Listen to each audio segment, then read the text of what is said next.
Alrighty, folks, so I just want to share with you a sample of how you learn and how you pick up certain things in lawsuits, court cases, be they civil, criminal, even traffic, appellate, bankruptcy, whatnot.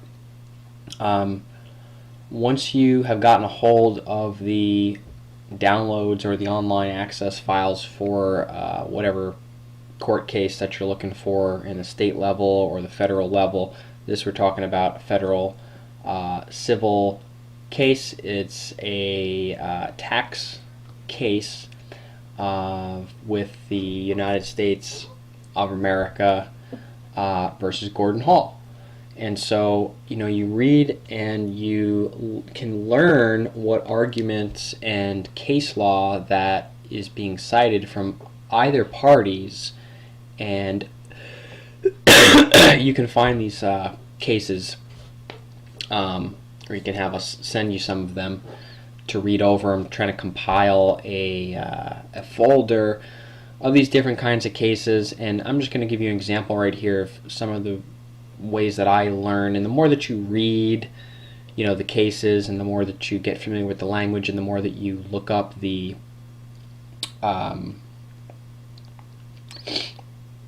cases cited and the arguments cited and the memorandums of law and all that stuff, you're going to take little notes and you're going to research some of the arguments. Specifically, the arguments that the government uses. You can learn from them. I'm not in any way saying that their arguments in here are wrong in this particular pleading. So you can learn a lot from it. And so you'll see as we read on. So it's United States of America versus Gordon Hall, Randall Ulmer, Presidio Circle LLC, Thomas Family Trust, AJW Investments LLC, and the City of Mesa, Arizona. United States' motion to dismiss defendant Gordon L. Hall's counterclaim. So why is the United States of America suing all those parties? Basically, this is over some unpaid tax years, and the federal government is trying to foreclose on the Gordon Hall's home, which, as you'll read along, he must have transferred it into a trust or a series of trusts or whatever. So why is the government also suing the city for any sort of property taxes or whatever? They're saying they have the higher priority lien on the federal taxes than whatever property taxes that the city of Mesa, Arizona has. So that's why you see in these tax foreclosure cases, there are parties other than the main defendant here, because they're trying to foreclose on the property and trying to get paid. So it's not just against the defendant. The United States' motion to dismiss defendant Gordon L. Hall's counterclaim. The United States, by through the undersigned counsel, hereby submits this motion to dismiss defendant Gordon L. Hall's, quote, counterclaim, document number 31, for lack of subject matter jurisdiction pursuant to Federal Rule Civil Procedure P11B1. So immediately, what am I going to do is I'm going to take some notes. I'm going to say, lack of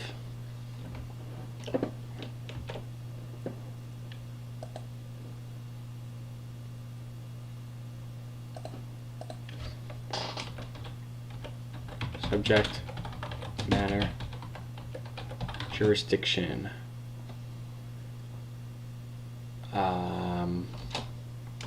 Fed Rule Civil Procedure 12B1. And so I will look that up in my Federal Rules of Civil Procedure and study it and learn how I can use that possibly in a case to get someone's complaint or claim dismissed. See? So just by reading cases and seeing what powerful arguments and citations the government uses, you can learn what works and how to move these courts. Background: on November 13, 2013, the United States filed a complaint in this matter seeking to reduce to judgment assessed but unpaid federal income taxes for 1996 and 1997 against defendant Gordon Hall to foreclose the United States' federal tax liens against a parcel of real estate located in Mesa, Arizona, and held by nominees, alter egos, and fraudulent transferees of Mr. Hall, and to avoid sham deeds of trust encumbering the subject property. See docket number 1. After the court struck prior pleadings filed by Mr. Hall for failing to comply with Federal Rule Civil Procedure 8b, I'm going to add that onto our list of things to research. Defendant Gordon Hall's filed an answer and counterclaim. Defendant's, quote, counterclaim seeks to settle his tax liabilities with certain documents that Mr. Hall argues should be accepted as valid payment by the United States. See counterclaim document 31, page 4, paragraph 1. Presumably, these documents are the same 80 pages attached to the answer and counterclaim that the court previously struck. See docs numbers 13 and 14. Defendant and counterclaimant Hall further asked the court for forgiveness and expresses his intent to negotiate with the United States at some point in the future. See counterclaim paragraphs 2 through 6. To be clear, defendant and counterclaimant has not paid the United States. Number 1, legal standard. In order to establish subject matter jurisdiction in an action against the United States, there must be, number 1, statutory authority vesting a district court with subject matter jurisdiction. And number 2, a waiver of sovereign immunity. Alvarado versus Table Mountain Rancheria. And then it gives a citation. Even where statutory authority vests the district courts with subject matter jurisdiction, the United States cannot be sued unless it has expressly consented to be sued. Dunn and Black, PS versus the United States. Waivers of sovereign immunity cannot be implied, must be unequivocally expressed, and are to be strictly construed in favor of the sovereign. The burden is on the party bringing the action against the United States to establish both elements of subject matter jurisdiction. Where it has failed to do so, dismissal of the action is required. And I think id period refers to the same case. You can Google that. I'm not sure. I'm not going to pull up Google right now, but you could type that in, and I think that they're saying the same citation above. I think that's what that means, but you can check that out. So this is some cool stuff right here. This whole case here is talking about how a sovereign cannot be sued unless they expressly consent to be sued, and elements of subject matter jurisdiction, the burden of proving both elements of subject matter jurisdiction is on the one bringing the action against the sovereign. So, replace the United States with whoever the sovereign is in any action that you may be, contemplating. And why not use the same successful arguments that the United States uses to prove sovereign immunity, that they don't have the right to be sued? So I'm going to pause this and basically type out this whole section here into my Word document. As sovereign, the United States is immune from suit except where it has expressly consented to suit. United States versus Dahm, United States versus Mitchell, United States versus Sherwood, and the terms of its consent define the court's jurisdiction to hear the suit. United States versus Teston, the waiver of sovereign immunity must be unequivocally expressed and cannot be implied. Mitchell, if sovereign immunity has not been waived, the suit must be dismissed. Hutchinson versus the United States. Statutory waivers of sovereign immunity are to be strictly construed against such surrender. See San Juan County, Utah versus United States. Thus, any suit that is brought must be in strict compliance with the terms of the statute. See Sherwood. Moreover, in an action instituted by the United States, a counterclaim pursuant to Federal Rules Civil Procedure 13 can be interposed only when the government has waived its immunity from suit on the claim. United States versus Shaw, United States versus Agnew, and United States versus Longo. The counterclaimant bears the burden of establishing both jurisdiction and a waiver of sovereign immunity. Cato versus United States. Federal courts have firmly rejected the theory that the United States government has broadly waived sovereign immunity by initiating suit. United States versus 277,000 U.S. currency and 1986 Dodge Ram Charger. United States versus Finn. United States versus Forma. Rule 13 of Federal Rules Civil Procedure expressly preserves the doctrine of sovereign immunity by limiting the types of counterclaims that can be asserted against the federal government. Federal Rules Civil Procedure 13D. These rules do not expand the right to assert a counterclaim or to claim a credit against the United States or a United States officer or agency.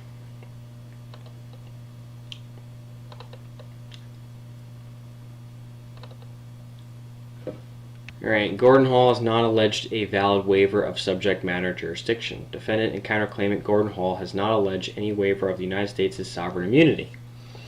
Although unclear, Mr. Hall's pleading appears to ask the court to accept his documents as a form of valid payment of his tax debts and possibly to require the United States to settle with him on that basis or otherwise credit him with payment of the tax debt. See counterclaim. Hall has utterly failed to allege any waiver, statutory or otherwise, which would allow the court to entertain this counterclaim against the United States. Boiled to its essence, the counterclaim seeks to restrain the United States from collecting his unpaid taxes through judicial foreclosure and requiring the United States to accept his frivolous documents as valid payment, despite the requirement that payment be by commercially acceptable means. 28 U.S.C. subsection 6311A. The Anti-Injunction Act expressly bars the relief sought by defendant's counterclaim. The Anti-Injunction Act, Title 26 U.S.C. subsection 7421A, bars all suits for the purposes of restraining the assessment of collection of any tax. Bright versus Betchel. In this case, by requesting any form of injunctive order or declaration from the court, Gordon Hall appears to be attempting to invalidate any liens or other collection efforts taken by the United States. Because the Anti-Injunction Act expressly prohibits such relief, the court may not grant any injunctive relief, presumably sought by defendant's counterclaim. The counterclaim should be dismissed in its entirety. Wherefore, the United States respectfully requests an order from the court dismissing for lack of subject matter jurisdiction the counterclaim filed by Gordon L. Hall. See counterclaim, doc number, blah, blah, blah, respectfully submitted. So you see how you read that and you pick up on a lot of cases that you can look up and read and learn from. Okay, if you had never read this before, now you know about the Anti-Injunction Act. The rules, certain rules of civil procedure that you can look at. Certain things about sovereign immunity that you can look at.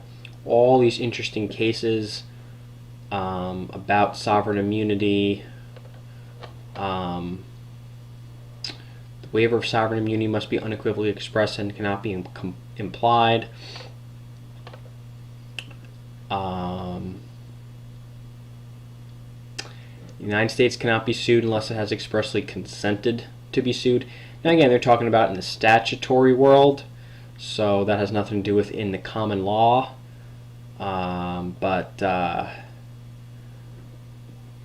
It has nothing to do with tort claims and things like that. But when you're talking about looking at this in the statutory world, this is gold here. Getting a hold of this document is just gold, in your level of being able to look up cases and deeply understand civil procedure, sovereign immunity, Anti-Injunction Act. A lot here. So I would recommend finding cases like this, collecting them, asking us where to get a hold of interesting cases like this that have topics and theories that you are researching for maybe your own cases or just for your own research, and look up these cases and look up these rules and these codes that are in here. So make little notes. I'm going to go back and work on adding my notes, and I'll make a little folder with some notes that I've gotten from here, and we'll put something together with some cases for you. You guys can see the folder that I have up. I'm going to open up a document here. I'm going to open up this Declaration of Trust. Does everybody see this? And then I'll just go and we'll just jump right in and we'll get a good hour worth of really core content. Let me just hit here. And questions. Yes, yes, yes, yes, yes. All right, great. Without further hesitation, let's jump right in.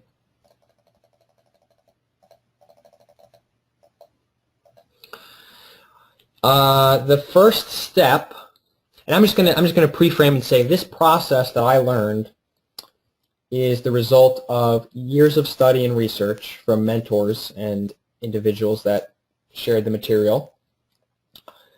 And the individuals that use this process, now there's many different theories out there. You've got a lot of theory that's floating around out there, people that come up with new ideas, Boris and the Usufruct, David Clarence and the Executor, all these people popping up, coming up with their new theory that's been around for 1 or 2 or 3 years. This process has been around for about a decade. It's been adjusted, it's been amended. We like, in the status correction course, we go over week by week, everything having to do with status, okay? Including getting an international driver's permit where you do not need a driver's license and you just show it's an internationally recognized driver's, quote, permit. It's not a contract. It's not an adhesion contract with the United States or a franchise, a subsidiary like the state of California, the state of New York, etc. But we've gotten them. We have them.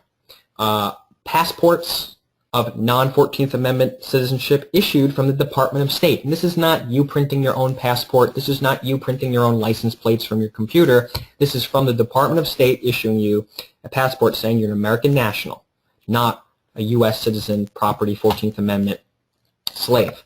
Okay, so we're able to get things like that. We can, on the status correction class, we will show you those redacted paper with the people's names and private information blanked out. We're putting those together.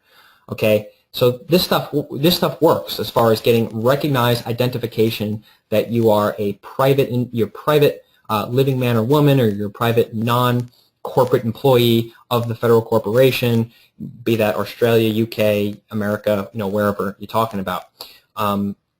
People have won court cases of every kind.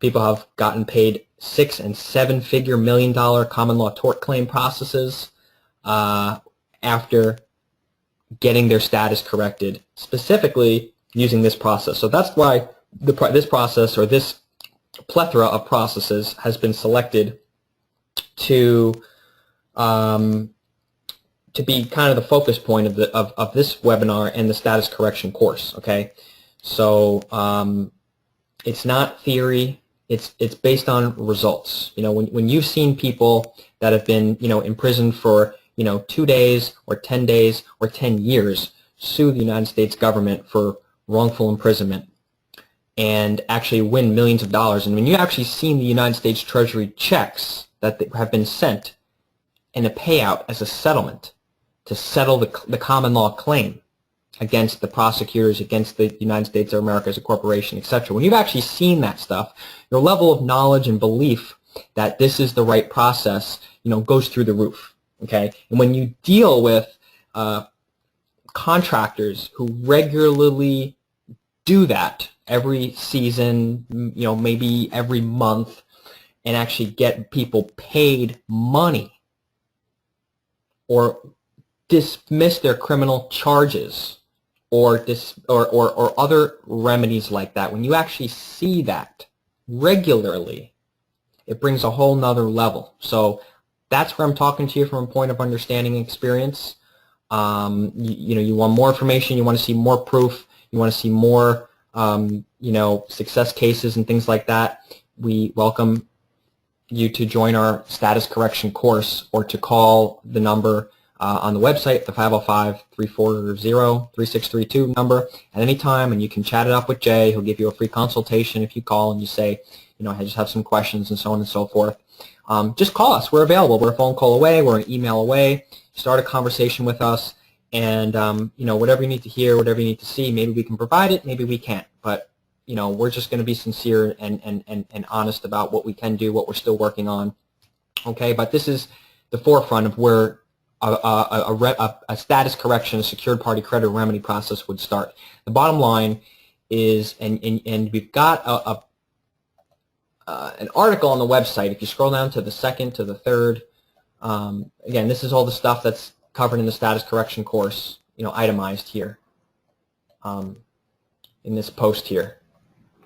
You've got this, right here. So we're going to go over some of the initial material, but this is the entire list. So anything that's not on here may not be covered. So just ask if you are specifically looking to learn something specific. This is another overview video we did. It's an hour and 50 minutes explaining the whole status correction process. It's a big overview. We're only going to go over one of the steps, which is setting up the initial trust, which is the precursor to the UCC recording process. If you scroll down, here you go. Did you know that your legal name, John Henry Doe, is a constructive trust? Okay, you must read this if you want to understand the documents that I'm going to show you. Okay, the legal name, John Henry Doe, or whatever your capital letters name says on your birth certificate, on your driver's license, it's a trust. Okay. If you don't understand what a trust is, you got to go and research what a trust is. We have lots of videos on our YouTube channel, youtube.com/wincontractlaw. We have a video called Public Trust, Private Trust Explained. Watch that video. You've got Weiss's Concise Trustee Handbook. You've got a lot of free material out there about trust. A trust is basically a grantor or the creator of the trust, also known as the settlor, via creating a contract with the trustee. Now, how do you form a contract? It has to be an exchange of something of value as well. Okay, just like in a marriage, you exchange wedding vows and wedding rings, and that solidifies and cements the contract. Okay, it's a little bit more powerful, or it's a lot more powerful than just signing a piece of paper saying I promise to do whatever. You have to give something of value. That ring is what is the property or the res, okay, in a trust that actually grants the state control over your marriage, control over your financial affairs, your tax affairs. It's basically a corporate merger between the two trusts. So John Henry Doe and Jane Henry Doe get married, and they form, if they get married by the state, they are giving the state a interest in the products, the tax implications and liability, in a sense, the finances are conjoined together. Any disputes must be adjudicated by that state. Okay, so that's the divorce proceedings. You would be subject to the opinions and rulings of a judge, which may be slanted and tipped for or against your favor. So do you want to contract and get some judge to be able to determine what would happen, how would the assets get split if you split? And also the offspring of your marriage is now property of the state. So that's what happens when you get, married. But the legal name, the John Henry Doe legal name, is a constructive trust. Why is it a constructive trust? Because there's two kinds of trust, constructive and express. Okay? So an express trust is this. This is a private express trust organization. Okay? As you can see, I will just start reading. This contract and declaration between the undersigned parties, known hereafter as the creator or grantor and the exchanger, agree to wit. Creator herein offers for consideration to create an organization under the common law having a fixed number of certificates which evidence a right of distribution commonly known as a pure trust organization or unincorporated business organization. And exchanger herein agrees to exchange in trade goods and valuable consideration for certificates of the newly created organization. Therefore, the parties mutually agree, promise, and covenant as follows. Consideration. Exchanger herein agrees to bargain, exchange, assign, convey, and deliver to this organization or its appointed trustee. Immediately upon the execution of this agreement, Creator agrees to appoint a trustee having authority to carry out the exchange and hold and administer the consideration received. The initial exchange, a description of the consideration, whether personal and or real property, and the number of certificates issued shall be documented in the minutes of the organization. How many of you who have trusts are actually documenting minutes of the trusts? How many of you are actually documenting bills of sale and issuing certificates to the exchangers or beneficiaries of the trust? And in our experience, not many people. Many people are just putting together this declaration of trust. Now, why am I going through this? Okay, you got the administration of trust estate, irrevocable agreement, appointing of the trustee, board of trustees, discretionary power, acceptance by the trustees, administrative provisions, yada, yada, yada, all the way on 7 pages, and in witness, the term of years, the legal domicile, the common law, the purpose and intent of the agreement, signature between the parties, and witnesses, okay? So this is an express trust. A trust is a contract. It's a specific kind of contract in which there is one person's putting property into the hands of another for the benefit of yet another third party or parties. Those third parties are called the beneficiaries. Okay, so look at this graph here. Go online, find a little triangle between the 3 parties of the trust, grantor, trustee, beneficiary. But the bottom line is it's based on contract. It's based upon a meeting of the minds. It's based upon consent. The John Henry Doe legal name that was created with your birth certificate being stamped with, or the registration of live birth with your foot being placed on that, and the description or the metes and bounds of the description of the property, which is you, which is the res that was put into the trust, that is just like the marriage, where now you're contracting the state to be in control of this trust. Okay, so if that makes sense, I just want to see if you guys say yes or no, or if you have questions. Please, we're going to do questions only about what I ask about, because I'm trying to sequence this and have the most amount of people understand, you know, the main point of the webinar. If you have other questions, send us an email, set up a coaching call. You know, there's many other forums to ask off-topic questions, or maybe at the end of the presentation, I can spend another hour with you guys and ask, you know, non-direct questions. But let's see if you have any questions about what I'm talking about. Do you guys understand that the John Henry Doe Trust, your name, your legal name, is a trust? It's not you. It's not a corporation. It's a trust. The kind of trust, it can either be express or constructive. Express is like this, where all the meeting of the minds is documented on paper and expressed, signed and witnessed by the parties. That's an express trust. A constructive trust is, well, they just took the property or the res, they gave it from one party to another, and there's no clear, you know, it's not clearly spelling out for you that it is a trust. But you have to, like, use your common sense to determine that it's a trust. You have to figure out that it's a trust. Okay, so do you guys understand that, or is that over some of your heads? Let's see, 87 questions. I understand the trust. Okay, yes, I got it. When the child is born and trust. And by the way, you guys can raise your hand and I can unmute you, but it's going to have to be quick because we're trying to just get through a lot of material here. At the end, we can chit-chat. I'll stay up as late as you guys want. Access in the trust. What does that mean? State is the trustee. Got it, got it. Is that like a domestic trust, as it says in the IRS website?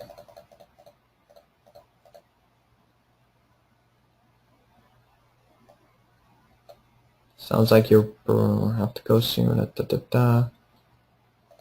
Why don't you believe A for V?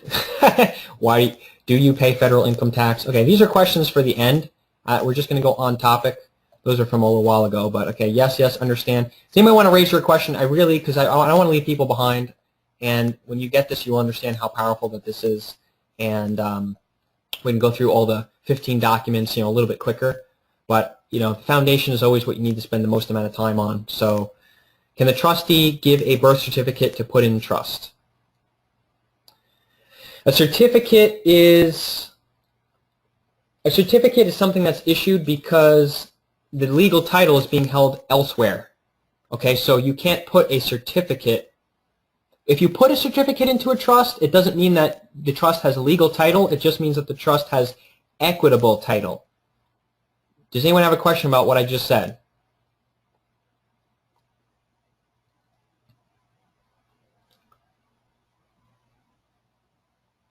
What if I have authenticated the birth certificate? It doesn't change the fact that the legal title is still not held by you. Can I explain it some more? Okay, what do you want me to explain it some more? It's second nature to me, so I don't know. You guys got to really for the asking of the right questions is for the giving of the right answer, as we say. You're not the holder in due course. You just have a certificate, okay? The legal title is still in control of the government. They have something else. They have that registration, okay? So you haven't collapsed the trust but just by getting an authenticated copy of your birth certificate. All you're doing is authenticating that that's an original, true, and correct birth certificate. So what? It's just a certificate. It's just like having an authenticated apostilled certificate of title for your car. It doesn't mean that you can take the tags off and the license plates off. You're still going to get pulled over and harassed by cops. Does that make sense? Yeah, split title. You got to look up split title. A trust splits the title. When the, let me try to zoom in a little bit to this. Okay, so when the grantor gives a exchange to the trustee maintains legal title, and the beneficiaries are issued a certificate, and the certificate holders have equitable title. Okay, and that's why you can use your car, you can sell it to someone else and sell the certificate and the ownership and interest to someone else, or a corporation or another person, any legal entity, an individual or a corporation or a trust. You can sell it to someone else. You could paint it whatever color you want. You could, get whatever boombox, system. You can get whatever type of rims you want on it. If you want to flare out your car, if you're one of those guys that do that, and really into your car and doing all that stuff, you could do whatever you want to your car. You could clean it, you could vacuum it, you could throw McDonald's wrappers on the floor. You could do whatever you want. Okay, you can have anyone that you want as a guest driving shoddy in the car, or driving in the back, or sitting there as a guest in the back of the car. You can do whatever you want with it. Okay, that's equitable title. Okay, but you don't have legal title. Legal title is control. They set the rules and regulations, and they can fine you and seize the property if you violate their rules and regulations. Okay, so how is that any different if you have a certificate of live birth that's authenticated and apostilled? All that's saying is this is a true, authentic certificate. I have equitable title. Okay, doesn't mean you have legal title. Okay, the process we're going to go over is a process that helps you to take control and maintain legal title. Okay, but in order to maintain legal title, you need to give equitable title to someone else, because you can't have legal title and equitable title and have it still be a trust. Okay, you need to select, in this process, you need to select other beneficiaries and give them certificates of interest that makes them the owners of John Henry Doe. That makes them the owners of the trust, John Henry Doe. And when you do that, and you got your proof of mailing and they've accepted it, if they signed a document and sent it back to you, we just put on the website. We just gave you that document right here on our website, posted January 26th, notice to beneficiaries of a trust. This is what you would send to your beneficiaries, have them sign the bottom letter, but they don't have to sign the bottom letter. I'm going to read this to you. It says, let me just pull this up a little closer here. All right, notice to beneficiaries of John Henry Doe Trust. Dear Bob Joseph Doe, this notice is to inform you that John Henry Doe, the living man, see how it's punctuated with the colons and the hyphen and the colon. That means John Henry of the family Doe, the living man or woman, flesh and blood, has executed an irrevocable express trust on so-and-so date, to be handwritten in there, naming you as a beneficiary. The trustees of the trust are first trustee, John Henry Doe, information, second trustee, Mark Dennis Awesome. Mark Dennis of the family Awesome. He's awesome because he's the second trustee. As you will learn as we go through this, the second trustee is the most important part, or the most important individual that you need to enroll to be a part of your trust. Okay, you need to have two trustees. Otherwise, you being the only trustee, there's a term called in persona conjuncta. I'm going to type it in here again. In persona conjuncta. Look it up. It means that you are the trust. You don't want to be the trust. You just want to be a trustee of the trust that has a hold harmless agreement that you'll have no liability operating as trustee of the trust. And you've got that recorded on public record with your UCC1 recording, and we'll get into that a little bit later. And you have a security agreement that covers a lot of bases to reduce your liability and set the terms and conditions and so on and so forth, okay? And yes, it places a lien on the property and assets of the trust, first in time, first in line, so on and so forth. Yes, Yolanda says, I compare to being stockholders. The beneficiaries are compared like in a corporation. They would be like the stockholders, only this is a trust, so we call them the beneficiaries, not the shareholders. And they're getting certificates of interest, just like how in a corporation you would, here's a sample, okay, and we're in the process of creating a variety of different kinds of fancy colored borders. You can have it vertical, you can have it be, you know, lengthwise horizontal. You know, there's no you know, a lot of membership certificates and interest certificates for corporations or LLCs or whatever. You know, a lot of them are actually like, you know, a little bit, you know, in other words, you can design it any way that you want. It doesn't have to be this document. It doesn't need to be a blue border around it. And we're going to design a few pretty templates. We have some good graphic, you know, designers that we solicit to, you know, help make this a little fun, give people a little bit of options and personalization to their processes. Okay, so but this language and stuff is right out, like a lot of it is right out of Weiss's Trustee Handbook. A lot of it is right out of The Art of Passing the Buck. The language in here has stood the test of time. You can switch, you know, the numbers around a little bit. You can, if words have the same meaning, you can switch it around if you're really comfortable with it. But if you're pretty new to this, I wouldn't switch the language around. So, you know, we have where you can get the language here. And we did post something on YouTube about certificates of interest as well that you can check out there as well. On the, I'll type the link into the chat bar in case you guys trying to. Okay, I can't type anything to the chat bar. Yeah, we're gonna see what we can do with a replay. Just try to stay on the webinar if you can, because it's possible some of the material we might hit a max recording and the stuff at the end might not get recorded. How will this benefit me in court case? Okay, like I said, we want to teach the material and go through specifically the understanding of the documents on the screen and the concept and the process. We can ask specific questions like, how does this relate? How can this help with that? You know, mostly at the end, and I will stay up as late as you guys want to stay up to answer all those questions at the end. This will benefit you in a court case, and if you're in jail and prison. If you were in jail or prison, you can win millions of dollars in a common law tort claim. Make sure you check the material out on the website about the common law tort claim under the product section. But you need to do this process first. This is the first underlying step, okay? Because you don't have common law. Again, the government has the legal title to that constructive trust, and unless the idea and what we're doing here is we're converting the constructive trust into a express trust, appointing the parties, having the proper documentation and meeting of the minds that document so that you can prove and show, and you can even include a lot of these on your UCC1 to show that the trust did have a meeting, there was a bill of sale, there were witnesses, there are beneficiaries, you got your certified mail that you sent, the certificate unit, which is this, right? And this is unsigned version, obviously.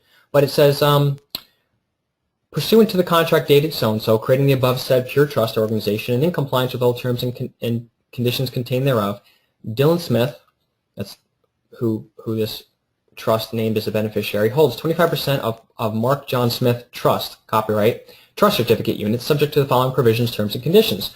The holder shall be entitled to a proportionate share of all distributions declared and made by the trustees in the ordinary course of business or upon liquidation of the trust organization. All units are fully paid and non-accessible when issued, and no liability for the actions of the trust or trustees shall inure to the holder.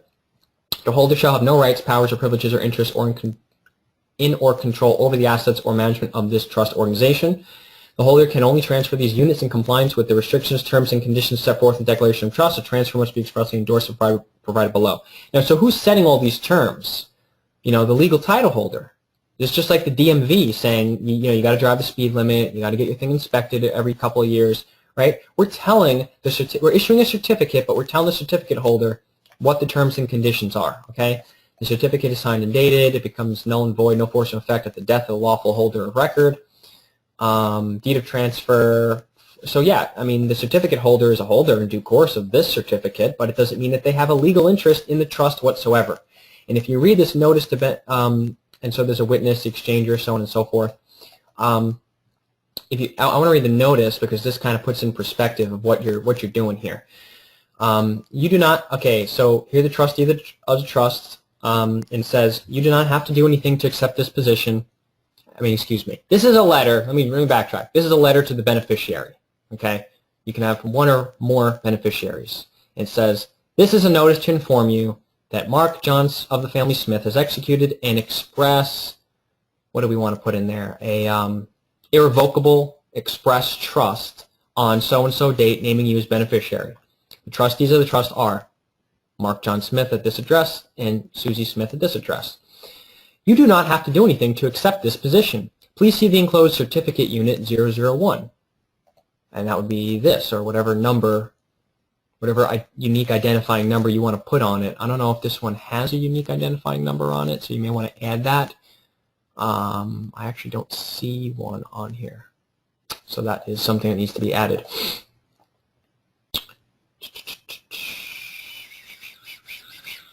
You should keep this certificate in a safe place, as this is proof of your interest in the trust.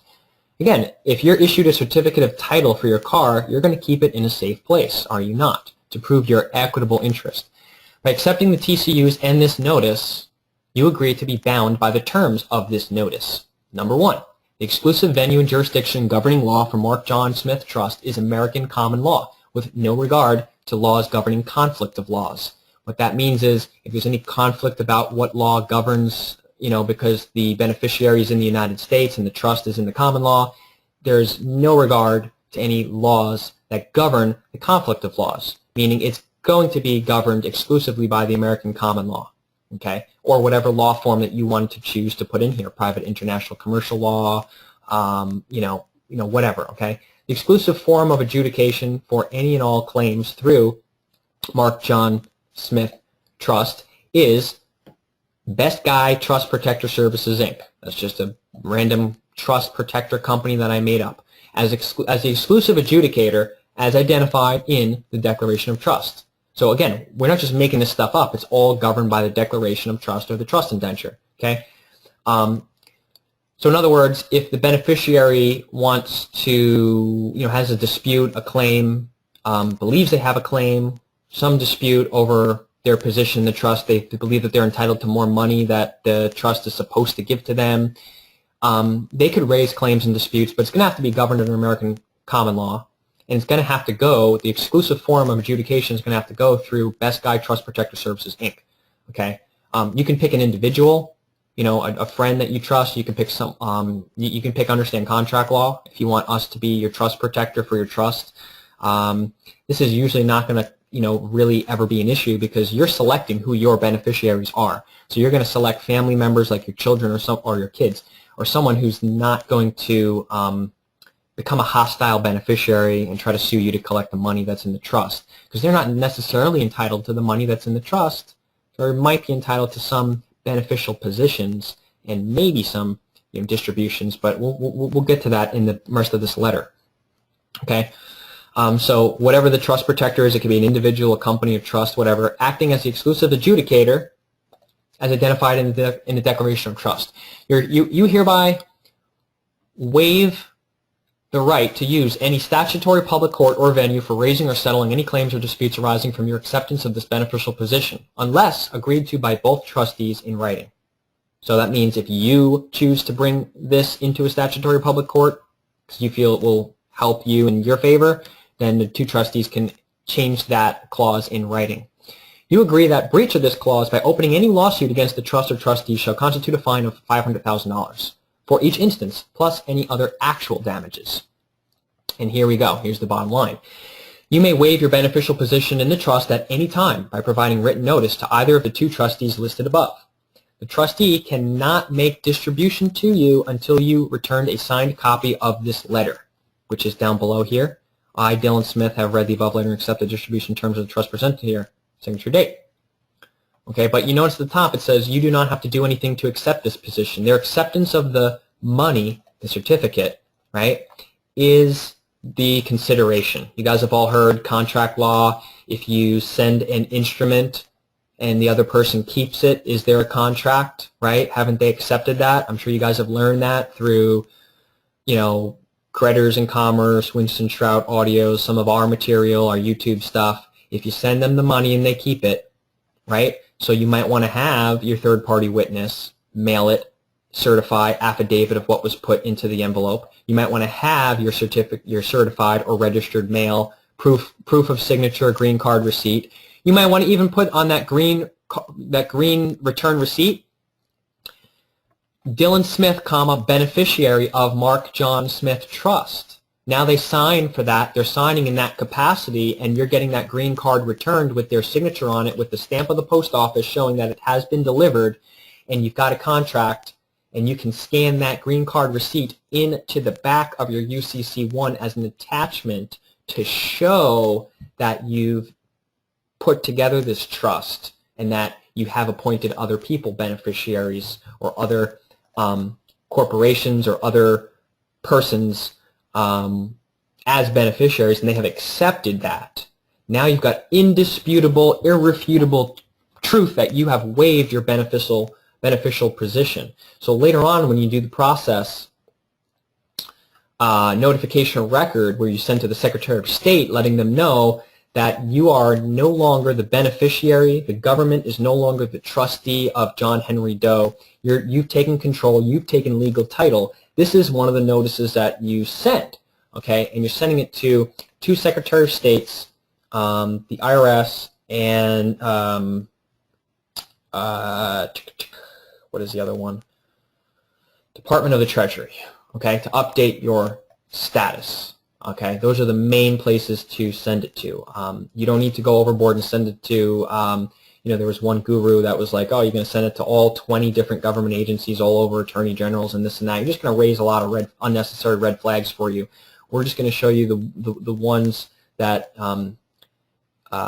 it's necessary from our point of view. Okay, so basically what this says is, regarding accounts or trusts under the sub-account of Social Security number and or birth certificate number / driver's license number / passport number. Dear Secretary of State Record Keeper, until recently I was unaware that there were affairs being managed on my behalf without my knowledge or consent that have been left improperly tended with atrocious results. Now it has come to my attention that matters are not being handled equitably. Matters regarding to what? I want to test you guys, because I can read stuff pretty fast and there's a lot to absorb here. What type of matters am I talking about? You're sending this to the Secretary of State after you've done, as you can see here, I've numbered, the steps. And this is just step one. This whole page is really just one big step of like 6 or 7 or 8 steps. And you can even go beyond that, and you can expatriate, officially no longer be a citizen, completely remove your Social Security number, completely get, completely get expatriated. You can go as far as you want. Okay, there's some disadvantages to jumping into that, because if you leave the country and you don't have your common law status completely set up, they won't let you come back in. So there's a lot of people have different benefits, Social Security, different things like that. They may not want to go that whole route, but the secured party creditor process is the way that you can keep all the trust. The trust still has the beneficial use of the Social Security, because you're into a private contract with the government that you paid into Social Security. They're going to pay you back Social Security. Okay, so it's okay to collect Social Security. It's the trust that's collecting Social Security. There's nothing wrong with that. So the secured party creditor process is good for everyone. It's not something where you have to give up any other benefits that the trust entity is expecting, or has, if you've already done your work where you're expecting a return, pensions, things like that, you can still get that. Okay, so it's a process. This is why we cover it first. It's really the first process to move on to any further processes. So we're just going to talk about this process, because if you haven't completed this process, why talk about the further processes? Why talk about the expatriation process? Why talk about things that are 5 levels beyond and more experienced than where you need to be? This is the first process, the first step to get yourself set up and secured. And it's, as you can see in all these documents here, which I'm going to open up each and every one of them today, it's not just filing a UCC-1. It's not just doing a security agreement and filing a UCC-1. You must re-express the trust, so you're converting it from a constructive trust into an express trust, have all the documentation you need to have, beneficiaries appointed, registry of the trust certificate units, all of those things. Okay, you may want to get a separate EIN number, so now that even you got confirmation that the IRS recognizes this as an express irrevocable trust, express trust. Okay, so you want to get as much evidence on your side as possible, so that if anyone tries to come in and say, well, we're the trustees, we're administrating this trust, you can say, now you're committing high fraud. And so they will back off and they won't do that. And guess what? When you do it properly, it works. It's not like a it's not like a merry-go-round, right? Necessarily, there are people, they still need to fight with court. But people win their cases if they stick with it. It's a process that works. Okay. They will lie to you. They will challenge you a little bit as well. I'm sure you guys expect that that's the case to an extent, okay, when the stakes get high. But this is a process that works. I just really want you guys, because why should you listen to me? Why should you go through all the trouble of putting all these documents and things together, okay? So that's why, is because it's just not something that we just came up with, like, some other stuff that's out there, which I'm not knocking some new theories and stuff that's out there. There's a lot of good stuff that's out there that you can incorporate those concepts. But I would make sure you get all your paperwork in order that changes your status to a trustee of a trust that doesn't have liability, that operates on behalf of beneficiaries. And now you can say, hey, I'm just doing my job. Okay, it's like an employee of Coca-Cola will never get convicted for Coca-Cola soft drinks causing people to have rotted teeth. Does that make sense, guys? Right? Any claims against Coca-Cola, lawsuits, whatever, civil, criminal, traffic tickets, whatever, the employee or a manager or an officer or director or the vice president or whatever of someone just working for Coca-Cola can't be personally liable for Coca-Cola products rotting someone's teeth. And that mother of that 8-year-old kid whose teeth rotted because he drank Coca-Cola every day wants to open up a lawsuit against Coca-Cola, you got to open up the lawsuit against Coca-Cola. You can't open up the lawsuit against the guy who sold you Coca-Cola or the guy who packages Coca-Cola into the boxes in the warehouse and ships them out. And you can't do it after the vice president or even the president. There's a separation of liability when you work for a corporation, as a group, as an organization. You're not liable. The corporation is liable. The corporation, it's a dead fiction. It's liable, not you. Okay? So that's exactly what we're doing here. And when you take control as a trustee, this is what you send to the Secretary of State and the other places. Okay? This is what you can send. This is what people send. This is the process. Until recently, I was unaware that there were affairs being managed on my behalf without my knowledge or consent that have been left properly tended to with atrocious results. Now that it has come to my attention that matters of the trust, right, matters have not been handled equitably, matters are not being handled with efficiency. In many respects, matters are not being taken care of at all. Usurpation of funds is occurring. There's rampant fraud and deceit. Positions of trustee have been left vacant or properly attenuated. I have waived beneficial position and interest to take a position of trustee to manage the affairs of the trust, Mark John Smith Trust, or whatever your legal name is, and full control forth hence as indicated and identified by the account numbers above. Please return all information to the address above if you have any on hand or is in your care to the trustee. All others are now barred from handling affairs in regards to Mark John Smith Trust. All contracts that are in existence for the trust are to be returned to the trustee within 30 days for management or shall be considered vitiated, nunc pro tunc, void from inception by the trust forth hence. Your prompt cooperation is greatly appreciated. Furthermore, this and all pertinent documentation has been filed as public record under necessity in the commercial registry of the state of whatever under filing number whatever. You're going to handwrite that in.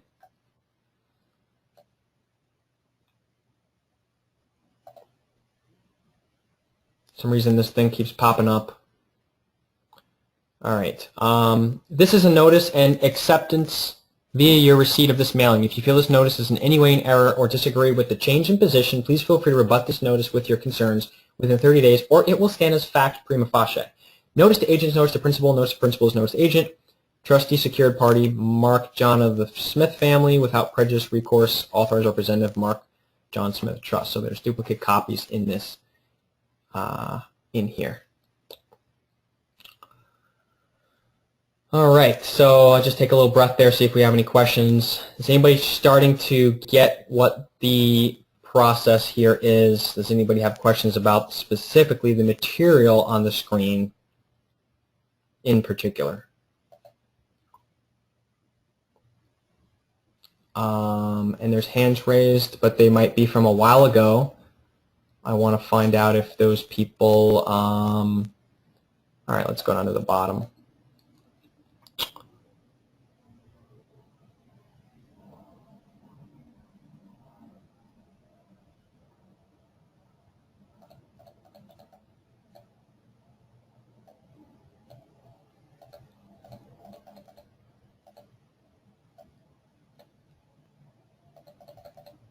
The beneficiary is not an exchanger in this kind of a trust.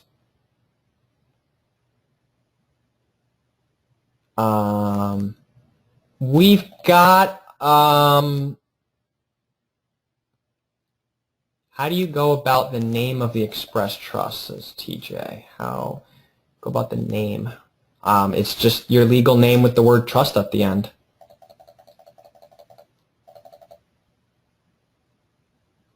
Does correcting your status automatically? Okay, correcting your status is a big umbrella. It depends what you do. There's 75,000 different things that you can do. Updating government records, changing your status to trustee, changing your status to grantor, you know, killing off the straw man, withdrawing the Social Security number. There's lots of things that you can do. Okay. What is correcting your status? This is just a series of some documents that you could do for the initial setup. The initial setup is something that, again, you're just changing your position of the trust. Okay, if you get that, you will be able to answer your own question when you ask, does it void things like the passport, driver's license, etc.? How would it void them if you're not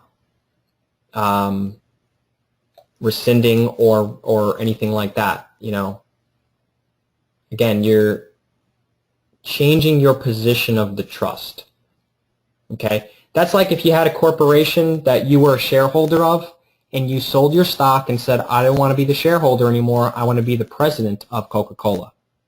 Does that in any way change any patents or copyrights or property or other employees or anything that Coca-Cola has?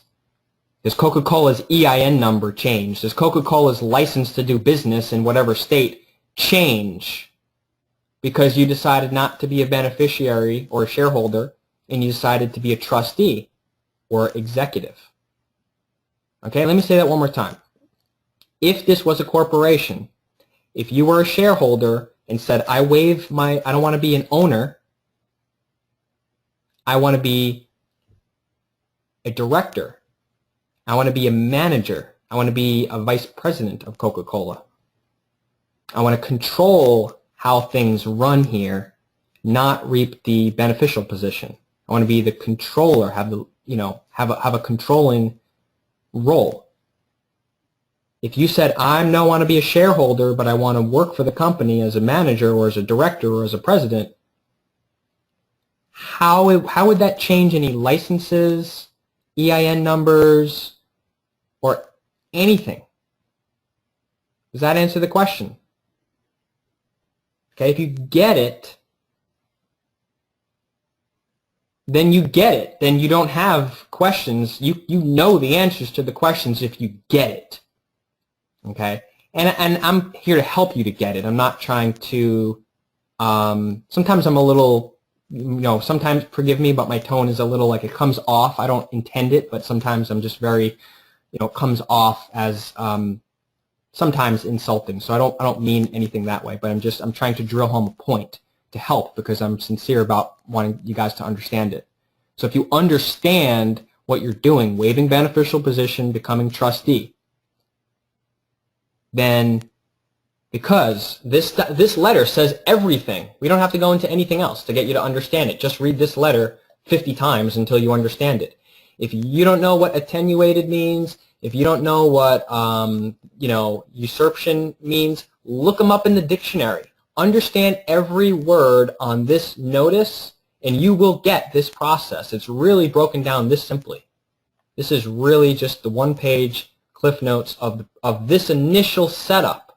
You can correct status 1,000 other different ways based on your needs and your preferences and your knowledge and how you might be able to update different government records or whatever on your own or whatever your scenario is. That's up to you. That's additional stuff that we go over so that you can pick and choose or just digest the knowledge and digest the, being exposed to the material and the concepts and the ideas. So if you're really interested in learning every possible thing about status correction, and I'm not saying we know every single possible thing, but if you want a real comprehensive plethora, sign up for the status correction course. This, I'm just going to give to you the initial setup to introduce you to one significant layer of protection that no, you're not giving up Social Security, no, you're not giving up the driver's license, no, you're not giving up the passport.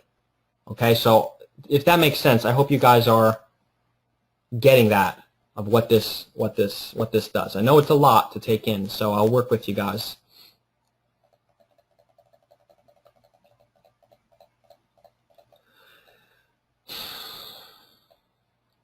Someone asked, yeah, a trust files a trust if it's in the U.S. files a 1041. Okay, so if you do this, you have to really understand what you're doing. That this is a trust. You have to know in your core that the name is a trust, and you're not. If you're filing taxes, you're not filing 1040s. You're filing 1041s. Have you ever looked at a 1041 before? Are you planning on filing 1041s if you're filing taxes, if you're liable to, and obligated to file taxes, or you think it's a good idea to do so? You can't do this. Don't do these documents unless you're going to do 1041s instead of 1040s. Unless you really believe and know that it is a trust.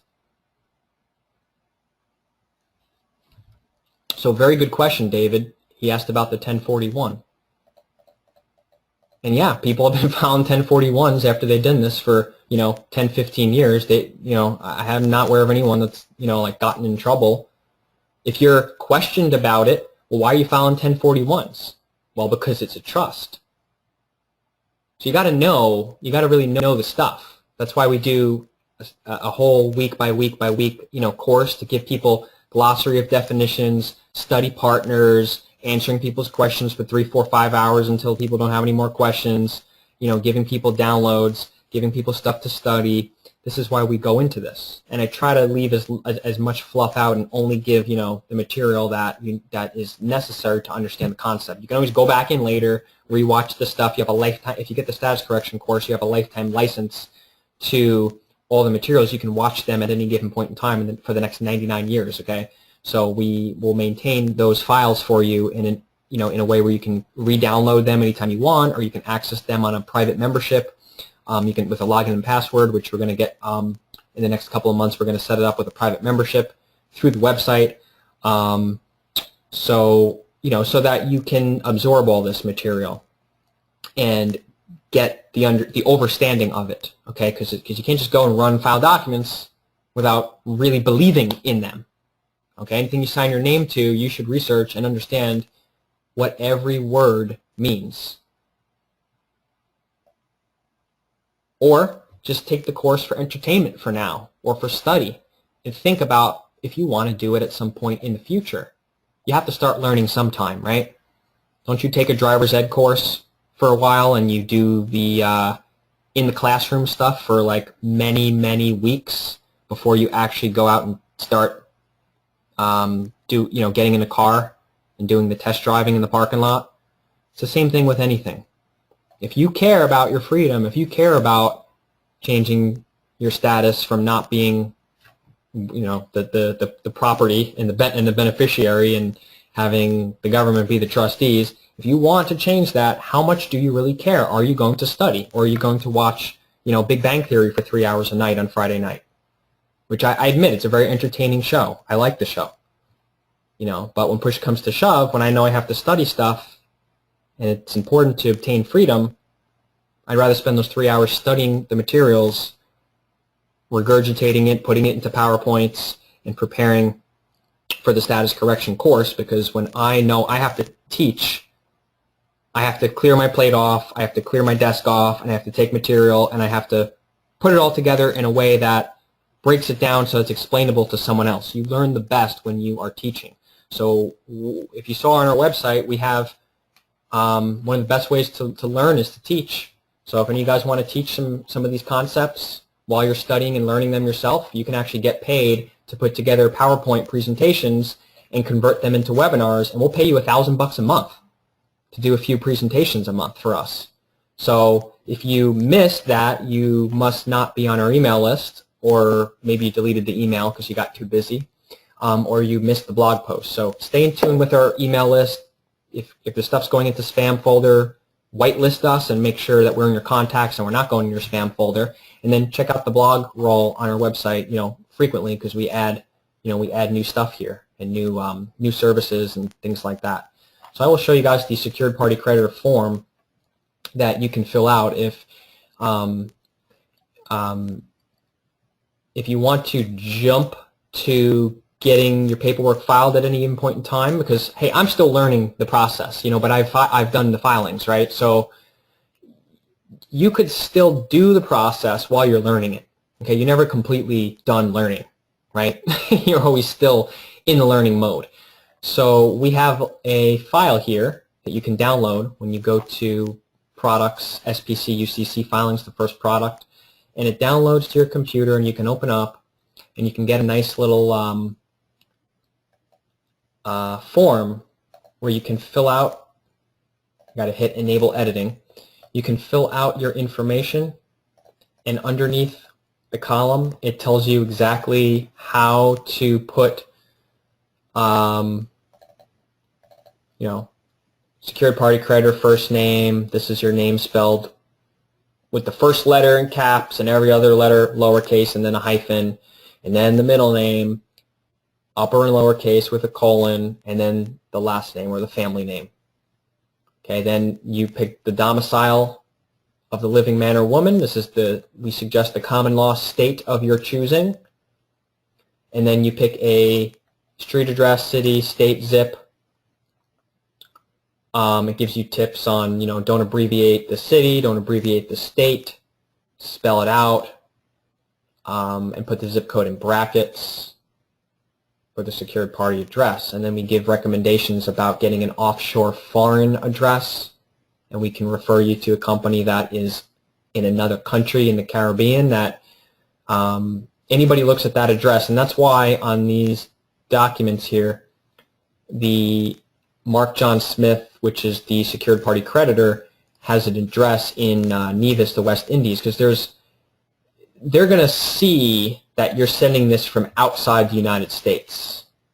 Okay? Whereas if you put an address with the zip code in brackets and write non-domestic, that's a way to say that you're in the common law, that you're still outside the United States, but it's a little bit more clear and more secure if you pick an address for the secured party to get mail that is offshore, like in the Caribbean or Latin America, or somewhere close by, where you could, if it's important mail, get it forwarded to you.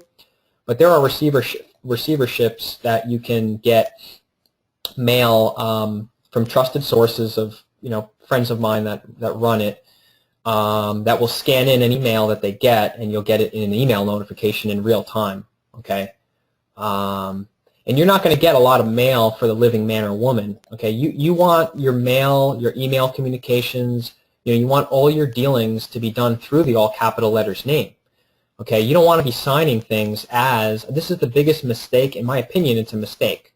One of the biggest mistakes that people are doing right now is they're signing their names. People are mailing us donations and stuff, and they're signing their name in hyphens and colons, and upper and lower case. Well, they're taking personal liability on the transaction that they're doing, right? You want the trust. You want to use the, okay, this is specifically because you're notifying from outside the United States that you, the living man, are doing this. So there's some capacity where you're sending this notice, but when you go off in the world, you're using this trust as a shield between any liability. The trust is the one contracting, not you, the living man or woman up here. Okay, so you're going to use the trust. You're going to use its social security identifying number. You're going to use its driver's license number, perhaps. You're going to use its name in all caps with the word trust in any contracts or dealings in order to absorb any potential liability onto the trust and not unto you, the living man or woman. Does that make sense? And do you guys see, or do you have a counterpoint? Do you guys want to debate? Does anybody have a good point to argue against what I'm saying?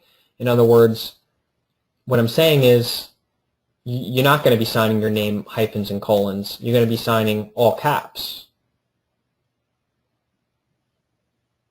in the real world because you want any potential liability to be put onto this trust. Why? Because the trust has two trustees, multiple beneficiaries. It's an organization. It's just like Coca-Cola, right? Coca-Cola will sign the contracts, not the employees for Coca-Cola. Why would Coca-Cola ask its employee to sign a contract to absorb the liability? Why would you, as an employee of Coca-Cola, sign a contract? If anything, if you did sign your name on the contract like this, you would put as, and then you would put the capacity that you're signing as, okay? So you might write by Mark-John Smith, comma, as trustee for Mark John Smith Trust, because the contract, you're the one executing the signature on behalf as the authorized representative for the all caps name Mark John Smith Trust. Okay, so you are not personally liable because you're signing in the capacity as a trustee of the trust, and so the trust absorbs the liability. And the trust is the one engaging in the contract, not you, the man or the woman. So I will open up for questions on that point.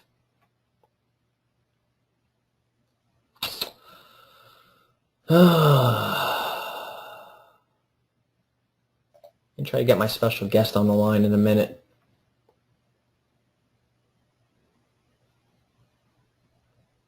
Okay, any docs that will be signed by a notary will say jurat on the bottom. None of these say jurat on the bottom. There are other documents that might say jurat on the bottom.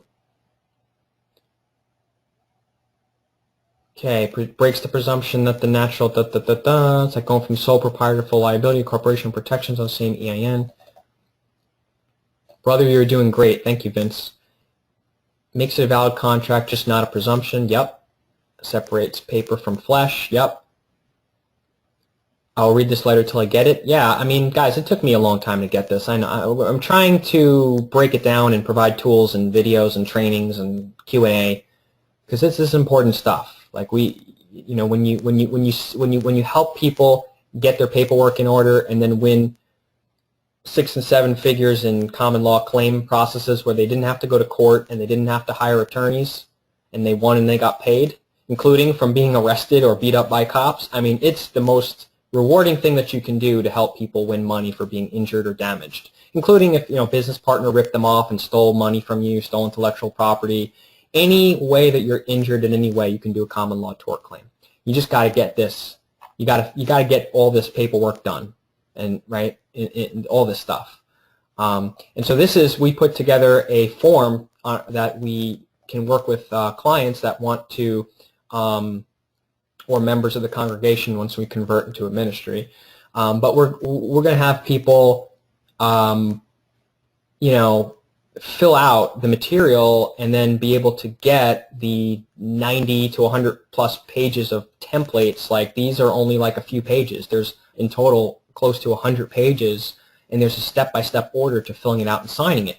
We're going to have a service where you can give us power of attorney in order to actually sign and execute all the stuff for you. But we actually prefer for you to learn it. We prefer to give you instructions. We prefer to give you training to learn it. But we are open to helping in any way that you would like to propose. If you're, like I said in the beginning, if you're appreciative, kind, and respectful and supportive of what we do, and, forgiving slightly to any tardiness in hosting the webinar on time and things like that. Like that's not, I hope most people understand that's not really what matters, that I was 10 minutes late to the webinar. If you do, then, I would challenge that guy to say, listen, you put all this together, you put a template together that fills out all the fields for people, you present and research and explain all the material and put it all together in the right order and teach it to people that don't understand it. You do it, and I'll pay to go on your webinar. But I doubt that guy who criticized me for being 10 minutes late on my own webinar is actually putting something together on his own. Is he hosting a webinar to bring people together, to teach people, to answer questions, to introduce people to other people? Like in our status correction course, you're going to get to know other people in the course.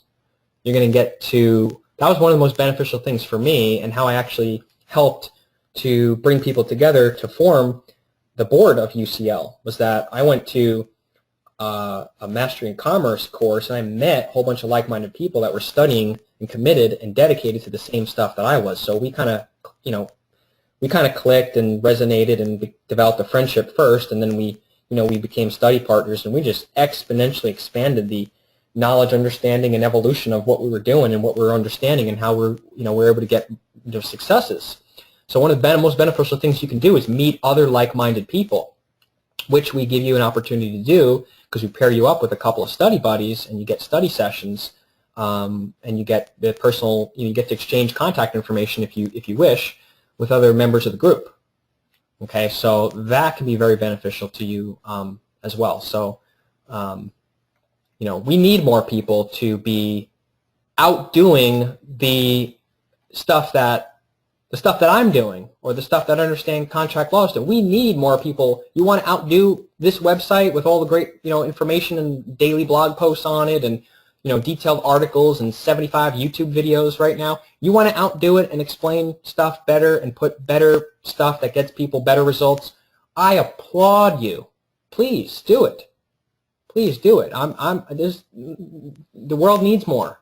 And there are some really other good stuff that's out there. There are some really other good sites that's out there. Freedom School, Creole Harmony, there's a lot of good stuff out there. Carl Lent, there's a lot of good stuff out there, okay? I'm not trying to monopolize I'm not trying to monopolize everything, but if I have something that's good, I'm going to put time and dedication into it. I'm going to stay up for 14 hours in a row putting stuff together, like 5 days in a row, 3 weeks in a row, to get this done, because the world needs this. The world needs people to change their status, to become free, to have more options, and to no longer have that liability and control over their estate, over their life. So we put this together to make it easy for people to just fill out the information, and then you will get all these templates and more pre-filled out with your second trustee and their address already populated into the field, the name of your trust populated in all the right places, your address populated in the right place, your account number, social security number, etc. But you don't need to. You could do it yourself. You could do it yourself, and I recommend you do it yourself if you can. But if you need help, we are available, and we are in the process of training people to learn this correctly, learn how to spot check the documents and prepare them, and help larger amounts of people. So if you are interested in doing that, first off, sign up for the status correction course, because that is the training that you will get, and then if you graduate from that course, you can get paid to do processes for people if there's a demand for it. Okay, so, and there is a demand for it. There's going to be a big demand for it in 2015, because we're going to be hosting a lot of webinars going over this process, and this webinar is packed out 100 people. There were 200 people trying to get on, and well, let's see. No, I can't go back there. So we're planning on doing this next week and the week after, and every single week, to have webinars with 100 people packed on. So there will be people wanting to, the small portion of people that, or I don't know how many people, but the people that want to, contribute a donation to get some services done in exchange, is expected to grow. Okay, so what you're going to do is put your information. And you could also use this sheet for your own. I use this sheet for my family, my friends, the people that I'm helping, to collect their information and put it together. So, second trustee is the one who you trust deeply, who will have your back and not back down to protect the trust. The first and second trustee need to be competent trustees, and/or at least be committed to learning about being a good trustee, and in the mode of quickly learning to do so. The second trustee position is extremely important. God forbid they were ever questioned about it and they backed down and said, no, I have no involvement, I don't know what you're talking about. That would completely potentially vitiate your trust, put you back into the old straw man status of you being the in persona conjuncta. So you really need your second trustee to back you up. Exchanger could be the first or second trustee, or another party of your choosing. That's pretty simple. Some piece of property you put into the trust. You could put a gold coin. You could put a ring. You could put you could put anything, tangible or intangible. Okay, but there needs to be that exchange, just like in a marriage. Why do they want people to exchange the rings? Because it's something tangible. Something tangible that it's exchanged with a witness creates a really solid contract. Now you can't go back and say, oh, I'm rescinding that contract. At least you can't do it that easily. You see what I'm saying? So people get hung up on these things like, well, what's the property to put into the trust? Dude, you could pick anything. You could pick a pencil. You could really pick anything. You could pick a pencil. You could pick, I don't know, anything. Anything that you own, okay? Right? You have to have free and clear title to it. Okay? So, I was thinking, oh, go pick up a rock on the street and use that. Well, do you really have the title to that rock? Where do you live? Do you live in a private community? Do you live in a condominium-like development, and all the grass and the rocks and pieces of the concrete from the road that break off? Who really owns that? You can't just pick it up and say you own it. You see what I'm saying? So, or if you took a pine cone from the forest, well, if that was a state park maybe the state has a claim on that. So you should really pick a piece of property that you really paid for, free and clear, that you actually that the exchanger actually owns, and can document that they own, if ever questioned about it, retroactively. Okay? Don't pick a house. Don't pick real estate. Okay? That's not what you're doing with this trust. You want to pick something you own free and clear. Number one, you don't own that free and clear because you probably got a mortgage and property taxes and things like that on that. Okay? Pick something smaller. There's certain reasons why you don't want to put, real estate into this trust anyway, even if it was appropriate. This is just a trust to create an express trust for your legal name. This is not a trust to put large amounts of assets that have a high value. Okay, those would be, you probably want to set up like a land trust for something like that. That'll be the subject of future things. But, this gives you all the fields, the governing law of the debtor, the date you were born, the date of your 18th birthday, a second notification state of that, where you're going to send this notice to. You're going to notify the Secretary of State in the state that you were born in, and the Secretary of State in another state, preferably, a state that you live in if it's different than that you live at, if it's different than the one that you were born in. Those would be two really good states to notify. Okay. So what do you got here? Exchanger, the beneficiaries, the percent that you give to the beneficiaries. So you don't need to give 100% to the beneficiary or beneficiaries. Okay, a corporation can issue stock, and you can just issue a certain amount of stock, and you can hold, and you can always issue future stock, years later, right? So you don't need to issue all the stock of the company like all up front. You can issue a portion of it, and then you have reserves for issuing more at a later date. Okay, so a trust is very similar to a corporation in the fact that the beneficiaries are kind of like the shareholders of a corporation. Trustees are kind of like the directors of a corporation, or the president, vice president, and the founder of a corporation, like whoever founded the company, is the grantor or the creator of a trust. And the investor that also helped create the corporation, right?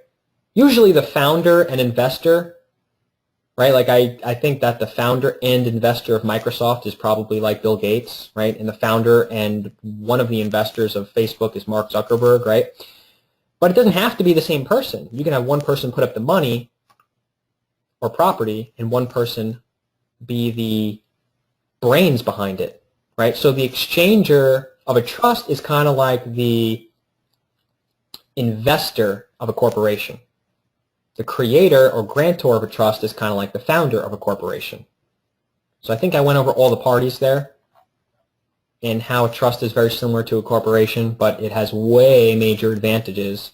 But again, we're not really focusing on the advantages of using trusts, other than the fact that we are limiting that liability, creating some different things that we can go after, some different protections that we have, and you got to pick one of the main things is picking a really competent second trustee, and having a second trustee, and having board meetings with your second trustee, even if it's just once every 2 years. You got to document and show the meeting minutes and the cooperation and involvement of the two trustees. I mean, it's private. You don't have to share that knowledge with anyone. If a court asks for it, it's private. You don't have to show it. But the trust and the board of directors may want to show that they're, to prove that it is a valid trust, if it's to the advantage of the trust. Okay. So if push comes to shove, years later down the road, it's kind of like when you run a company. Years later down the road, you're going to get audited for the things that you're doing years ago in the initial setup. So you want to make sure you do whatever you do in the initial setup properly from day one, right? You don't want to be sloppy with your bookkeeping and your records and this and that, and then get audited for something you did 3 or 4 years ago that, wasn't proper, okay? Same thing with this. You want to have actual board meetings There's really just one meeting. It's only 10 minutes long. I have a script that I can read to you of a sample of exactly what to say at the meeting, because I understand people haven't done these things before. They've never had a trust. They've never been on a board of, I mean, maybe when you guys are in college, you were on the board of your student government or on the board of some sorority or fraternity, frat group, or some club in grade school. I don't know. But if you never formally had a board meeting, you may want to learn how to do that, what the rules are. There's something called Robert's Rules of Order that you may want to look into. But, even that, you don't really need to study really that hard. I put together a script which is sufficient for the topics and the bullet points of what to cover at the board meeting. Let me just pull up the first board meeting, minutes of initial trust. This is just to document, the date of the meeting, the place of the meeting. Now it can be done through Skype, through the telephone, through whatever. Okay, but you could be done at a Starbucks, at a library. It could be done at your home, whatever. But you got to document that a meeting of the minds actually happened. You're not just putting this paperwork together and signing this stuff. You're just documenting that it happened. The first trustee, in case it ever gets questioned and you need to relinquish any doubts from some judge or whoever that this is a express operating legit trust. A lot of trusts have been, and corporations have been determined that they were a sham and that it was really just one person operating it, and they were using a fictitious trust or sham corporation as a shield for whatever purpose, okay? So doing things proper, I'm a big believer in doing things proper. First trustee, Mark John Smith of the aforementioned trust, was present and constituted a quorum of the board. Trustee called the meeting to order and affirmed that officially on so-and-so date the trust was created but left properly unmanaged. That's the date of birth, right? Trustee called the meeting to order and affirmed that officially on so-and-so date the trust was created but left properly unmanaged until today's date, until accepted by appointment of Mark John Smith has been accepted as first trustee of the trust. Trust became fully operational as a separate legal entity on the birth date. The temporary secretary, as undersigned below, was appointed to record these minutes. Trustee approved the initial exchange on the attached addendum to the initial meeting and authorized the issuing of the agreed number of certificates to the exchangers. We showed you those already. Trustee then appointed Susie Smith, another trustee, and the party being present accepted the appointment and affixed her signature below. Trustee stated that the trust was in immediate need of a person or persons who could serve as managing directors. After discussion upon motion duly made, second and carried, it was resolved that the following person or persons herein named as officers of the trust to serve with bond and until replaced by resolution of the Board of Trustees in the capacities identified below. You and your second trustee. It says managing director and secretary. Those are both trustee positions. It is decided that the managing directors will be authorized to conduct day-to-day routine business of the board, to hold trust business meetings, blah, blah, blah, have bank accounts, yada, yada. The secretary will keep minutes, act in the best interest of the trust certificate holders by keeping prudent record keeping of certificate transfers and other business respecting the holders of this trust, etc., etc., etc. There being no more business before the board, the meeting was adjourned. The two trustees. So did you actually have a meeting and have a motion that was second and carried and the board resolved that you were both appointed as the trustees? Okay? Did you actually do that? Well, you may be unfamiliar with doing that, so what I did is I put together a sample script. This is a sample of what to say verbally together with the two trustees at the time, date, location of the first trustee meeting. Let me zoom in a little bit. I hope you guys see the amount of time that we put into making things easy for you. It is a sample based on the agenda that your first trust meeting is usually going to have. You can have this meeting on the phone at a physical location together through Skype or join.me or any other means. You may wish to have your meeting using an encrypted or private technology, which we're going to have future webinars about. If Huh? Well, basically, if you're using the phones or the internet, there are tools that you can keep all your trust meeting minutes private so that you don't have, I'm sure you guys know the CIA is recording, everything that we're saying right now, and everything on your phone, and there's, buzzwords that are caught and things like that. So if you guys are into this stuff, you're probably all having your stuff, monitored by the CIA or the NSA or whatever. So, not that you're doing anything with your trust that you really, have any liability about, but, hey, I don't want other people, this is a private meeting. I don't want anybody listening to it. So there is some really cheap, very effective private technology that you can use if you're going to have your meetings over the telephone or over the computer or whatever, and we're going to give you tools for that later. Military-grade encryption text messages and sending photos through phones and encrypted phone calls that nobody can intercept. Really cool stuff like that later on in the year we'll put some webinars together for you guys. But that's not necessary. We like going above and beyond, right? And giving you all the tools and ammunition, and you guys pick and choose what you want. It's like a buffet. We like going above and beyond so that everybody who comes to the table, if they're really hungry, if they're a meat eater, if they're a vegetarian, if they want soup, if they want a salad, if they want Indian food, if they want Asian food, we want to bring everything to the table, right? Every kind of drink. You want, fresh squeezed carrot juice, wheatgrass, you want iced tea, you want soda, you want to drink Coca-Cola. We want to bring everything to the table and then go above and beyond what is necessary, because we're just very passionate about this stuff. This is the real deal here. So why not go above and beyond? I wouldn't go above and beyond if this was nonsense, if this was a theory that some guru started talking about, 3, 4, 5 months ago and posting up videos on the internet. I'm passionate about this because I know that this process works.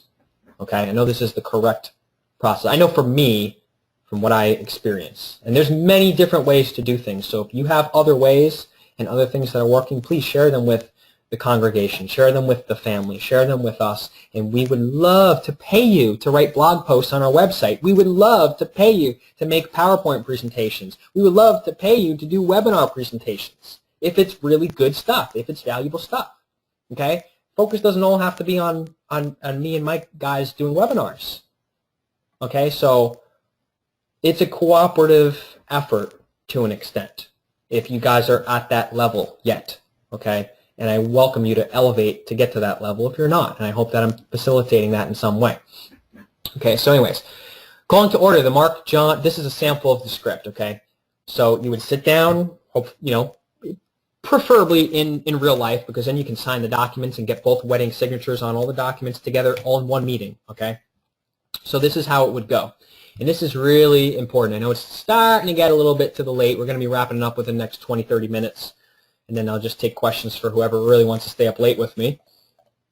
And I know I will probably have to wake up late tomorrow from staying up late and talking. It's a lot of energy to keep talking for hours and hours and answer questions. But, this stuff is important. It's really important, okay? So this is a sample of what the meeting. You sit down, you got all the documents printed out that we prepared for you or that you prepared for yourself, and you go, calling to order the Mark John Smith Trust. Today is Friday, January 30th, 2014. Who is going to take the meeting minutes as the temporary secretary for today? And then obviously you or your friend would raise their hand and say, okay, you're going to do it? Okay, great. You pull out your marbled notebook or you pull out whatever, or you pull out the previous minutes that we already have typed up for you, and you just document and, put a check mark next to the fact that this all happened. And at the end you sign it, okay? So we're going to go. We're going to say, present here are myself, Mark John of the family Smith, and Mark Dennis Awesome, who's your second trustee. I, Mark John of the family Smith, will act as the chairperson of this meeting, and Mark Dennis Awesome, will you act as the secretary and record the meeting minutes? Okay, great. We have a consensus. Okay. Now the first order of business. The first order of business is and the whole purpose of this meeting is the mismanagement of this trust and the reorganization and proper management of this trust at the direction of the creator or of the grantor, which is me in my sui juris capacity. So let's just give a little bit of background, make sure we both understand what's going on here. The trust, I have the birth certificate right here. You might want to pull out a certified copy of the birth certificate, and you might want to show the second trustee. You want to say, listen, I have this birth certificate right here, and, this trust, obviously, it's a legal entity. operating in the United States and so forth. And, it became fully operational as a separate legal entity on whatever your birth date is, as evidenced by the birth certificate. Right here is the birth certificate number. And here's a certified copy that will remain in the trust books and records, and we'll let the secretary keep that in their trust books and records. By the way, 3-ring binder with clear plastic sheets. That's your trust books and records, okay, in case you guys know. So go pick one up. Go to Staples, okay? I frequent Staples all the time, okay, because I'm a trust geek, okay? I am a trust geek. I got multitudes of trusts that I'm in some way involved with, okay? So you're going to put that birth certificate in the records there, okay? And yes, you can go and get the authenticated and apostilled copy and put it in there. And we'll cover that at a future webinar. We're not going to go there yet, but this is just to show the second trustee. Here's the legal evidence for identification purposes that this trust exists. But you know what? The government's running this show. It's being mismanaged. And since it's me that created it, we all know that from common sense. It was my foot put on the birth certificate. I mean, we know that. We're having a meeting. We're having a meeting in the mind. We're both explaining. We're both understanding it. Listen, we're going to change and reorganize this trust due to the mismanagement of the corporation, the federal corporation, mismanaging it. So you're going to say, here's a certified copy which will remain in the addendum and the trust official books and records attached here too. Background. The trust has become fully operational as a separate legal entity. Did we copy that already? Okay, that's a duplicate. We already said that in the previous. Look, we're saying this twice. I'm going to update the file here. So, as John Henry of the family of the House of Doe and the creator and grantor of the trust, John Henry Doe, let us affirm on and for the record that the trust has been left properly unmanaged,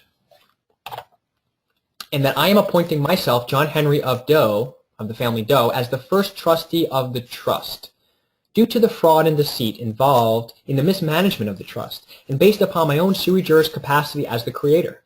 I have enrolled, well, this is, where we changed that. I have enrolled Mark Dennis Awesome. And by the way, if your second trustee can be a U.S. citizen, it doesn't have to be a living man or woman, okay? It could also be a corporation, but you shouldn't be involved with that a corporation, okay? If you have a second or third trustee or whatever, you shouldn't be involved with that trust or corporation. You want to really create a separation. Otherwise, they can pierce the corporate veil because it's just you and another capacity being the two trustees, and then they can break that. So the bottom line is you got to have a friend that wants to be your second trustee, okay? And that's not difficult. I mean, I was laughing with my mentor the other day about this, and he asked me, he's like, I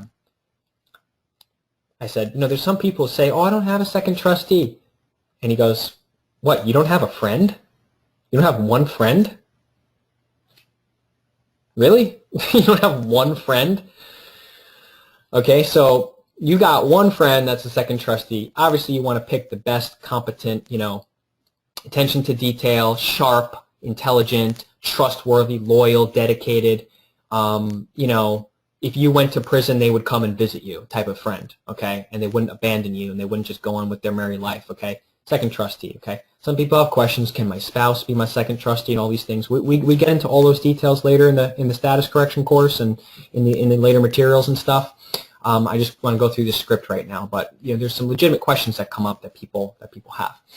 Once we have two trustees, okay, so picking up the script here, we have enrolled Mark Dennis Awesome to consider a position as a second trustee of said trust here today.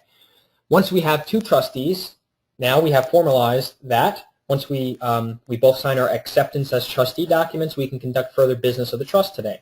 Mark Dennis Awesome, as your role as trustee, you must pledge and manage to protect and preserve the trust estate to the prudent exercise of the powers and authorities provided to you by the trust, i.e. contract, the declaration of trust. All actions by the trustees must have a consensus of the majority of the Board of Trustees. Mark Dennis Awesome, please review and sign the acceptance as trustee position paperwork, which is a one-page just acceptance that they're accepting that role. Do you wish to accept this position? They will say yes. Well, then raise your right hand and repeat after me. I, Mark Dennis Awesome, and then he says, I, Mark Dennis Awesome, solemnly pledge to manage, protect and preserve the trust estate, through the prudent exercise of the powers and authorities, provided to me by this contract titled Declaration of Trust of John Henry Doe Trust. or what was the trust name? It wasn't John Henry Doe Trust. It was what was it? What was it, guys? Mark John Smith, right? We used. So let me fix that in this script. Right? This is a example of a fake client or person doing it, or usually we use John Henry Doe. Oh, here's another one, John Henry Doe. Just want to make sure it's congruent. We're gonna have both. Why don't we make this one John Henry Doe? That's fine. You guys get the point, right?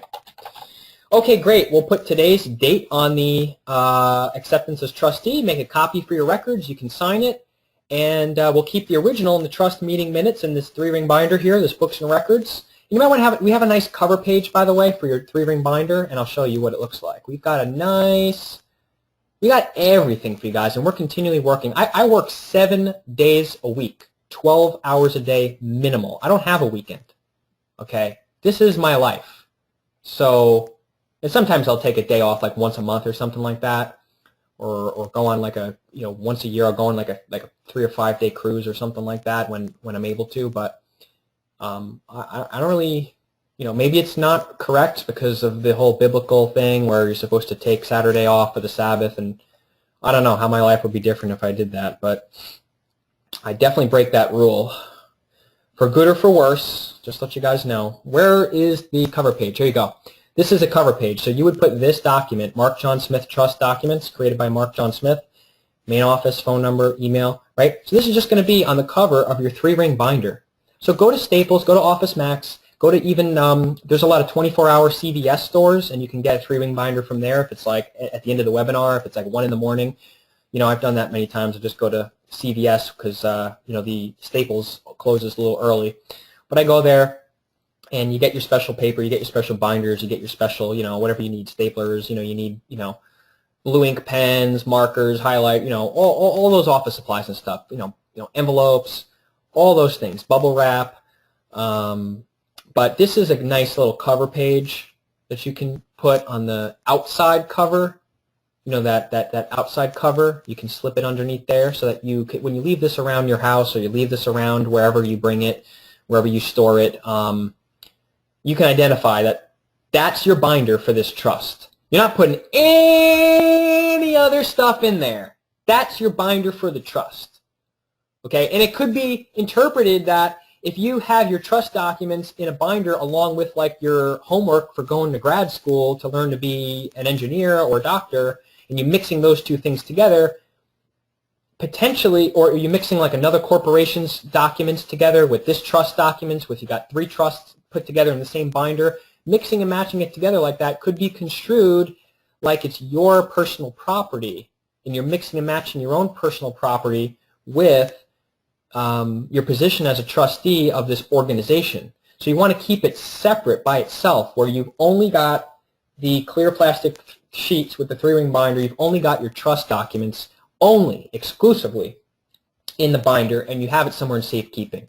And you may want to put it in a safe, a fireproof safe, things like that. You might want to make second copies of all the paperwork and keep it in a safety deposit box, or keep it at your, like at your mother or your, family member, your mother or father's house, or somewhere else, just in case it gets stolen,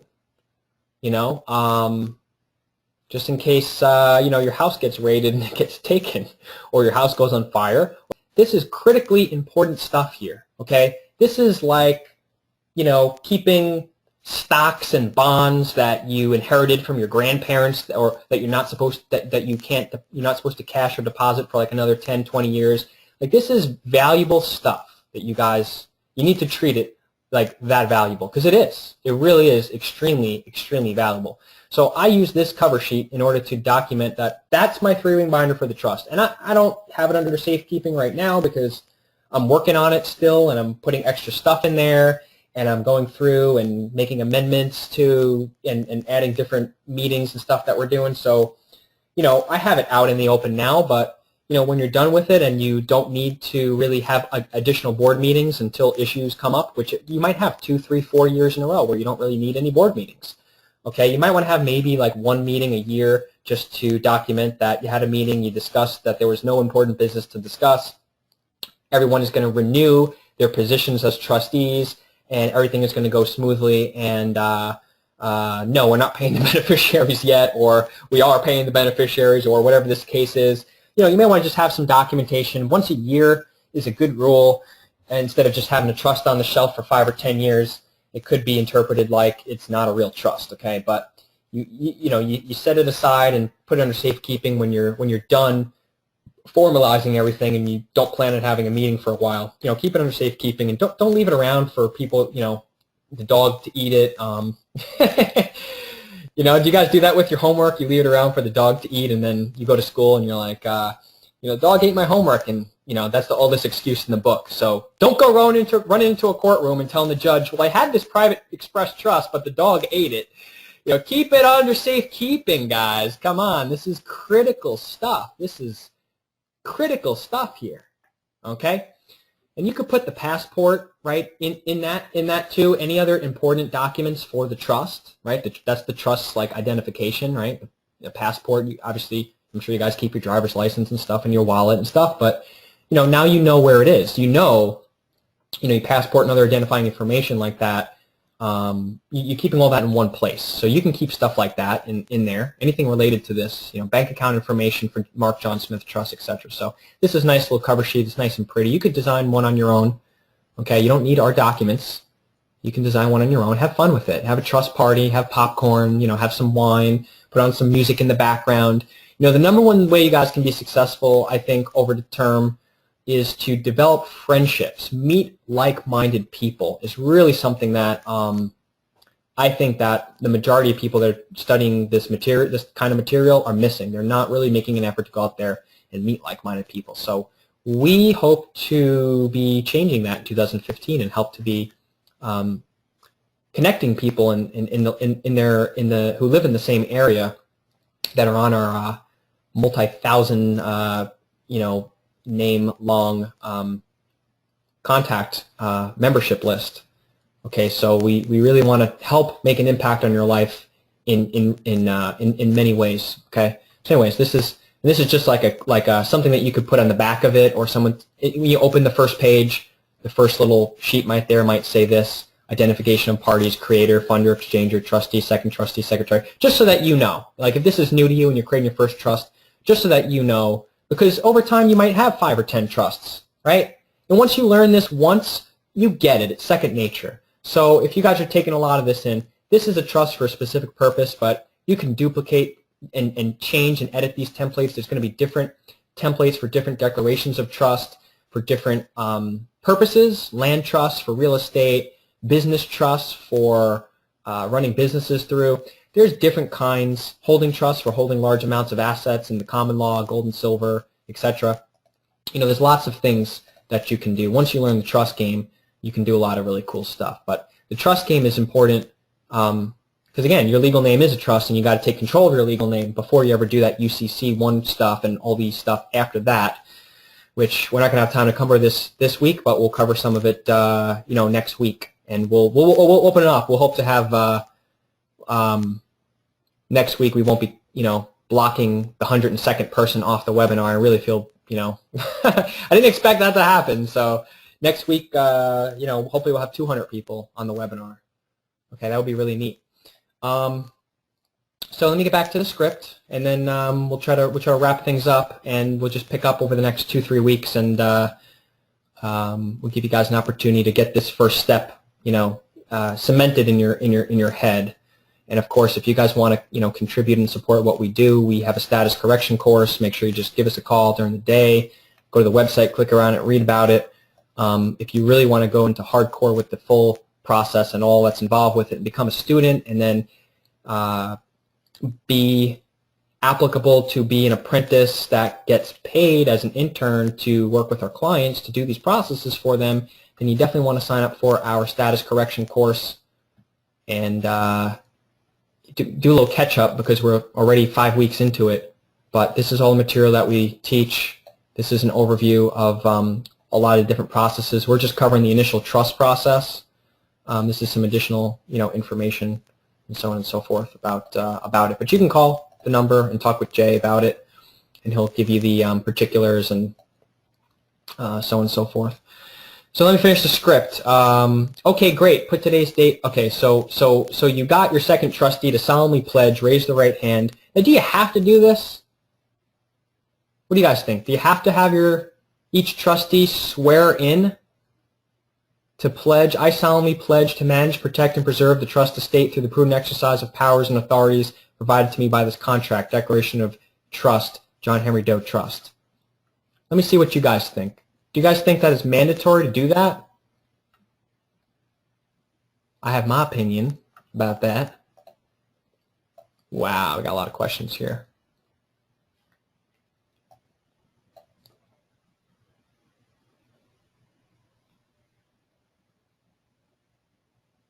Oh yeah, special guest. He was supposed to call in. I'm kind of on a roll here going over this stuff, so I'm not going to call him. Next week for sure. Next week for sure. We're going to have a special guest on that's going to co-host with me. Oath and swearing is contract must do. Or affirming. You don't have to swear. You know, some people religiously, they're against swearing. I understand that. You may want to affirm, right? Yeah, you can recite from these notes, Hunter. Okay, someone said yes, they think that it's necessary. Yeah, we'll repost the webinar.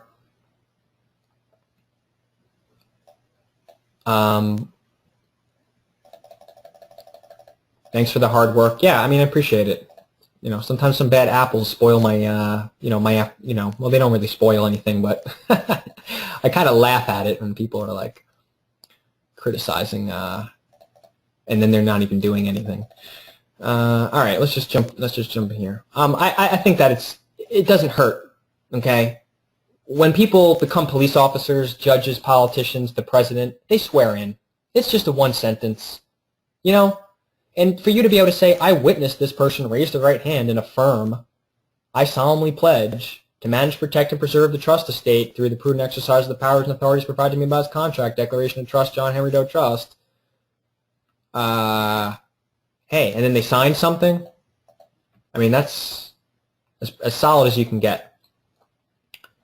Okay, but it's a little more than just signing the paperwork. Okay, great. So put today's date on it, make a copy for your records, keep the original in the trust minutes, send the original to me as I will be the secretary to keep the official books and records at whatever the location is.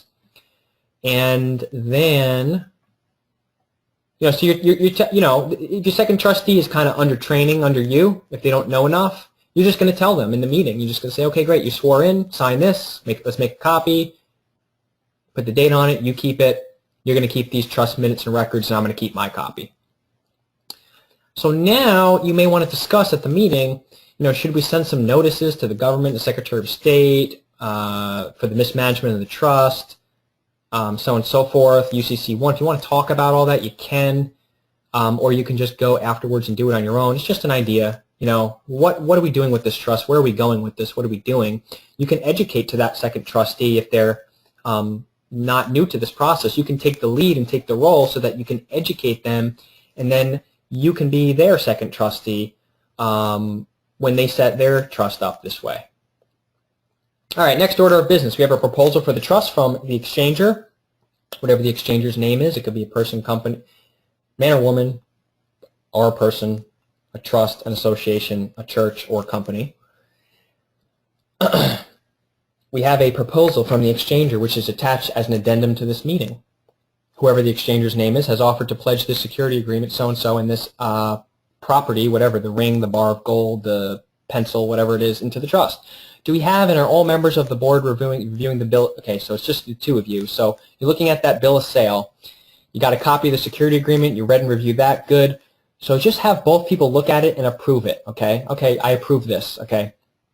Or I motion for the board. The formal way to say it is I motion for the board, you know, to review and approve this. Okay. I approve it. I second it. Okay. We carry it, and it's resolved that this is approved. This exchange. Now we document and sign the documents. Okay. So that's kind of like how it goes. I don't know if you need me to like really read. We're almost done. Okay, so just saying out loud, okay, you reviewed it. What do you think? Should we discuss it? Oh, there's nothing to discuss. I agree with it. Okay, well, I motion the board to approve of this exchange. Second trustee says, I second the motion. And then you say, okay, the chairperson, which is you, the first trustee, says, okay, it is carried and resolved. Let the record show that John Henry Doe Trust has approved the security agreement, 05131975 JHDSA, and authorize the issuing of one certificate unit or 25%, certificate interest for the exchanger, whatever the exchanger's name is. Now, can the secretary, Mr. Mark Dennis Awesome, can you please document this in the Schedule A of the trust? Let's make sure that within 30 days, one of the trustees, either you or me, send the certificate to the beneficiary with a cover page notice. All right, cool. And then you can set that aside with that notice to beneficiaries that I was talking about. Can we agree that the notice I've drafted up? Okay, and then boom, you both agree on, you review that notice. You review the notice, you say this is all good, okay, and then it's resolved. We agreed with that. We agreed that we're going to send that to the beneficiary, and it's all good. You can even put that into the envelope and write out the envelope ready to mail it out, but there's no need to mail that out right away. You can mail it out, within 30, 60 days, something like that, after the meeting, okay, to send the beneficiaries their certificate and the cover page. So, okay, it is resolved, okay, and then you've got the official identifying stickers that you could put on the trust property to identify the trust property, and within 30 days, any other property that's put into the trust can be tagged as trust property. You could take photographs and then put those photographs, submit them to the board, have both trustees sign it, put them in the books and records so that you always have a photographic forensic evidence of the trust property, what it looks like, a picture of it. Very powerful stuff in case the property ever gets seized and you need to put a claim on it. The trust shall have a policy to put a sticker on certain tangible property that a trustee deems necessary and take a photograph of the property with a sticker on security purposes. Okay, do you have to do that? No, you don't have to do that. I'm just going above and beyond, throwing anything you guys might need. Next order of business, the trust is in immediate need of a person or persons to serve as managing directors and secretary. The managing director's responsibilities are two. And then this was just a copy. This is just like a bullet point of that. What we discussed in here. Okay, the managing directors will be authorized to conduct day-to-day routine business, to hold trust board meetings, authorized to open one or more bank accounts. Okay, so I just put all that stuff in here, and they say the secretary's responsibilities are to keep meeting minutes, to blah, blah, blah, respect, keep, preserve the privacy of the trust business dealings, records, and the like, to not divulge private information to third parties or governments or courts without express consent of the board, blah, blah, blah, etc., etc. So once you've outlined the responsibilities of the managing director and the secretary, you guys approve the positions, you sign that acceptance as trustee. It's just very simple. It just basically says that you're accepting and pledging to manage, protect, and preserve and exercise the powers of the trust estate. Okay? And you've got one as well for the second trustee to sign, which is a little different. Okay? Signed by two witnesses. Okay? And there you go. Now, discussion. I make a motion to have myself, John Henry the Family Doe, be managing director. And to have you be the second trustee, be the secretary. Okay. Do we need to discuss this before we vote on it? Right. Before I move the board to make a vote. Right. Why not have a little discussion about it first? Okay. Are we clear about it? Your second trustee might say, well, what are the conditions of this? Let's discuss. Is there liability? Well, we've got hold and harmless agreements here that eliminate your liability. Where do we got that? Yeah, we've got this hold harmless agreement that limits liability, be signed by the first trustee. There's also the second trustee is going to have their own version. It will act as a bond, and the trust assets will be secured to incur any liability. You will sign as a trustee to make trust liable, not individually, blah, blah, blah. Can we agree on a unanimous resolution on these hold harmless agreements, or would you like to counteroffer or add anything to it or make any adjustments to the contract? Okay, boom, ready to go. Let's discuss the terms of getting out of this position. If at any point in time you want to resign out of this position, the contract for your acceptance as a trustee says that you can leave, or the declaration of trust says that you can leave at any time with a resolution of the Board of Trustees as soon as another competent individual is appointed to take your place, so that there's not a spot left vacant. So you must give us notice, and the trust will have 90 days to select a second competent individual to replace you the moment you leave. Because again, you always need 2 trustees, so you always want to do that. You always want to have those terms in there so your second trustee doesn't resign and bail on you and leave you back with only 1 trustee, which is a big problem. Okay, let's vote. Okay, I move us to approve this, this, and this. Okay, I second that motion. Let the record show the motion is carried and is hereby resolved that so-and-so will serve as the managing director and so-and-so will serve as the secretary trustee. Sign this, sign this. You make a copy, put it in the trust records. I get my copy. Boom. Each trustee may sign and resubmit to the records of the trust and keep a copy for yourself. All harmless agreement. Okay. Next order of business is to approve this abstract of trust and banking resolution. So the same deal. You motion, you resolve. It could be really quick, 30 seconds. You know, I motion, I second, it's carried, boom. Okay? If you're not familiar with that language, just go on YouTube and type in Robert's Rules of Order, or read the book, or get the audio book, Robert's Rules of Order, demonstration. That's a good one. Listen to this chick. She's fun to look at. Listen to this chick talk about it, okay? Robert's Rules of Order demonstration. I watch a lot of her stuff. I like her.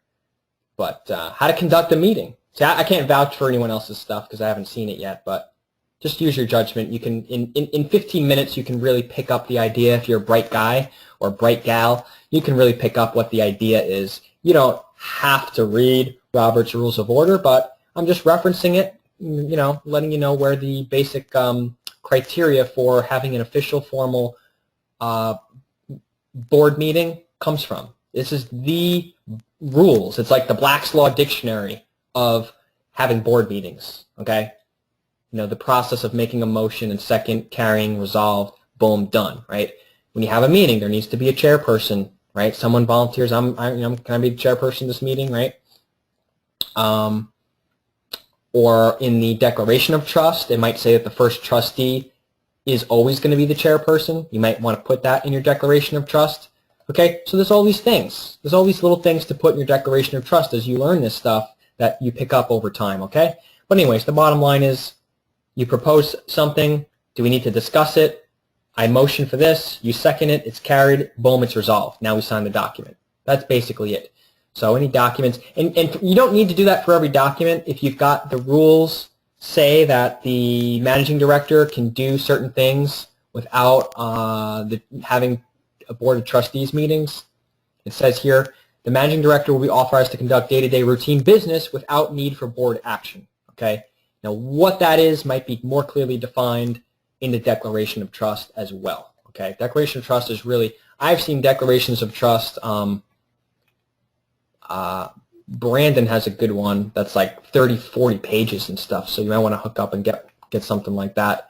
That's even more as your knowledge and ability to use trusts and understanding of them and getting more complicated over the course of your learning curve.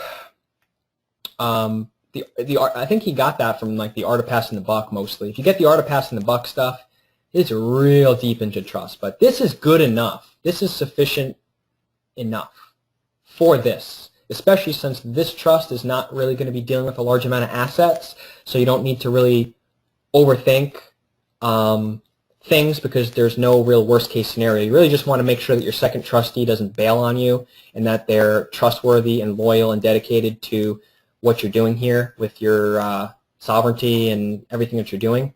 So that's the real purpose of this trust. There's other things that we can refer you to on trust. We are coming out with a trust product as well later on in the year.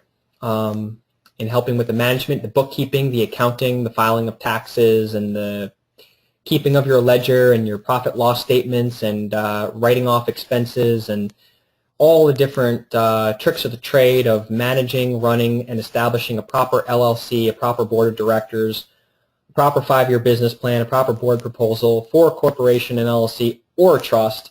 And then on top of that, the people that graduate from that class will be prepared and ready to do the business line of credit approval process that you can get a $100,000 to a $1 million line of credit. You got to have a 5-year business plan. You got to have a few people on your board of directors. You got to have some things in place to legitimize your business and the prospects that your business is going to prosper or that your trust is going to prosper.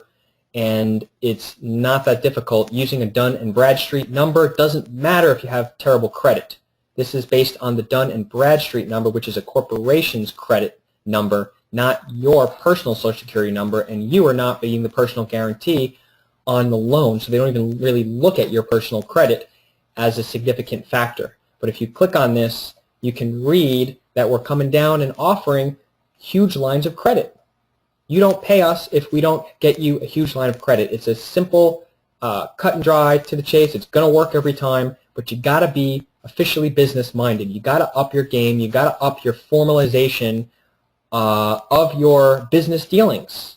You're not just doing business in your name with a DBA. You got to be dealing with a corporation, dealing with an LLC, dealing with a trust, having board meetings, having a business plan, having some basic things in place, having some basic accounting and book ledgering skills and meeting minutes and things like that, so that you can run it properly, be legitimate, have competent people running the company, and we can help you get approved for a $100,000 to a $1 million, a $100,000 to a $1 million line of credit. No joke. This is the real deal. You don't pay if we don't get you the line of credit, but it's not even that. We're going to help you to check off the criteria of items that you need to have before you even apply for the loan. Before you even apply for the line of credit. It's a credit card. It's not a loan. It gives you a limit to spend, but you're not necessarily in debt unless you start to spend on it. Okay, it's a line of credit. It's a credit card for your company. And generally, we can get that in about 90 days. Okay, so a lot of you are saying, what's the payoff? Oh, I got to learn about meetings, and I got to read Robert's Rules of Order, and I got to have a second trustee, and all this stuff. There's a lot of mother effing payoff if you guys take this stuff seriously. And we're really looking for some serious students, and the best serious students are going to be business partners of ours at some point later on in the year. So there's a lot of payoff to learning this stuff. And I don't know what you have going on and what situations. We all have different things that are in front of us right now that we want to deal with. That's why we were, compelled to learn this stuff. And everybody's at a different place, but everybody can learn from the proper management and creation of a trust and having board meeting minutes and documenting bills of sale and different things like that. It's just some basic bookkeeping and accountability and documentation that, a meeting of the minds did happen, this and that, whatever. Okay? So anyways, there's some other optional things that we're not going to cover that you can throw into the same meeting. But at the end, you say there be no more business before the board. This meeting is adjourned until such time when either trustee requests or requires a meeting. And that's basically it. So that is the sample script.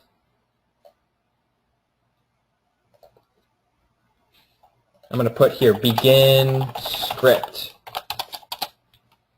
That is just the sample script for someone who's never done something like that. And I hope that that's a valuable product. I hope that that's a valuable thing to, to give to you guys. So, there you go. All right, winding things down. I didn't have the time to really go over all this stuff. We'll continue next week. So I will answer any questions. It's getting pretty late. I'm going to close this up here. So, the first step, and we got a step by step by step. And one thing I do want to also show you is that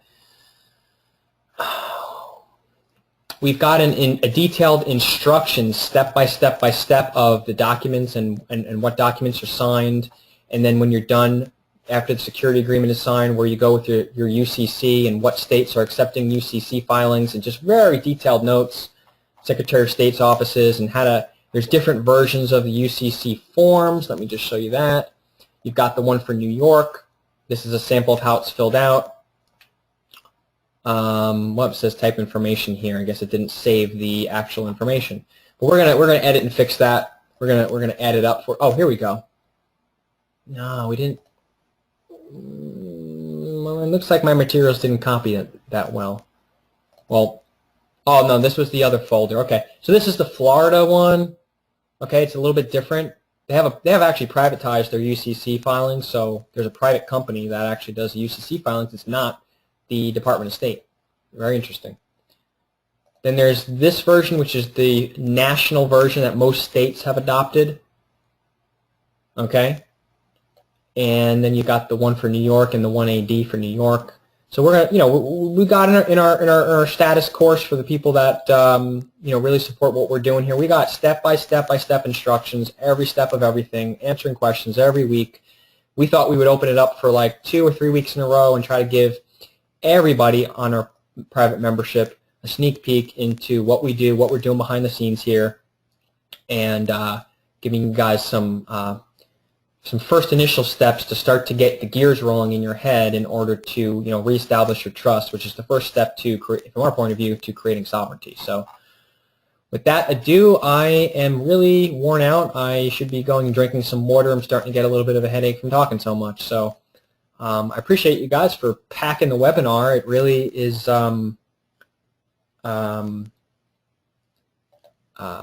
appreciated. For you guys staying out late on a Friday night instead of going out to a restaurant or spending time with your friends or watching Big Bang Theory. So if anyone wants to say anything, comment, or ask questions, I didn't really take any questions, so I would love to unmute people that got their hands raised. Think I'm starting to understand it. Thank you for breaking it down for us. I like the new format. Yeah, I appreciate it. Does each beneficiary need to be an exchanger? No, beneficiaries are not going to be exchangers in this trust. Nope. Easy thought. The exchanger should be either you, the first trustee, or your second trustee, or a third party that's not having any other position of the trust. How can I be a student? You could be a student by just staying on our email list and attending these webinars. We are going to do weekly webinars. We have not done free weekly webinars for all the free members because we haven't had the time to afford to do so. Okay, and we were on a tight budget. And we were losing money every month, and we were trying to get out of the red. So we haven't done free webinars. I'm sorry, but starting from this week, we will be doing free webinars or conference calls every week, even if you've never sent us $1. Okay, that's just something we've always wanted to do. We used to do it, but we fell off because we had to balance our books and our budget and work on projects and dig our heads into the books and really study really hard over the last year. So I apologize for not having that, but we will do that from now on. If you want to contribute to our soon-to-be congregation and support our work in exchange for the 15-week status correction course, I think I kind of covered that. I don't like to oversell and point stuff, but I just want to answer the guy's question. So if you go to our website, understandcontractlaw.com, click on status correction course, this is all the stuff that we cover. It's probably going to go a little bit more than 15 weeks. Initially, I thought it was going to be 12 weeks to cover all this material, but it's a lot of material. You have a lifetime access to go through the material. This is, again, a video that gives you an overview of the basic table of contents, if you will, of the 10 main categories of areas that we're going to go into. But we teach you how to get an international driver's permit, American national passport, et cetera, et cetera, et cetera. And, of course, going through and completing the process that I'm starting to teach you right here, and the filing of the UCC, why it's important, answering questions. There's a UCC 3. There's other notifications. There's other things. There's a lot of things. There's training about if you have a court case, how do you use this material to deal with your court case, right? So you can get that, and you can become an apprentice, and you can learn. And the best students from that class who really learn it and do the processes themselves and get it all 100% correct will have an opportunity to get paid to work with our other members to actually help our other members, okay? So if you contribute, it's a tuition. Think of it as paying to go to college so that you can get a job later on. Not also to mention, you're learning it. It's valuable to learn it for yourself, but you can also teach it to other people. You can have other people, pay money to you for you to help them with it if you want. We just want you to make sure you graduate the course and learn it, and we'll give you a certificate that you did graduate from it. So we're really seeking people in that realm. But if you want to be a little bit more relaxed, a little bit more, chill, and just casually observe the training webinars and stuff too, that's fine too. That's totally welcome. That is totally welcome. Everybody's looking at this at their own pace, okay? So, you could get with us about the expenses for getting this paperwork done for you and taking the course, or both, and there is a special on getting both of them for the price of one. Okay, so instead of paying twice to get all this filled out, put it into your 100-page template, giving you all these documents and more, we will give you that for free if you sign up for the status correction course, and that offer ends by the end of February. Okay, so but just get with Jay and let him know that you want to do that by calling us during the daytime. I'm sure you guys have our phone number. It's on our website, a few different places. So that's how you can become an apprentice and learn, 15, 16 weeks, however long it takes, every step, everything on recording, 99-year license to either logging into the site or getting a download link that never expires for you to always get the recordings, the editable documents, the step-by-step, et cetera, et cetera. I don't really believe in offset bonds anymore or 1040V vouchers. That's a different topic of conversation, but I don't really believe in that. Yeah, spoken word is powerful. Yeah, if you have your meeting and you speak it out loud and you record it and you save it in your fireproof safe, ain't nobody gonna be able to dispute the existence of your trust, right? So that's the idea, is just getting the signatures on stuff. Some of the stuff is witnessed, some of the stuff is notarized. You're not filing any of your trust documents anywhere. All your trust documents are private. Same thing when you open up a corporation or an LLC. There is an Articles of Organization that's private. Now there's an Articles of Incorporation that's public. It's like a 1 or 2 page declaration that you're incorporating or giving the jurisdiction to do business in a particular state.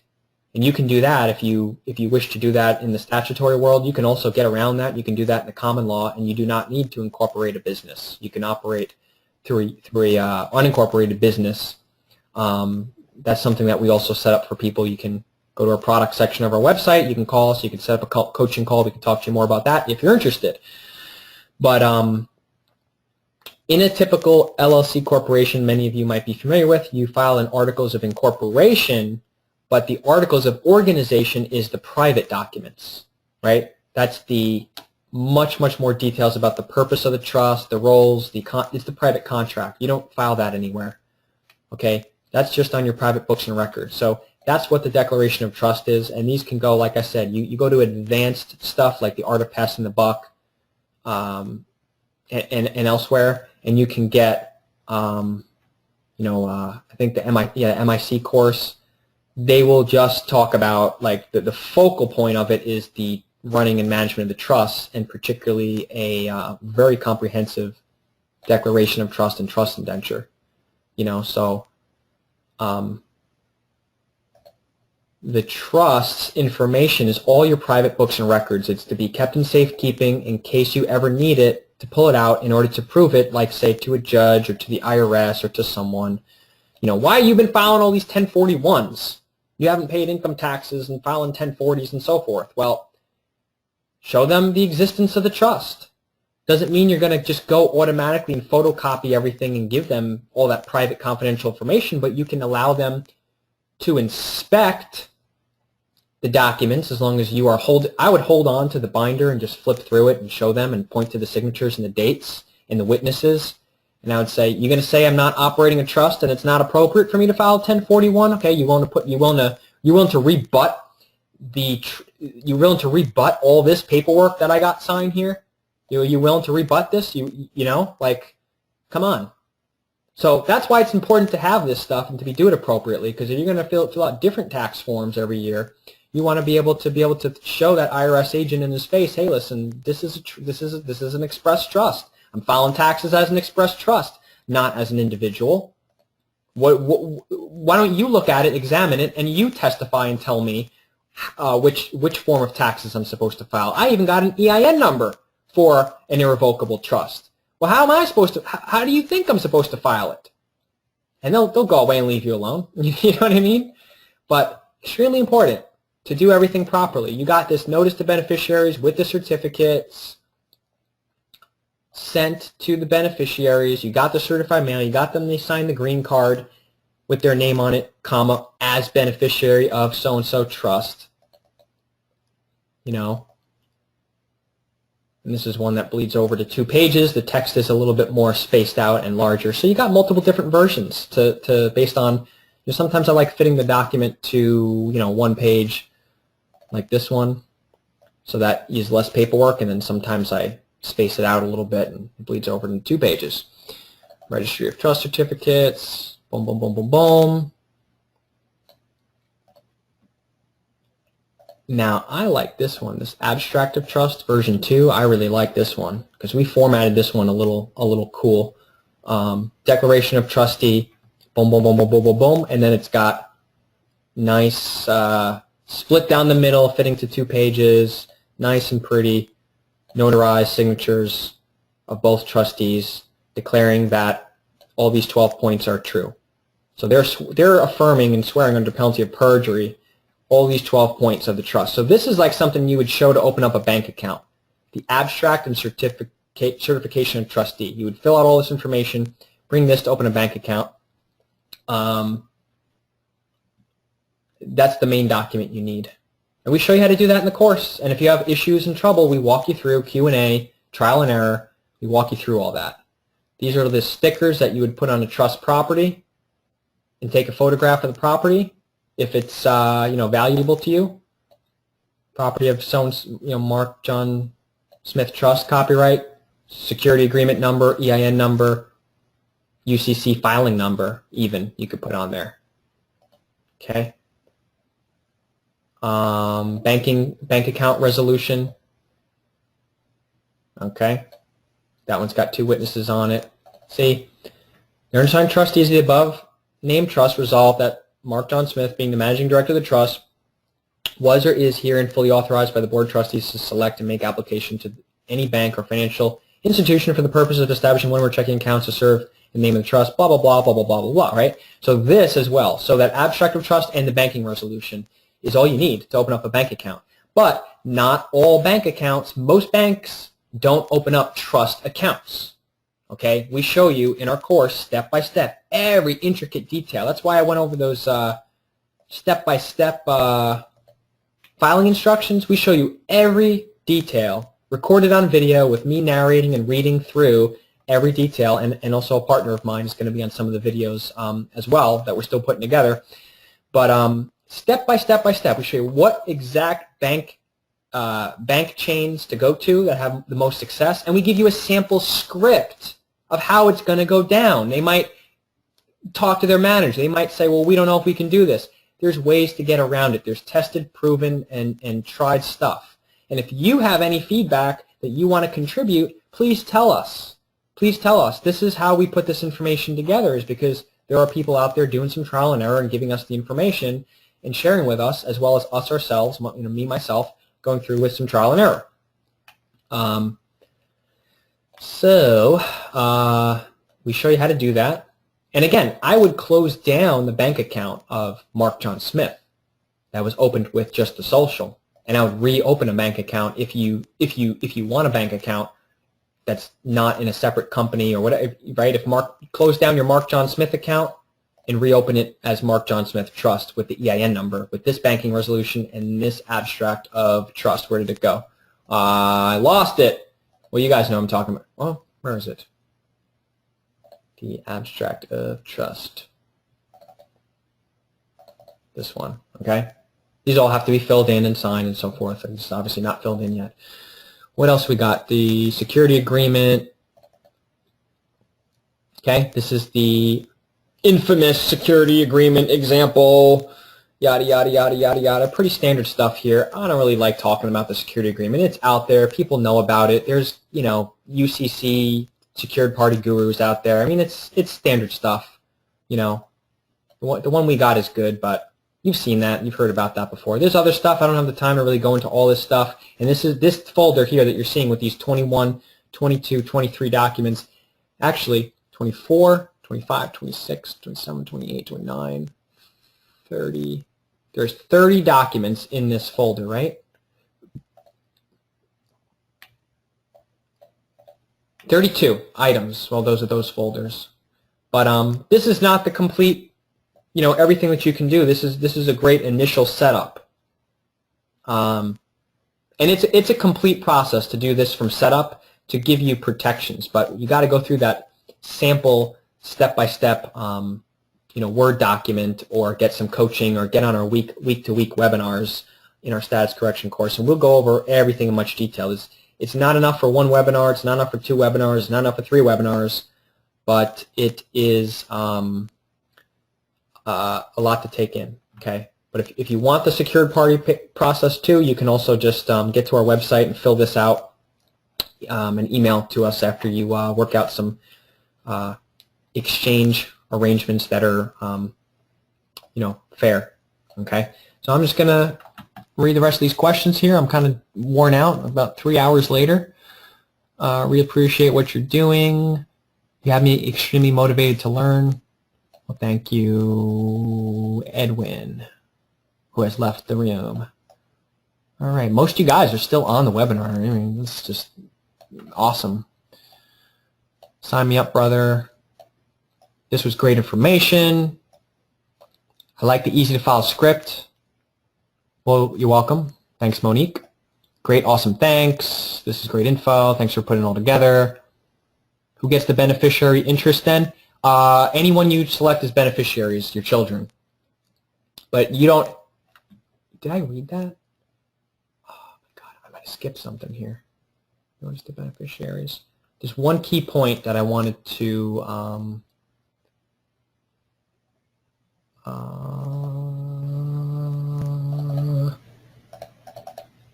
one key point I wanted to really make.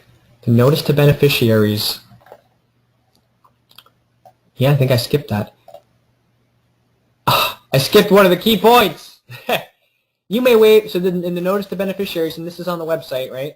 But it says, you may waive your beneficial position in the trust at any time by providing written notice to either of the two trustees listed above. The trustee cannot make distributions to you until you return a signed copy of the letter at the bottom. This does not mean that you are or will be entitled to a distribution in the near future, as that is determined by the Board of Trustees, the Declaration of Trust, and the available wealth or assets in the trust at any time. Really important. So your beneficiaries aren't going to have great access to wealth per se.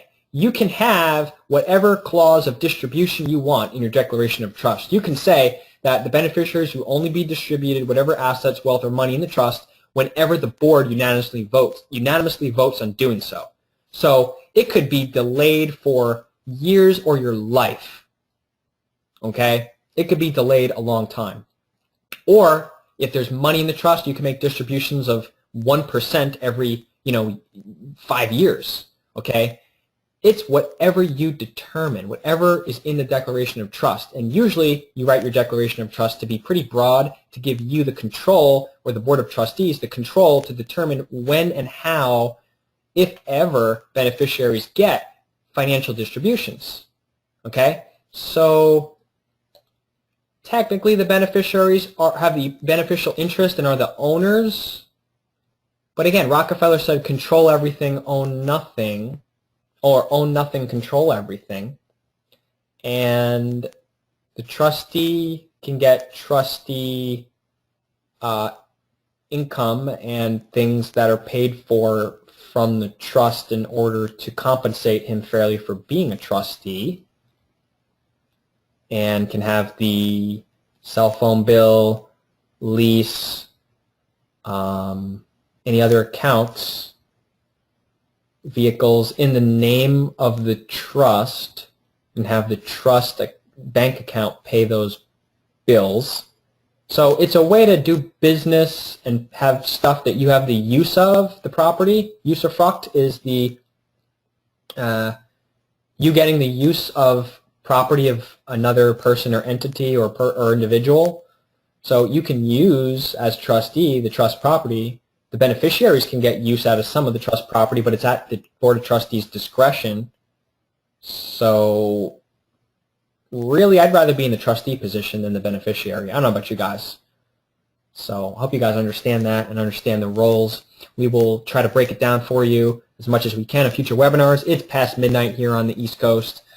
I love and appreciate the fact that we had a ton of positive feedback when we went with people registering and getting on this webinar. So we look to do this each and every week, but those of you on the status correction will get the step-by-step status stuff. So try to make that decision if you can. Give an equal exchange and contribute for the status course. It would be great. If not, and you really don't have the money, there's other ways we can still teach you material. It just won't be the exact material that goes over this entire process. So anyways, without further ado, I didn't unmute anybody. Are we going to have live classrooms where we can all sit down and learn? I don't know. Do you have any students? Yeah, we're going to deal with local students later on in the year. What about the video using the trust interest aside? This is not a Yolanda, this is the process that you want to have initially in order to, if you're going to want to discharge debt, you need this process set up first. There's other stuff like Forms 56, appointing Secretary of Treasury as fiduciary, and then offering them a partnership to, offering them a bond to discharge debt. But we don't have time to go into that now. But you need all this stuff set up first. That's above and beyond taking control of the legal name. Okay, discharging debt is an advanced process. You need to have this foundation down first, and then you can have additional meetings to do additional investments and to set up additional accounts for those purposes.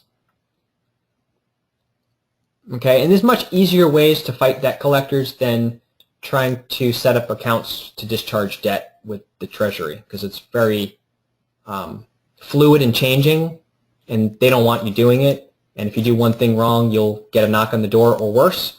So we really want you to understand what you're doing if you're going to go down that path. And ultimately that's your choice. But there's other ways to deal with debt collectors. You can contact us and find out what we recommend. But there's more mainstream, simpler ways to get out of debt that don't involve any set-offs and things like that.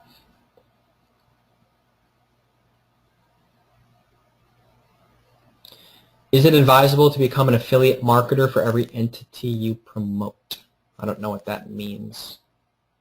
Can Express Trust for not own a for-profit entity?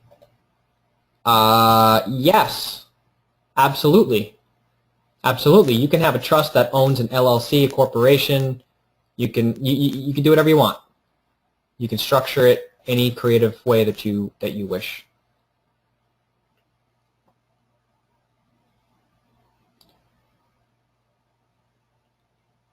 Audio dropped when you were talking about not being able to discharge your A4V car loans.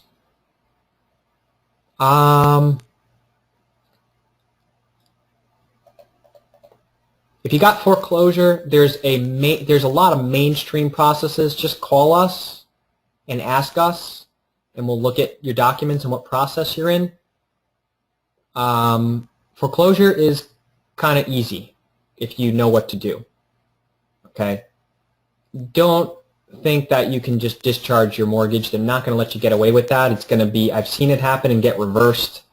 It could be a nightmare. You don't want to go down that path, in my opinion, unless you're extremely advanced. If if you're holding that off for 2 or 3 years or 4 years, and you're really, if you have some special power to really grasp this stuff at a rate like 10 times faster than the average Joe, then go forth and try to figure that out. Go ahead, make that decision. But I hope that you don't need to stop the foreclosure in the next couple of months and you're pressuring to figure out how to discharge it, because that's a recipe for disaster. Because I wouldn't play around with any funky instruments like set-offs and discharges unless you really are advanced. And you don't need to risk that. You don't need to, like I said, some of the gurus recently got charged and convicted of making and using fictitious instruments. Some of that stuff. So be careful. Okay? Why would you apply for an IRS EIN number for a common law entity? You don't have to. No, you don't have to. You can get a bank account without an EIN number. That is totally possible. It's difficult. They're going to give you a hard time. You may get turned away a few times, but we're putting a tool together and some documents together to give people a little bit more tools to make it a little bit more possible. But a lot of people without the experience and the knowledge of the law are going to get turned away and pressured into just, the bank's going to refuse you to open a bank account.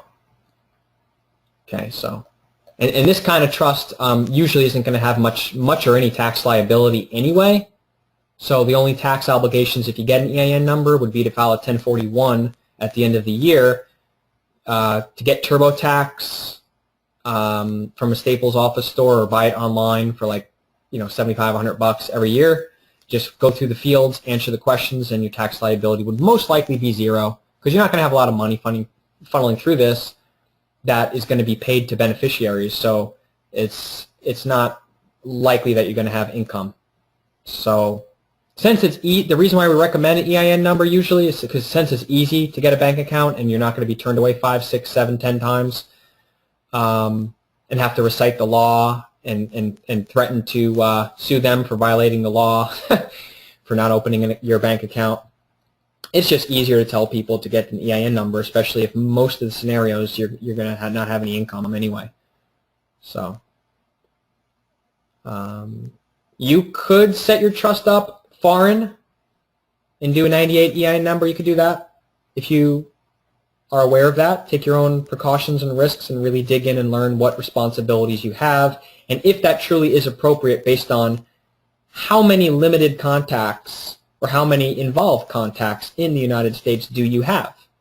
So I just don't want the mistake of people getting a 98 EIN number and then getting in trouble with the IRS because you're getting an EIN number that says that you're foreign, and then you're doing business within the United States, and then you're claiming you're exempt from doing any reporting requirements from the IRS, but then you're actually not, because your conduct is as if you were a 47 series EIN number, but you filed a 98 EIN number. So you could be in trouble for fraud or tax evasion or things like that if you don't know how to operate with the 98 EIN, and if you don't have the proper status as a foreigner.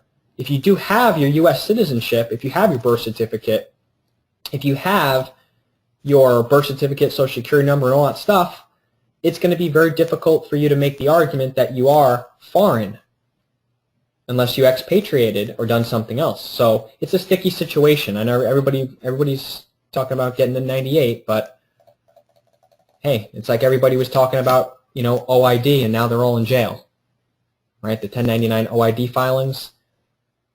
People want, and people talk about, and people post on forums, and the stuff that goes viral online fast that everybody wants to talk about is the stuff that is, if it were to work, would be the most awesomest thing in the world.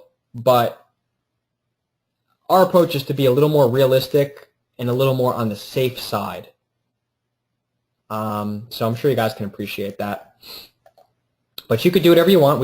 In the class, we discuss we discuss all the different forms of EIN numbers for every kind of legal entity, including a ministry, a trust, a private foundation. We discuss every kind so that you can make the determination how you want to structure your trust or other trusts or other entities, so that you can have that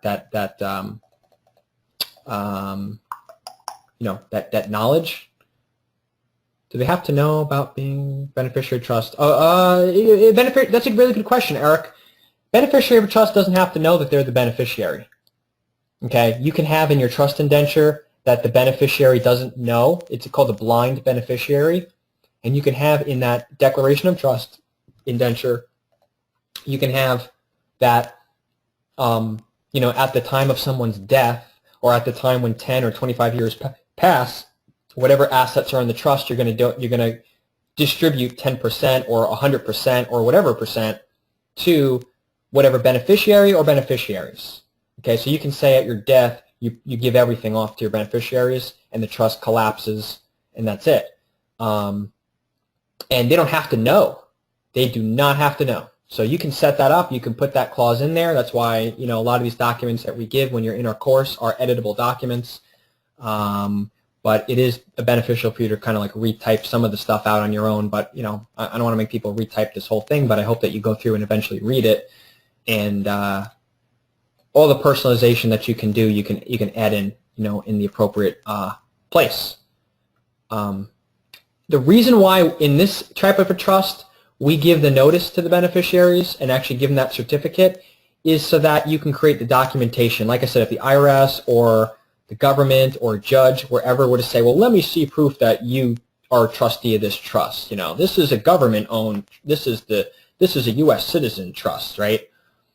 If they were to ever go that angle with you, you can prove to them all the elements of a trust exist. And you've got that green card, you've got the certified mail delivery of this notice with the abstract of trust, 3 pages, and the certificate unit.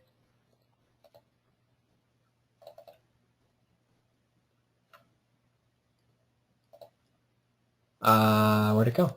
Oh, where's that certificate unit? This one, here you go. Right? You've got proof that you delivered this, that this is signed by both parties. You've got a copy. You've got your registry of that in here by the secretary, right?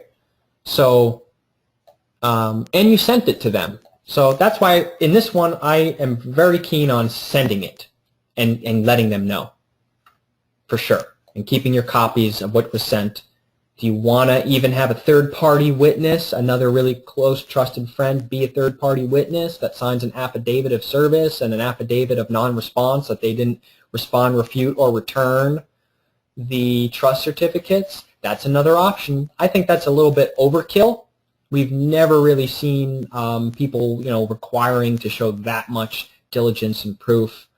You could send it personally yourself and just keep the certified mail and have the photocopies. But, if you want the 2 trustees, go to the post office and mail it together, seal the envelope so that you have your second witness who is also your second trustee that can affirm to the fact that you did deliver the trust certificate units to the beneficiaries, then that's good. And again, the reason why even if because you're probably going to send this to your children or something, so or really close friends or whatever, but or charity or something like that, your church, whatever, I would not hand it to them. I would definitely do it through the mail so you can have that documentation that it was mailed, delivered, signed for, certified mail, all that stuff. Okay, so I hope that answers your question about do they have to know about being a beneficiary? Not in a typical trust, but in this one, I want all the documentation that I need to really restructure this trust and have all the proof that I'm not the beneficiary, that I'm the trustee.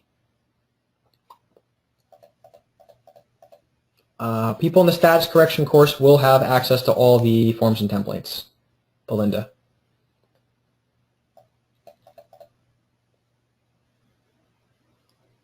This free webinar just really benefited not only me, but you guys, because I went around you guys only taking what was free because I didn't think the money asked for was nowhere near worth it. But I have to say, I will be paying or donating. Wow, okay.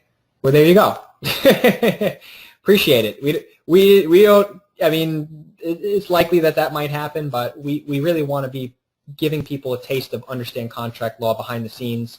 It is hard for people to, drop a good chunk of money, hundreds of dollars or, or more, if they don't really know the level of attention to detail and the level of 7-day-a-week dedication to improving the documents, making it easy for people, giving clear instructions, and so on and so forth. So yeah, but we also want to create a community where a lot of people ask questions, and we do give a great portion of this material out there for for free. We do need to support our soon-to-be ministry and pay its bills and stay out of the red, and fund new projects and things as well. So we appreciate the contributions. But if you guys have an emergency issue that's life or death, we do help people pro bono if you have an emergency situation that is life or death, like we do. We do help depending on our time. What projects we're working on and stuff. Our goal is to be able to help people for free in criminal situations and things like that. As a lot more. But you gotta pay for the roof over the organization's head, first and foremost. Otherwise, we can't do that stuff. So, when you open a bank account for the trust, does it have to be business or personal? It's a trust. It's not a business, and it's not personal. If you were to break it down, it would go under the category of a business. But you have to be. It's a they're going to say it's a personal business account. You're going to say, well, it's a trust account. Okay, so it's kind of. It tips more to the category of being a business account. So you would talk to the business account banker and so forth, but it's not a corporation. It's a trust. Okay? And not all banks will open that up. Okay? But this trust will not accumulate assets. It may, you can choose to do that, but we recommend not to use this one. This is more of a business trust discussion. Yeah, you could set up a separate business trust as well. It's very similar to this one. Again, once you learn this one, I know it's a lot, but once you go through this once and you learn this, it was a lot for me to learn this over the last, year or two, on and off, learning different things about this. But you really pick it up, and once you learn this once, it's the same thing. You make slightly different edits to the declaration of trust based on what kind of trust it is. And you know what bank accounts are going to open up an account for you. You know how to go on the IRS website and get an EIN number, whether it's a 47 or a 98 or whatever you want, whatever category it's classified as. You make that legal determination yourself or with competent legal advice, counsel advice. But we have a step-by-step of actually going to irs.gov and then walking through and getting an EIN number. So that's another product that, or another, walking people through who have not done that. And then there's a step-by-step, like a cheat sheet on how to get the EIN for this kind of a trust or a different kind of a trust. So that's all included in there. Man, great job, Tyler. Thank you, Charles. Is your screen frozen? GoToWebinar has screen freezes sometimes. I apologize. Trust law is older than corporate law. Yes. Yes. If I have done this process, UCC1 and trust, and the other you bought, is it still possible to continue with what I have done, or do you guys start over with you guys? I don't know if I understand the question. That does process. Can you create a trust based on family member's name and property that is no longer with us? Like, can you create like the Smith family trust? Yeah, you can do something like that. A lot of people do things like that. Property is no longer with us. Well, if you never have title to property, you can't put that property in the trust. So you can't really do that. If you get an EIN, isn't that contracting with the U.S.? Yeah, it is. I think I answered that question a little bit just in the last 10 minutes. It just makes it easier for you to get a bank account, and it enables you to operate in the U.S. If you get a 98 EIN, there are certain restrictions on your activity in the U.S. So you have to be really careful about, you have to be, a little bit more careful. And there's different reporting requirements that a lot of the people that are pushing the 98 EIN or, well, I guess if you get no EIN, that's another scenario. I mean, we discussed these things. We discussed, all the scenarios that you can do and the levels of diligence that you need to do and the levels of responsibility that you need to have at the different levels that you're going to be going at. So just be aware that the 98 EIN, there's a little bit more responsibility, and there are some things that could backfire if you don't take care of them. So we go over that in the course. What countries do you set up our international driver's license and national status? We'll cover that on the status correction course. It's not a country. It's an international agency that issues it. Department of State issues the passport the national passport. W8BEN is a form we want you to understand before you fill it out. We go over and read the form and help you to understand it before, or we help you to understand it or overstand it. We actually read the instructions with you.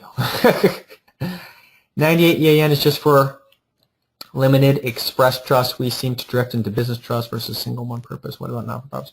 50 states are foreign to the Fed, U.S., the territory.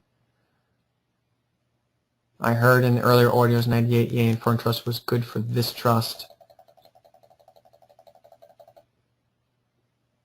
Blind. Oh, that's a very good point, Andrew, at 12:14, 10 minutes ago. I really appreciate that, Andrew. A blind trust where the beneficiary is a blind beneficiary is what most people are as, quote, persons. I would agree 100%. I've never,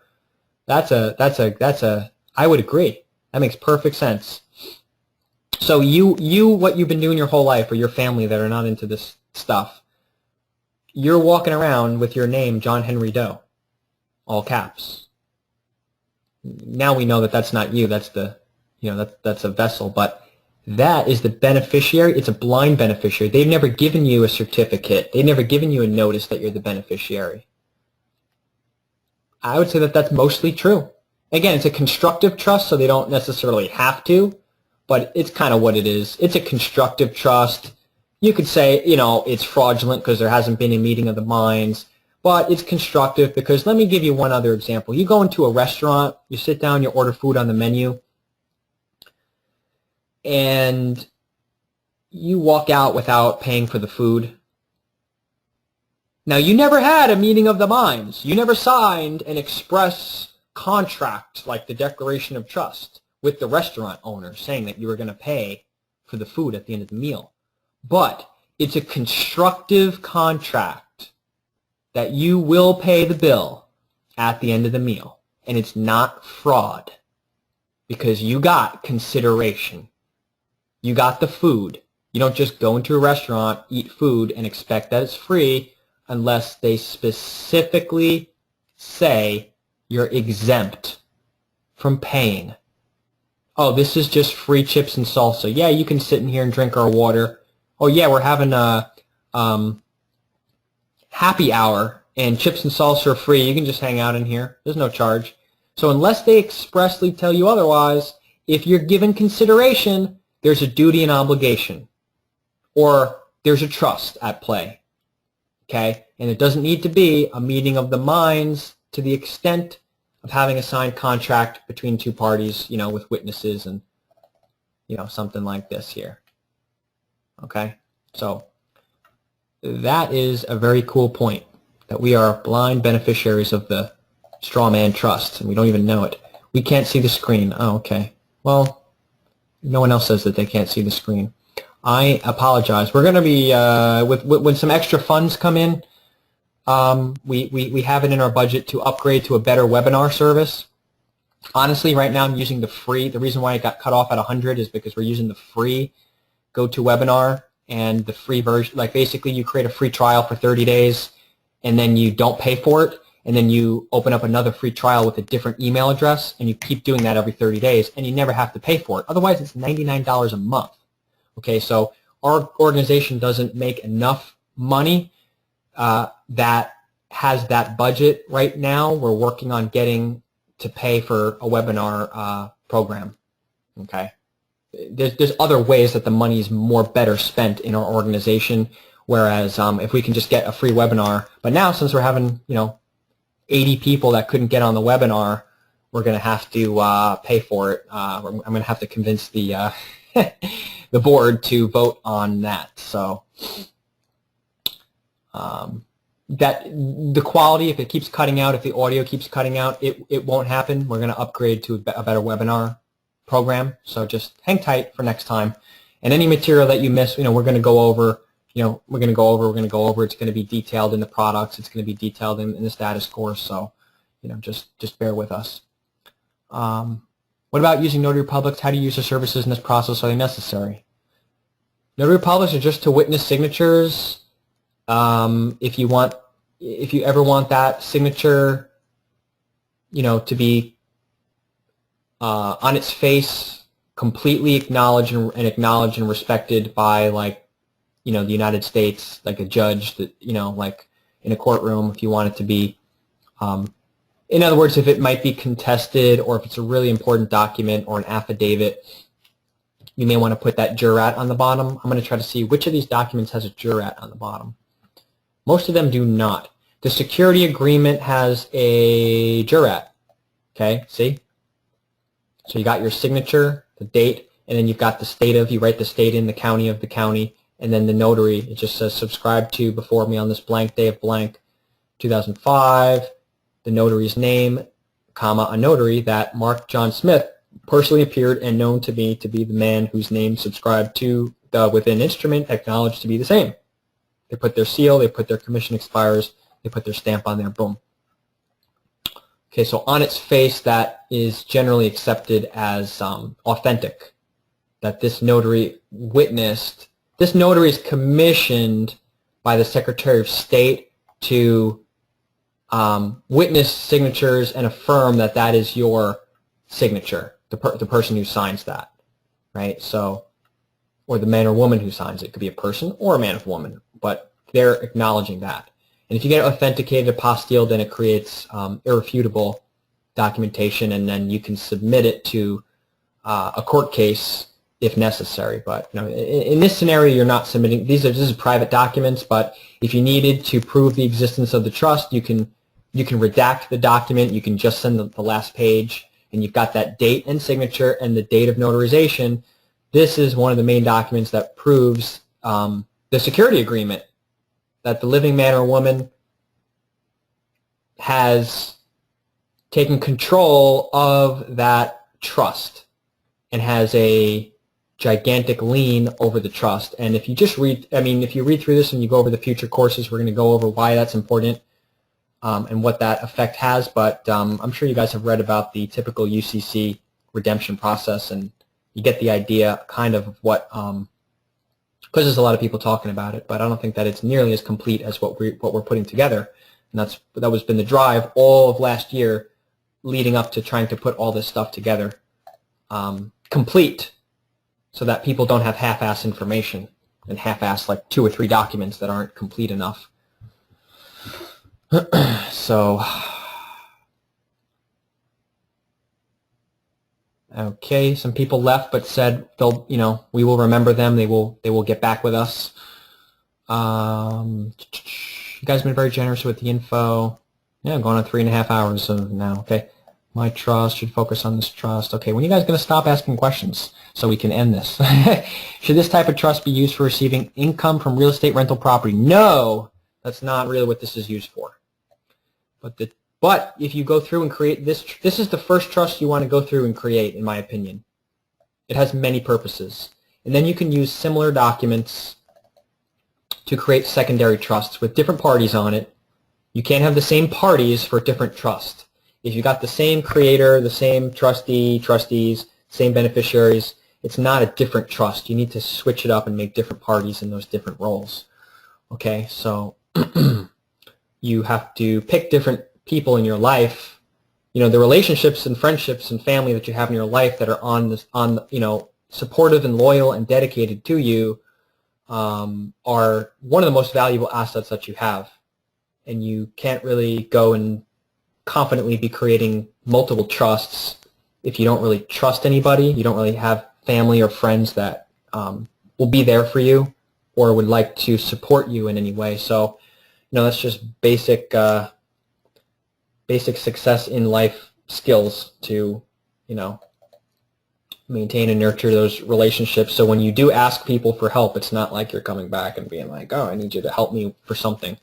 For me, so I hope that most people on here don't have a problem finding additional parties to be second trustee, beneficiary, whatever. But if you really, if you live in a small family or you live in a small town and you don't know a lot of people, you can ask us. We wouldn't mind being a protector. Like I said, we also might not mind being a second trustee, depending on if you're supporting our ministry, soon to be ministry, or our organization.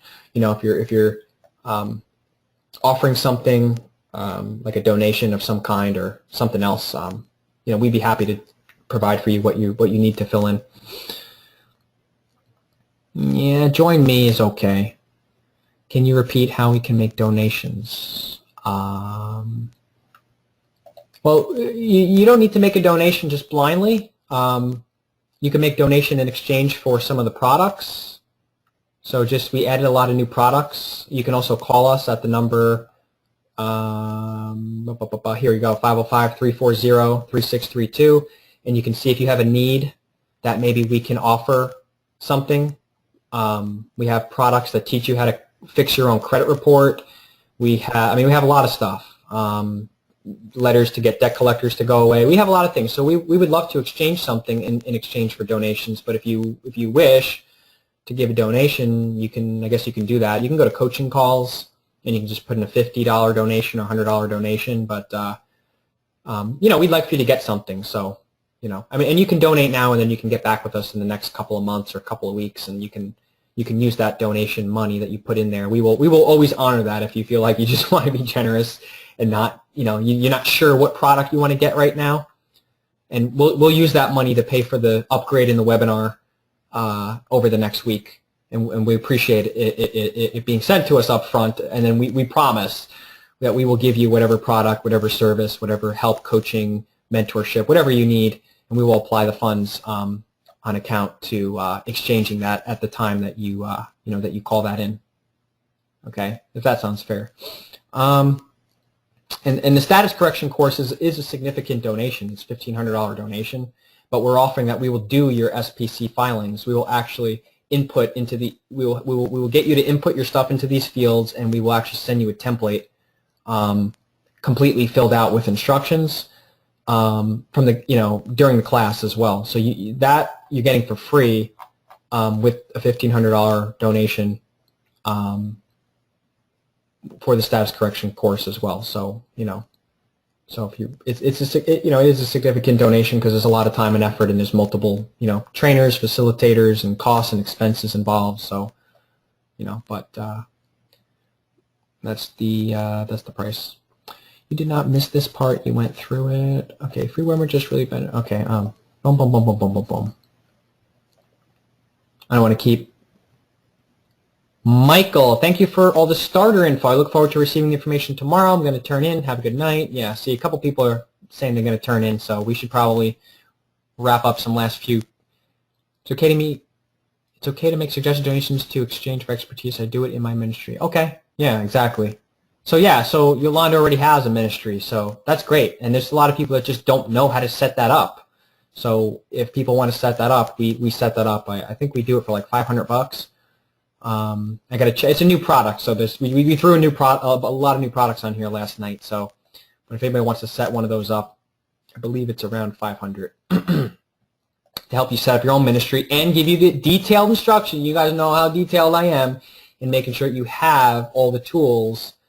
So you can go set up a bank account, and I give you a script, of anything. And if there's something that falls short in one of the products, I will just this is my policy. If there's a product that the products are always a work in progress, right? So if there's some hurdle that you hit in doing something, let me know, and I might even work on it that day if I have the time, because I don't want the next person to have that same hurdle in getting that step done. Okay, so I'm sure you guys can appreciate that. So we're always continuing to make it a smooth process where you guys, you don't buy a product and then everybody calls us to get help because the product is incomplete. That's not giving us the free time to work on other stuff that we want to work on, right? So we always want to make the products as complete, and as time goes on, add in some things. So one quick rundown. What is that? Look for the starter info. Go to bed. Yeah, have a good night. Looking forward to the next seminar. How that benefit me in a court case, and also All right, guys, I'm going to end it. I'm going to stop the recording. Have a great night. See you next week. All right, folks, Tyler here. if you're a member of the status correction class, you've got this download file sent to you, weeks 1 through 4 downloads, okay? And the first file of note that you're going to get when you open this up, let me try to expand this a little bit. Okay, larger icons here. There's 5 files. The first one to pay attention to is the all editable trust files. This was when we went over weeks 1 and weeks 2, the first webinar. If you remember, the first presentation was an audio file that was sent to you that was recorded, and so that the concepts and information would absorb a little bit slower so you can retain it, because it is a lot of information. It's new for a lot of people.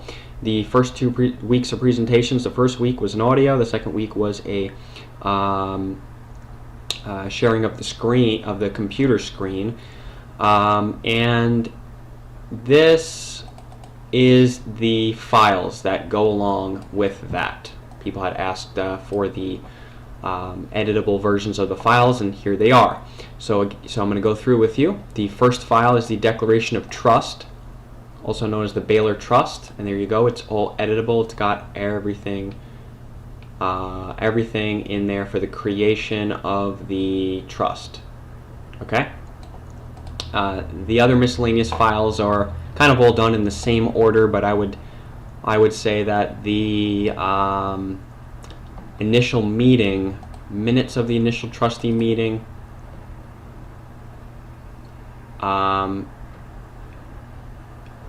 and I don't have the signature lines in here. We have a video on YouTube. I want to get you guys comfortable and familiar with creating your own 2-column signature lines with where you go up to insert and table, and you create two tables there, and then you put, you know, the name and information in here, and then you put the name and information in the other one, and then you hit this, you go back to home, and you turn off the border, no border, okay? And that's how you would put your two signatures side by side. Right now the formatting is a little screwed up, and certainly when you download these files, the formatting might also be a little screwy, so I cannot guarantee that you're going to get the formatting to be, you know, comfortable. I am fighting with the formatting all the time to try to get those signatures and things like that, so it's something you're going to have to do, and you're not going to want to be dependent upon someone else to do it for you. You're going to want to just go in at the bottom of a document and go to insert, go to table, fiddle around with it, fiddle around with the formatting, sometimes copying and pasting this and putting it into a notepad and then copying it back into a fresh, clean new file helps a lot. So just get comfortable playing around with that. One of the skills to being successful in typing up documents on a fly when you need them is to have some Microsoft Word and keyboarding skills. So if you're not good with that, take a class online or go to a community college and take a keyboarding class and take a computer word processing course. You can take one in like 60 days and get really competent at it and learn all the features and stuff, or you can just go on YouTube and learn from some stuff on YouTube or find someone else teaching it. So this class is not meant to be a comprehensive going over all the formatting and how to structure your documents. We do the best that we can putting stuff together. We can help you with some additional stuff, but I warn you, some of the formatting is not going to be 100% perfect. As you can see, the first 2 trustees' signatures are not, it did not save the right formatting, but you know, the content is here, and the substance and the power of the document is here in every document, and maybe later on in the class we'll try to get you a few different versions. So anyways, this is the minutes where the Secretary of Treasuries are appointed. Just read that on your own if you need that or choose to use that. Minutes of initial meeting, executed and accepted as trustee. Okay, read that. See, this one, the formatting came out a lot nicer. X. And sometimes when you retype everything on your own, you wind up learning it. So that's always what I've done, is I've retyped the information on my own rather than just, you know, using someone's stuff. The bill of sale. Okay, read that, understand what that is. The registry of trust certificates. Okay, read that, understand what that is. The board is going to select, who the beneficiaries are and issue trust certificates and keep them in a registry, which you will print this out, have it signed here by the trustee, and keep it in the 3-ring binder. Then you've got the actual trust certificate units, which are to be printed on laser printer, and you could separate those shares of, they're basically like shares of interest of a corporation. You can separate them as much as you want. You can make them add up to 100. You can make them add up to 20 to 50%, what have you. But I put 5 different versions in here. Of course, you could always copy and paste everything and make as many as you want. You can send them out to one person, or you can send them out to 10 people or 10 different entities. You can have any other church, organization, trust, corporation, or individual be an interest holder and have any percentage of interest that you want. You've got the signatures down here of the trustee and exchanger, and you might also want to get a seal from the secretary as well. One of those golden, star seals that raise the page and have a golden crimp on them. So you got those units. Those are going to be mailed along with the notice of beneficiaries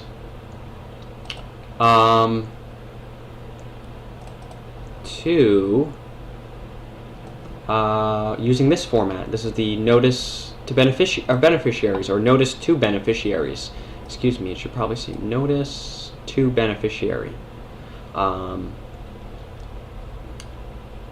so that is going to be telling the beneficiary, hey, you've been selected as a beneficiary, and here is your money. Here is your certificate of interest, signed and sealed and everything, from the John Henry Doe Trust. Okay? So you've got that. Let me take this out of here. You've got that. Oh, and the banking resolution, which of course you don't need right away. You don't really need to open up a bank account just yet or at all. But this is the banking resolution. The board has authorized you as the agent or nominee or trustee or whoever to go and open up a bank account on behalf of the trust. Obviously, you got to get your EIN number before then, and that's actually one of the future steps. So this is kind of one of the last steps in here. Now, the trust property package is extremely important. The trust property package could be a 1 to 2 to 3 week long webinar in and of itself. This is what the this is what the sticker looks like. You create a whatever property unit. Now, when you go back to your property, your trust property, where is the Schedule A? I don't have the Schedule A here. Hang on a sec, I'm missing something. Okay, so this is the Schedule A. This is just a listing of additional property and assets belonging to the trust. Let me zoom in a little bit. So, since it's got lines on it, you can just handwrite it in whenever you add property into the trust. Whenever you do a bill of sale, okay, you will be... I'm zoomed in a little bit too much here. Let's see. Okay, so if you're an exchanger, is going to come and exchange property into the trust in exchange for something. Or they could, I guess they could gift it into the trust, but in most cases you're going to do that bill of sale and then add property into the trust. You can type it out, you can handwrite it, and throw it back in your sheet, in your 3-ring binder there, whatever you want to do. But this is to add additional property over time whenever someone comes in as an exchanger and wants to, put something into the trust. Okay, so we're going to save that. So your file should have that. When you open up your file, it should be in here as well. So that would be one of the things, one of the first things as well. You got your declaration, your minutes meetings, your bill of sale, your property list, okay, in that order, okay, and then your certificates of your registry of trust certificates, once again, right, and the actual certificates. Now, anytime property is put into the trust and documented in the official books and records of the trust, which is your 3-ring binder, you're going to go and you're going to get some Avery, I think this is 5160 type of sticker paper that you can put through your laser printer, and you can use this file and use this format. Unit number, you make sure you put on your Schedule A identifying the property. Where is that? There we go. Okay, make sure you add on here a item number or a unit number for each piece of property that's put into the trust. So if you're taking property out of your name, or someone else's name or a company's name, whatever it is, it could be a car, it could be a medical device, it could be anything of value to you. Gold and bars of gold and silver, coins of gold and silver, inventory of health products, musical equipment, boats, planes, trains, submarines, automobiles, UFOs, homes, anything that you've got property to, free and clear. Okay, cash, a currency of any kind, Bitcoin. Okay, anything. Okay, you could put that into the trust. You got that private agreement, you got that bill of sale, or you got that documentation, whether it's a gift, whether it's an exchange, whatever it is, documented here, and then you've got your property stickers so that you can take a sticker, property of John Henry Doe Trust, or again, if you use these documents to create a different trust called,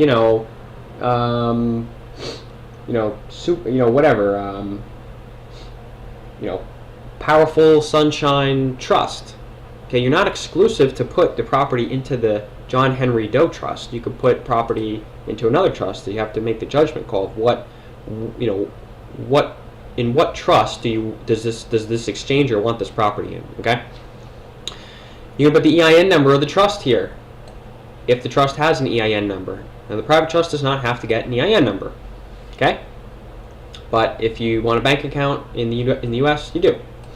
Okay, so sometimes it makes sense to put the property in a trust that does not have an EIN number. Just as you learn more and you go along, you learn more.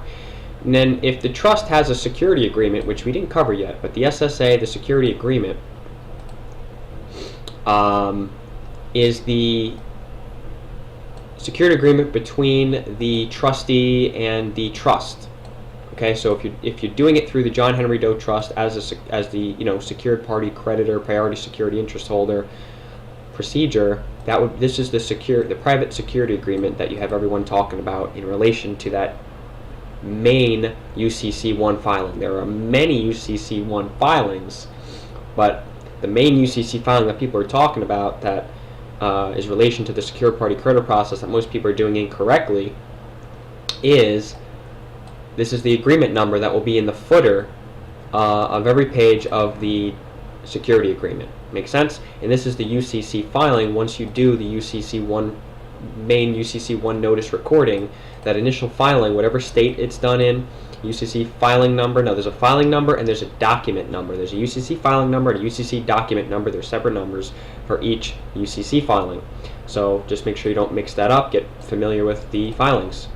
But this is the filing number. It's going to be the last two digits of each year. So if you did it in 2014, before the year was up, it would start in 14 dash a bunch of numbers.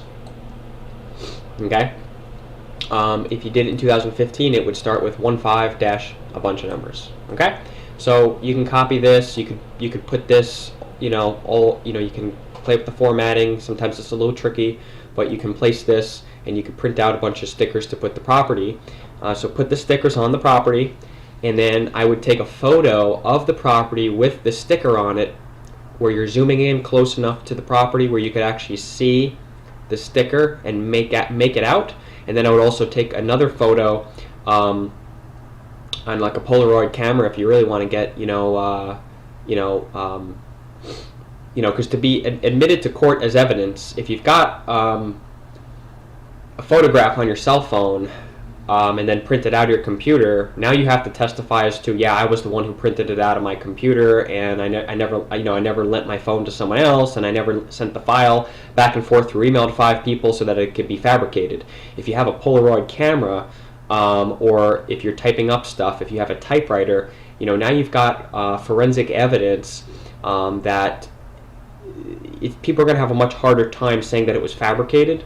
So, if you're really, getting serious with this stuff, you take a Polaroid camera photo of this sticker being placed onto the property, whether it's a bar of gold, or whether it's a musical instrument, or whether it's, an envelope that has a bunch of cash in it, or, whatever it is.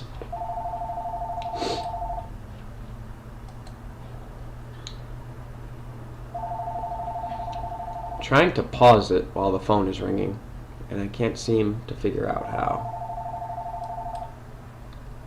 We'll just have to wait till the phone stops ringing. Here we go. Alright folks, moving on, as there's obviously a lot to cover here. So you take those photos and you can put them into the trust binder. You can save them and store them in a safety deposit box as well. You can have a backup of these trust files. You can scan in and have an electronic on a cloud online with an encrypted password.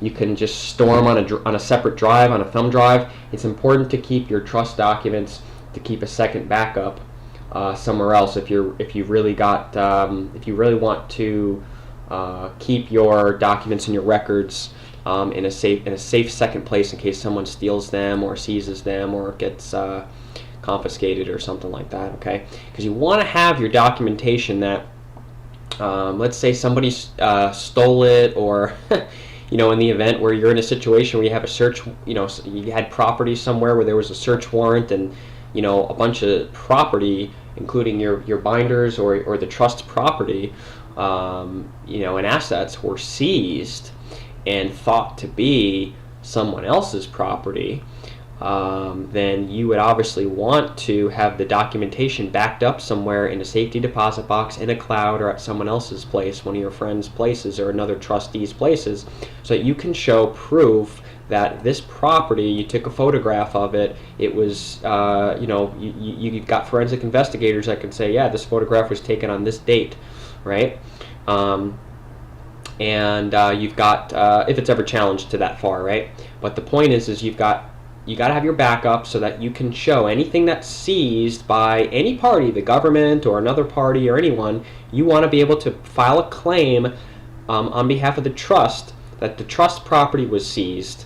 Okay, so if there's a search warrant that says that they are going to take, Jane Smith's property or any property at this location, or so on and so forth, you want to be able to get your property back. Okay, so that's the whole point of having a trust. When it all boils down to it is, number one, for searches and seizures with any governmental agency, or traveling through customs, or postal stuff. You're sending stuff through the postal service, whatever.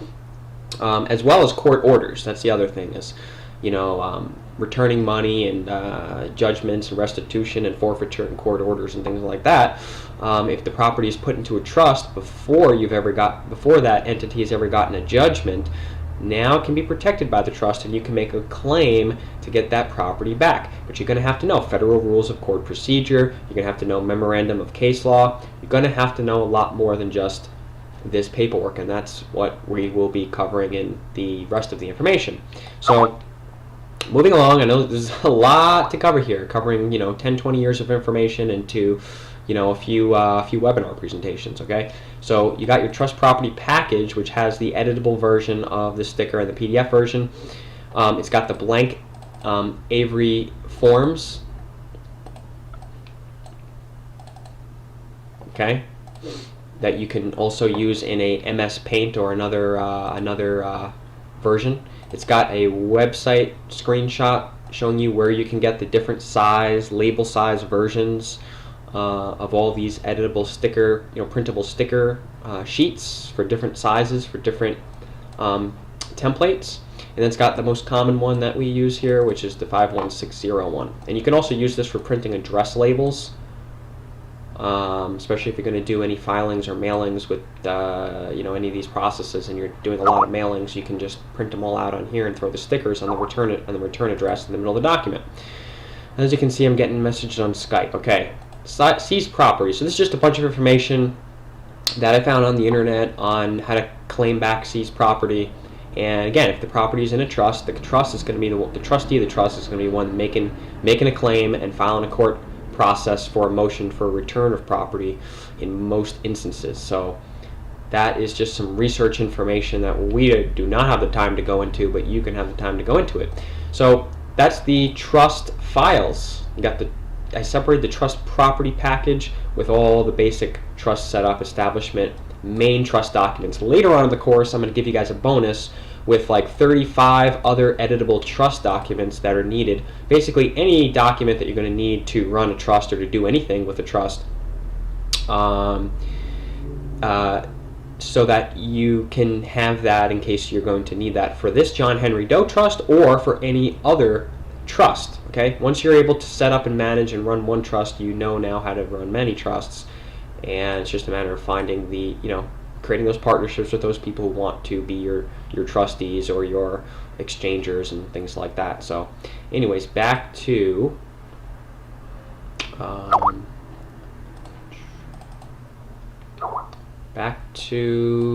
here. So that's your editable trust files. This is the instructions on getting an EIN number. Okay, and this is just step-by-step instructions with screenshots of how to get an EIN number for your irrevocable trust. Now there's another set of instructions on how to get a 98 series EIN number. This is not those instructions. This is the simple, more of a beginner, just for an irrevocable trust. Again, there's so much to cover, I have to kind of just plow through this, but there are many different kinds of EIN numbers you can get. Go do a Google search, go to IRS, find out the different types of entities that there are. There are churches, there are ministries, there are organizations, there are, there are different kinds of trusts. There are estates, there are corporations, there are limited liability companies, there are individuals, there are, citizens, non-citizen individuals, non-resident aliens. Do some research on your own. Go to Google, type in, different kinds of entities, IRS, whatever, and later on in the course we'll give you a list. We actually have a whole printout where it gives you all the definitions and descriptions of all the 60 or so different kinds of legal entities that the IRS recognizes. And so you want to make sure you're getting the EIN number for the right kind of entity, and understand what course of performance and what habits and what activities the IRS would classify your entity as. Let's say a business as opposed to a trust, or an estate as opposed to a trust, or a taxpayer owing non-citizen permanent resident as opposed to a non-resident, non-citizen transient foreigner. Okay, so that's a whole class in and of itself. So let me get back on track here. You've got that. Now you've got the order to show cause, dismiss, editable EPAC. Now this is where it's really all going to go down. Okay, you got all this stuff in order in case you need to ever move a court to get someone out of detainment, out of prison, reverse a sentencing, vacate an order, vacate a judgment for sentencing, civil, criminal, whatever it is. Okay, so we've used example here in a hypothetical criminal case. Again, this is not legal advice. This is just hypothetical teaching or sharing the procedures and some of the formatting in some of the documents. And I actually purposely made all this stuff incorrect, so that you don't get the idea that you can just take this and use this, or that this is legal advice. This is clearly not legal advice, because every one of not the trust documents, but these documents here are all incorrect. There are incompletions, omissions, and inaccuracies in them, so that you really if you have a situation you need to get professional legal advice. This is just sharing with you some of the formatting of these documents, okay, and some of this hypothetical strategies that people have used But it's not in any ways comprehensive and complete. So anyways, you've got this, and we're going to go more over this in detail in live. But if you've got someone being detained, or a warrant for someone's arrest, or as you can see, I'm in high demand. People are asking for me with Skyping and text messaging me and calling me. I really am trying to squeeze this in here in this window of time I have to get this out here to you guys. So it's been a full packed last couple of weeks. So you've got the non-domestic address up here. Don't just write diplomatic post office because you feel like it. You actually have to have a diplomatic postal location set up at that post office box if you are able to obtain one. There's also other ways you can format your address. You can just put care of an address, put the zip codes in brackets and write non-domestic, which I think is that gives you the least level of protection. You really want to have a foreign address for the trust, if at all possible. Anyways, or you can get a general post location as well, which is easier to get than a diplomatic post. Anywho, you want to use the same format and styling that is in the court case, okay? And again, see if you can go here, learn enough. If you watch that Secrets of the Legal Profession, if you've gone through Graves's Jurisdictionary How to Win in Court package, and you've studied some of the the statutory court or the common law court or the the court styling, you want to have a caption on here. Sometimes they put parentheses in the middle, and you're either going to deal with petitioner, respondent, or defendant, plaintiff. This is not a comprehensive course on that, but you've got these documents, you've got these editing to build up on it. You've got your index number, your order to show cause. Now, order to show cause, to vacate judgments, orders of restitution. I'm just going to plow through this and filed concurrently with whatever you filed it with.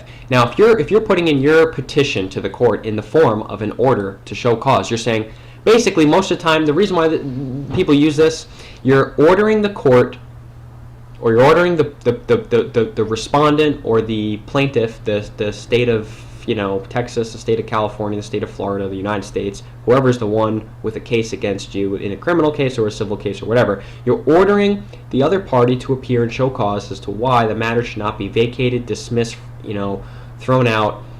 Vacate means to reverse the judgment and the order for detainment, arrest, sentencing, restitution, whatever it is, right? Civil judgment order, money judgment order, judgment order to return the property from this person to that person, from this entity to that entity, whatever. Okay. So, order show cause comes now. John Henry, the family and house of Doe, a non-decedent man, transient foreigner on the nation, New York, and non-citizen, non-resident, American national, and then you put your exhibit of your UCC and your passport of American national status, or any other listing of whatever you got up to this point in your, being able to hold and prove your new status as an American national. Whatever proof you've got, you should put that in there as an exhibit. Now, again, I got Exhibit B. The first exhibit that you're attaching to this should say Exhibit A. But you should know that. You should go and you should be, familiar enough to go and correct that. Reserving all rights and remedies under the law, appearing especially not generally under Rule 8E of the Federal Rules of Civil Procedure. Now, that might be wrong. You might need to have to search for that and find out if that really is the correct rule. There's a lot of incorrect stuff that we put in here. Upon an order to show cause for an order to vacate the judgments, orders, warrants related to criminal case number, whatever, issued by this court against John Henry Doe, trademark. Now, do you have the name trademarked? If you don't have the name trademarked, don't put trademark in there. Estate, doing business as John Henry Doe, trademark. Now, do you have it doing business as John Henry Doe? Do you have that DBA set up? If not, don't put that in there. Also known as John Henry Doe, for discharge from custody of the detained collateral in the case. Okay? So you're appearing, especially as a living man, American national, not a corporate and franchise citizen, appearing specially, not granting jurisdiction, but under Rule 8E of Federal Rules of Civil Procedure. Go find out what that is. In order to vacate the issues and warrants against the name, which is a trust or an estate. Okay? For discharge from custody. So obviously this was written at the point in time where someone is being held and detained in custody, okay, as collateral for a criminal case, most likely, okay? The petitioner, John Henry, the family and House of Doe, in propria persona, I think that's spelled incorrectly, hereby requires that within 10 days of receipt of this order to show cause, this court vacate the judgment's orders issued by this court and discharge the detained man, woman, and the immediate return of any and all real and personal property and proceeds thereof registered to, associated with, or in possession of, under management of the registered person, John Henry Doe, also known as John Henry Doe Trust, trademark. This order shall cause supported by a memorandum of points authorities and notice of claim and affidavit of support. Okay, so when you're putting your petition in the form of an order to show cause to the court,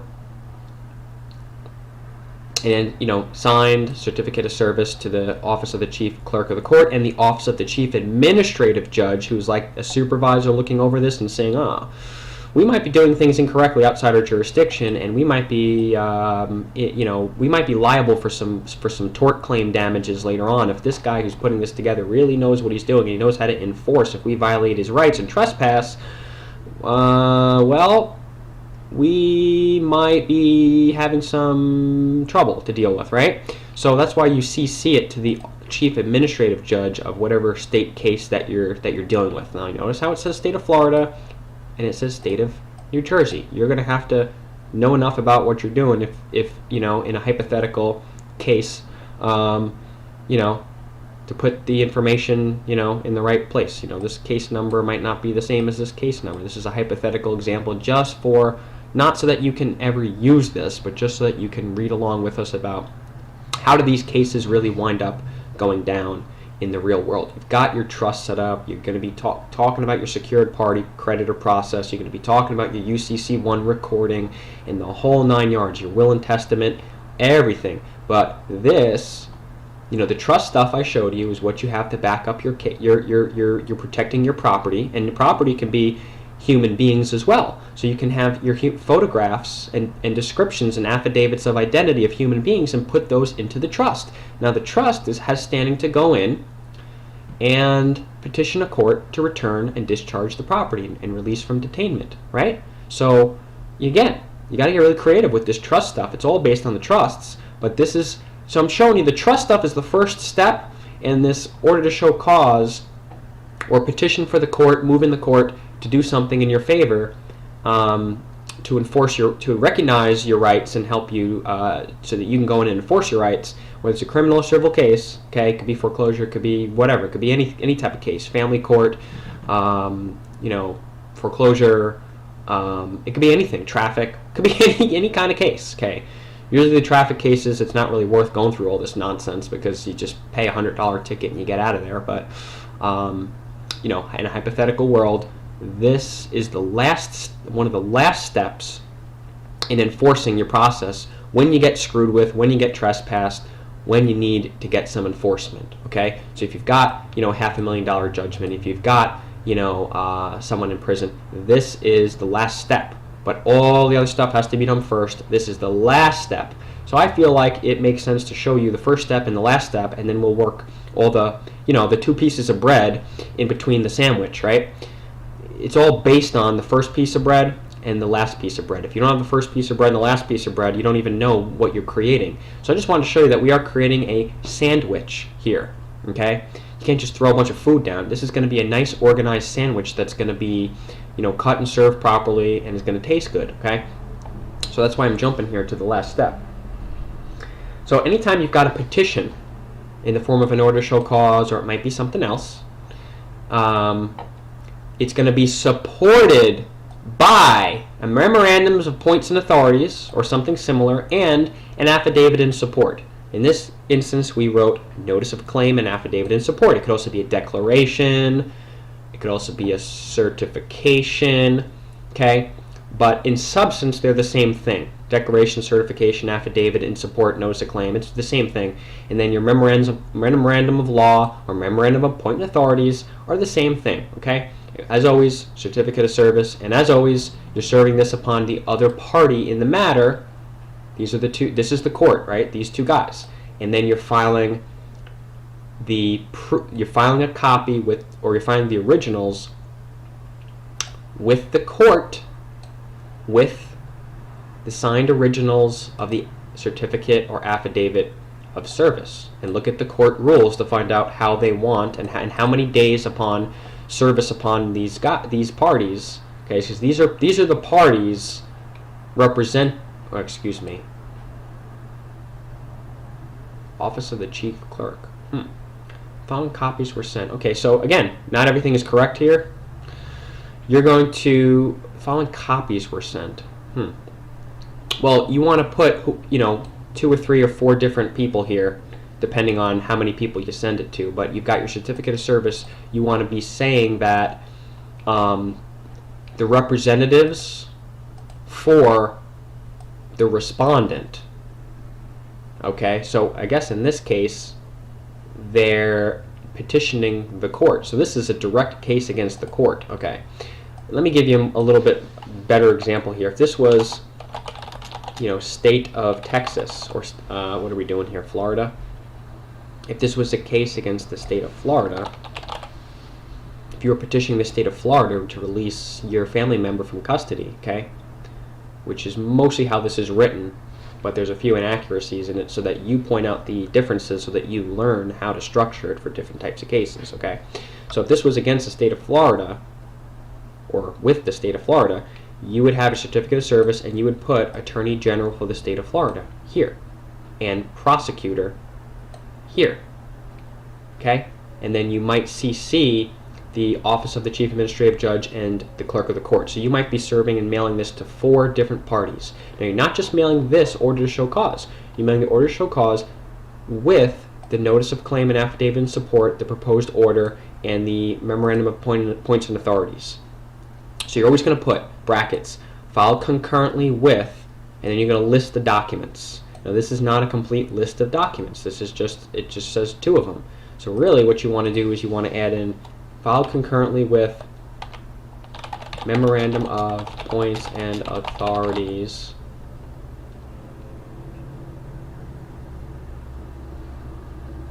oh my god, it's going so slow, comma, notice of claim and affidavit in support, comma, and a proposed order. Okay, you're going to list the first document that you put on top here. That's your main petition. You're going to list everything else that you're including with it to support it. In other words, you have to tell the court, here's why, here's all the law and a proof of my claim and affidavits showing you why I'm petitioning you to do this.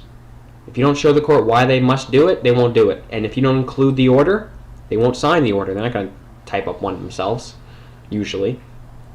Okay? So that's the whole structure here, and you got to listen to that. Secrets of the Legal Industry. Go to YouTube and type in Secrets of the Legal Industry and watch that. It's 4.5 hours. It's really the meat and potatoes of enforcement, okay? So, again, this is the Memorandum of Points and Authority, and again, whoever the respondent is, you're going to put them in here. It could be anyone, and that's the petitioner, okay? In support. Memorandums of Point Authorities in support of the order to show cause and support of the order to show cause, okay?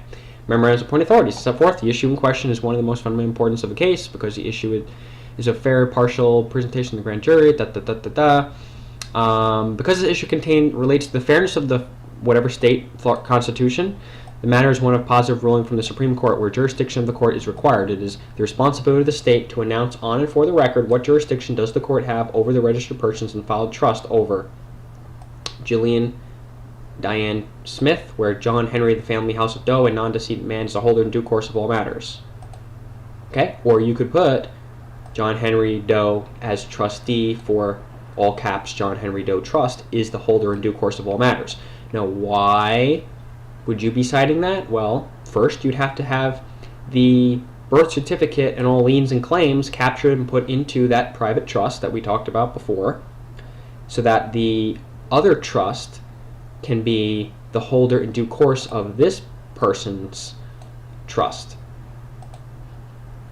Thank you. Does that make sense? Okay, so you're talking about holder in due course, and then you've got all this case law. You've got to ensure that the above matter is adequately resolved. The petitioner, John Henry, the family Doe, respectively moves the court from order to show cause to vacate the judgment's orders of restitution related to criminal case number whatever. The ability of a court to vacate its judgment is firmly established on Texas law, California law, Florida law, whatever state it's in, United States law, whatever, if it's a federal case. On motion or sua sponte, CPLR, whatever code, 5015A, in whatever jurisdiction this is in, state or federal, authorizes a court rendering judgment to relieve a party from its terms for reasons including newly discovered evidence, fraud, or lack of jurisdiction. These grounds, however, are not exclusive. While the statute represents a legislative attempt to codify decisional law, it was intended that prior case law be preserved. As a result, the court retains the inherent discretionary power it had at common law to vacate, amend, and modify its judgments in the interest of substantial justice. The Clearfield Doctrine is stare decisis upon all courts and imposes that an entity cannot compel performance upon its corporate rules unless it, like any other corporation, is the holder in due course of some contract or commercial agreement between it and the one on whom its demands for performances are made, and is willing to produce said document and place the same into evidence before trying to enforce its demands. See? So, unless there's a contract that they're holding that compels you to perform, they're not the holder in due course. So that's the whole jurisdictional quote-unquote argument. Then we talk here about, a private citizen versus a corporate citizen and all these different things. So this is the case law. You're reminding the court, a memorandum of laws, you're reminding the court of the law and the authorities that it must recognize in making its decision on your petition. I'm not going to read it all. Again, everything you do, certificate of service, make sure you got the right parties there. And affidavit in support, affidavit in declaration, let it be known that I, man and non-decedent John Henry, the family, blah, blah, blah, transient foreigner, nation, state, blah, blah, blah, reserving all verbatives hereby attest to the following. I hereby make this affidavit, certificate, and declaration as follows. I'm the grantor, registered owner, executor of the so-and-so trust, blah, blah, blah. And you would word this a little differently if you were trying to get someone else out of custody or yourself out of custody or release, money or property from escrow. It's all kind of, some of this language for both processes are thrown in there, and you're going to have to go and edit. Okay, I, man, non-decedent holder, of any all property, res, pledges, assets, bonds, accounts, and derivatives registered to the name of John Henry Doe and proceeds thereof.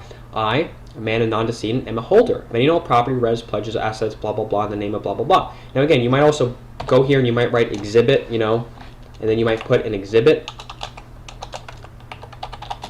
exhibit A, and then put the name, whatever the exhibit is, so that you can include that, okay?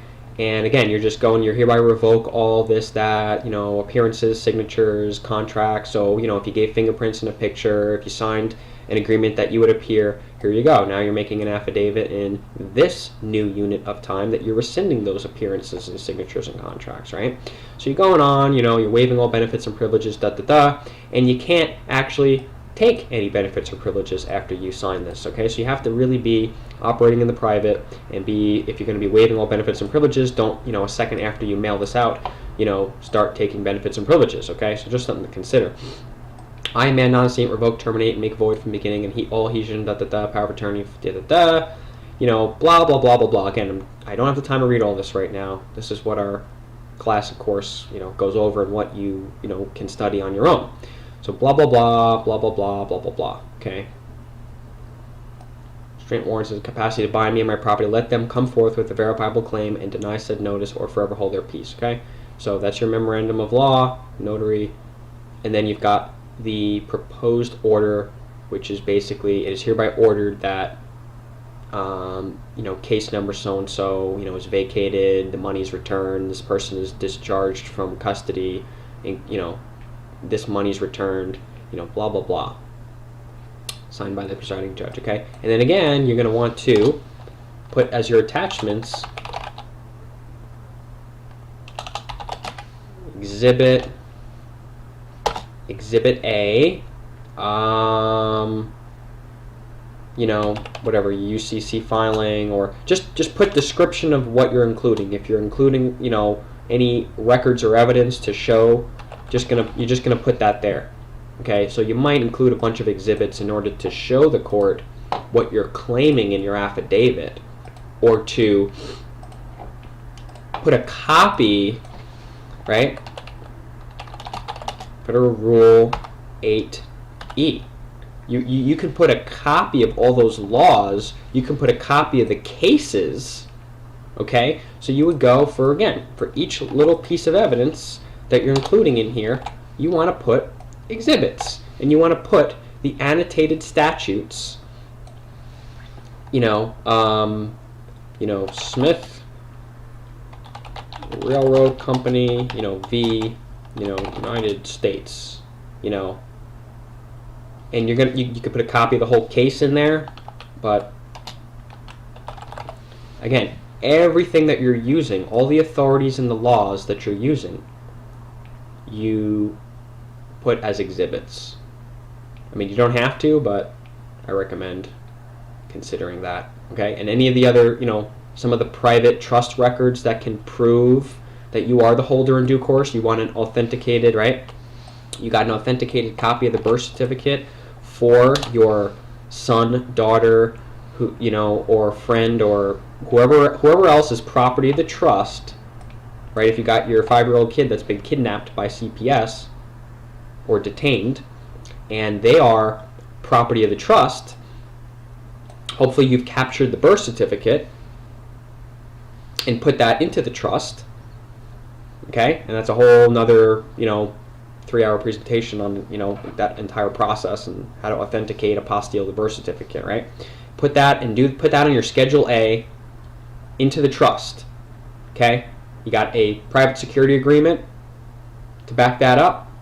You've got a exchanger and a trustee signing a document like we showed in those original trust documents, and it's put into the 3-ring binder in the trust, and it's added onto the Schedule A, and you got that little property sticker, and you're not going to put a sticker on a human being, but you could take their photo, you can take their thumbprint. Thumbprints in a picture, my friend, that's when you get booked, what they do to get jurisdiction over you. So you want to do thumbprints in a picture. So you might put Exhibit C, the trust, whatever it is, a John Henry Doe trust records showing that, I think the example we used here was Jillian Diane Smith, showing that Jillian Diane Smith is property of the trust.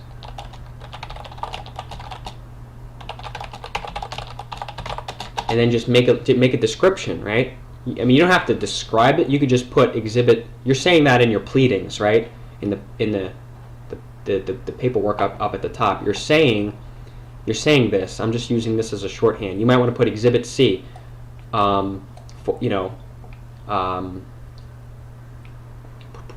Let's see. You could put a copy of that security agreement where the living person put their thumbprints and photographs and sign a security agreement saying that they're property of the trust. And anything that's private and confidential that you do not want to be disclosed in the public record, you can redact.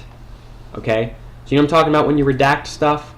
In most PDF programs, you can redact information. Okay, so you can black out. In other words, you go in your document. I think you can even do it in Word here. You go to the highlight and boom. See? You can do this in Word and you can do this in a PDF. And learn how to do that. This whole game is about having skills in these word processor programs so that you can print out your stuff. And also studying the memorandums of law and the case law to use. And structuring everything together and having everything together. But you're going to redact and make blank any information that you do not want to be public or the court to know. So you can unblank out the sections in your security agreement. That's like when you open up a bank account, you don't want to give them the whole declaration of trust, you just give them the first page and the last page. And they see the signatures and witnesses on it so that they know that there is a trust here. But they don't need to know everything, it's private. They just need to know that a trust does exist so that they can open up a bank account. And you can also have an abstract of trust in that example. It's something I actually did not include in this video, but it'll be in your files, abstract of trust. So again, if you want to include the evidence, redact any information that is sensitive, and whatever that's visible, that can be authenticated as evidence and admitted as evidence under the rules of evidence in that jurisdiction, federal or state rules of civil procedure. Go to rules of evidence and read that. whatever can be submitted, you want to build up a case of proof and put tons of exhibits to support.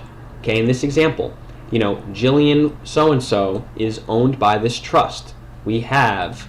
She had no liens or encumbrances. We have a birth certificate in the trust. We have a date, time. We have witnesses.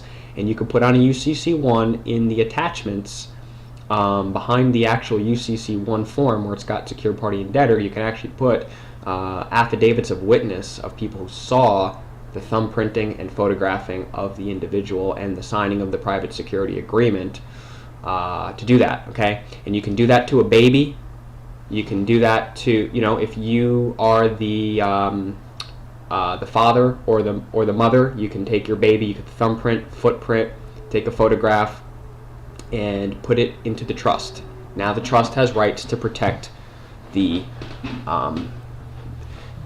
baby boy or daughter or whatever. Okay, so again, I'm just kind of giving you some hypothetical examples here, but you want to put all the laws, all the evidence, all the exhibits showing and backing up what you are trying to get the court to do. Okay, and if you got all your ducks in a row, now if you come at this, if you're not truly a secured party creditor, if you're not truly an American national, if you're not truly a private citizen, if you still got forms out there that you haven't rescinded that are you checked off, or whoever the individual is, right, is a U.S. citizen and or a statutory UK citizen or any of these things.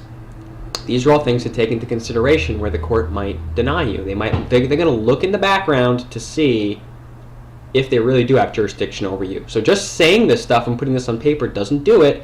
You have to live it. It's a lifestyle. You have to be private, and you have to be your own authority. You have to control things through your private trust and your private affairs. Okay? So that's basically it, my friends. Well, let me go back to that file there. So you got all these case law and things like that. I guess I'll save it. This is some additional bonuses here. Entry of plea template, where you enter if the defendant needs to enter a plea and you don't have the time to, and you're still waiting, getting all your other paperwork in order, and the defendant is pushed to enter a plea. This is a template for entering a plea and saying that the defendant does not plea. This has been highly effective from everything from traffic cases. Well, it's been highly effective for traffic cases. Dealing with more serious issues, we're still waiting to get some feedback to see what the deal is with that. But you're appearing, especially not generally, and you're not granting jurisdiction. So they can't issue a warrant for your arrest of not appearing, not entering a plea.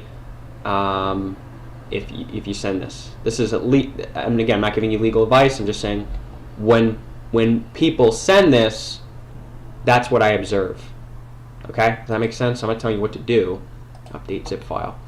I'm not going to have time to go through that. I'm not going to have time to go through that. Okay, sample incorrect notices. So this is just some additional stuff like the previous document of some similar some similar types of stuff. You might want to have a third-party intervener come in and do a motion to intervene as a priority security interest holder, as the secured party creditor. You've got your, as the holder in due course, you've got your UCC filing number. Again, you're going to put that in as an exhibit. But just making reference to it is sufficient, because they have to recognize the commercial code of the state. Okay. Notice of estoppel via counterclaim. So this also gives you a sample. This is just the first couple pages of what would be filed, letting them know there's a counterclaim in a separate case. So, I've had people countersue the state, and then the original criminal case or civil case or whatever is put on hold until that counterclaim case is decided. Okay, so you could do that as a petitioner, as a third party, as a counterplaintiff, and make reference to that. Now what you're doing here with this is enjoining the two cases. Enjoining the two cases. And there's also a civil cover page that you can file and fill out to enjoin the cases. And you have to really dig deep in there with the local court. They all have their own cover pages and stuff. If you're trying to enjoin two cases together, what that does is it puts a stay or an estoppel on one case until the second case is decided. So if you're being sued, you can countersue, and this works for civil stuff with credit cards and things like that too. Okay, this is not exclusive to criminal cases. So So anyways, guys, let's see. What else I got to show you? Man, I thought this was going to be a 15-minute. It's turning into an hour. Save. You've got your... Okay. If you go in the secured party creditor route, this is the sample of the private security agreement. I'm sure you guys have all heard about this or seen this before and gotten a hold of something like this before, but this is one that is powerful that we use there, and it's got the signatures between the trust and the trustee, and it's notarized, and it's got the notice of lien, and it's got the hold harmless and indemnity agreement and the common law copyright notice. Okay, so boom, I'm just plowing over that. A lot of people have seen that before. You can take your time and read that and ask questions about that. Will and testaments.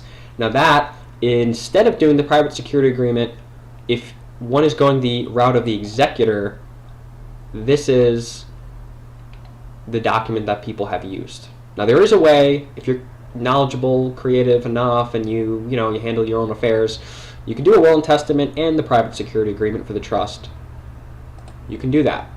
It's just a matter of just knowing what you're doing. Okay, but this is boom, boom, boom, boom, boom, boom, boom, the will and testament, 19 pages, and I'm not going to spend too much time on that. Okay. Then you've got all these other forms: request for withdrawal from the Social Security system, update of your status with the IRS, certificate of foreign. I'm just going to pop up a couple of these: certificate of foreign beneficial status owner, yada yada yada. You got to have all your stuff in order. Certification. I mean, you're signing this stuff under penalty of perjury. Okay, so really, this is just for entertainment purposes. I'm not telling you to, that you're competent to do this or not, but this is just stuff that's publicly available that I'm using my free speech to share with you. Request for withdrawal, Social Security Administration, change of address, Form 56, fiduciary, power of attorney declaration, and entity classification election. Again, updating your status in the Social Security system and in the IRS system, waiving benefits, reclassifying your status as foreign or the name as a trust, and not as the way that it's defaulted that you're property of a big corporation. So you're updating all that. Okay, so these are just some forms that go along with a lot of this stuff. So I'm just going to delete them from the desktop, clean up the desktop a little. Oh, did we cover everything? All right, cool. 57 minutes, under an hour. Okay, so in under an hour, we covered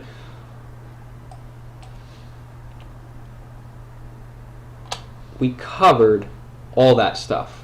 This is just some of the meat and potatoes of what we cover in the status correction class. So if you're watching this and you haven't signed up for the next status correction class or the one that's currently happening, this gives you a little sneak peek, and this is only 2 weeks worth of stuff. We have, based on the speed and experience of the students and members that are in the weekly, taking the once a week classes and doing their own study on the side in between classes, it'll take between 12 and 15 weeks to really give you guys assignments, give you guys definitions to look at, give you guys these documents to read over and study and look up all the codes and laws that you want to look up to understand, come back with questions. A lot of people are getting EIN numbers and they come back with questions about it. So it's a 12 to 15 week curriculum.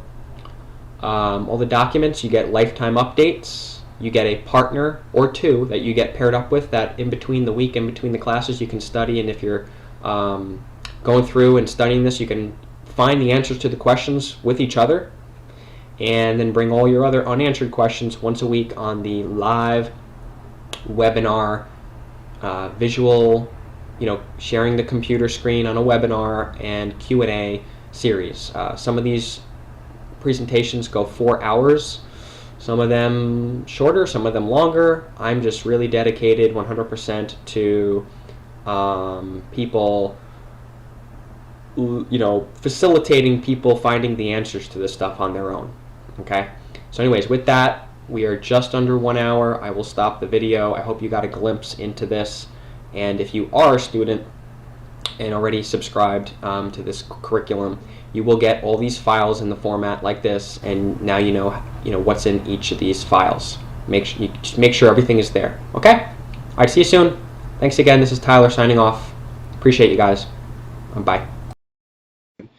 Things are always changing, and it's always good to stimulate our collective minds, because something might not work 3 years from now, or so on and so forth. But all an express trust is it's in writing. It's got all the terms and conditions, and if it's not there's something called the Four Corners Doctrine, right?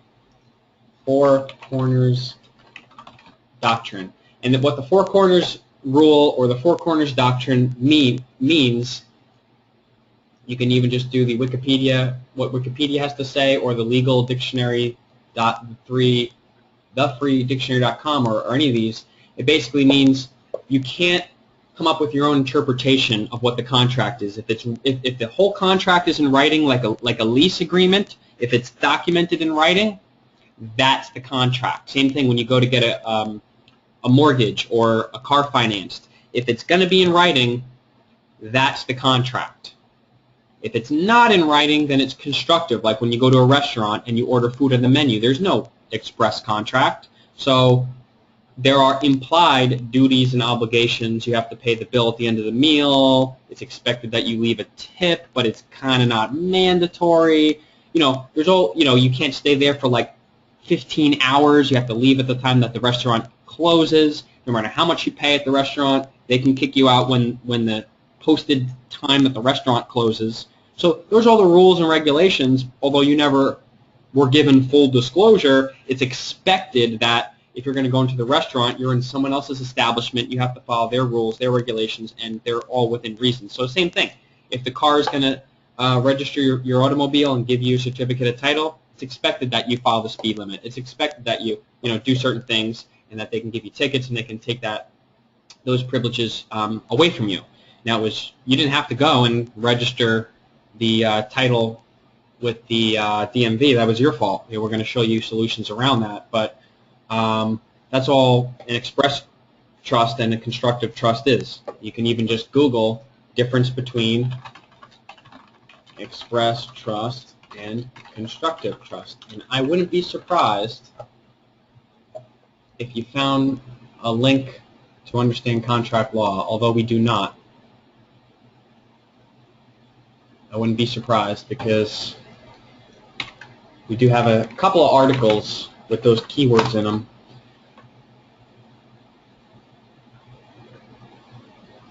No, so you could type express trust, constructive trust, and understand, contract law, and you win, and there you go. You get a couple of links, and you could read about the difference. So anyway, let me unmute you again, Chaz, so you can have the final word. Go ahead. So when you go into the courtroom, you saying that it's part of the trust.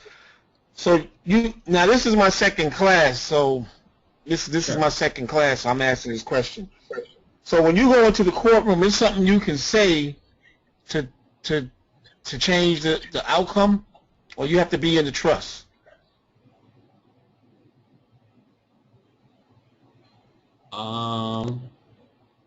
Yeah, there's things that you can do to change the outcome. The key is to get your legal name trust to be under your control first and foremost, and that's the process that we're doing towards the end of this class. And actually, in one of these weeks, or two of them, there's some documents and some templates of how to put in questioning jurisdiction, removal, demand that they put strict proof of jurisdiction, the state or whoever put strict proof of jurisdiction on the record, order to show cause. There's all these, if you go, I think it's in week 2 or 3, The Secrets of the Legal Industry is a really good series to look at and study. You're going to want to put paperwork in to challenge jurisdiction on certain grounds.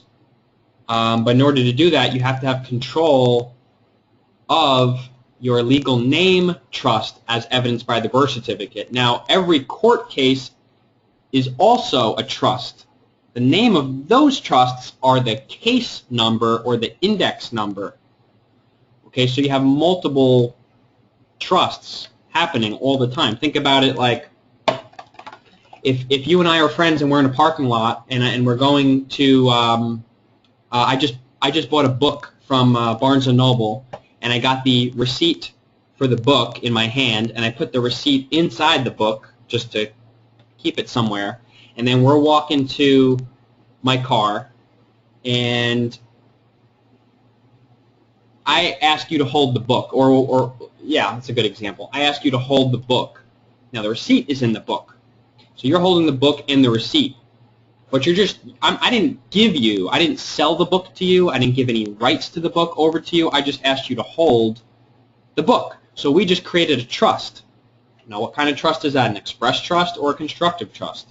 Well, obviously, it's just a constructive trust because there's no express declaration of trust, 8-page, 20-page, 30-page thing that's in writing signed by 2 witnesses or anything like that, right?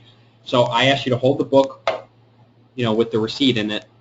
Now, if a police officer comes over in the parking lot and walks over to us and gets into a conference, starts asking some questions, so on and so forth, he didn't see that I bought the book. He didn't see that I paid for it with my money, and he didn't see that I gave you the book. He just sees that the book is in your hands. There are situations like that with possession of your kids, right? There are higher situations where that's going to come into play, and that's all. You got to look at it through that lens right there. They're coming in and saying, well, it looks like this person, possession is 9/10 of the law, so it looks like this person owns the book, or it looks like this person has rights to these kids, or it looks like this person or this individual has possession of this property of real estate or whatever.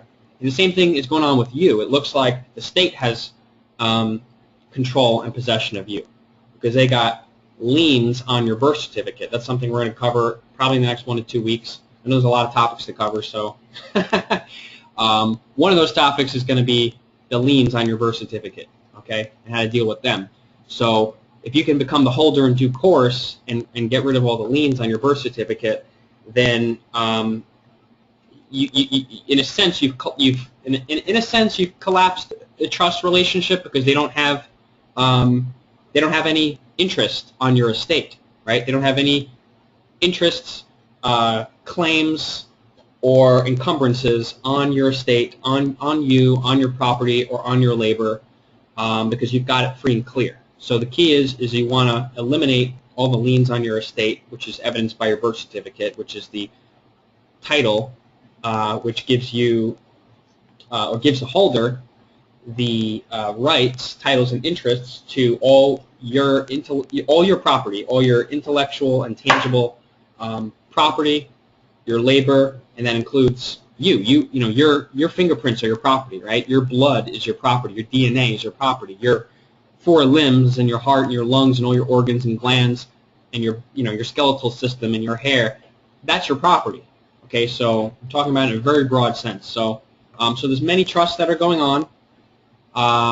So maybe I'll let you elaborate and have another say, and then we'll take another question, and then we'll jump right in.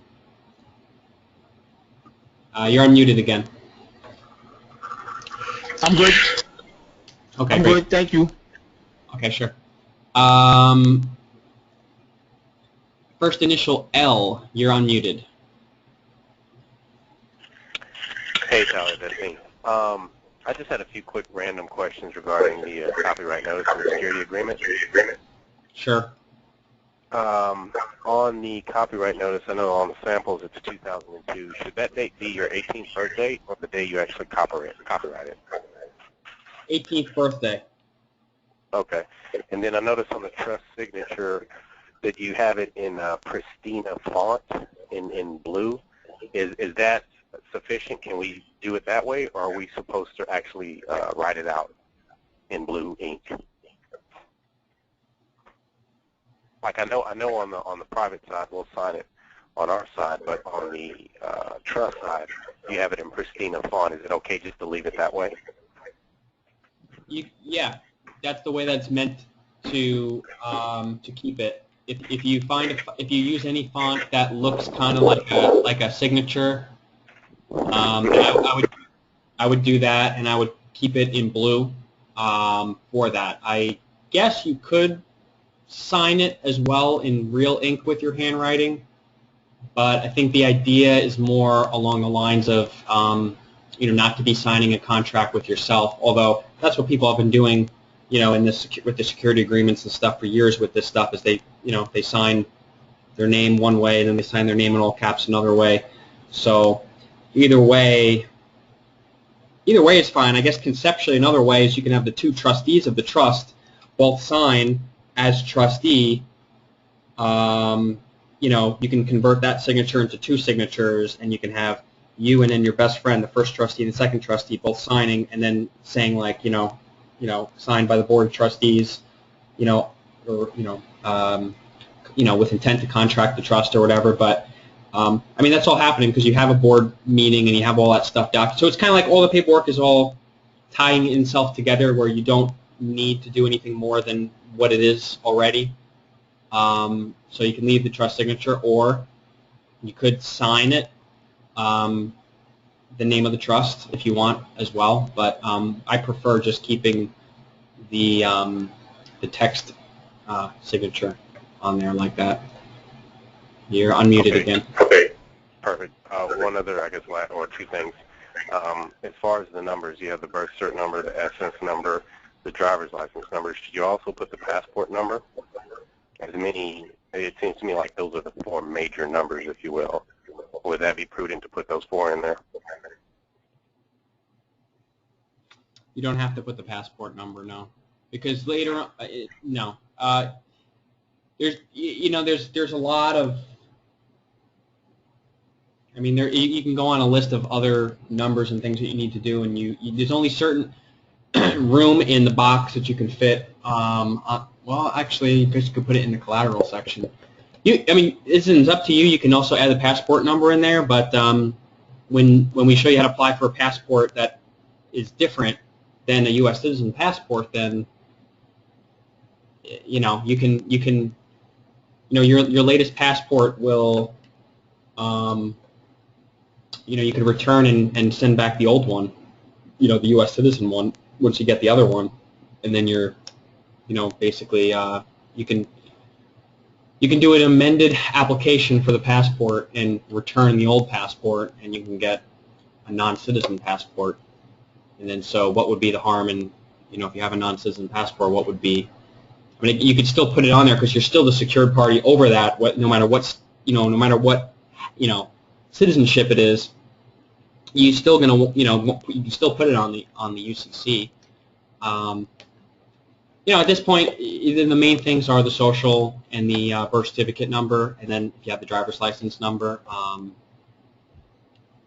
The UCC covers everything and all your property anyway. Once you complete the 1 and the 3, anyway. And if you want to put the number on there, you can put the number on there too if you wish. Okay, perfect. And then lastly, the foreign service or foreign address service. I know I had asked one of my buddies about that, but I think you guys are going to supply that later on. Or did I miss that? What company you guys suggested that? We covered that over the last couple of weeks. You just type in the name, pick a country, Panama, mail, receiver, ship. Okay, and I don't want to go into this too much because we did this either last week or the week before, but I remember. I think one of them was panamail.net. Okay, another one particular country that you suggest over another? Panama. Panama is your favorite? Okay, cool. Mm-hmm. Yeah. All right. Thanks, buddy.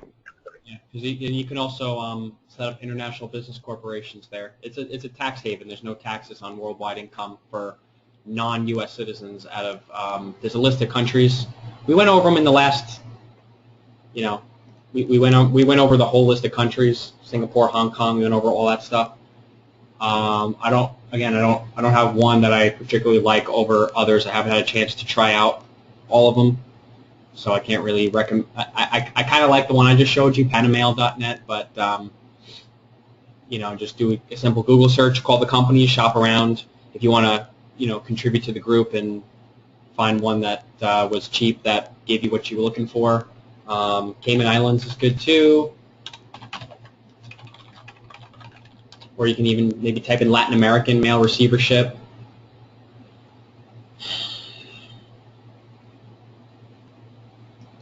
Is that spelled correctly?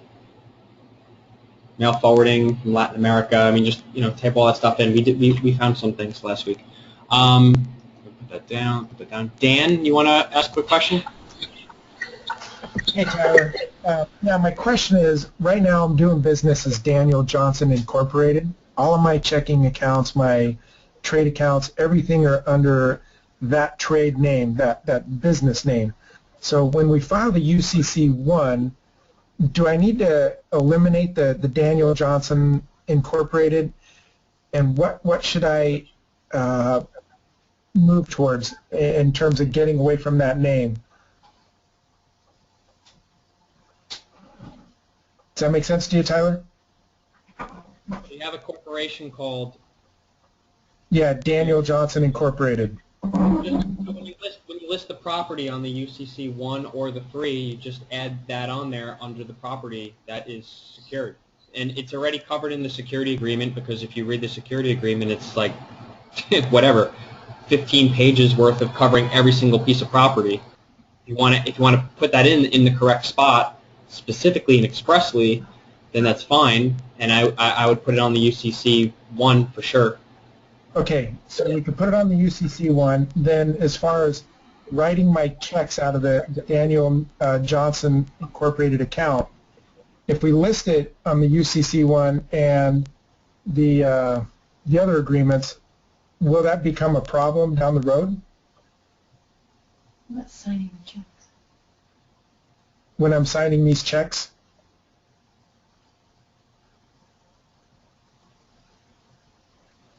Well, you could always do a UCC 3 to update a UCC 1, and always add your additional property. No, that's you're not supposed to use your signature anymore. Yeah. What is the problem? I mean, what is the problem that you're entailing? I'm not sure. The problem is that I don't want to create a conflict between Daniel Johnson Incorporated and my straw man, all caps Daniel Johnson. They're not the same entity, though. There's a separate entity. Okay. Okay, so if it is separate and we do file the UCC-1, we can list this as property and it shouldn't be an issue, correct? Signing my signature. An issue in what way? I don't know. I'm not clear on what. When I sign the checks, I sign them Daniel Johnson.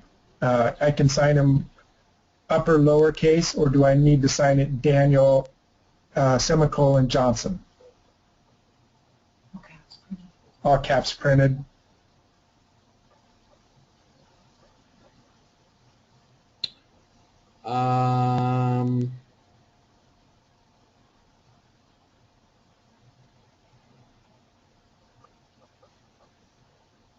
You could sign it the trust name all caps, which, Dan Johnson all caps, or you could sign it script with hyphens and colons, comma, as trustee.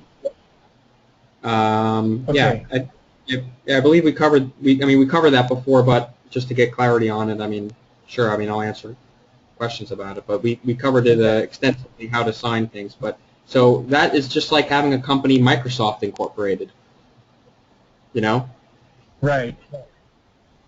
Doesn't the fact that the name is this, the name is not the same as your other entities and so forth, because it's got incorporated. If you put a comma, if you put a colon, if you put any punctuation changes it, but if you got Inc. at the end, LLC at the end, Trust at the end, they're all separate. So that's a company that I assume that's a company that the trust, Dan Johnson, owns, And so if you want to secure it, then I would put it on the UCC1 or the UCC3. Okay, that makes sense. Yep. Okay, thank you, Tyler. I appreciate it. Okay, sure. All right, thank you. All right, then. All right, so we'll go into the material now.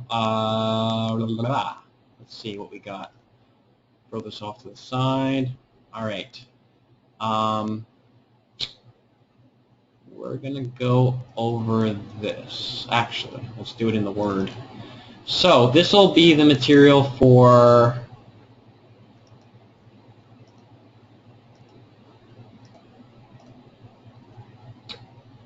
after you've done the UCC1. When you get the number back, when you get the UCC number back, okay, and you could, okay, I wouldn't wait for them to mail it back to that address. I would just go on the website for the Secretary of State that you filed in. I remember, if you guys remember, we mentioned that the main states are New York, Arkansas, Iowa, Colorado, and Florida, based on region. So that's in the instructions in the last week's instructional cheat sheet.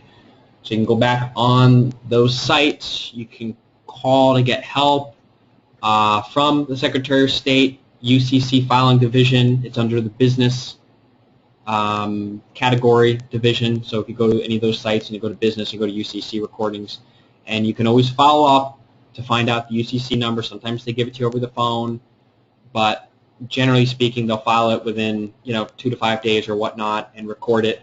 And it will take months for them to mail you back the original, so don't count on getting those back anytime so soon. But as long as you've got it recorded and you can print out what they have recorded and you make sure that they record everything properly, then you can go on to this step. Okay, and so this step is the notification of record. And this is where you're going to write in the certified mail number. Of course, you could get certified mail numbers. You could erase this line and just start typing the number. But I've got this in advance so that you can print it out in advance and you can just handwrite in the number. So this is the certified mail number of what you're going to mail this document to. Okay, so there's 4 of them. Whoops. And you're gonna send a notice. Okay, so when you did the UCC recording, you put that state that you did the recording in on notice. If the state that you were born at and the state that you currently live at or do most of your dealings with or spend most of your time through, you work there, you live at, then you're going to want to put those states on notice too. How do you put the state on notice? You're going to send to the Secretary of the State, and you're just going to Google and find the address, for the correct address for the Secretary of State in any of those other states. And this is similar to doing a second UCC recording in that state. Okay, I mean not exactly, but you're sending a notice to them. It's just a one-page notice. You can just fold it up into thirds and put it alone by itself, one letter, regular postage, but do certified mail. Okay, so you can just put a regular letter envelope because you do not need a lot of paperwork for this. Okay, and so this is the secured party's name and address. Now, if you did get one of the foreign addresses, like in the West Indies or in Panama or in the Cayman Islands or somewhere off of the United States, then you can delete United States of America because obviously the West Indies is not part of the United States of America. But if you use any of the states of the Union or even Puerto Rico as your address for the secured party, then we are going to write United States of America, and the purpose is that your underlying U, the word U and S are underlined or lowercase, so that you're telling them that this is coming from the private, this is coming from the republic. Okay, this is not United States, all capital letters, the corporation out of District of Columbia. This is the private. So if this was some, if this was the, your home address, only, you spelled out the state and you put the zip code in brackets and you wrote non-domestic, non-assumpsit, like we have in all the other examples, then you would keep United States of America here. or if you had a separate street address, P.O. box, whatever. So I'm just going to read this, and there's 4 of these notices, and they're all very similar. So I'm going to read the first one very carefully and take any questions, and then I'm going to show you where you send the other ones to. And there's a couple of the difference between them. Okay, but just write down the bottom line is you're going to put this, you're going to send this notice to the Secretary of State where you were born and where you spend most of your time in. Now, if they happen to be the same state, then you can just send one to whatever state that is. So if you're born in Texas and you still live in Texas, but obviously you did not do a UCC in Texas, you did UCC in whatever region, I think Arkansas, right? Because that was the region that we gave you in last week to do the UCC in.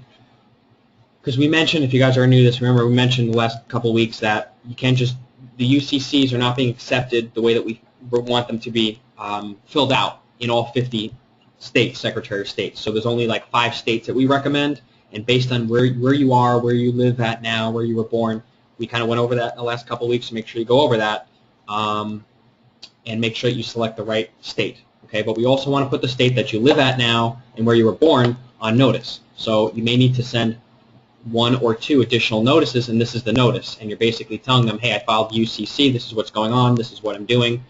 Boom, you're put on notice, and you have 30 days to respond or rebut. Otherwise, you accept what I'm doing, and you acknowledge it. Okay, and then you keep the certified mail records, keep the return receipt, keep all that stuff, and you're going to file that on a UCC 3.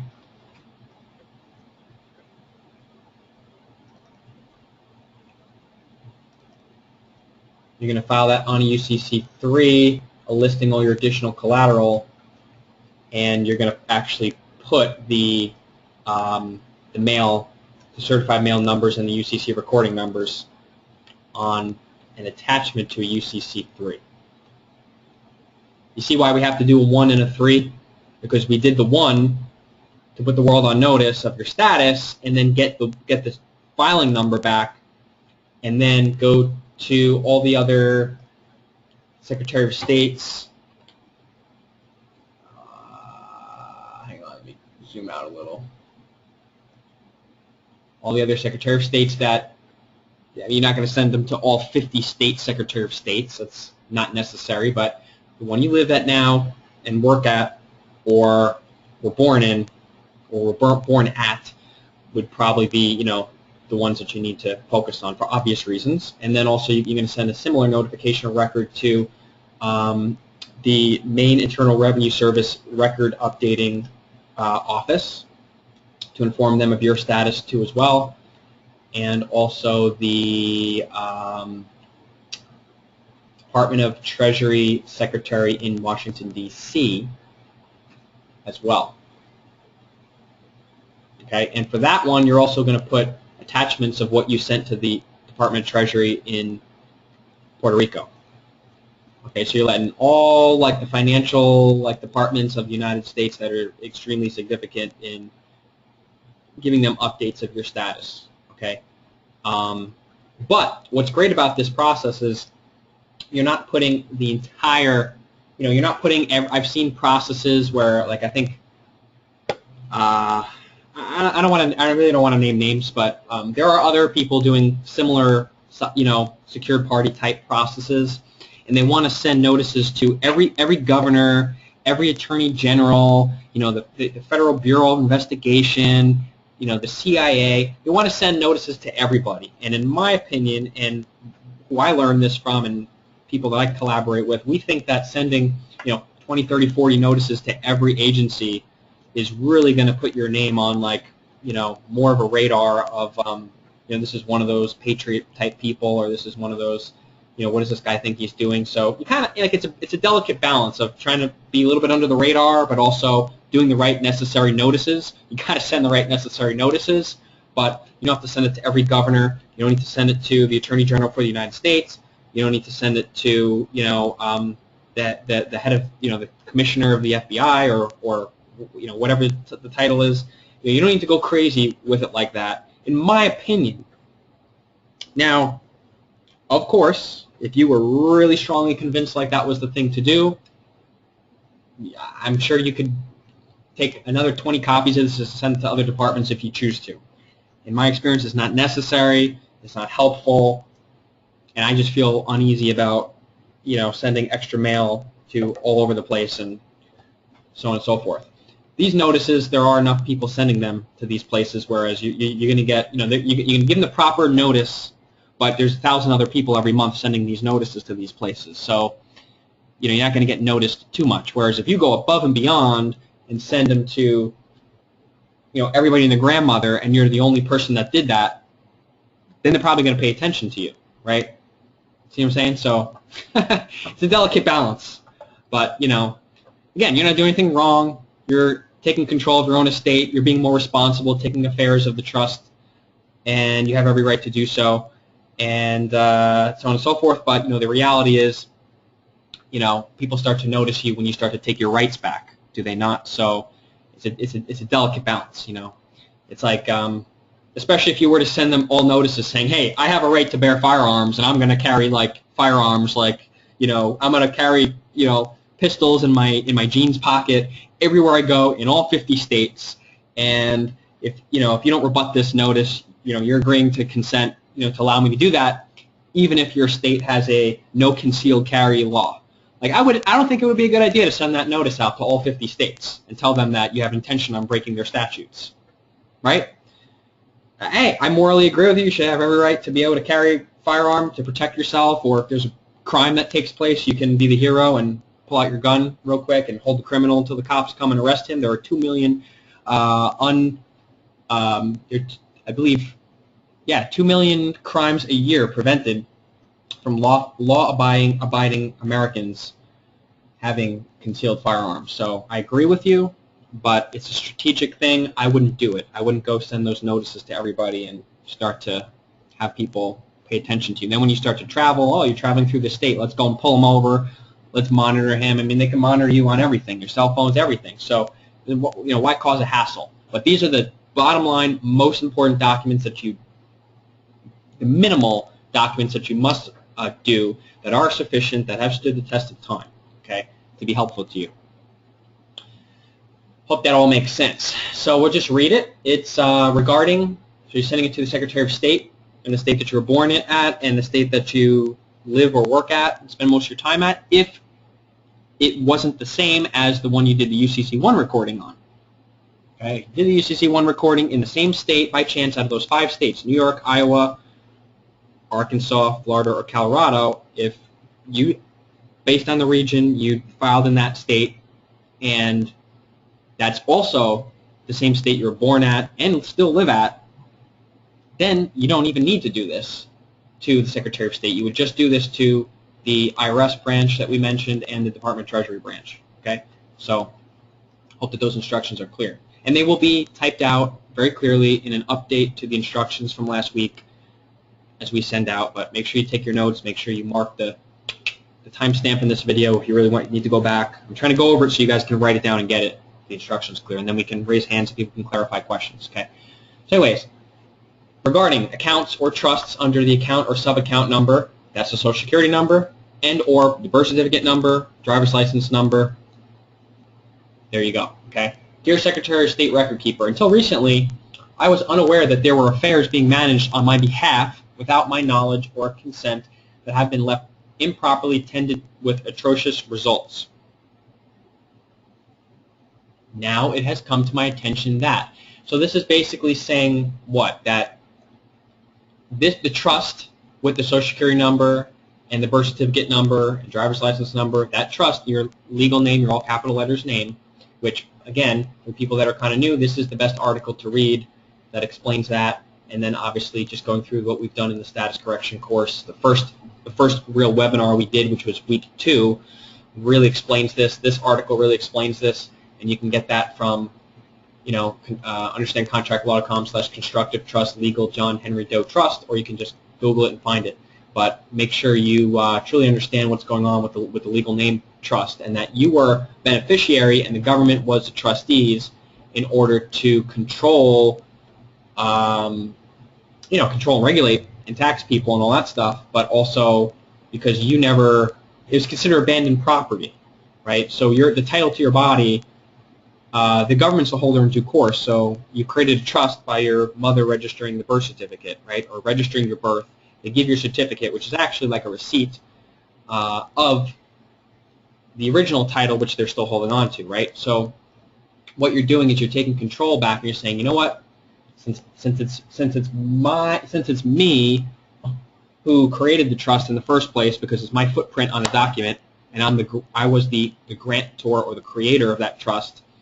As soon as I point out fraud, as soon as the grantor, settlor, trustor, whatever name you want to use for the grantor, points out fraud in the trust that they created, that they were the original issuer of, you have every right to step in and say, you know what, you're not going to be the trustee anymore. And I'm going to appoint the competent trustee, which is yourself and your best friend that studies the stuff with you, who's the second trustee. Okay? So, by them handling your affairs by them handling your affairs your whole life with or without your knowledge or whatever, you've been put into that role of beneficiary of that trust. So you're grantor and beneficiary. So all these courts, the administrators, the judges, the police, the politicians, they're all the trustees of that all capital letters named trust. So what you're doing here is you're saying, until recently, I was unaware that there were affairs being managed on my behalf as beneficiary without my knowledge or consent that have been left improperly tended with atrocious results. That all makes common sense? You can raise your hand if you don't understand what that means before we move forward, because that's really just that's the opener. That is the opener there. Does anybody have any questions about that one little part so far? If not, I'll keep going. Okay, just raise your hand if you have a question. Now that it has come to my attention that matters are not being handled equitably, matters are not being handled efficiently. Efficiency, is that correct? Hang on a second. I never noticed that in there. Oh, I guess it is. Efficient. The state of or quality of being efficient or able to accomplish something with the least waste of time or effort. Competency in, okay, and another definition is competency in performance. Okay, so I guess that is fine. I thought there was supposed to be a T in there or something like that. Matters are not being handled efficiency. In many respects, matters are not being taken care of at all. Usurpation of funds is occurring. There's rampant fraud and deceit. Position of trustee has been left vacant or properly attenuated. So that might be, I have looked that word up many times before, but unnaturally thin, weakened in force or effect. Position of trustee has been left vacant or properly attenuated. Okay. Another way of looking at it is the government is administrating the trust, but there's no real trustee that is actually taken care of for the benefit of the beneficiary. If you're saying, hey, this is not for my benefit, because clearly, you know, the government's making tons of money off me and threatening to, or actually putting me in prison, making me pay fines, tickets, all this nonsense, you know, then how is that in your benefit, right? So I have waived beneficial position and interest to take a position of trustee to manage the affairs of the trust, because you can't be grantor, beneficiary, and trustee, so you're waiving your beneficiary position. And you don't want other people to take care of you, do you? Right? So I've waived beneficial position and interest to take a position of trustee to manage the affairs of the trust, John Henry Doe Trust, copyright, and full control forth hence as indicated and identified by the account numbers above. Social security number, birth certificate number, driver's license number. So if your grandmother is old and she needs you to take care of her, you can control her. You can get to determine how much food she gets, how much medicine she gets, if she's on IVs, if she falls, you know, oh, does it look like she has a severe enough of a bruise or a broken bone where you need to bring her to the hospital? But if she needs other people to take care of her and you're taking care of her, you know, you're a trustee, right? So what you're doing is you're saying, no, I'm competent to take care of myself. I don't need other people, you know, deciding, you know, how much medicine I put in my body, or if I go to prison to pay my debts, or for my commercial debts, or any of that stuff. So you're saying, I have waived beneficial position interest to take a position of trustee to manage the affairs of the trust, John Henry Doe Trust, and full control forth, hence, as indicated and identified by the account numbers above. Christopher, I'm going to unmute you because you raised your hand. Go. Yes, not to take you too far away from what you're talking about right now. I have a question about military personnel and them being able to take part in this process. Is this something that they can do? You mean if you're in the military and you do not wish to be in the military anymore? Either or, if you're in the military and you wish to remain in the military for the time being, or if you wish, I pretty much know the second one. If you wish not to remain, I'm sure you can do this process and be released from your military duty. But what if you want to do this process and remain in the military? Why someone would want to do that, I don't know, but I'm just asking. Hey, it depends on the war. If you agree or disagree with the war that we're fighting to, quote, defend America, I'm sure that you could. You may have to look at the contracts that people sign when they get into the military, and just if there's anything that's binding you to certain things, cross out those terms and write the terms in the margin. Right. I don't know enough about if you can remain in it, but I know that there definitely have been some clients of some teachers in the past. I've never done it personally, but I know there's been clients that have gotten out of the military, gotten an honorable discharge.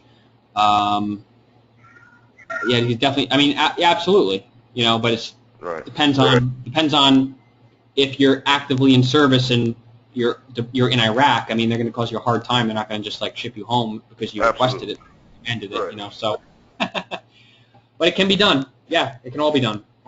Okay, thanks. That was it. Okay, sure.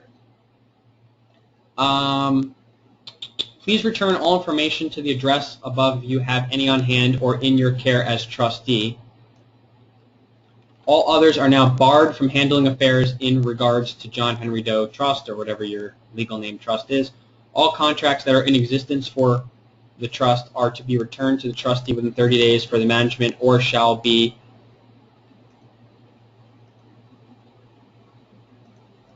I don't know why I can't get rid of this control thing. Shall be considered vitiated nunc pro tunc. Remember that term. You got to understand that definition of that term because we have talked about it before.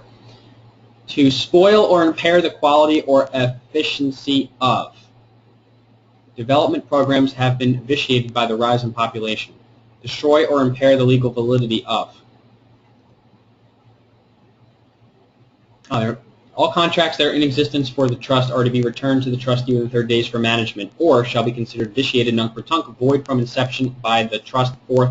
Hence, your prompt cooperation is greatly appreciated.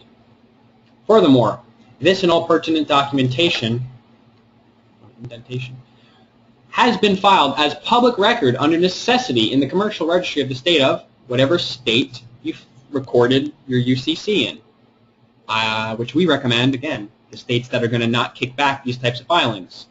Iowa, Arkansas, New York, Florida, Colorado, based on whichever one you are closest to, and there's a whole region thing in the detailed instructions from the last 2 weeks. In the state of Arkansas, under filing number, and then you write in the filing number or type in the filing number. If you have unneat handwriting, I would go in and type it in, but this document is meant so that you could already have it printed ahead of time, and you can handwrite the stuff in there if you choose to. Especially if people have a hard time getting access to printers and stuff.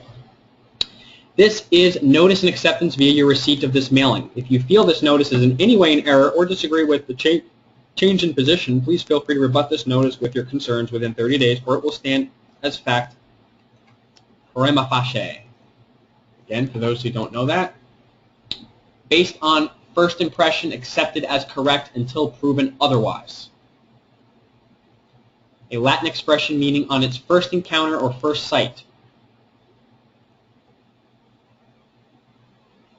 Okay, so it is sufficient to establish a fact or raise a presumption unless disproved or rebutted. Prima facie evidence. Okay? Notice to agent is notice to principal. Notice to principal is notice to agent. What does that mean? Does anybody want to say what that means? You hear that a lot. You see that a lot. Well, it basically just means that you're notifying the Secretary of State as an entity as a whole, or whatever department you're sending this to.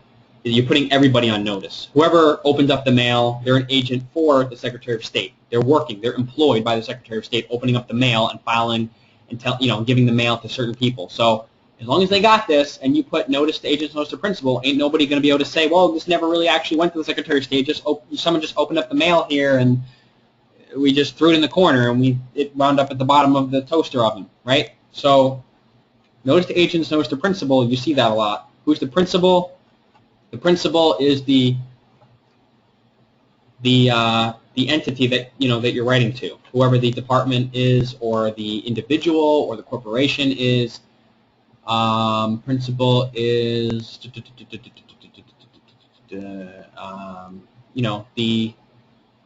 I can't find the right definition I'm looking for real quick, but the principal is the party, right, that you're trying to contract with. Secretary of State, California, trying to get them into a contract to agree that they're going to correct their record system, right? And the agent is just whoever opens the mail, whoever this winds up in the hands of is just the agent. Okay? An agent is authorized to contract on behalf of a corporation, right? If they're employed by that corporation, if they're the attorney for that corporation, anything along those lines. If they're the vice president of that corporation, they can bind the company to contracts, okay? Signed by the trustee secured party, John Henry Doe, without prejudice, without recourse. You would script, right, John-Henry:Doe there on that line, and then abbreviate the date or handwrite out the date. You're also letting them know that you're an authorized representative of John Henry Doe Trust. And you got that little copyright right there. So that is the notice. This would go to the Secretary of State, again, in the state you were born at, the state that you live at now, or spend most of your time living at or working at, and maybe you commute across state lines. Maybe you live at New Jersey and you commute to Manhattan to New York City to work, and you spend a lot of time in New York City too. Okay, maybe you want to notify New York and New Jersey, but in that scenario, you probably, if you live at New Jersey, you probably did your filing at New York, so you already put New York on notice. Okay, so whoever you did the UCC filing with, you put that state at notice, and then you pick one or two other states based on where you were born at, where you live at, or where you work at. And if they all happen to be under the same umbrella, then you don't even need to send this out. Or you only need to send one of them out to notify one other state. Any questions on the notifying of the Secretary of State? So this is a duplicate. You're going to do Secretary of State. How do you look up the Secretary of State in California? How did I look this up? I just went to Google and I typed in Secretary of State California, who is Alex Padilla. He actually looks like a new Secretary of State from the last year or so, as far as I'm concerned. Used to be someone, Deborah something, was the Secretary of State there in the past. So you always got to look up and find out who the newest, Although on this we're not even putting their name. We're just putting the Secretary of State California, right? So there you go. The address is on the bottom. And you could do a little more diligence to look around and click around and make sure that that's the address that you can send mail to. You may want to look under contact information, click around, and use some. Here we go. Mailing address and agency location.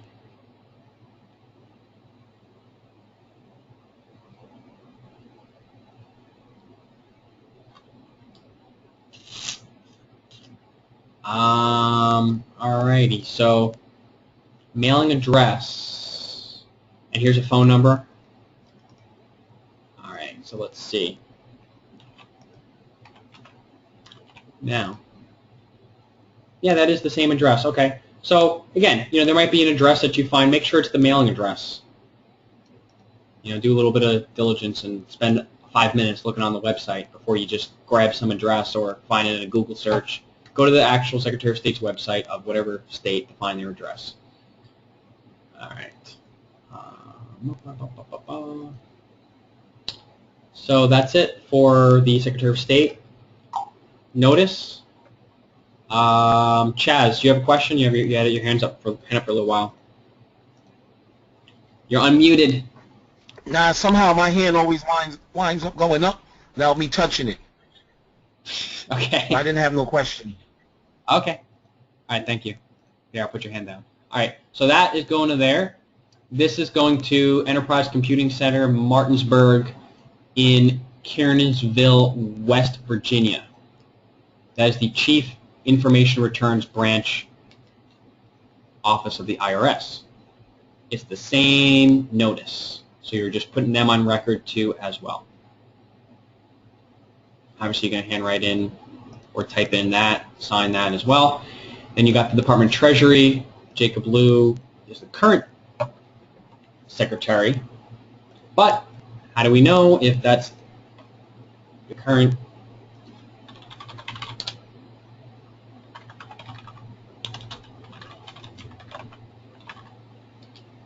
Okay, he still is the current Secretary of Treasury. All right, so you never know.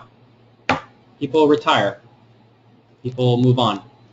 So on this one, you're going to put the copies of all the documents that you put on record with the Secretary of Treasury in Puerto Rico, with the Puerto Rico mailing, which would be Form 56, W-8, the bond, the certified copy or birth certificate accepted for value. That was the original, or the actual certified copy, raised seal one that you wrote accepted for value across, or there's a stamp that you can get, and then you did all that on it.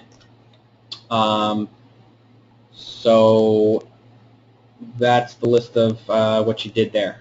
Okay, so you're going to put all of those plus the Form 56 and the W-8. And then this is for a second Secretary of State as well. So you only need to put these enclosures at the bottom of the one you're sending to the Secretary of Treasury. Okay. That's kind of a big step. I will stop for now to let you guys take that all in and ask any questions about it, because it's an important step. And then once again, each one of these has its own, so you might send anywhere from 2 to 4 or 5 of these. Each one of these, depending on how many Secretary of State you need to put on notice, each one has its own certified mail number. I guess I would say this one you want to use an envelope to make colored copies of all this stuff. I would your Secretary of Treasury. So I would this one I would use an envelope. The other ones I would just use a regular size letter envelope. But each one has a separate certified mail number, and you can write in or put the strip of the certified mail number on the top of the document. Make sure you fill it out, sign it. Obviously, make a copy or scan into your computer a copy. These are very, very, very important documents that you have copies of before you mail them. No, you don't need this witness. No, you don't need it notarized. Of course, you could if you want to. You can go in and put the notary thing at the bottom if you really want to. You could put the witnesses at the bottom if you really want to. But that's not necessary. We try to, if it's not going to make an impact or a difference at all, we try to not make you run around and get things notarized all the time. Only the essential stuff that needs to be notarized. So obviously there's no space for a notary acknowledgement, right? So we'll send this off to you guys probably tonight in an email. You won't have to wait till tomorrow. I'm pretty sure I can get this out to you tonight. But you got to get those certified mail numbers, each one on its own document. Now, what you do with those? Okay. What you do with those is after you've gotten up to this step, there's going to be a UCC3. So in the same state that you recorded the UCC1, so you already did all the work to figure out what state you're going to go to, where the mailing address is for the UCC1, or if it's in Colorado, you file it electronically. You already did all that work already. So you just need to do a little bit of extra work to do an amendment to your UCC1. So send acknowledgement to that offshore address or whatever your non-domestic address is. There's nothing you need to fill out here other than on 7, you're just going to put John Henry Doe Trust, copyright, and then you're just going to put added in this box here the following prop in the amendment collateral change box. So you can either delete information and this is actually, if you did a UCC1 that was in the last step that was incorrect or had some error on it, or a number that was off by 1 or 2 digits, or you left an important part of it out, or you realize you made a mistake, you can check off deleted, and you're going to describe what information is deleted from it. You can also click added. You can also click give entire restated collateral description. So if the previous collateral description section was completely off and you just want to restate it entirely, it'll terminate what the previous one says, but not any of the other information in the boxes on the previous UCC one. And then you can also do an assignment. Okay, so this is going to be added. If the previous one you did was fine and you double checked it, it's fine. So the added collateral will be the following. We're just adding additional property. And you can always add, like we mentioned, you can add passport numbers that you get. You can add additional property that you get. The following property is accepted for value, exempt from levy, and herewith registered. And as you learn later on how to add your kids and your offspring into here, you can always do an add, and you can add those in here. Okay. Following property is accepted for value, exempt from levy, and herewith registered in the commercial chamber and is private property. Key term. The government's, one of the only functions of government is to protect private property owners. Very important. Private property. Registered in the commercial chamber and is private property conveyance of the secured party as authorized representative of the debtor. Papers of instruments, any and all documents of apostille. This is where you would write, if you get your birth certificate apostilled or any other documents that you want to get apostilled. If you're a little bit more advanced, then there's a bunch of claims that you have that you are getting those documents apostilled, and you guys would know would already know what I'm talking about, right? If you've done private administrative processes and you've got apostilled claims from default private administrative judgments, or if you've got public court case judgments, things like that, and then you get those certified copies and you get those apostilled or authenticated, you would put the numbers in. So you can edit this and you can write all the apostille numbers of the different documents that you've got, but by the Secretary of State of whatever. So you might want to put documents of apostille, the apostille number by the Secretary of State of whatever, your birth certificate, then you might want to put comma, and then document of apostille of some other number by the Secretary of State of some other state or the same state, comma, and you can just list them. Now, if there's too much room to list stuff here, you can just add an attachment, a blank page, kind of like this. Continuation from 8, additional collateral description. Let's just make sure it's really 8. Okay, you always want to make sure your continuation from 8. Now, different UCC forms that the different states require for their state may have a different box number. So this amendment collateral change box might not be 8. It might be 6. It might be 12. You just got to go. We showed you in the instructions where you go to find in the state that you're recording this in the right forms. You can just go right on their website, Secretary of State New York, Secretary of State Iowa, Secretary of State Arkansas. You can download the exact forms that they accept in their state, because some states have different forms that they want you to use. Okay?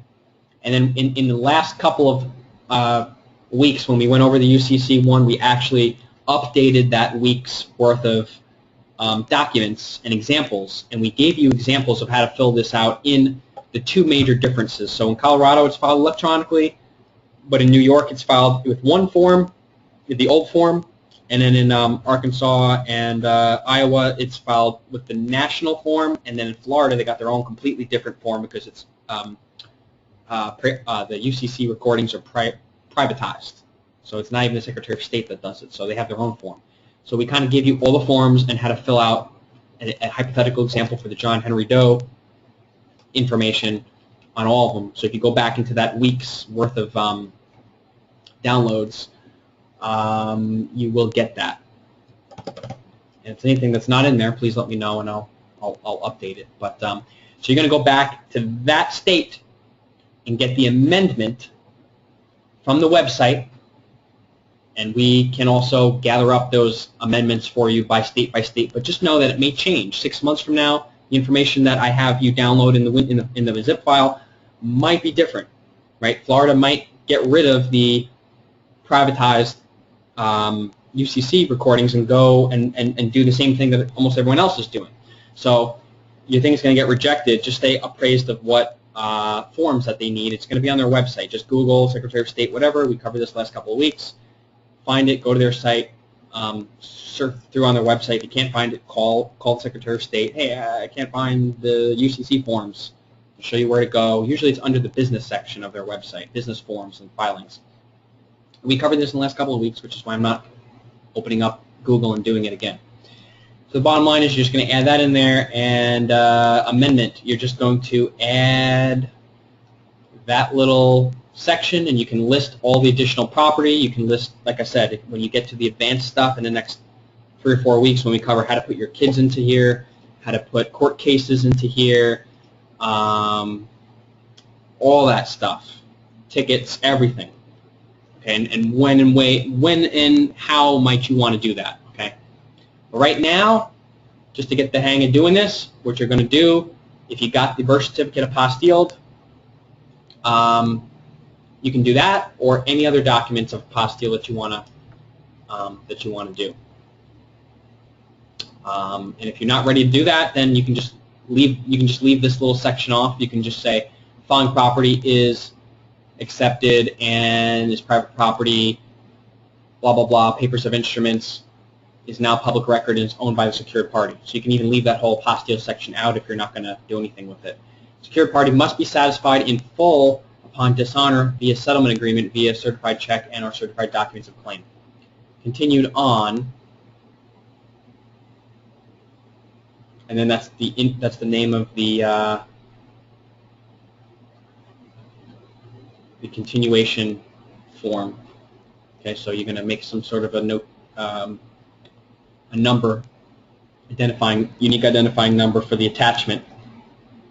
Again, at the bottom, name of secured party authorizing this amendment. You could, under individual, you could write the secured party, John-Henry:Doe, or you could put John Henry Doe Trust and check off debtor. And in one sense, it's a little more powerful to put the debtor here and check off debtor. So usually they want the secured party to authorize the amendment when you do a UCC recording. Let's read what it says. Name of secured party of record authorizing this amendment. Name of assigner if this is an assignment. If this is an amendment authorized by the debtor, which adds collateral or adds the authorizing debtor, or if this is a termination authorized by the debtor, check here. See how that's checked. And enter the name of the debtor authorizing this amendment. So there's less proof that you need to have if the secured party fills this out. I guess there's less proof that the debtor is authorizing this, right? Someone might challenge this and say, well, this isn't a proper UCC because how do you prove to me that the debtor authorized you filing this? So if you put the debtor and you check off debtor, then this cannot be disputable.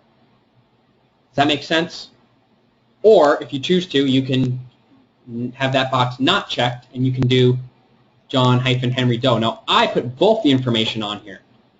This is a way that this can be never to be disputed. Okay, because again, the debtor has to authorize. You can't just file UCC on someone. This is why people are getting in trouble for filing liens on public officials and corporations and banks and this and that, because you didn't get the debtor's authorization. You didn't get Bank of America's authorization to file a lien on them. You didn't get some judge or police officer's information to file UCC on them. Now, maybe you did through a private administrative process through the non-response, but it's not as powerful as if you get their signature. If you actually get the trust to say that they authorized this recording, and you put the secured party signature, John-Henry:Doe, and the date, now no one is going to be able to say that this is unauthorized. Because you need both the secured party and the debtor to authorize any UCC recording. So I prefer and feel that it's stronger, to fill it out like this. And then you would sign the secured party signature, sign and script John-Henry Doe, and then the date. And then you would obviously mail it in, or you wouldn't have room for a signature here if you did it in Colorado, and that's okay too, because Colorado is an e-filing. Ignore this. This is just, I'm going to send you guys this language in a Word doc so you can edit it, and you can add whatever additional property as well. So that little box here. Other than that, you can just copy and fill this out the way that it is when you're ready to do this step, if you are doing this step. And then we'll just read the continuation from 8, additional collateral description. You make sure you got that instrument number matches up with what you're saying, up here. Okay, make sure all your stuff matches up. So this is additional property that we didn't fit in that little box. All comprehensive annual financial reports, all comprehensive revenues, all fiscal and calendar accounts, proceeds, products, fixtures, service of, all organic codification, national, regional, constitutional trusts, and indenture organizations and their political subdivisions, or organic uncodification, national, regional, constitutional trust, indentures, organizations, and their political subdivisions, all religious government trusts, indentures, organizations, and their ecclesiastical provinces and metropolitans. That's every government, lien, this, that, trust, CAFR funds, money they're making off of court cases, birth certificates, revenue funds supposedly in your benefit, in your name, in some public trust account that they're in any way usurping your legal name, your birth certificate, your estate in order to make any money off of, you're claiming. All sworn oaths, all sworn affirmations, all sworn insurance providers for all agents, employees, and officers of the above listed organizations, all annual financial reports, all comprehensive net revenues, all fiscal and calendar accounts, proceeds, products, fixtures, and services of all adverse, belligerent, and or combatant participant non-political entities such as corporations and voluntary associations, whether incorporated or not, whether by licenses, registrations, records, permits, or certification. All adverse, belligerent, and or combatant participants, non-political entities, licenses, registrations, records, permits, memorandums, and articles of associations. So you're covering everything. You're covering all property, and anything related to any property of the estate is now being secured by the secured party. And you're taking it out of the public venue jurisdiction. Entire list of securities is in the individual organization's public record, registrations, library catalogs, and other data depositories and repositories. So all the securities that have been created off of every court case, traffic, civil, criminal, civil, all that stuff, all those securities, mortgages, promissory notes, ever for the rest of your life, you're claiming, and you don't know all of them and where they are and how they are and what they're named, so you're saying the entire list of securities is in the individual organizations, whoever they may be, either public record or registrations or library catalogs or other data depositories or repositories. I mean, I don't know where the heck they are, and it's not, I don't care. I'm just going to claim them all. Collateral security list shall hold the trustee secured party as priority, primary, and or true legal and lawful filer as trustee secured party as evidence in fact by the Secretary of State according to him or her authority grants truth by his or her witness to the security list. And that's where you're going to either type in or write in Secretary of State, Arkansas recording number wherever, or New York or Iowa or Colorado or Florida, Washington, D.C., Secretary of Treasury by certified mail number, Puerto Rico, Secretary of Treasury by certified mail number, that's the Puerto Rico mailing, that was a couple steps ago. Enterprise Computing Center, that's the IRS office in West Virginia by certified mail number. Notification of record, that's the other Secretary of State office that you put on notice, and if you put 2 on notice, then you would put a second one underneath. If you want to write notification of record to Secretary of State, Texas, because that was where you sent it to, you could do that. You could just keep it the way that it is if you want. And if if some of these do not apply because you did not do the notification of record, because the original UCC recording covered where you were born, where you live, and your region to be filing in, then you can just put NA, or you can just leave it blank. You can just leave it blank. It's fine. Okay.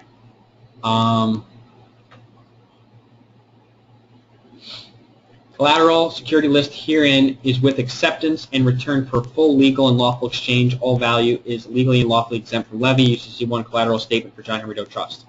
And you might want to put a little footer at the bottom. I think mine got cut off when I sent it to you. I'll add a footer in there. But you might want to put page 1 of 1, item number, whatever this item number is. I like putting it in the footer, item number, and then page 1 of 1 or page 1 of 2 or whatever it is. I like always letting people know how many pages, how many pages it is. Okay, so so that people, God forbid somebody were to go and file something in addition and say on a separate page, oh, the previous filing is all nonsense. You know what I mean? If someone filed something on your behalf, adding to this page and adding some stuff that you didn't want on here, negating it or adding stupid stuff or something like that, or weakening your situation, then I just like always ending the bottom with a footer that says, page 3 of 3, right, or page 8 of 8, or page 1 of 1, just so that you put an end, you put an end to it. But it's very unlikely that anyone's going to ever mess with you like that to that extent. But it's just something that I do as a general protocol. So that's the UCC 3.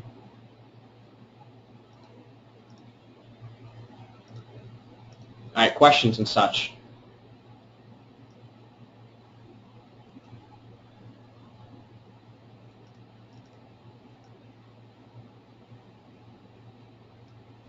Questions and such? Chaz, your hand is raised. Is that by accident again? I didn't raise my hand. Okay. But I do have a question though. Yeah, while you're unmuted, go ahead. You was talking about you could put children in as property, so you have to actually do your trust first, then come back and put the children in later? Or you could do that all at one time?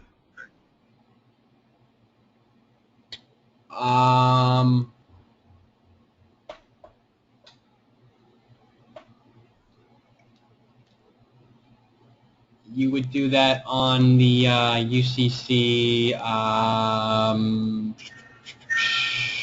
where we're going to have a separate webinar just about that topic. And this is not I'm not the expert on that. I have a friend that's the expert on that. He's part of UCL. But I believe, so don't do anything yet because he's not, he's going to give the whole explanation of what to do on that. But I would just put their apostille birth certificate numbers on there and list their names and social security numbers and birth certificate numbers and claim that they're your private property too. I mean, as long as they're under 18, right? So we'll give you the language to use when we're ready, when we have that presentation. Make sense? Yes. I don't have any kids, so I've never had to do it, so I'm not the expert in it. But someone on my team is, so. Yeah. But does it all make sense to you? Or you got to send the notifications and then get the certified mail that, hey, they didn't respond in 30 days. Now we're doing the UCC3, and we're see how we're linking it all together. We're making it like ironclad. We're putting the tracking numbers on this next notification so that we put them in a situation where it's a public record that they didn't respond, and it's a public record that they all got the filings. You see? Well, they all got the notices. All right, cool. Brandon, you got your hand raised? Yes, sir. You are on the air. What can I do for you?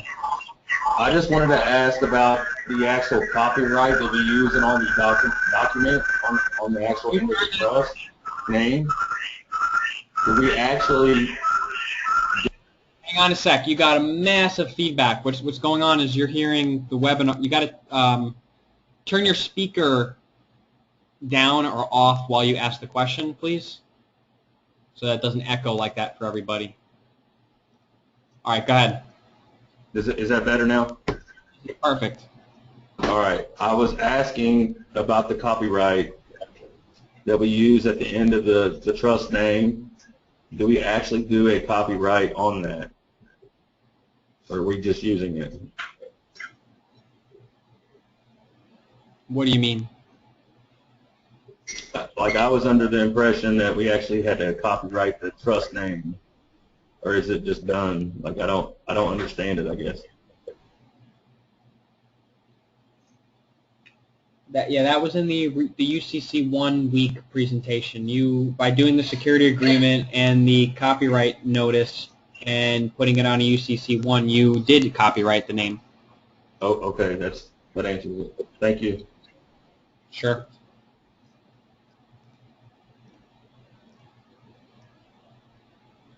Okay. So through this, you can put all your property in the trust, and if you've got court cases, things like that, private administrative claims, things like that, you're going to put that property in the trust too. This is covering a lot of stuff and covering your claim to it, and no one's rebutting it. No one's got any say to it otherwise. You've got all your paperwork and all your documents and everything you're doing in order. And when you need to, you can put court cases into the trust. You can put kids into the trust. You can put other property. You could put corporations, businesses, and take control over those things and limit the control or eliminate that thereof from any other adverse parties. So, I mean, we kind of went over a lot. It's kind of a lot to take in. So I don't know if I want to go further with any other documents or whatnot. I mean, you guys can... I feel like I went over a lot of information already. So does anybody want to chime in and get any clarification on the stuff, or when the specific documents that we went over? Well, Chaz has his hand raised, but I think that's a mistake.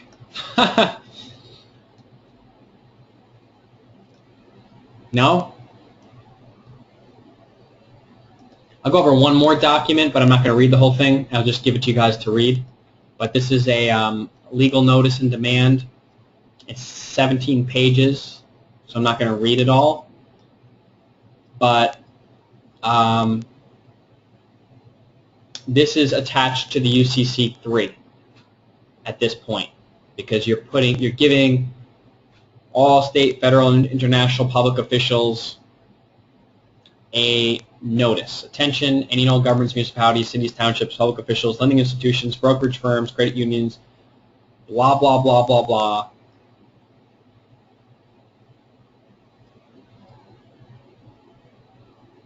I, John Henry Doe, trustee, secured party, bailee, here at and after the undersigned, state the ensuing being of lawful majority age, clear head, and sound mind. All responses to requests and the like henceforth must be presented in writing, signed under penalty of perjury required by your law, shown by your legal demand notice hereafter this contract.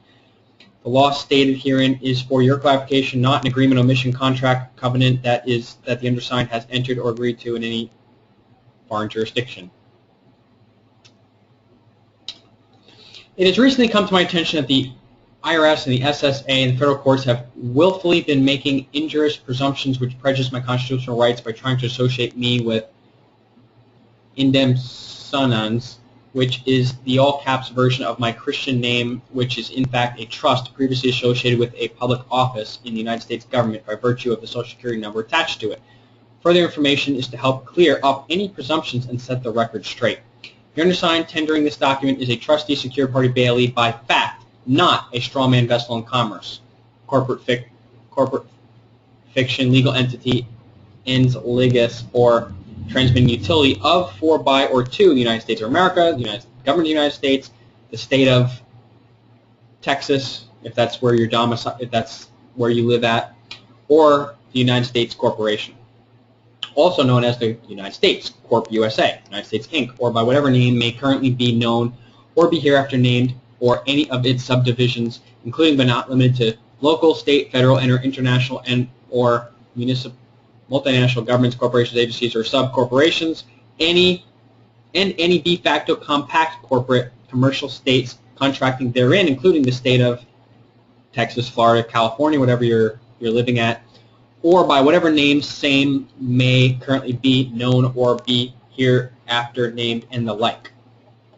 Further, the undersigned is not a citizen within, a surety for, subject of, an officer of, and does not owe a allegiance, fealty, bond, undertaking, obligation, duty, tax, impost, or tribute to United States corporation as defined in 28 U.S.C. subsection 3002-15A, also known as the corporate United States.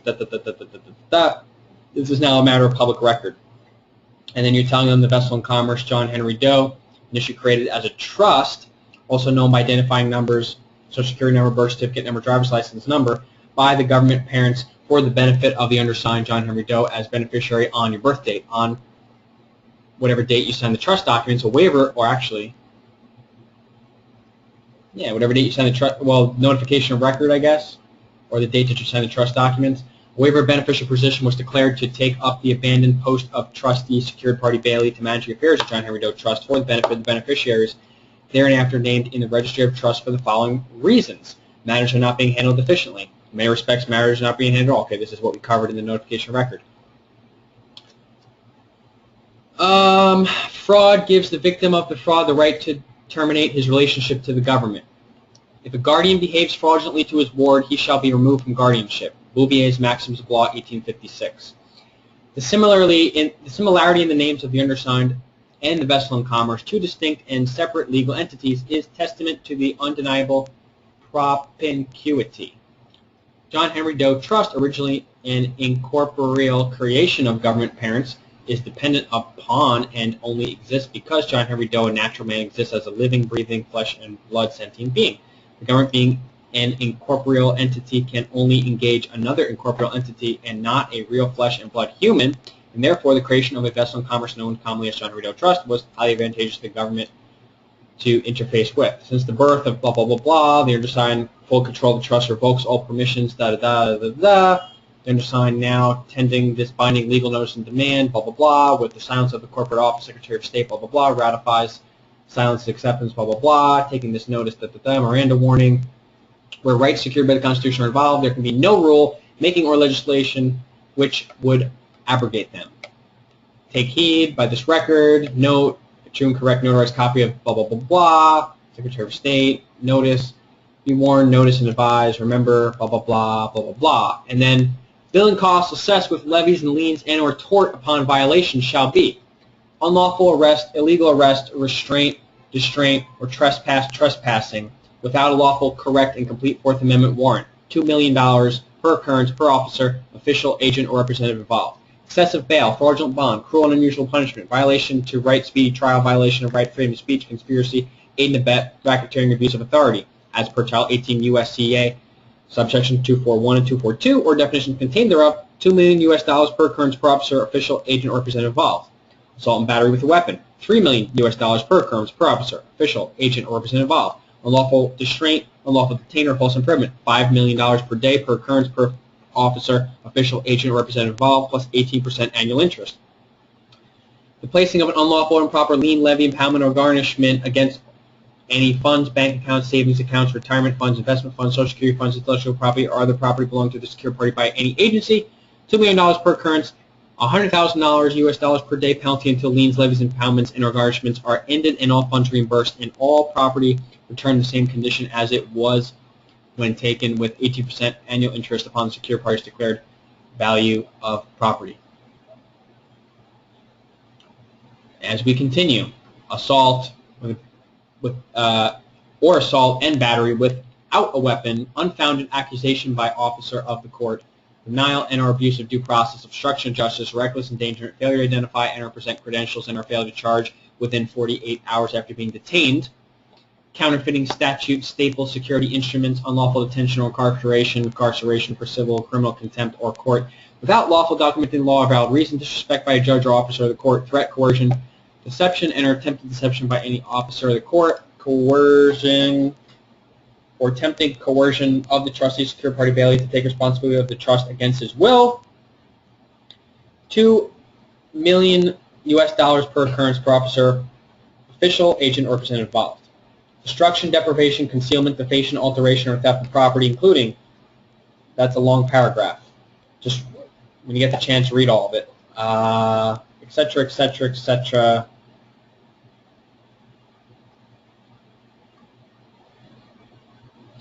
This is cool. All penalties contained herein will be subject to a penalty increase of $1 million per day plus interest while there is an unpaid balance for the first 30 days after default of payment. this penalty will increase by 10% per day, blah, blah, blah, blah, blah, blah. So this is how you, okay, ignorance of law is no excuse.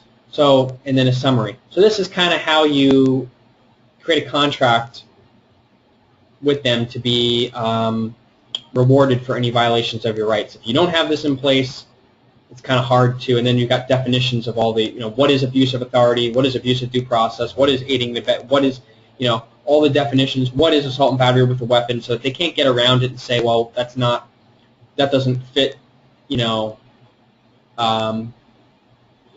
definitions. So you got all your definitions here. I think you got like what? 98 definitions.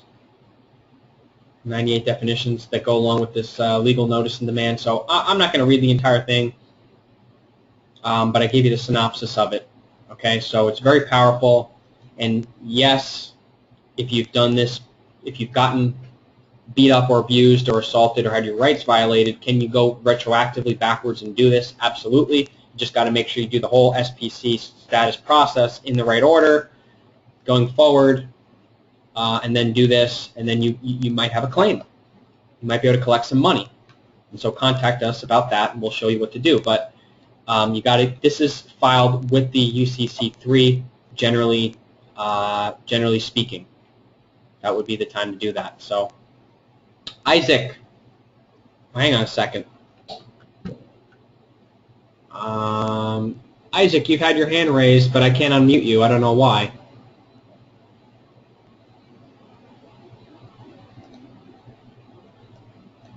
I'll leave this where you guys will send out some downloads. We went over a lot of stuff today. So I'll give you guys the notifications, the UCC3, the notice and demand. Isaac, if you have a question, for some reason they won't let me unmute you. Does anybody want to chime in and before we end it? Or if we have questions about the material? Or any other questions about additional stuff that you guys are not clear about?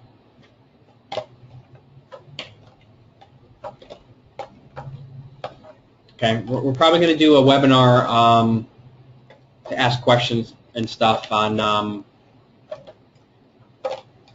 probably like Wednesday, because I have something going on Friday. So we're probably going to do like maybe 1 or 2 Q&As during the week, and then instead of going over like the next step and the next step, we might skip Friday and not have a webinar, because I have to go somewhere and have something planned. But we can do Q&As and stuff to make sure. I mean, this is kind of a big step right here. Or I can have my friend do the birth certificate stuff to apostille the birth certificate and authenticate documents in the birth certificate. I just got to tie him down to a time, and maybe I'll give him control. Maybe he will be able to do that on Friday. I'm not sure yet. I just have to plan that. So I'll be in the process of planning and figure out what to do. L, the individual that has the first initial L, you're unmuted. Hey, Tyler. Yeah, the only question I had was I downloaded the large zip file. Does that have the most recent webinar on it from maybe a week or 2 ago? I wasn't able to make that one. It has the latest everything, other than somebody brought to my attention that there's one webinar with the, I think it was the one where we went over the detailed instruction list, and at the 45-minute mark, the audio is cut, so I'm going to send out that one separately, probably tonight. But you can get that. I sent out notifications. You can get that on YouTube. You can just watch it on YouTube. It's there. Yeah, I've actually listened to that. So is that the last one, or was there one after that? I was thinking there was one after that. I think that was the last one. I don't know. Hang on a second. Okay. Let me look.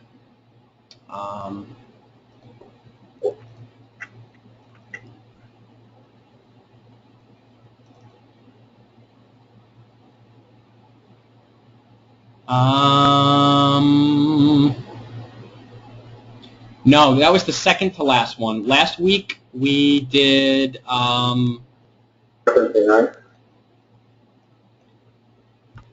last week, which was week 11,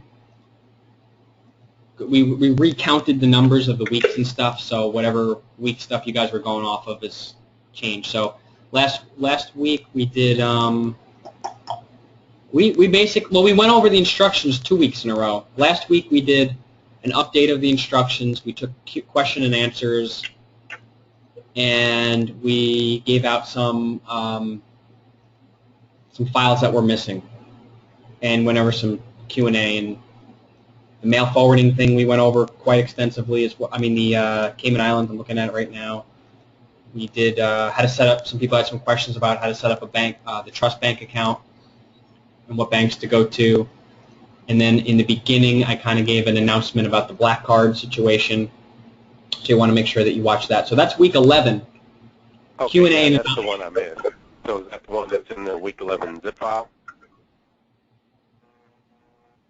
Okay, if you got the zip file, the latest downloads, you want to download everything and replace whatever you have with what we just sent out. Okay. There's stuff in all the individual weeks that was added at the right place at the right week. So what I sent out yesterday, you should be downloading that entire thing and then going through. No, I got the whole thing. It was like 3.5 gigs or something. So yeah, I have all 11 weeks. I'm actually looking at it right now. I just wanted to make sure I didn't miss last week's, but it sounds like it should be in that week 11 zip file.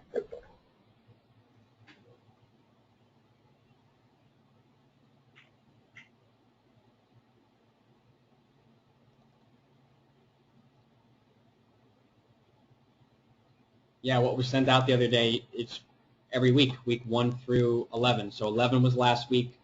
10 was the week before, where we started to go over the instructions and the detailed, like, step-by-step cheat sheet in the Word document. And then 11 was last week. And then this will be 12. So going forward, we'll put 12, and you only will have to, you'll only get 1 week with a zip file for each coming week. But this week is kind of like, okay, there were some things that people brought up that were either missing or not clear, and we went in there. So, we gave you the list of I think I sent this out in the email. Actually, I know that I did. So hang on, let me put you on mute again. I sent this out in the email. So updates and status correction course, 1 through 10. So make sure you read that. You should have all got that in the email, so that you can know where in all those weeks, why there's a couple of extra documents that were thrown in there all in the right place. I didn't want to just give loose files to you and say, oh, here's all the updates. I wanted to put them in the right place in the right weeks with the right documents with the right corrections in them. So. Okay. Awesome. Yeah, I think I'm on track then. So thanks a lot. Okay, thank you. Yeah, and I know it's a lot to re-download all those files, but you can if you got them all downloaded and they're all there, you can delete the old stuff that you had downloaded if you wish to, and then just going forward, we'll just it'll just be once a week download, and it won't be as long to download. Robin, you're off mute. Go ahead. Can you hear me okay? Yeah. Hey, I had a question because I got in this real late. Is it okay if your wife is the second trustee?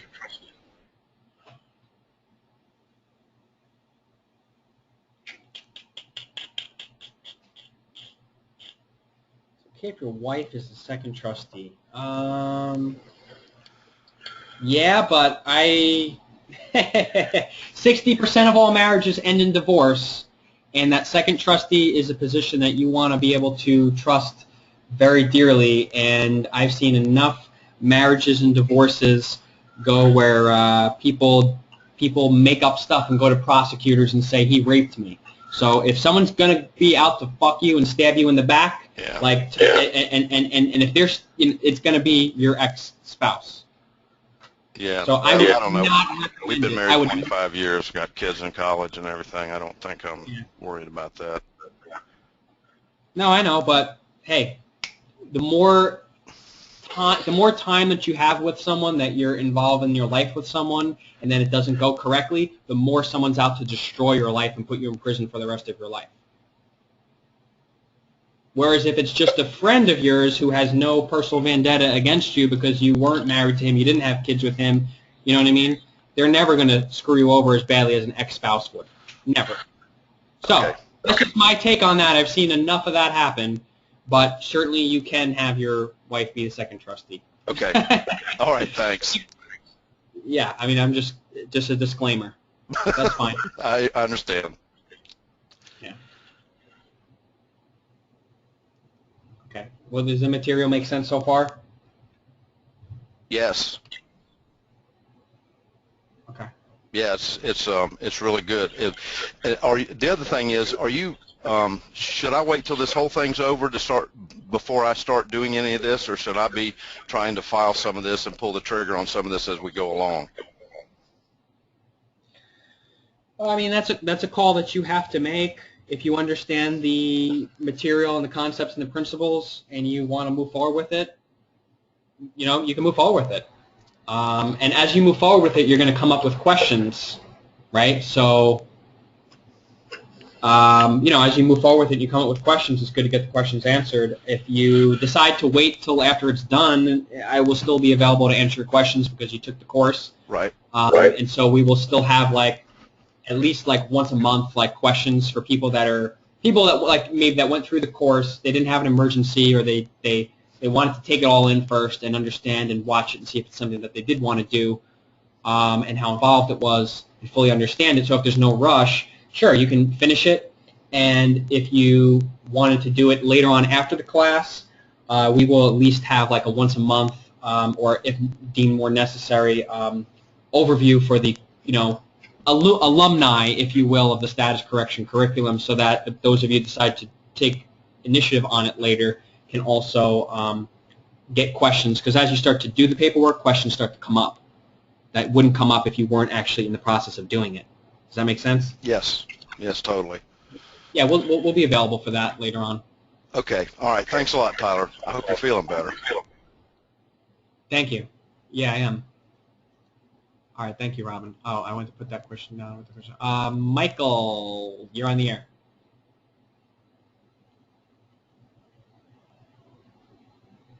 Oh. Michael, do you have your hand raised?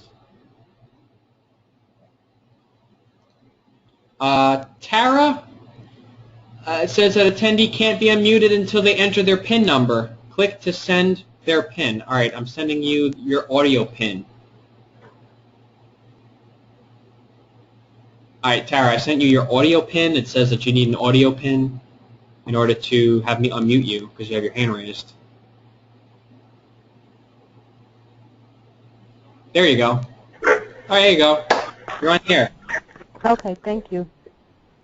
Sure. I had a question that kind of piggybacks off of the last gentleman's question about having your spouse as a trustee on your trust.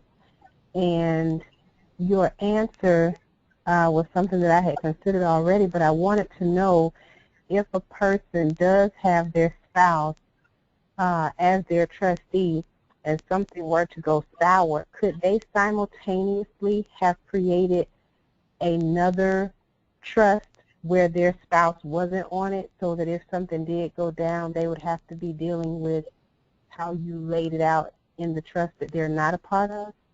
And they just...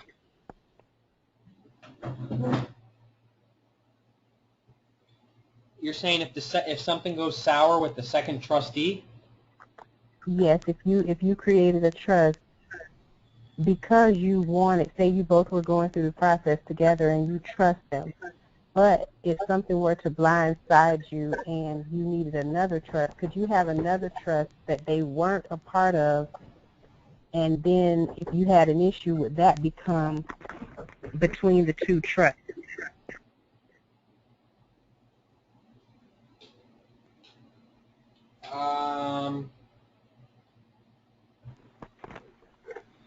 All right, I'll answer that in a second.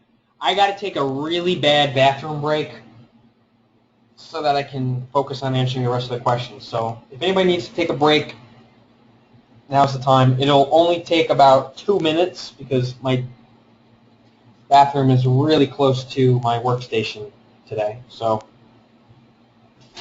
I'll be back in 2 minutes.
Tara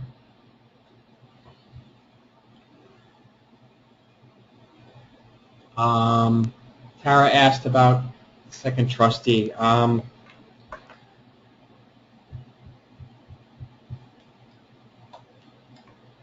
the private affairs of the trust are not necessarily going to be disclosed to the public or have any public involvement or scrutiny happening.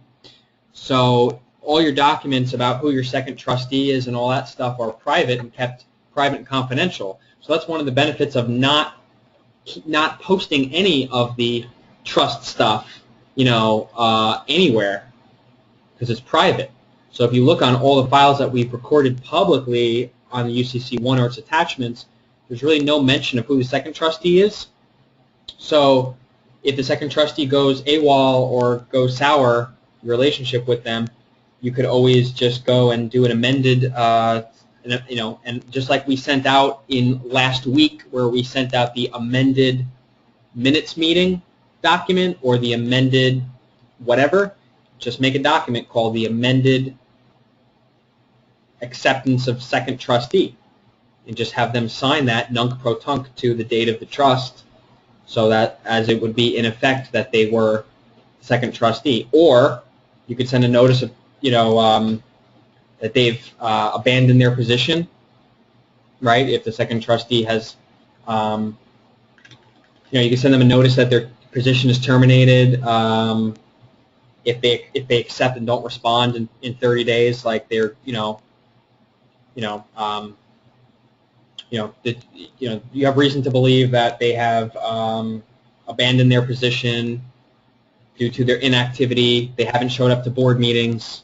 So if they would like to waive their position as second trustee, a second trustee will be appointed in their place. And you can have certified mail and green card where they sign for it. And then you can prove that they didn't respond and they did accept the mail.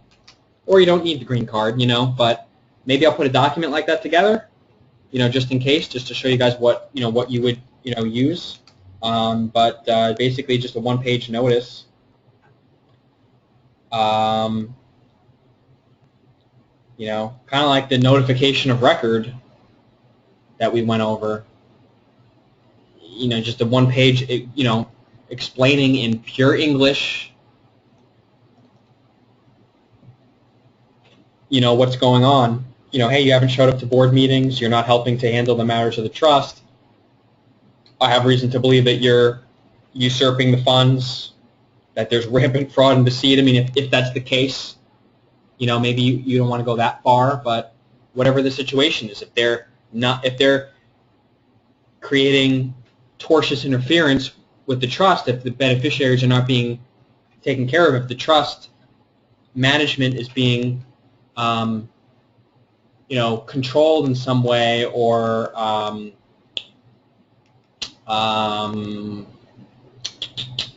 is not being respected in the manner of the trust declaration, then you can send them a notice similar to this, and if they don't respond in 30 days, it wouldn't be this notice, it would be something maybe, one page, like along this length, and you would send it to that trustee who is behaving badly and does not have the affairs of the trust at heart anymore, and they're non-rebuttal, And if they do respond, then okay, great, show up at the board meeting, and then schedule a board meeting. You know what I'm saying?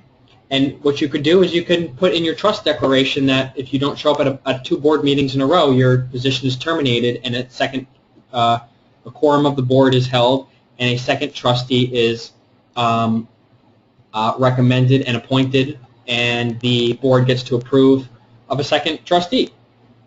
So that all aligns with what does it say in the Declaration of Trust, or if it's not discussed in the Declaration of Trust expressly, if it's not detailed in there, what happens?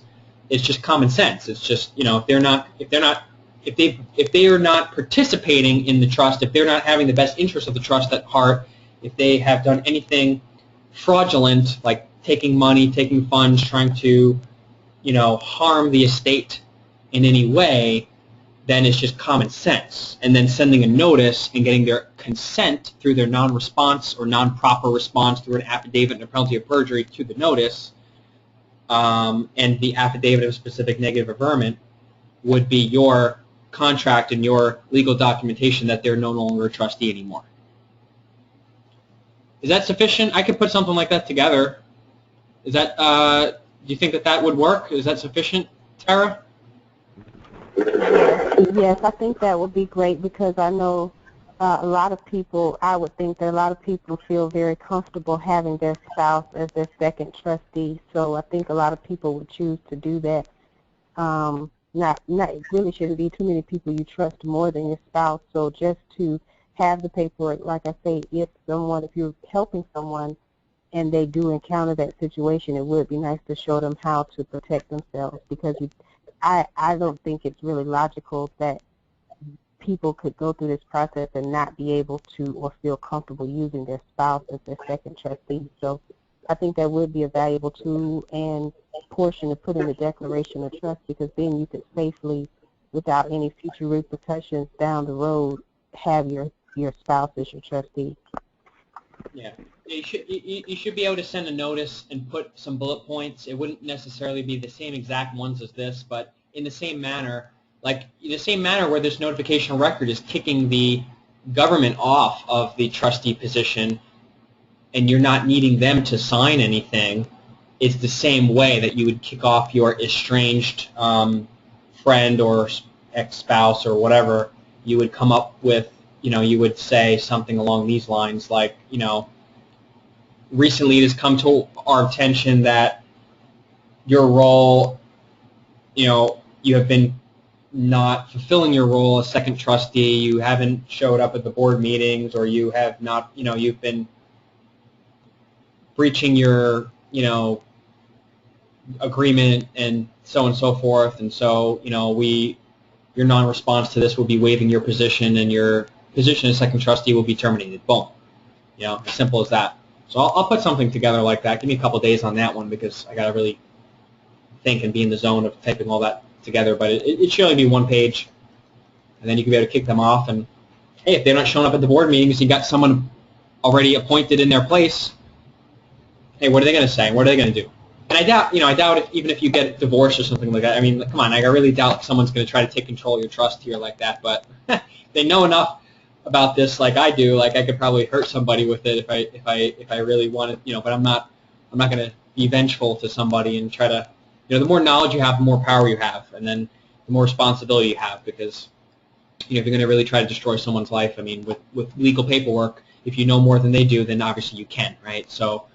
If you have money, obviously you can too, because you could hire attorneys and you can hire, So, this is some very powerful stuff, like a gun, a knife, a chainsaw, an automobile are very powerful. You can kill people with it, and you can kill people with paperwork too as well. So, or you can imprison people with paperwork, or you can steal all their funds from their bank account. So it's powerful stuff. So it's not for everybody. This is not. That's why they don't teach this stuff in like 10th grade.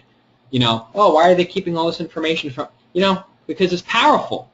And the government feels like, of course the government gets corrupt sometimes, but they feel like if 8 out of every 10 times they're doing things appropriately and they're handling your estate and your affairs in a better way than irresponsible Americans who sit on the TV and eat potato chips and get obese, and let their kids go and hang out with the wrong crowds after school and do drugs and stuff like that. I mean, hey, there is a perspective, there is an argument that the government is a great trustee for many people's estates who can't handle their own affairs and who would be irresponsible and who would do the wrong things if they had, a ton of money available to them, right? So this is for people that are responsible, that have their hearts and minds in the right place, because this is some powerful paperwork. And yes, you could stab someone in the back with it if you're on their trust.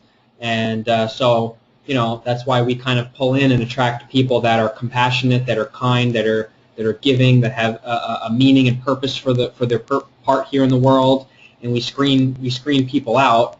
And that's why, people that have committed violent. I mean, I have someone that called me today that is accused, allegedly committed a violent crime, and they didn't rebut the fact that they did. They said, well, why would I want to teach you this stuff so that you can, if you actually committed like an, I'm not going to discuss what it was, why would I want to help you unless you have a good reason, like please convince me why I should help you. And then the person was just like, oh, and they just hung up the phone and left. So I'm like, okay, well, if you're not going to convince me why I should help you, listen, if you were completely innocent or it's a victimless crime, you can use this stuff. But if you actually harm somebody, you got to come up with some reason now why, you know, I should even let you come into the class. This is not for people that have committed dangerous crimes. So those are people that we don't, you know, allow in the circle. We want people that are here for a purpose to do good in the world, because this is some powerful stuff. So, Kevin, I'll unmute you again. I think you have your hand raised again. Yeah, first time. My hand was up. So I had a question because I heard the meeting of the minds when we're preparing these documents. I heard it after I had already done. I already had my witnesses sign my declaration and the executed, accepted as trustee for the first trustee. So I just wanted to know how, and it's kind of difficult for me to get all these people in one place at one time. So I wanted to know if it's really important, or what the importance of me having a witness and a second trustee all together, or if now that I've got the witness part done, can I just go ahead and do the second trustee on a different date? If that makes sense. Sure.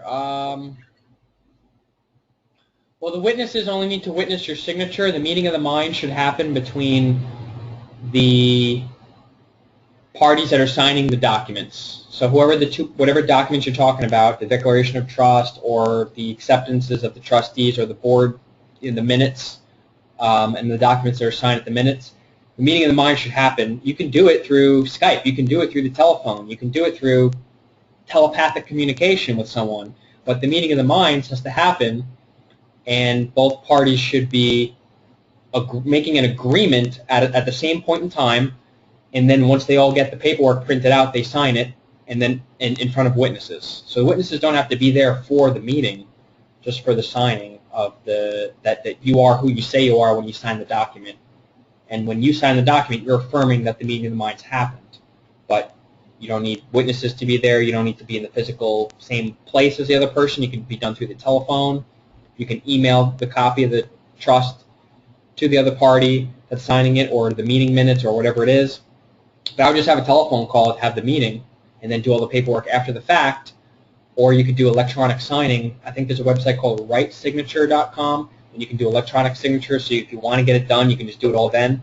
You can sign one half of it and then mail it to them, and then have them sign the other half of it and then mail it back to you. Or you can have them print it and sign it and then mail it to you, and then you sign the other half, and then you just keep it, so you don't have to do two mailings.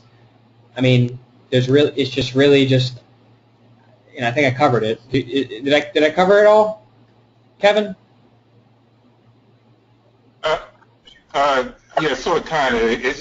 I guess what I was really saying was that I had my witnesses sign anything that would involve me, meaning the declaration of trust and me signing up as the first trustee on one date, and then I was just going to move forward with the second trustee with the other paperwork, and that would be done on a different date. I don't think that the second trustee needed to be there to sign the declaration of trust and to have me sign up as the first trustee. That's what I'm saying. So I did that on a different date when I'm going to be doing the second trustee, signing themselves up or acknowledging themselves as the second trustee. I mean, that's fine. I mean, I go over the best practices. This is private trust.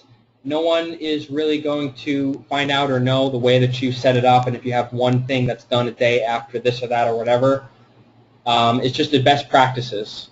And the best practices, learning the best practices of it is going to be able to also train you to run other trusts.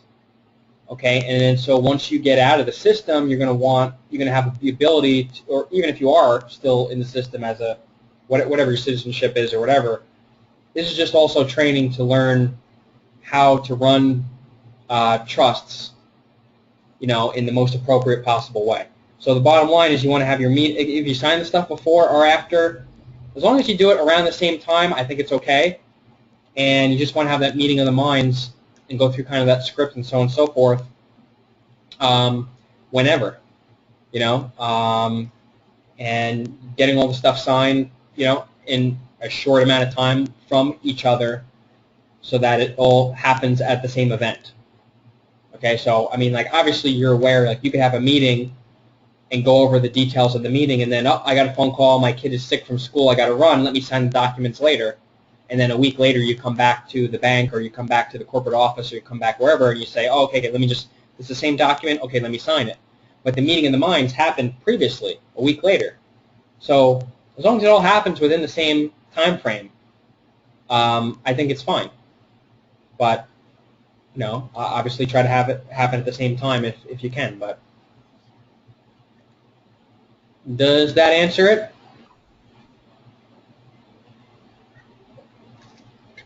Kevin? Yeah. Yeah, I got Okay, it. great. Yeah, you answered the question. Okay. All right, great. Yeah, you could have that happen next. Michael, you have your hand raised?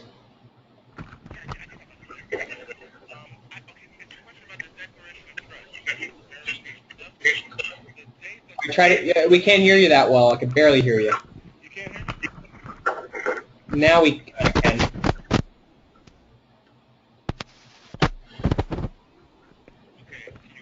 You got speaker issues. Try to push your speaker plug all the way into the computer. I broke the wire. Okay. Well, I can barely hear you. You can still talk. Go ahead. Okay, the date on the declaration is the date of birth, right? The date that your trust is created on the declaration of trust is your DOB.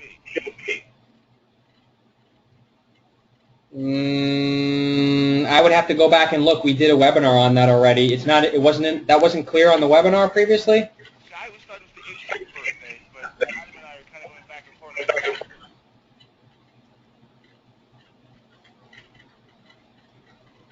Hang on a second.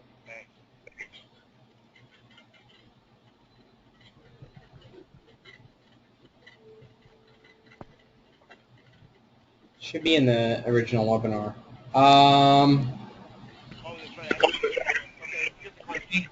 I think just the date that you sign it. Yeah. The date on the trust is whatever the date that you signed it. So March 15th, 2015. Okay, good deal.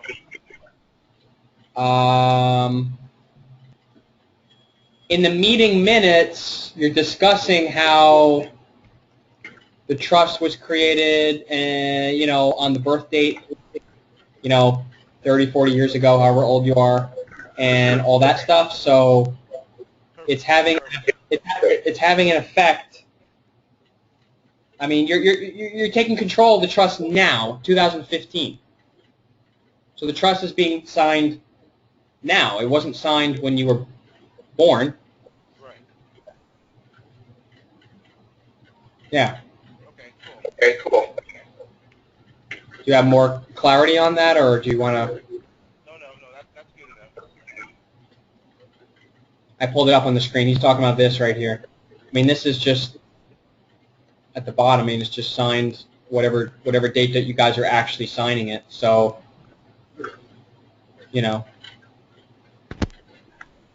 there's no backdating this document. Yeah. Adam, haven't heard from you in a while. Hey, Tyler, I think what he was talking about is earlier in the webinar you had mentioned something about the 18th birthday, but I think that had to do with the copyright notice that the guy was talking about. Is that right? Okay. Yeah, the copy. Okay. What were you referencing when you were talking about the 18th birthday earlier in the webinar? Do you remember?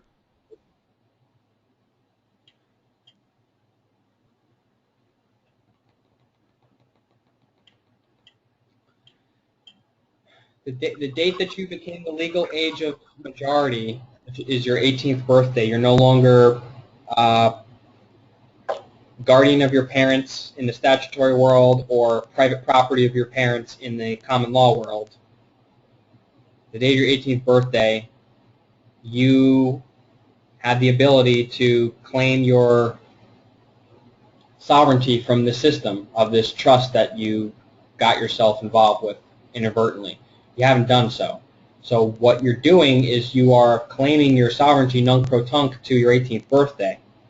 That doesn't mean that every document is signed like your 18th, like whatever. Okay, there's dozens of different documents. So the one that's up on the screen now, I mean, it says you just sign the date that whatever today's date is. If there's documents like in the meeting minutes,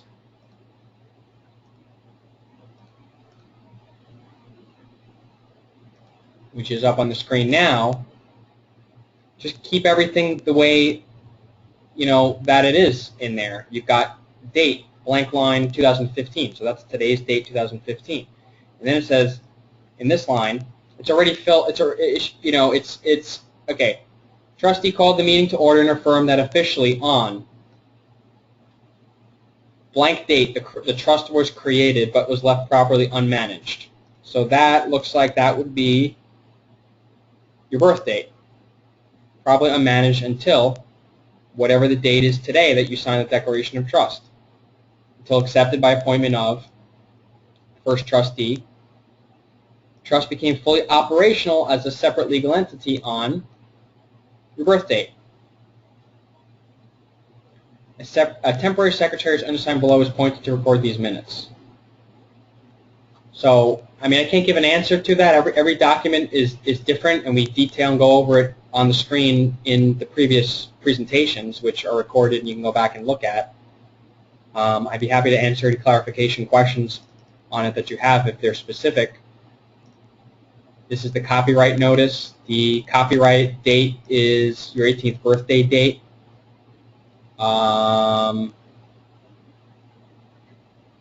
You don't have a right to copyright something if you're 10 years old, right? So, the first possible date that you could copyright your name is your 18th birthday. And based on the security agreement and the trust and so on and so forth, when you put the pieces of the puzzle together, you are doing your process filing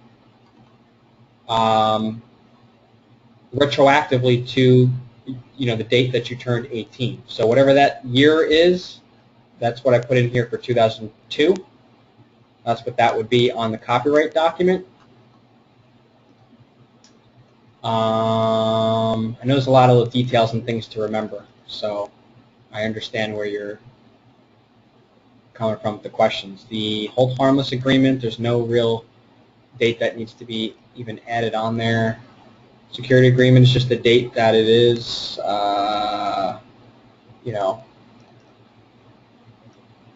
I think the language in the security agreement even says stuff about it being nunc-pro-tunc to your 18th birthday. But the date that you sign at the bottom doesn't have to be, anything different than just what makes common sense to do. Just sign it, and date whatever the date that you sign it. So, let me see if that answered everything for you. If not, is that clear or no? No, yeah, I get that, but Mike earlier was talking about the date, and he I think he was just confused on the creation of the trust is the birth date, and then on the copyright, that's the only time that will reference our 18th birthday.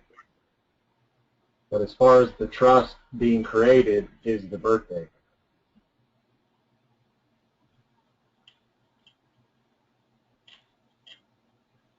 You're just signing whatever date that you sign it. When you... No, right. We'll sign, I mean, when we sign for it, but the actual date that you put for the creation is what I'm talking about.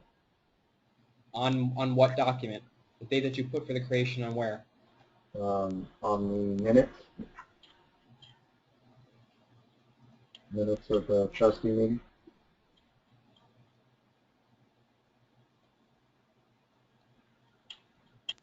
And then for the copyright is when you reference the 18th birthday, correct? Okay, you can't copyright something until you're 18. You don't have the legal right to copyright something when you're 10, when you're 5, when you're 1 year old. So the date on the copyright notice at the top here is the date of your 18th birthday date. Just the year. You don't need the date of your 18th birthday, you just the year. Wherever it says 2002, that is however old you were when you turned 18. Now at the bottom, you're just going to sign it, and if you want to put the date, you can put today's date. And the notary is obviously going to put today's date. So you're not signing it any back date or anything like that. Just it says just the copyright date is copyright. It was copywritten your 18th birthday. Why? Well, read the copyright notice and it should become self-explanatory. But when you point out fraud, it's ab initio. It retroactively nullifies all the fraud.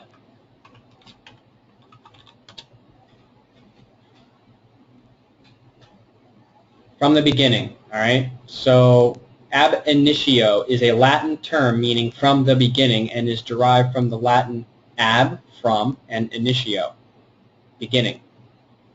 From the beginning. It really doesn't give us too much of an explanation. Blah, blah, blah, blah, blah, blah, blah. An agreement is said to be void ab initio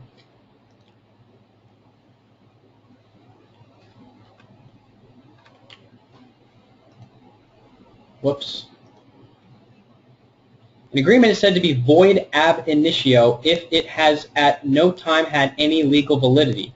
A party may be said to be a trespasser, an estate said to be good, an agreement or deed said to be void, or a marriage or act said to be unlawful ab initio. Contrasted in the sense with ex post facto or with postea. The illegality of the conduct or the revelation of the real facts makes the entire situation illegal, or ab initio, from the beginning, not just from the time the wrongful behavior occurs. A person who enters property under the authority of law, but who then by misconduct abuses his or her right to be on the property is considered a trespasser ab initio.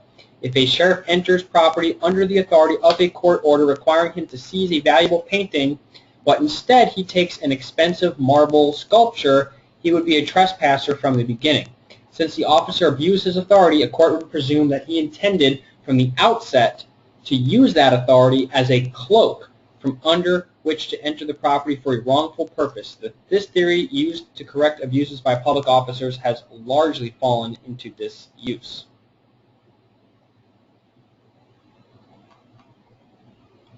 All right, any other comments on that?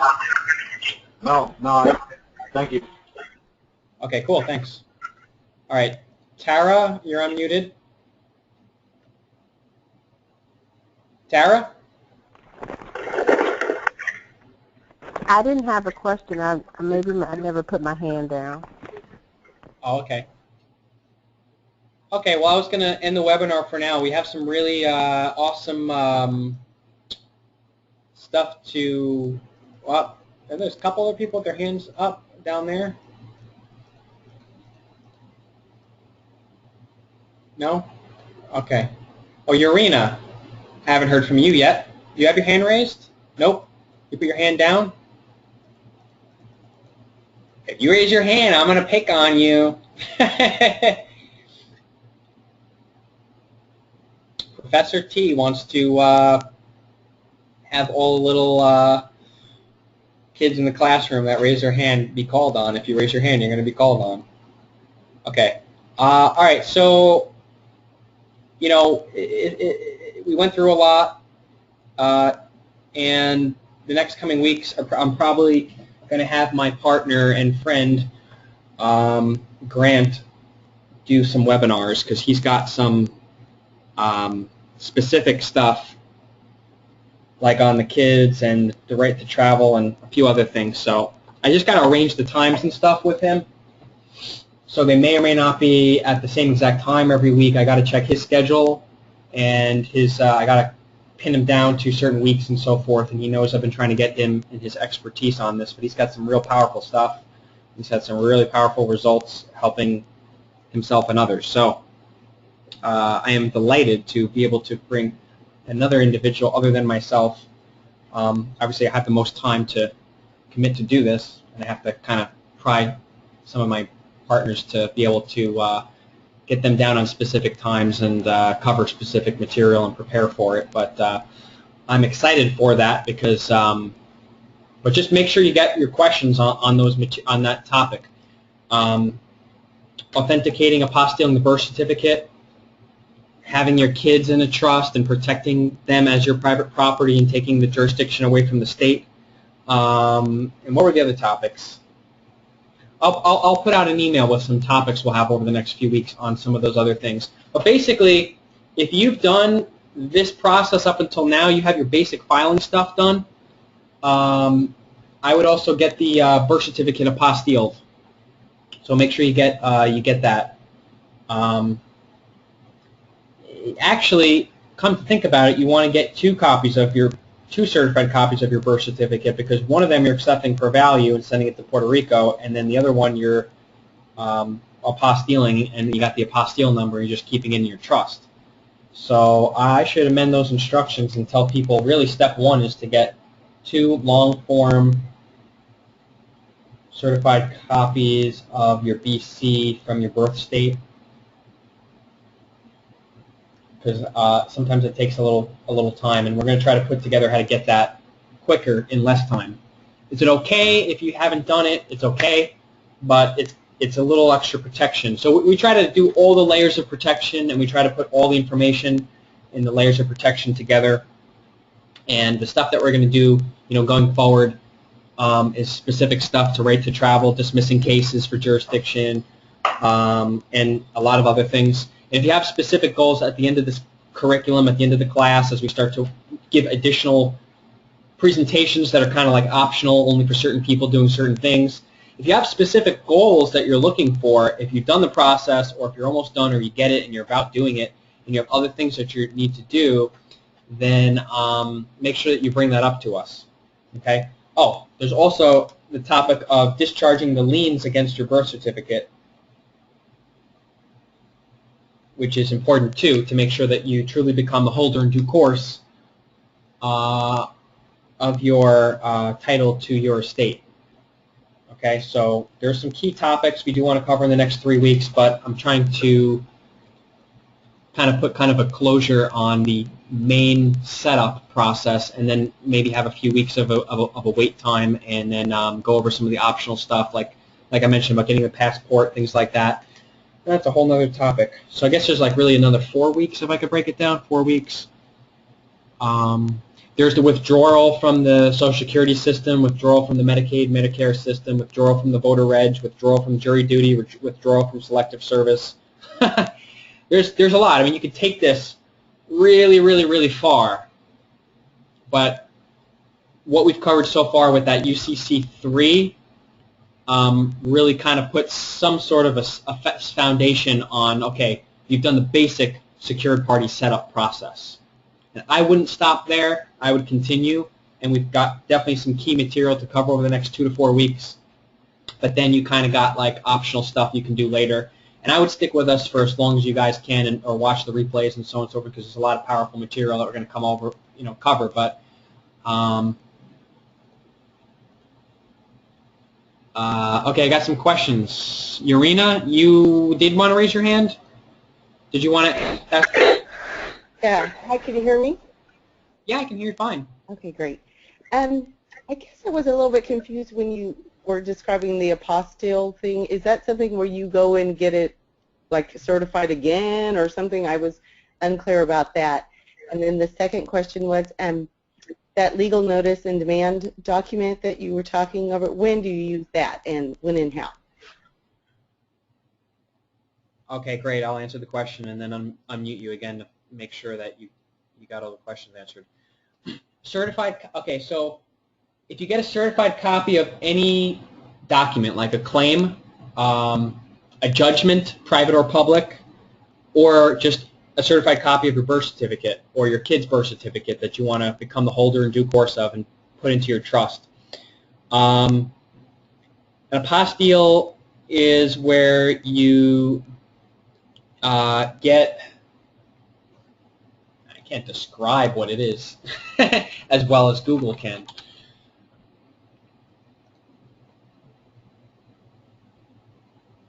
An apostille is a form of authentication issued to documents for use in countries that participate in the Hague Convention 1961.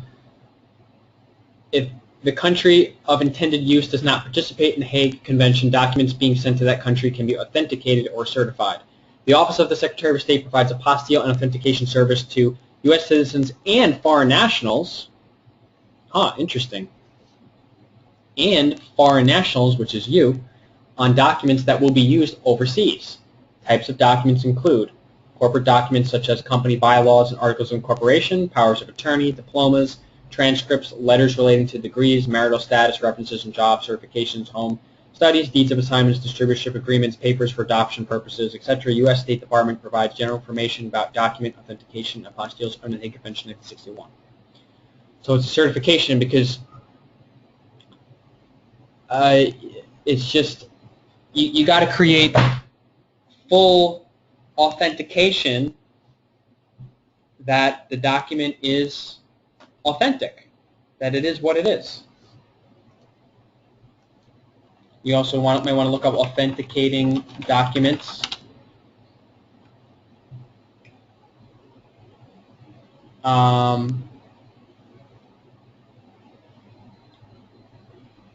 It means that you're creating self-authenticating document is a really cool definition to look up.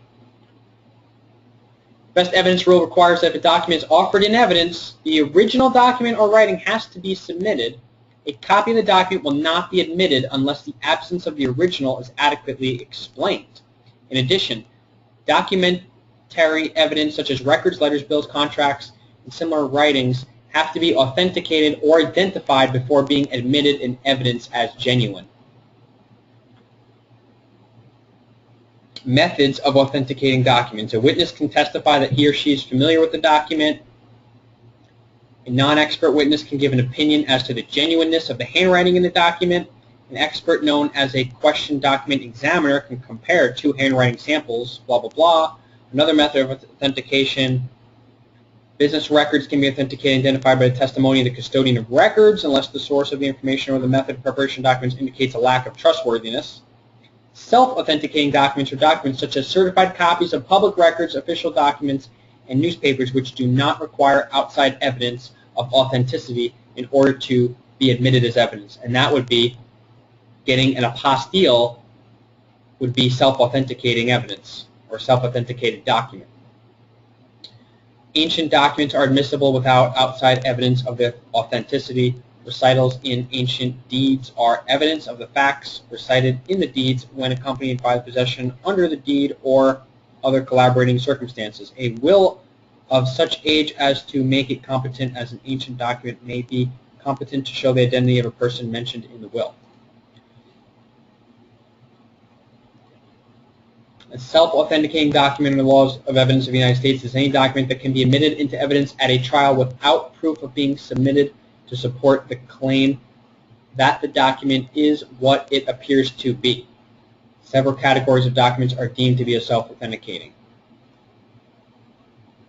Official publications, certified copies of public or business records, newspaper articles, trade inspections, acknowledged documents where the signer also gets a paper notarized, and commercial paper under the Uniform Commercial Code. Although most U.S. states have evidentiary rules similar to the Federal Rules of Evidence, the California Evidence Code diverges significantly from the Federal Rules of Evidence in that it does not treat trade inspections as self-authenticating.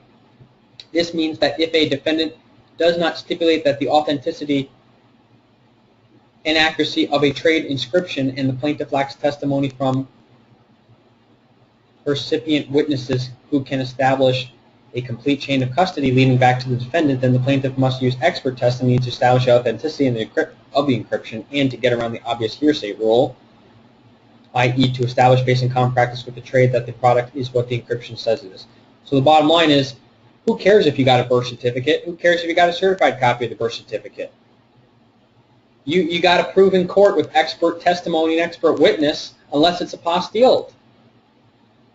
Who cares if you've got a copy or a certified copy from the clerk of a court of a judgment?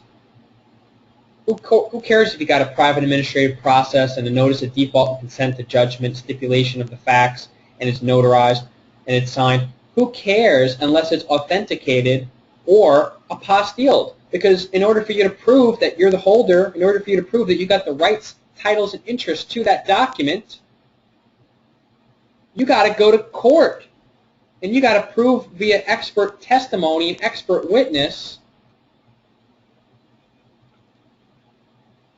all this bullshit. Unless it fits the category of self-authenticating and having an apostille. It's self-authenticating, and you got that apostille number, and now you put that on your UCC3 into your trust.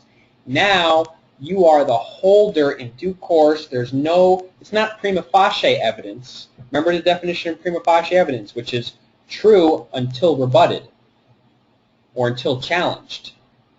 If you've got an authenticated document or an apostille document, depending on whether you're trying to prove in a country that's a party to the Hague Convention or that's not, will determine whether or not apostille or authenticated is the way that you want to go.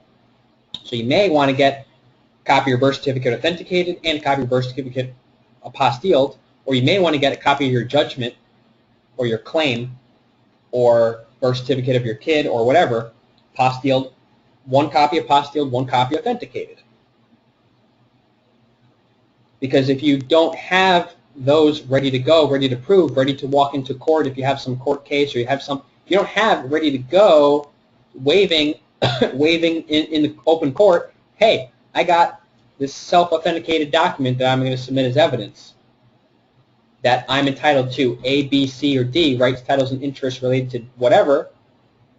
If you don't have that, you got the burden to prove that you've got rights, titles, and interests, and these are all these nonsense methods that you're going to have to go through. A witness can testify that he or she is familiar with the document. A non-expert witness can give his opinion as to the genuineness of the handwriting in a document based on the witness's familiarity with the handwriting of the person signing the document.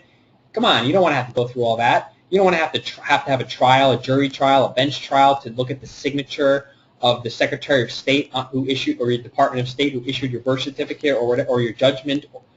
You want to be able to prove that the clerk of the court who issued your judgment or judge who issued your judgment, that his signature is really his signature. You really want to prove on the stand all that stuff, or you just want to get the judgment or whatever it is apostilled. So now it's self-authenticating. Now you don't have to go through all that. Did I answer your question? Urena? Yes, you did. Yes, you did. Okay, great. We're going to cover... The legal notice one, are you going to go into that in detail, or I just kind of wanted to ask if it, what's the basics of it, how do you use it, or when do you use it? I know you said you attach it to UCC3, but is that the only time you do anything with it, or do you give it to the officials that are listed? I'm not sure.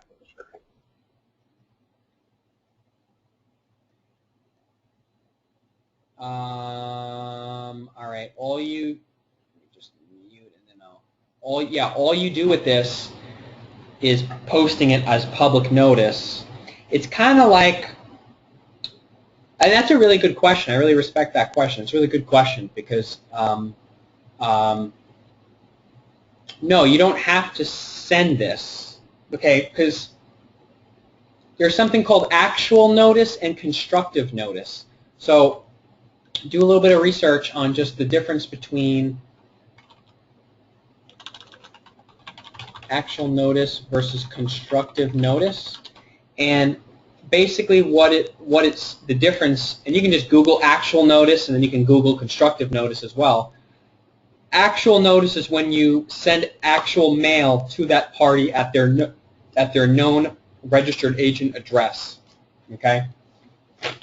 Oh, I just thought of something to cover in another webinar.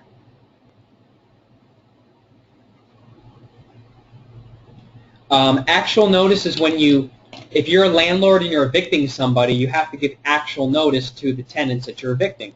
You have to actually pay a process server to knock on their door. Are you John Smith? Here you go. You've been served with eviction papers. Now they can sign a certificate of service saying that they gave actual notice to the actual guy or gal that they're evicting. Okay, so there's some levels of things that you have to give actual notice. Another form of actual notice is if you were to mail to the Department of Treasury or mail to the IRS or mail to your ex-spouse or some party, business owner, your boss, to actually send it through the mail. Because the mail and postal system is historically does such a good job of delivering the mail, it's very unlikely that they did not get the mail. And you can put tracking certified mail, and unless they raise the issue that they never got it, it's presumed that they got it. So, especially if you have tracking certified mail and so on and so forth, it's always going to uphold in court. So that's actual notice, is either the mail or you gave it to them in person, or you had someone else give it to them in person, and then they sign a certificate of service.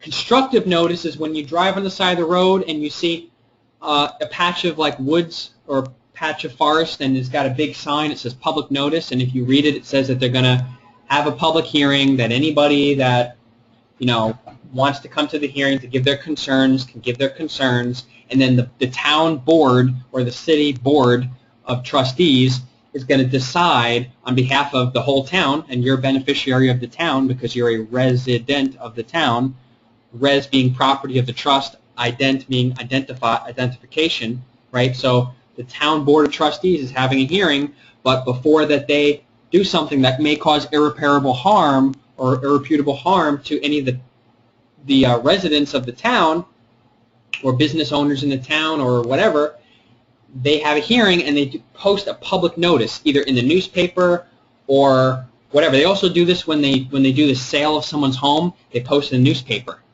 And usually in these foreclosure mill towns and these foreclosure mill attorneys, they post in like this small unknown like Jewish newspaper that 100 people subscribe to. But they have to post in a conspicuous place. They have to post on a tree. They have to post in the newspaper. That's constructive notice. So what you're doing on the UCC1 is just that. You're doing constructive notice.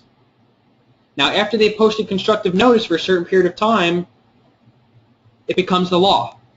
Okay, we got what the town board can say is we got, or the city board or the state, whatever. They can say we got everybody's consent that we can cut down this patch of woods and build a strip mall. And nobody said they had an issue with it being an issue with traffic, being a danger to the community, being a danger to their children. Nothing. You got your opportunity to come to the town zoning board and say what you have to say. And we will carefully consider the weight. We will weigh the pros and the cons to giving this zoning approval. So that's constructive notice. You're doing a constructive notice because you can't possibly notify every state and federal government department and put everybody on notice. And even if you send actual notice by sending mail that does get delivered to all of them, you can't notify every single police officer, every single FBI agent. You can't do it. Every prosecutor for every 50 incorporated state and federal government. You can't notify everyone who works for the federal government and the state government. There's probably 3 to 4 million people you'd have to do actual notice to, and you don't even know all their names. And some people get fired and terminated, and they're not police officers anymore. And then you got how many new police officers and FBI agents and people working for the Department of Homeland Security, Attorney General's office, prosecutors, how many of them get hired every single day? Probably thousands. So you can't possibly give actual notice to everybody. So what we do is we send constructive notice to everybody. Notice to agent is notice to principal, and notice to principal is notice to agent. They have a duty. This is the law. They have a duty to be aware of this. And the moment that your rights get stepped upon or trampled upon, you can also tell them, hey, You're being put on verbal notice now. If you seize my car, if you take my kids, if you this and that, I've got a public notice citing the contract or the law. Contract and law are two synonymous terms. Law is contract, contract is law. There's a great Creditors in Commerce audio on their website talking about how law is contract and contract is law under the workshops section, under free audios. So this, by posting this, you're making it the law because you're getting everyone's consent by posting it, just like how they post the constructive notices. It becomes the law. It becomes the contract. Now, someone tries to seize your car, your kids, arrest you without due cause, detain you for more than 48 hours without charging you, which we actually read in here. This is 17 pages of this is some really powerful stuff. You absolutely have to read this whole thing here at some point. You got to read that whole Declaration of Trust at some point. I know it's a little bit long, but this is something you absolutely need to read every single language to, and that's why maybe we will go over some of it next week when you have questions, because or the next 2 weeks, because I know it's you guys might have questions about the stuff that's in here. So I'll let you read through it carefully. Print it out. What I like to do is print it out. Go to my little coffee shop. Go to the beach. If you live in a warm climate like I do now, go somewhere where you can print this out, put a staple in it, and underline, highlight, write in the column, and then come back to me in a week or two with the questions. Or if it takes longer, that's fine too. I mean, if it takes a month, when you really get the chance to read it, come back to me and ask the questions about it. But this is what's going to enable you to create a private tort claim and sue anyone who violates your rights. Okay? So if you do get arrested without good cause, if you do get arrested without your, what does it say, without a lawful or correct and complete Fourth Amendment warrant, if you have any of your stuff trespassed upon or seized, this is really powerful. So a lot of people are doing UCC1s, but they're not putting this legal notice in demand on the UCC3. They're not putting the notices of the certified mail that they notified those 4 different departments. And this is notification to everybody, but you're not raising your neck out there, sending 100 notices to all these government departments and stuff like that, letting them know that you're a patriot or a sovereign citizen or any of that stuff. Like, this is an inconspicuous way of doing it, okay? But it gives you 100% the lawful rights to go in and do a tort claim if you do get your rights violated, including, this says, your Social Security funds, intellectual property, any other property belonging to the secured party being impounded, lien levy. You can put automobile VIN numbers and all that stuff on here, okay? So this is really where the rubber meets the road, is at least getting through this process to get up to the point of doing this UCC3 with those notification records, certified mail numbers, and putting this on there. It's extremely powerful. And if you get at least up to this point, now the other key is you want to make sure that you do the Declaration of Trust up to this point in 90 days. You really want to make sure that you, don't drag this process out over 4 to 6 months or longer, that you within a 90-day period do everything that we've discussed so far, okay? Otherwise, it could be seen as latches, which is inexcusable delay of enforcing a claim. You may have to just start all over and do it again, which is fine because you're familiar with it and you can bend through it in a few weeks the second time that you do it for yourself or you do it for someone else. There you go. Latches in law is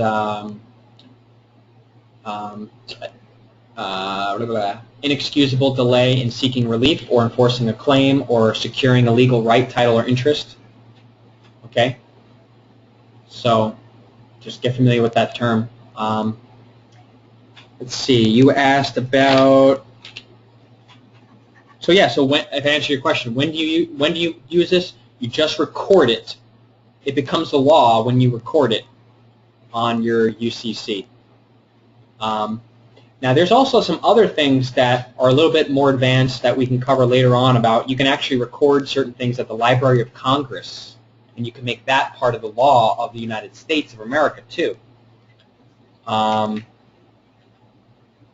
for now, we're just trying to make things simple and easy for a lot of you guys to be able to do. There will be advanced training stuff later on, but just making this on a UCC1 makes it the law, and does give public notice to all the 4 million people that work for the government, and each and every single one of them, and the ones that get hired tomorrow and a month from now. Is that a good enough for you, Urena? Is that just on the UC? I think you said when I was taking notes when you were talking earlier about this, you said to file it with your UCC 3. Can you, if you don't file it with your UCC 1, can you file it later with your UCC 3?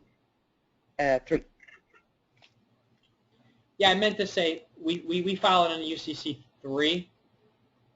There might be some circumstances where someone is not going to do a UCC 3, but it's just a better way of protection to do the UCC 1, take the filing number from the UCC 1 or the recording number, putting on those notifications of record that we just went over earlier in the webinar, making sure they all get delivered, checking on USPS. Everyone knows how to check on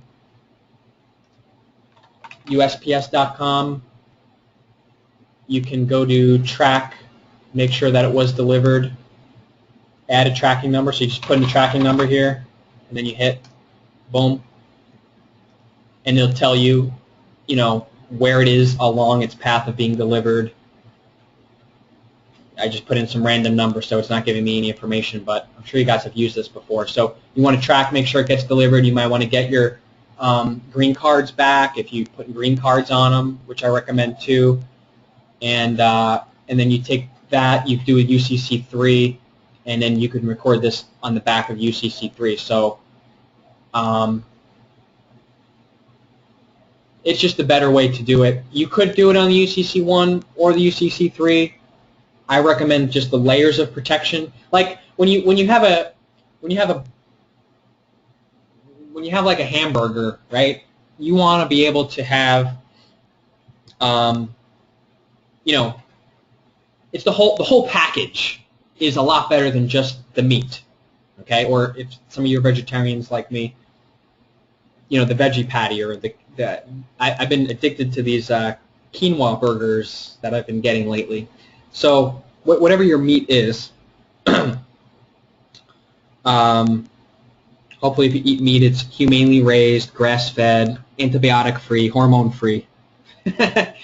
But that's another whole topic. But you can have your burger, and you might be satisfied from eating that, but don't you want your bun, your lettuce, your tomato, your onion, your mayo, your mustard, your this, your that, your melted cheese, your pickles, and your fries on the side, and your Coke on the side, right? That makes the all-American meal, does it not? So if you have the time to do the whole process exactly the way that we lay out, it's better that way. So we recommend to do it with the UCC 3,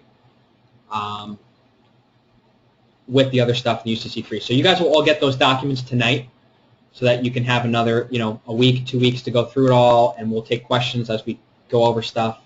But I guess you could do it with the UCC 1 too. I've never done it with the UCC 1. I think it's better to do it with the 3.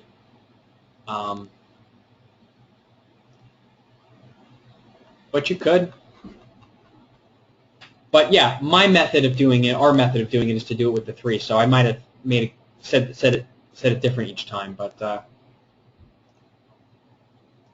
but either one technically would work.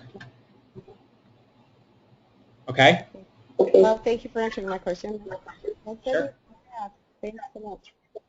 Okay, sure, you're welcome. Well, thank you for being on the webinar. Dan, do you have a question? Dan? Yeah, Tyler, can you give us an update on the black card? I know it's a little bit off topic. Sure.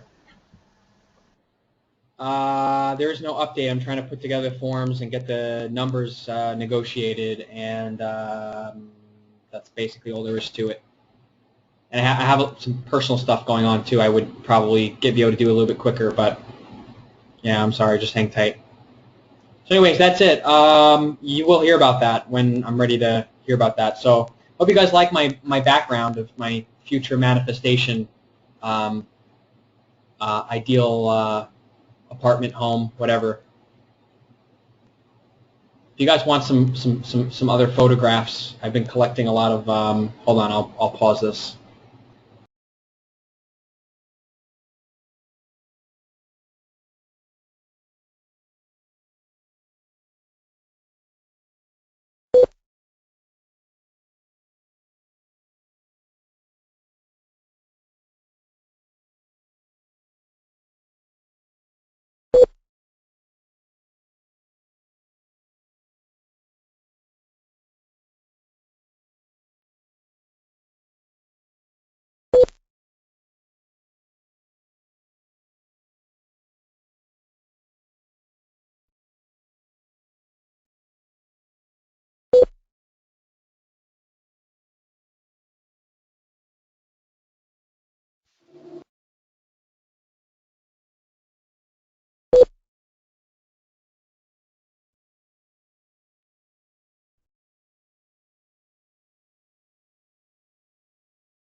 The broadcast is now starting. All attendees are in listen-only mode.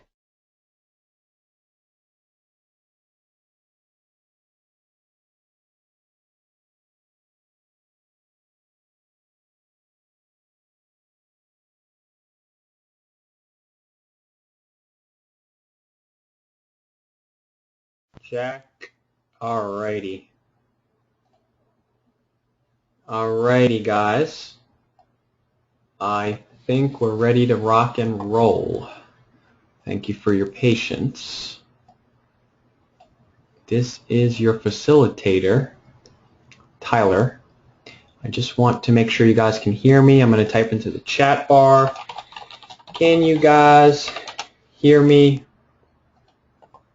Question mark.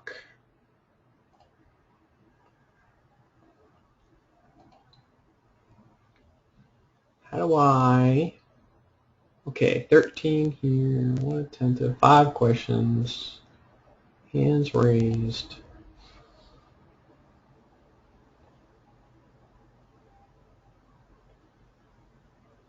If you're dialed in on your phone, yes, as long as you're on the webinar, you can turn your speakers off and you can walk around with your speakerphone on your telephone. You can do that. You guys are saying yes, you hear me? Okay, great. All right, cool. Using the new system here. All right, well, hello, everybody. I'm starting to get very familiar with a lot of you, and by the time that this by the time that this course is all over, I don't mind calling you guys family, because this is a journey of a lifetime of information crammed into 3 or 4 months. And I really care about people getting their head around it. So it's a labor of love. I love facilitating what we are about to discuss over the next several weeks, and especially what we're about to discuss tonight,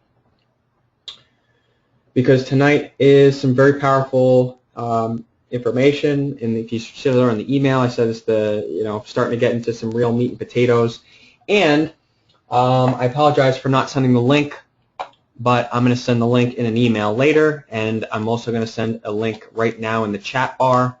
If you guys see that link in the chat bar, you can download all of the documents that we discussed in the last few webinars, or actually they weren't really webinars. This is really the first official webinar where the whole time we're going to be on the computer and looking at the screen and visuals and stuff. But anyways, the last presentations, a lot of them were MP3 audio recordings and whatever. So all that material about the trusts that we went over and everything we'll be covering in this week and in next week has been sent to you in that link. You have 1 month to download that. You get 3 download trials. Okay, so make sure you download that onto your personal computer within the next 30 days, and otherwise the download permissions expire after 3 times, and they expire after 1 month. So we always tell people, download the stuff to your hard drive. If you don't have hard drive space, go out and buy hard drive space. This is a information war. This is an information battle and information business. If you don't have a computer with hard drive space to store files on it, you are going to lose. So don't depend on the files staying in a cloud somewhere where you can always download it, a month, a year, and 10 years later, because that's not a safe thing to do. We already discussed that in the first class. So get some hard drive space, make it a priority. Have someone buy you, expand your current computer hard drive, or buy you a new computer or whatever for the holidays, because if you care about your freedom, you are going to have a fast working computer with plenty of space on it, plenty of RAM on it. You're going to have a printer hooked up to it. You're going to have a 3-ring binder, some table space, and a lot of paper at your disposal, and a lot of law books and dictionary books and things like that. But you can get a lot of that on the internet. So that's just your basis and your foundation, and everything rests on that. Everything rests on having, a place where you can print out documents. You find a mistake on it, you go back in, you edit it, you reprint it at all hours of the day and night.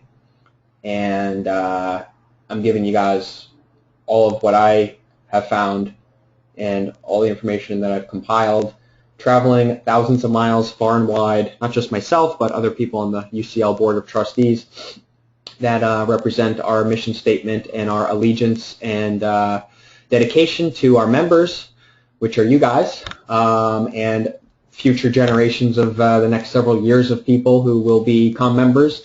Our allegiance is retroactively, nunc pro tunc, to getting the best and foremost information and, examining down the chain of line into the crevices and finding out and verifying whether people's successes are true or false, and then finding what is accurate and actually working for people out there in the field and bringing that back to you and sharing that with you.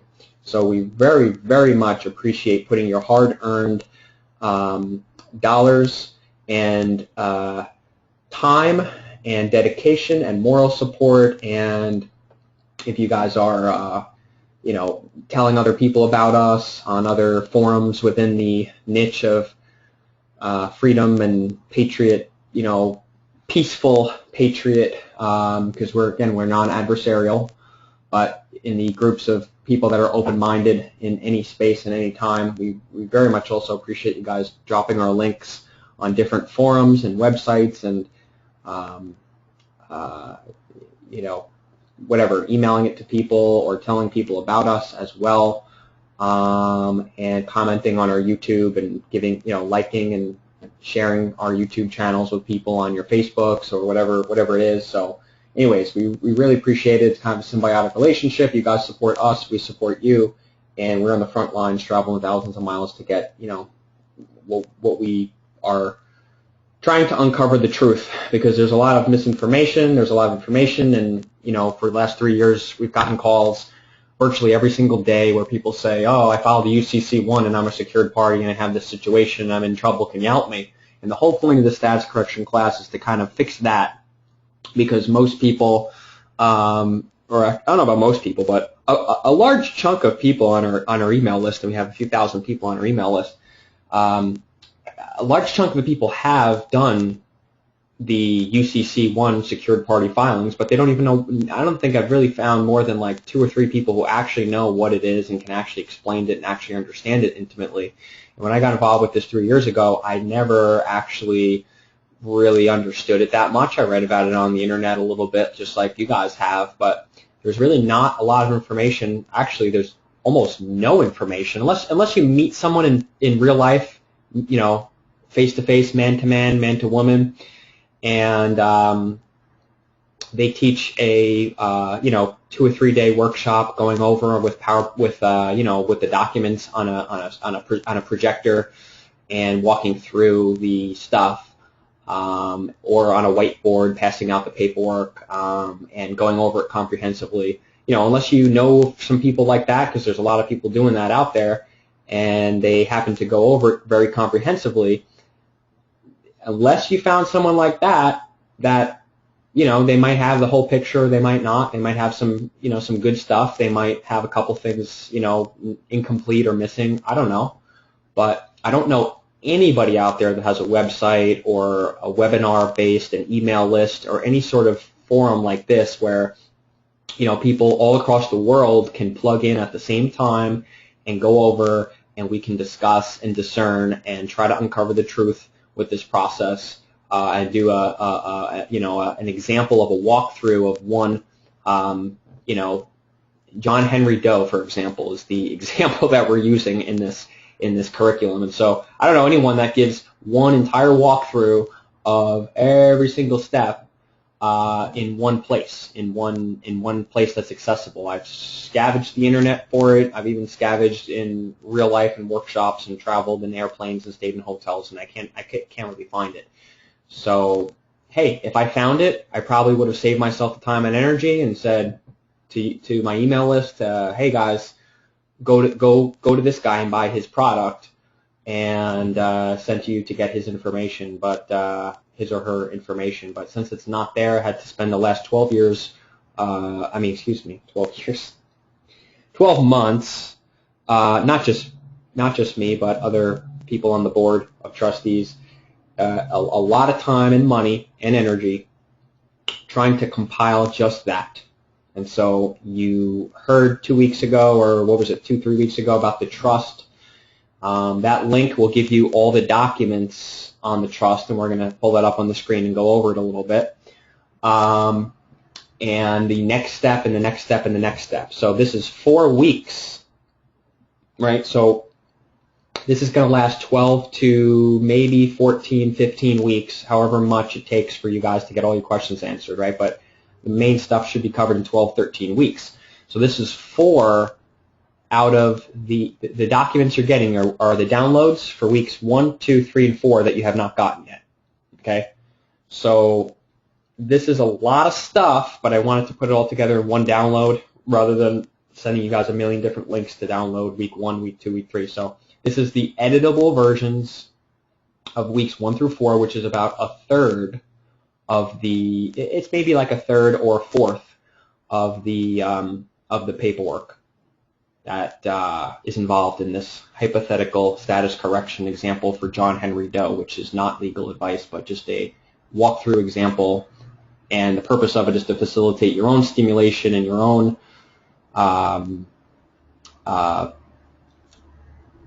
motivation to put a fire under your ass to go and examine and research some of these concepts, private common law trusts, EIN numbers, different entity classifications, different court cases, and researching the annotated statutes for the federal and the state, the federal and state civil rules of procedure, looking at the course, how to win in court, to learn, how to actually use your sovereignty and your corrected status as the basis for dismissing a civil, criminal, family court traffic case, or any other case for that matter, or controversy before it gets into litigation, or while it's already in litigation, or even post-judgment in order to vacate a previous judgment, order, decree, or other order. Okay? So that's a little introduction. The link above is saying the download limit for these files has already been reached. The link is no longer valid. Oh, all right, thank you. I will send out a separate link later on. Is anybody else getting that challenge? Can you type into the chat bar? Oh, okay. Well, I will send it out after the webinar. Or actually, do you guys want me to send it out right now or after the webinar? Actually, it's going to take time. Yeah, I'm going to have to send it out after the webinar. Okay, a couple people got it. I think it's because I put the limit on 3 times, so instead of all of you being able to download it 3 times, the first 3 people downloaded it and then it reached its max. So I apologize for that. So I really meant for you guys to be able to have the visuals on your own computer screen while we're going over it. But in lieu of that, I will either jump on my other computer and try to do that while we're on the webinar, or we'll just do it right after the webinar. But before I get into the condensed presentation of like many years worth of research into 1 hour, really, there's a chock full of information that's going to be condensed into 1 hour, because I'd rather have the presentations a lot shorter, and then have some Q&A afterwards, and then just give you guys documents and stuff and so on and so forth. But if anybody wants to, before we kind of jump into the goods, because there were some people that they get off, they're in the Pacific time zone, it's still 4:30 Pacific time zone. I want to wait for a couple of extra guests to pop on the webinar. I figure we can spend this maybe another 15 minutes or so in the beginning going over some essential stuff and some essential foundation ground rules before I really show you the main part of the presentation tonight, which is going to cover a lot of questions for you. And really, I think at the end you're going to be able to walk away with being like, oh, this is how you defeat cases, and this is how you use your status, and this is how you use your secured party. Because again, people call us and they say, oh, I am a secured party. I have a UCC1 filed, I paid someone to file it 3 years ago, but I have this case going on. What do I do? And I'm going to show you exactly what to do. And again, it's not legal advice, but I'm going to show you based on what the procedure dictates that you should do. If you want the case to be thrown out for lack of jurisdiction or for a few different angles that you can go, what's working right now, what have I found worked, what have I walked through people with cases and seen it work out in their favor and get the cases dismissed, what actually works, how does it work, how do you do it? You have to have all your status and all your ducks in a row first, but once you get to that phase, what does it actually look like, and how can we get these people to, we're happy to help people, but I'm saying, how can we educate a few more people and get people to learn the stuff on their own so that they're not dependent upon, calling people, calling and looking around and saying, hey, listen, I'm in this situation, I don't know how to resolve it, I'm a secured party, but I don't know how to get, I don't know how to fix this, I got charged with this, this, and this, I got, traffic this, and this, I got this foreclosure situation, this, and that. I'm trying to put some stuff out there in your guys' hands where you guys will know exactly how to handle the situation once you have your status corrected. And I think that that's important to cover in the beginning before we start to go over all the steps, because now you'll actually know what you're working towards. Now you actually know what exactly it looks like in order to get a victory in whatever kind of a situation, whatever that means, for you.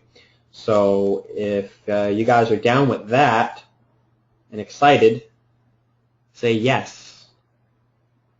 Oh, a couple people downloaded it. Yeah, maybe I'll do it. Maybe I'll throw another link in there. All right, yes. Let me just pause my screen for a minute and just pull up. Yeah, I really want you guys on the webinar to be able to download this right now. So let me pull some strings.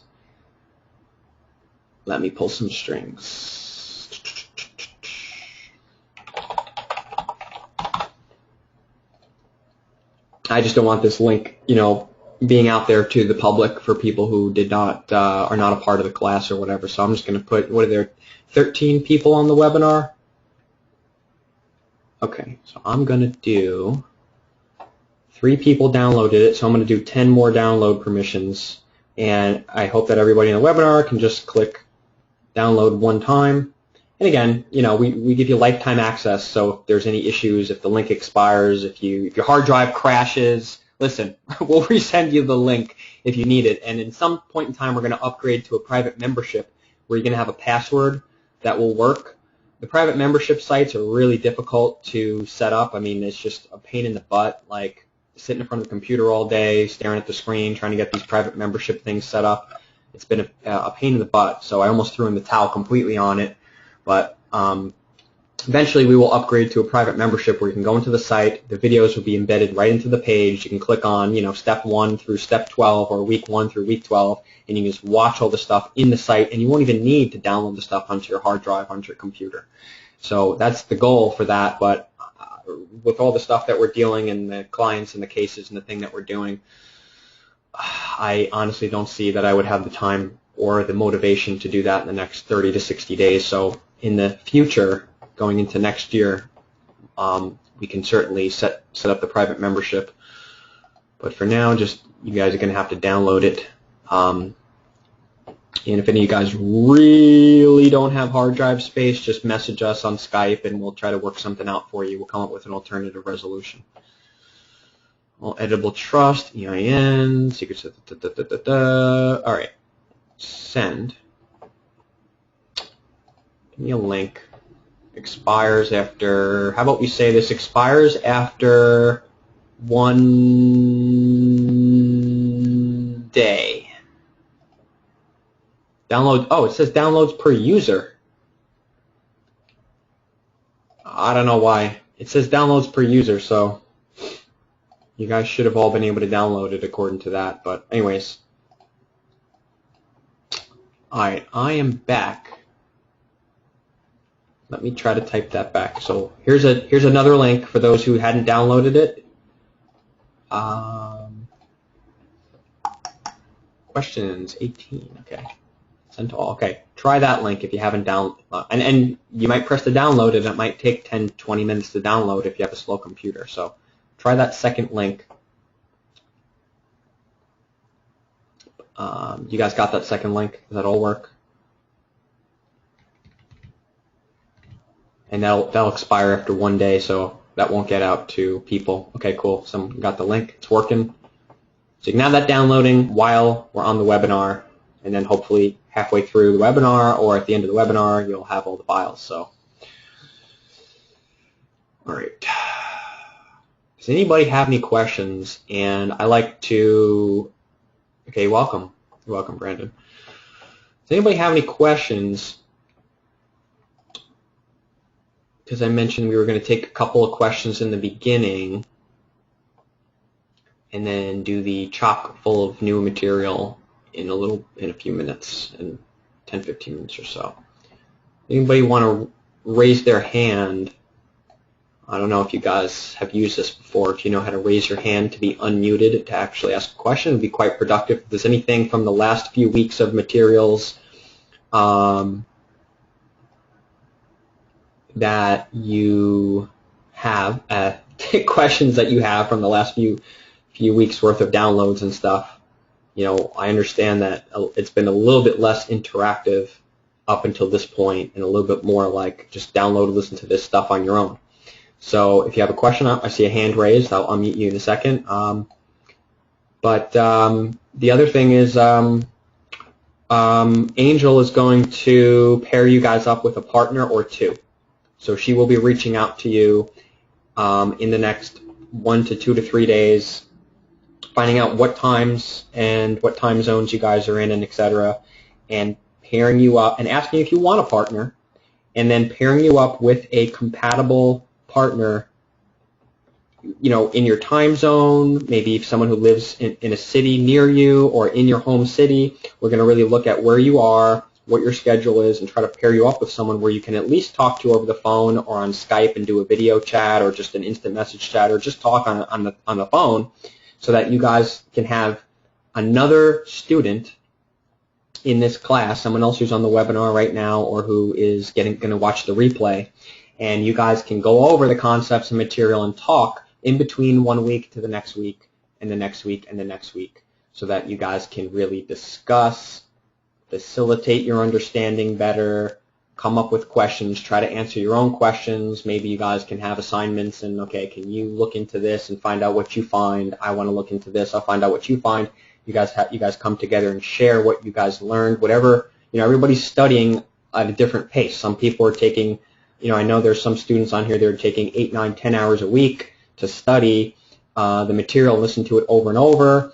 And some people that are doing more than that, and some people that are only, you know, quickly listen to the downloads one time before the next webinar. And then there's some people who, you know, get caught up in this holidays coming up and stuff, and some people are falling a little behind and they say they're going to catch up. And then there's no right or wrong, but we're going to try to pair you up. So let us know what pace, if you can say a high pace, a medium pace, or a low pace. And we're going to try to pair you up with maybe someone who's at the same pace as you. So if you're dedicated to studying 10 hours a week, we're going to pair you up with someone else who's dedicated to studying 10 hours a week, so that you guys are both engaged at the same pace and you don't mind calling each other frequently every day, every 2, 3 days to check in with each other, you know, even if it's for, you know, however long you guys want to check in with each other and talk. So we just want to get your permission to exchange your phone number and your email address and your name with another student. So you will get the opportunity to do that. You will get an email this weekend, and you might even get a call or whatever if you're on Skype and you're friends with us on Skype. The username is Understand Contract Law. Angel will reach out to you on Skype, get some quick answers from you, and try to come up with a profile of whether you're highly engaged in studying this material, if you're moderately engaged, or if you would consider yourself not very engaged. Okay, so there you go. And we are actually going to be doing a status correction class series 2.0. After this series is over, we're going to do a second one, and the reason is because we didn't get as many people to sign up for it as we wanted, so the company didn't make any profit. We basically broke even, and that people are, hey, listen, we're business, okay? So people are in business to make a profit sometimes. So we weren't going to do it more than once. We only it's very extensive, it's very intensive for us, for me personally, and we weren't going to do it twice, but we are going to do it twice. And if any of you guys want to take the second one for free, you can take the second one as well. The second one is actually going to be more money than the first one. Okay, but you guys getting in on the first one, I want to thank you for taking the faith and the initiative. I know there wasn't really a lot of good promotional materials out there convincing you how great it was. A lot of you went on faith and just knowing that we're here to do the right thing for everyone and put out some good information. So there wasn't a lot of compelling stuff to convince people who were on the fence or who haven't known us and been following us for years. So we didn't get as many people to sign up. And because you signed up, you got it at a much bigger discount. You got it at like close to 50% off of the price that it's going to be when it goes for sale again. So in a few weeks, we're going to start promoting 2.0, and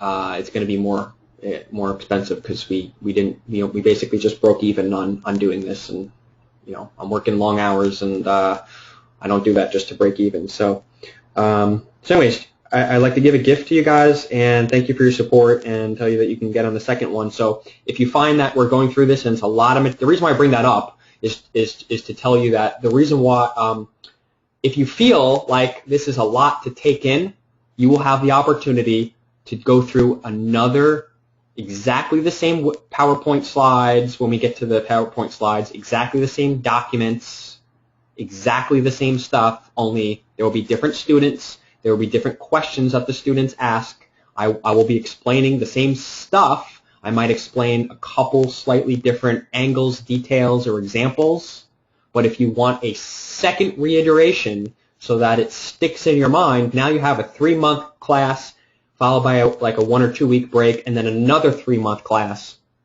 And now, over a 6-7 month period, you will become really proficient at status, private trusts, case law, annotated statutes, secured party creditor process, the UCC1 filings, getting EIN numbers, and how to mold it all together. And perhaps if you become very proficient at it, you feel like you can teach it to others, you will be able to teach it to others.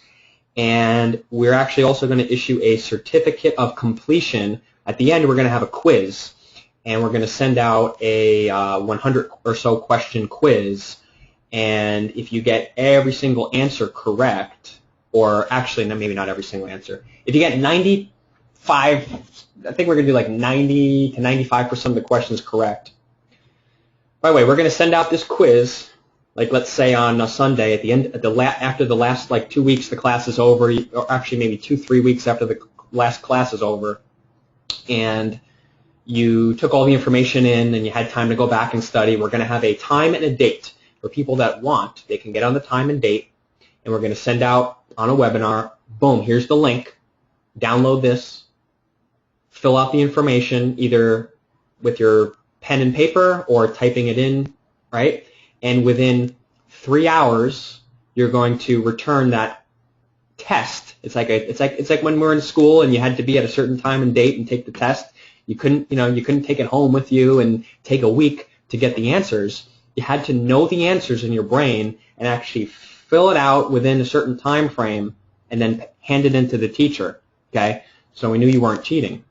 So we're going to do the same thing, and there's going to be a 3-hour window to scan in and send us, or fax and send us, or email back and send us your answers. And if you get 90, 95+% correct, you will get a certificate of completion from Understand Contract Law and an official endorsement that you are, that we feel, for what it's worth, that you're capable and competent at learning the full status, correction, secured party creditor, executor, this and that process enough.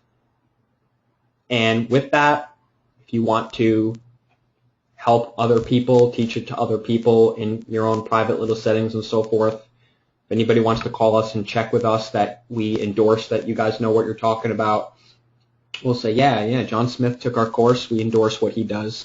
He's just reteaching the same stuff that we would teach you. So you want to go learn from him. You want to go contribute to him for him to teach you what he's learned. It's basically the same stuff that we would teach. So because we're not going to be doing the status correction class more than those 2 times, that'll be the only opportunity that people have to take, in other words, if they miss the second status correction class, they're probably not going to be able, we're probably not going to have 3 status correction class, 12-week, 3-month-long things. So the only way that they'll be able to get the same exact information is directly from you. So you could ask them to pay you, or you could just teach it for free. You could do whatever you want. Okay.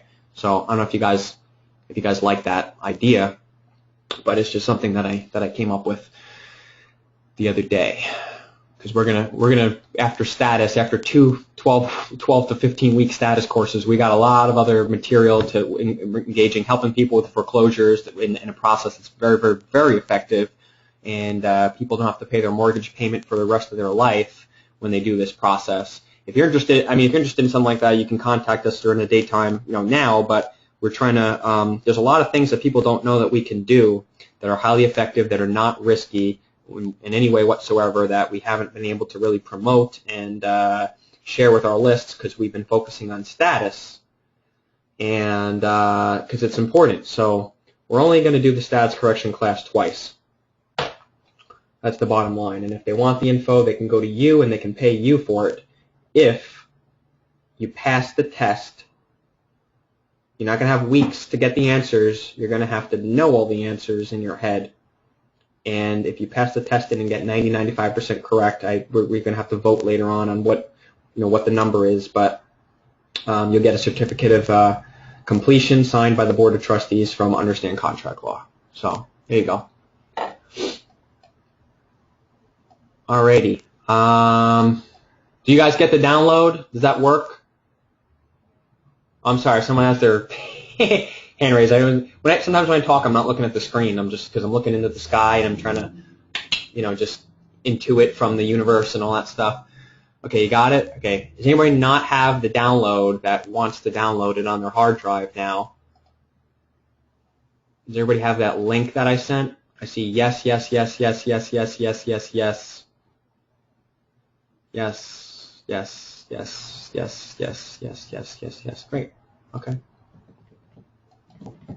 All right. We will unmute the hand that is raised. My microphone. Well, I don't know if I can. Hang on a sec, guys. Speakers is good there. I believe.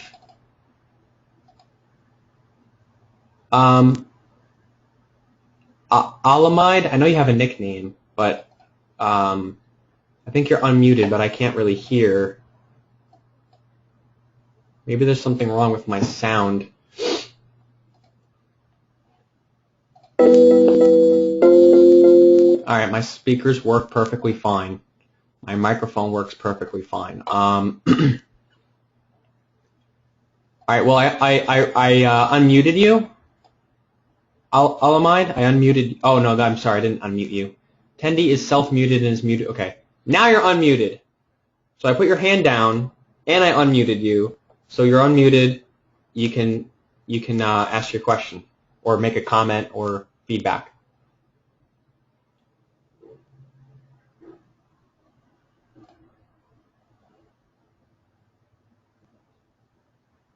Okay. Maybe your speaker is not working properly. Can you there you go. Yes. Oh, okay. Yes. How you doing, Tyler? Good. Thank you for raising your hand and chiming in. Okay. It's kind of sometimes if I just talk on and on and on I know that we don't have a huge webinar. It's an exclusive group. There's like 29 participants, but there's only 13 that were able to make it on this webinar. Everyone else is going to get a replay. So I know it's a small, intimate group, and if you guys are shy or whatever, I appreciate you raising your hand and chiming in because I don't like hearing myself talk the entire time. Okay. I've been reading a lot of the information on the private trust. I've read the Weiss is Concise a few times, and my question is, what is the relationship between the UCC1 and when you set up your private trust? The relationship between the UCC1 is that probably in the 5th week, that's the 5th week, we will be going over the UCC1 and the way or ways that people file the UCC1. Depending on the way you set up your trust and depending on what kind of entity classification, and that's basically, according to the IRS, there's about something like 60 or so different entity classifications, like a corporation, an LLC, a trust, but there's a lot of different kinds of trusts. There's a foreign grantor trust, there's a statutory trust, an irrevocable or revocable. There's a U.S. citizen, there's a non-resident unincorporated business.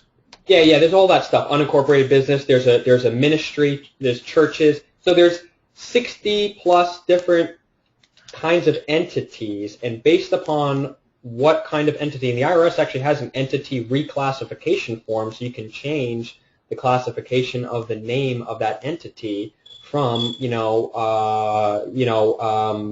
trust to a ministry, or a corporation to a limited liability company, or a foreign trust to a domestic trust, or whatever you want to do.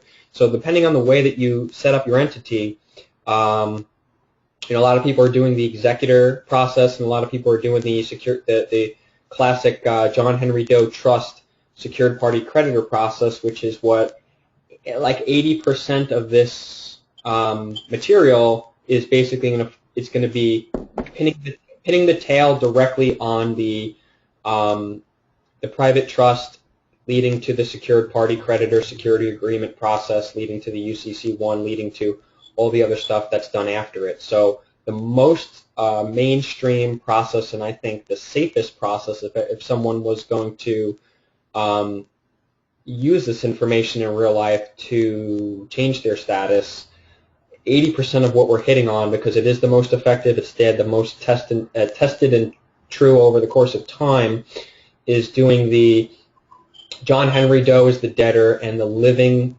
man, the lowercase, upper and lowercase, being the secured party. But we will go into detail about the UCC1 and UCC3 and other attachments that are put that one can and other people have put in that. We're going to show you what people do that they've gotten success doing, what has stood the test of time. But that'll be on webinar probably number 5. Okay. Yeah, because there's this stuff you got to get done beforehand in order to do that, Take it away. No, I understand. So, I mean, you don't have to, but as long as it's all done within the same time frame. But I'm trying to sequence so that it makes sense. In other words, if I taught you, like if you had an emergency situation, like you have a court date happening for, you got in some situation, you got a court date. Well, if you wanted to go in there and have that status and try to assert that before that court date, maybe if you got time to record a UCC1 with some stuff, maybe that might be the first step that you do. But no, that's not it doesn't make sense, because you can go back and you can nunc pro tunc the private trust docs, or you could just, UCC1 can be filed when there's intent to create a lien. So even if you never sign the private documents and have all that stuff in the background, you still can file it. In other words, you can do it a little bit out of order if the emergency needs to. But I like to go over the material in this presentation in the sequential order of what should be done before the next step. Make sense? Yes, sir. In other words, how can you put John Henry Doe Trust on a UCC1 and record it and say that it's got a lien on it from the living man if you've never even created John Henry Doe Trust, reorganize it, sign the document, and get the EIN number for it? How do how is it possible? Exactly. So you can't even list it on the properties. Yeah. Of the UCC1.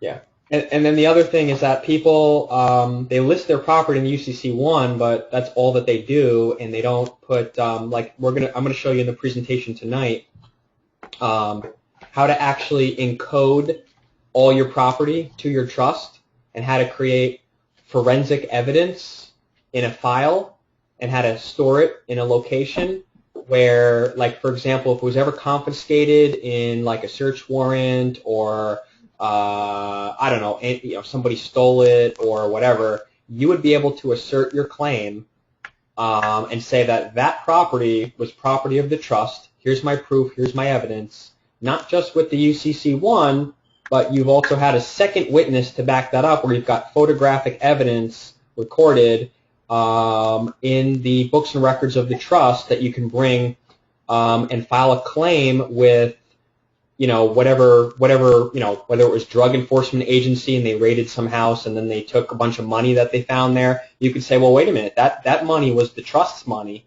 If they found, it's easier to use the example of like bars, large amount of bars of gold and silver, for example. If that was confiscated in a drug bust that you had nothing to do with, or maybe you had something to do with, right?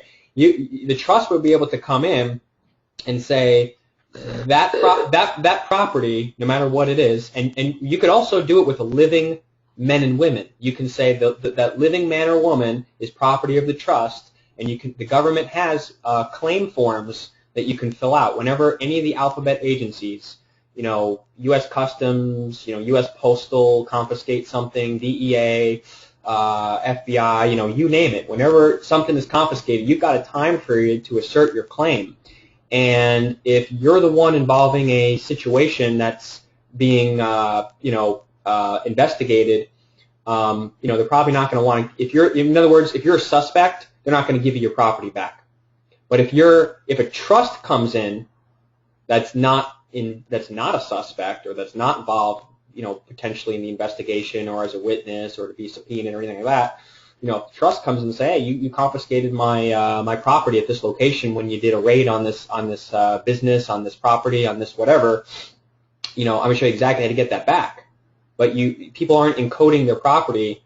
You put a sticker on all of the property of the trust that says property of the trust. It's got the UCC filing number and it's got the EIN number of the trust. And you take a photograph of that on a Polaroid and you put it in your 3-ring binder and you store it in a safety deposit box and you scan it into your UCC1 if you want. But, people aren't doing this stuff. They're just, I'm just going to list my property in UCC1. Well, is that really going to be enough to convince the court beyond a reasonable doubt that that property was the trust's property? They're trying to tear to pieces and they try to push you off of the UCC1 because there's so many people filing it. If you really know the federal rules of evidence and how to assert a claim and how to create evidence that's authenticated, you can have this, the overwhelming expectation of substantiation of evidence that you're going to get the trust is going to get its property back, not just including inanimate objects, but including living men and women that get detained and confiscated, including children from, child protection services and things like that. Well, you know what? That's not a child. That's my offspring. That's my property. And here's the documentation and proof and this and that. And if you've got the proof, if you've got, how do they get jurisdiction over you when you get arrested? They get your consent, they get you to sign stuff, but they also get your fingerprints and your picture, right? So what you want to do is put your children or whoever else the trust wants to protect as an intervener. You want to get their fingerprints and picture, put it into a trust, have them sign a security agreement that they're property of the trust. Now the trust can protect them and file a claim that their property has been wrongfully confiscated and that they require a return of their property. And you fill out a government claim form if it was the supposed government that confiscated it, or anyone else for that matter. But you've got a claim, and you got all the documentation and so forth to to help you to get your property back. But when they book you, they take your fingerprints and a picture, right, to bond you to consent to be owned and controlled by the agency, right? So that's what you do in your private trust. The security agreement that you're going to see is just an example of a security agreement where you can create your own security agreements with your own offspring, make them the property of the trust, and now you've got a powerful documentation of evidence to get your property back if they were ever unlawfully trespassed upon, kidnapped, confiscated, detained, what have you. And again, that's only if there's no injured party. If you go out there, you can't violate common law. You go out there and you injure somebody, you go out there and you're a danger to other human life or property, this stuff only goes so far. This is only for protecting against unlawful detainment, not lawful detainment. So if you injured someone, if you went into a movie theater with a machine gun and started shooting people, that's a violation of common law. You're a danger to society. So this isn't going to work. It's only going to work if you're innocent and it's unlawful detainment or trespass against the property of you or your trust. Does that make sense, everybody? Yes, yes, yes, yes, yes. Okay. They all came in a short period of time there. And that's just an example. You can, and I have another hand raised. That's just an example. When you get that concept, even if that doesn't apply to you or you don't think that you're ever going to be in that situation or you're not going to be able to help someone else in that situation, let's just use that example and run with it because it's a good example and it gives you a lot of power. Let me tell you, if you can get your offspring back from being kidnapped, or if you can help someone else, or if you can get someone released from, discharged from prison, from being unlawfully detained and held there, if you can do that, or if you can learn, at least conceptually, how to do that and the procedure of paperwork to do that, you could do anything. You could do anything. You want to vacate a $500,000 judgment in a civil case, a money judgment, this and that. You could do anything if you could do that. So I'm using an extreme example that hopefully most of you won't need to enforce your claim for, but I like to focus on that because if you could do that, you could do anything, right? Almost anything, within reason that doesn't harm or injure anybody, right? So I see Brandon's got his hand raised, so I will unmute and ready to go. Hey Tyler, what's up? Hello. Hey, my question is, in conjunction with the other gentleman, what if the property's already been seized? I don't really care, to let everybody know. Like, say I have a son that was adopted, but I didn't, when I went to court, it was like it was in a different state, and due to not knowing and not, registering and all that stuff, they said I didn't have, I had no rights. But my point is if the property's already been taken and adopted, or, in whatever sense, can you still get it without having that documented in the trust? Like you said, the photograph, the fingerprints. You see what I'm saying?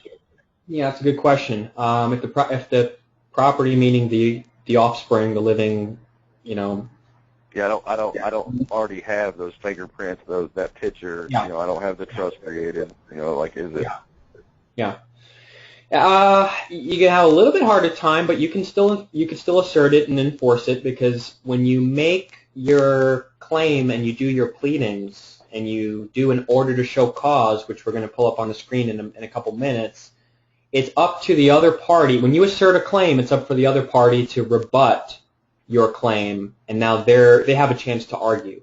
So if they don't speak, you're going to win by default, and you can move the court to vacate a judgment, vacate an order, issue an order for someone to return property from someone to someone else. So, again, why do we need to use the public courts? Is because they have enforcement. They've got sheriffs, they've got bailiffs, they've got, police that'll, with a court order, that's all that they do is they follow court orders. So the main thing here is how do we get the claim and the substantiation of evidence and the laws and the case law that's supported by the annotated, if you look at the annotated statutes, that's a summary of telling you what case law you can use to tell the court that they must comply and they must follow this case precedent to issue this order, because this case is very similar to how this case wound up, and this case is a precedent, and now they have to, or it's in alignment with the commercial code of the state, or it's in alignment with maxims of law, or it's an unrebutted affidavit. You put an affidavit. See, again, you can put in an affidavit saying that that's your property, as long as they don't rebut it and say that it's not, now an unrebutted affidavit. Okay, so order to show cause. And moving the court to issue an order for this guy or this gal or this entity to return the property or to deliver the property to this guy or another guy. So does that answer your question? Like, you could do it if you just use the tools that you know about unrebutted affidavits and case law and this and that. You know, it won't be as strong of a case, but if you know what you're doing and you come on strong, then you can still be successful.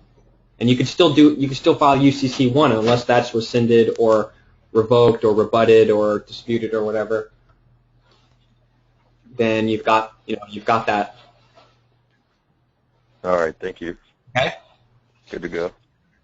Okay. All right, cool.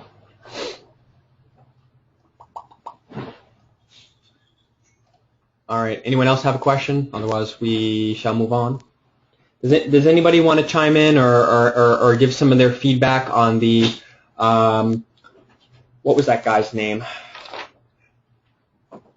In the Secrets of the Legal Industry videos, three video series on YouTube that I sent out that I recommended as homework that I told you guys was extremely important in all this.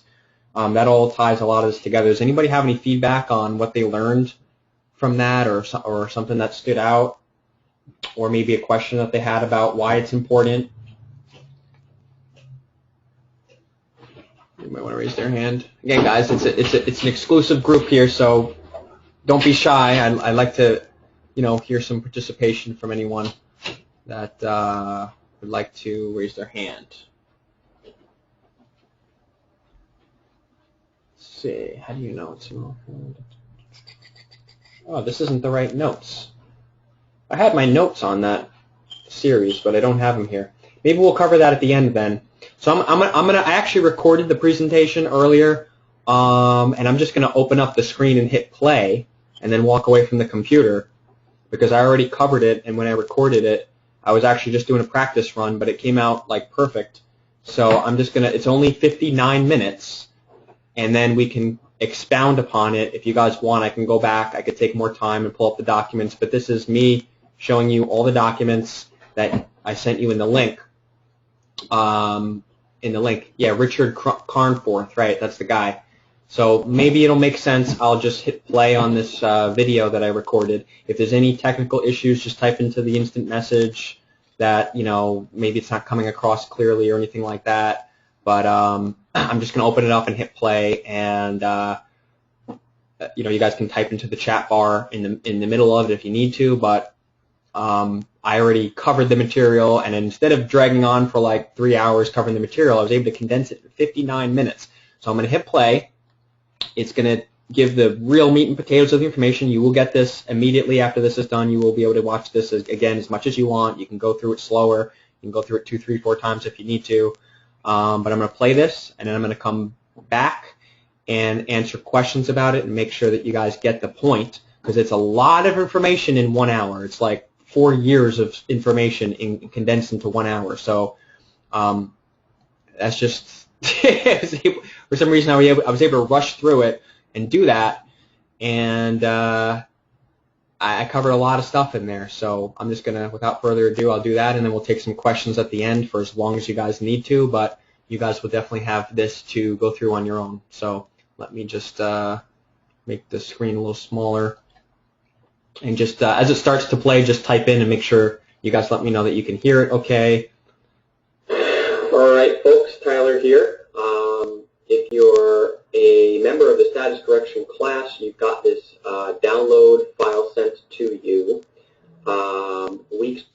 So you guys hear that okay? And you can again, see I have a Windows Media playing. I recorded this a couple hours ago.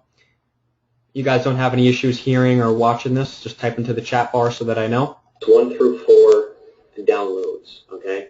And the first file of note that you're going to get when you open this up, let me try to expand this a little bit. Okay, larger icons here. There's 5 files. So again, I'm going through the files that you guys got on the download link, and I'm showing you how to piecemeal them together, and I'm going to open up every single file and just skim through it and summarize it and tell you what it is. And so it's just all there. But I just want to make sure before I kind of like walk away that you guys can hear it okay, if it's loud enough or anything. Sounds good, sounds good, sounds good, okay. I'm going to do it one more time. I just want to get one or two more people to say it sounds good before I... The first one to pay attention to is the all editable trust files. This was when we went over weeks 1 and weeks 2, the first webinar. If you remember, the first presentation was an audio file that was sent to you. So that's the first one I'm going to go through is the trust files. So you guys will have all the, I'm going to show you what you got in your download package, and then I'm going to go over the next steps of the process, including the court process, the will and testament, IRS entity classification process, the security agreement, the EIN. I'm going to go over all that. There's a lot more inside there as well. There's the property stickers, all that stuff. Sounds good? Okay. All right, guys. I am going to press play. I didn't get to download the first webinar. Okay, we'll get that. We'll get that for you. Just let us know later. I'll make a little note. But this is summarizing all the documents from week 1, week 2, week 3, and week 4, and we can take Q&A afterwards. And then next week, because there's a lot of stuff, next week we can go into it a little more if we need to before we jump to week 5, which will be the actual UCC1 recording. But this is giving you all the primer to that. So, but we'll get you everything. So let me just hit play and let this run. That was recorded, and so that the concepts and information would absorb a little bit slower, so you can retain it, because it is a lot of information. It's new for a lot of people. The first 2 weeks of presentations, the first week was an audio, the second week was a sharing of the screen, of the computer screen, and this is the files that go along with that. People had asked for the editable versions of the files, and here they are. So I'm going to go through with you. The first file is the Declaration of Trust, also known as the Baylor Trust, and there you go. It's all editable. It's got everything in there for the creation of the trust. Okay. The other miscellaneous files are kind of all done in the same order, but I would say that the initial meeting, minutes of the initial trustee meeting,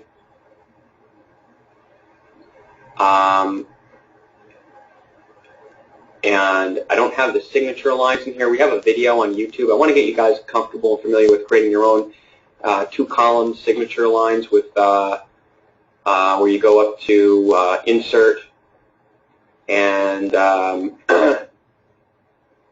table, and you create two tables there, and then you put the name and information in here, and then you put the name and information in the other one, and then you hit this, you go back to home, and you turn off the border, no border. Okay, and that's how you would put your two signatures side by side. Right now the formatting is a little screwed up, and certainly when you download these files, the formatting might also be a little screwy. So I cannot guarantee that you're going to get the formatting to be, comfortable. I am fighting with the formatting all the time to try to get those signatures and things like that. So it's something you're going to have to do, and you're not going to want to be dependent upon someone else to do it for you. You're going to want to just go in at the bottom of the document and go to insert, go to table, fiddle around with it, fiddle around with the formatting. Sometimes copying and pasting this and putting it into a notepad and then copying it back into a fresh, clean new file helps a lot. So just get comfortable playing around with that. One of the skills to being successful in typing up documents on a fly when you need them is to have some Microsoft Word and keyboarding skills. So if you're not good with that, take a class online or go to a community college and take a keyboarding class and take a computer word processing course. You can take one in like 60 days and get really competent at it and learn all the features and stuff. Or you can just go on YouTube and learn from some stuff on YouTube or find someone else teaching it. So this class is not meant to be a comprehensive going over all the formatting and how to structure your documents. We do the best that we can putting stuff together. We can help you with some additional stuff, but I warn you, some of the formatting is not going to be 100% perfect. As you can see, the first two trustees' signatures are not, it did not save the right formatting, but the content is here, and the substance and the power of the document is here in every document, and maybe later on in the class we'll try to get you a few different versions. So anyways, this is the minutes where the Secretary of Treasuries are appointed. Just read that on your own if you need that or choose to use that. Minutes of initial meeting executed and accepted as trustee. Okay, read that. See, this one, formatting came out a lot nicer. X. And sometimes when you retype everything on your own, you wind up learning it. So that's always what I've done, is I've retyped the information on my own rather than just, using someone's stuff. The bill of sale. Okay, read that, understand what that is. The registry of trust certificates. Okay, read that, understand what that is. The board is going to select, who the beneficiaries are and issue trust certificates and keep them in a registry, which you will print this out, have it signed here by the trustee, and keep it in a 3-ring binder. Then you've got the actual trust certificate units, which are to be printed on laser printer, and you could separate those shares of, they're basically like shares of interest of a corporation. You can separate them as much as you want. You can make them add up to 100. You can make them add up to, 20 to 50%, what have you. But I put 5 different versions in here. Of course, you could always copy and paste everything and make as many as you want. You can send them out to one person, or you can send them out to 10 people or 10 different entities. You can have any other church, organization, trust, corporation, or individual be an interest holder and have any percentage of interest that you want. You've got the signatures down here of the trustee and exchanger, and you might also want to get a seal from the secretary as well. One of those golden, star seals that, raise the page and have a golden, crimp on them. So you got those units. Those are going to be mailed along with the notice of beneficiaries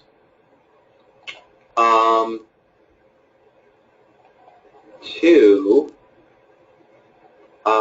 using this format. This is the notice to beneficiaries, or notice to beneficiaries.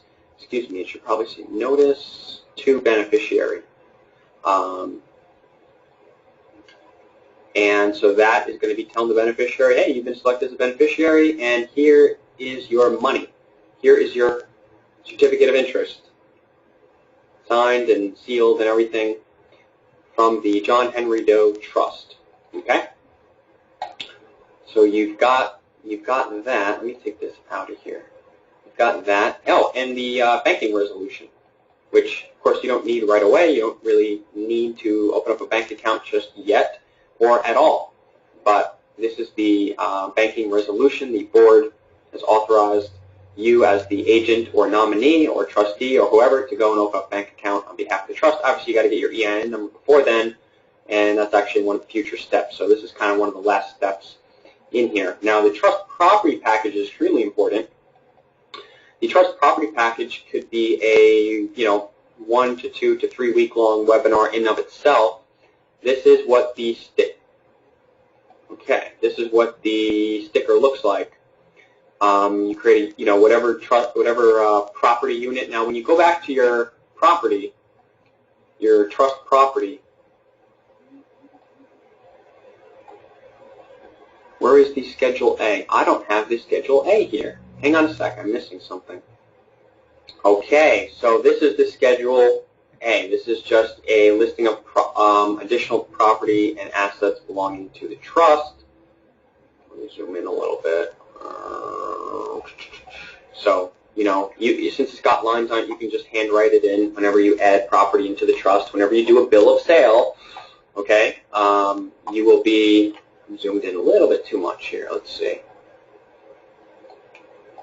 Okay, so if you're an exchanger is going to come and exchange property into the trust in exchange for something. Or they could, I guess they could gift it into the trust, but in most cases you're going to do that bill of sale and then add property to the trust. You can type it out, you can handwrite it, and throw it back in your sheet, in your 3-ring binder there, whatever you want to do. But this is to add additional property over time whenever someone comes in as an exchanger and wants to, put something into the trust. Okay, so we're going to save that. So your file should have that when you open up your file. It should be in here as well. So that would be one of the first things as well. You got your declaration, your minutes meetings, your bill of sale, your property list. Okay, in that order. Okay, and then your certificates of your registry of trust certificates. Once again, right, and the actual certificates.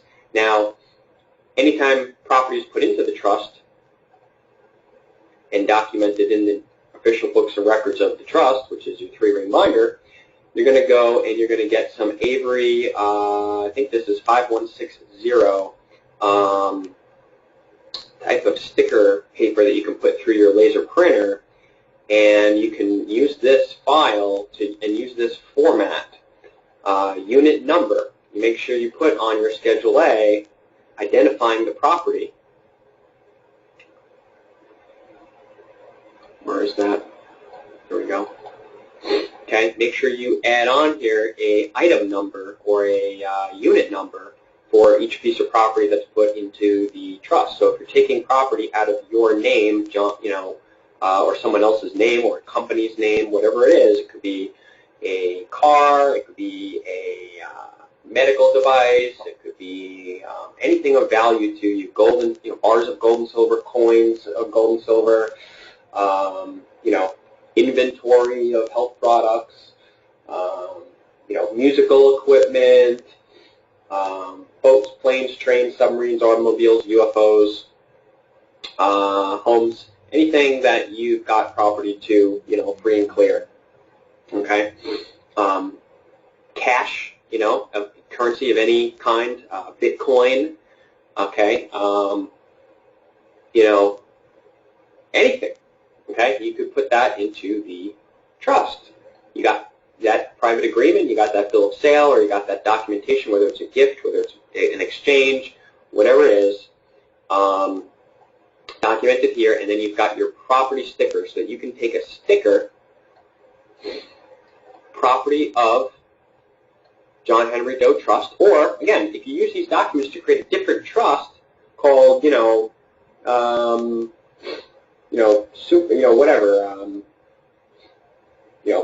Powerful Sunshine Trust.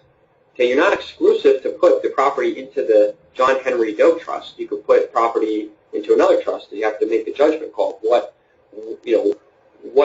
In what trust does this exchanger want this property in? Okay, you can put the EIN number of the trust here, if the trust has an EIN number. Now, the private trust does not have to get an EIN number.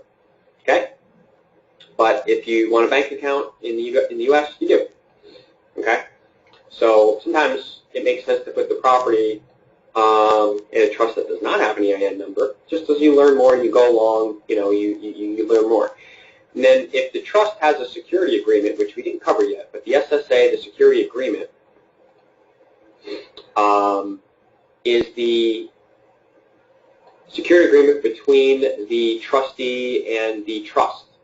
Okay, so if you're doing it through the John Henry Doe Trust as the secured party creditor, priority security interest holder procedure, this is the private security agreement that you have everyone talking about in relation to that main UCC1 filing. There are many UCC1 filings, but the main UCC filing that people are talking about that is in relation to the secured party creditor process that most people are doing incorrectly is this is the agreement number that will be in the footer of every page of the security agreement. Make sense? And this is the UCC filing. Once you do the UCC1, main UCC1 notice recording, that initial filing, whatever state it's done in, UCC filing number. Now there's a filing number and there's a document number. There's a UCC filing number and a UCC document number. There's separate numbers for each UCC filing. So just make sure you don't mix that up. Get familiar with the filings. But this is the filing number. It's going to be the last 2 digits of each year. So if you did it in 2014, before the year was up, it would start in 14 dash a bunch of numbers. Okay.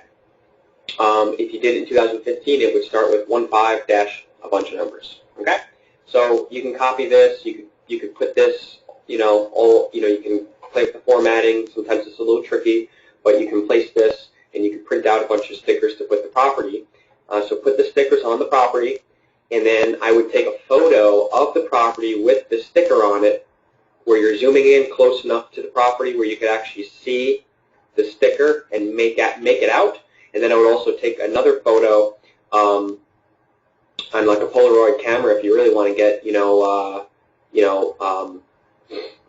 because to be admitted to court as evidence, if you've got a photograph on your cell phone and then print it out of your computer, now you have to testify as to, yeah, I was the one who printed it out of my computer, and I never lent my phone to someone else, and I never sent the file back and forth through email to 5 people so that it could be fabricated. If you have a Polaroid camera, or if you're typing up stuff, if you have a typewriter, now you've got forensic evidence that people are going to have a much harder time saying that it was fabricated. So, if you're really, getting serious with this stuff, you take a Polaroid camera photo of this sticker being placed onto the property, whether it's a bar of gold or whether it's a musical instrument or whether it's, an envelope that has a bunch of cash in it or, whatever it is.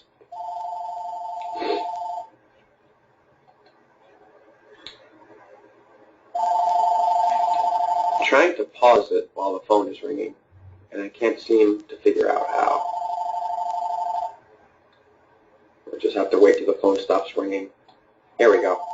All right, folks, moving on. There's obviously a lot to cover here. So you take those photos and you can put them into the trust binder. You can save them and store them in a safety deposit box as well. You can have a backup of these trust files. You can scan in and have an electronic on a cloud online with an encrypted password. You can just store them on a separate drive, on a thumb drive. It's important to keep your trust documents, to keep a second backup somewhere else if you really want to keep your documents and your records in a safe second place in case someone steals them or seizes them or gets confiscated or something like that. Okay, because you want to have your documentation that let's say somebody stole it, or in the event where you're in a situation where you have a search, you had property somewhere where there was a search warrant and a bunch of property, including your binders or the trust property, and assets were seized and thought to be someone else's property, then you would obviously want to have the documentation backed up somewhere in a safety deposit box, in a cloud, or at someone else's place, one of your friend's places or another trustee's places, so you can show proof that this property, you took a photograph of it, it was, you've got forensic investigators that could say, yeah, this photograph was taken on this date, right?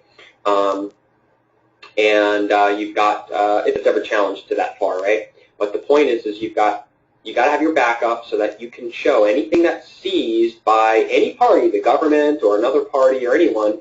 You want to be able to file a claim on behalf of the trust that the trust property was seized. Okay, so if there's a search warrant that says that they are going to take, Jane Smith's property or any property at this location or so on and so forth, you want to be able to get your property back. Okay, so that's the whole point of having a trust. When it all boils down to it is, number one, for searches and seizures with any governmental agency or traveling through customs or postal stuff. You're sending stuff through the postal service, whatever. As well as court orders. That's the other thing is, returning money and judgments, restitution and forfeiture and court orders and things like that. If the property is put into a trust before that entity has ever gotten a judgment, now can be protected by the trust, and you can make a claim to get that property back. But you're going to have to know federal rules of court procedure. You're going to have to know memorandum of case law. You're going to have to know a lot more than just this paperwork, and that's what we will be covering in the rest of the information. So moving along, I know there's a lot to cover here, covering 10, 20 years of information into a few webinar presentations. Okay, so you got your trust property package, which has the editable version of the sticker and the PDF version. It's got the blank Avery forms.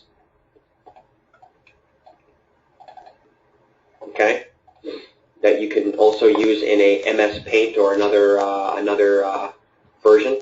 It's got a website screenshot showing you where you can get the different size, label size versions of all these editable sticker, printable sticker sheets for different sizes, for different templates.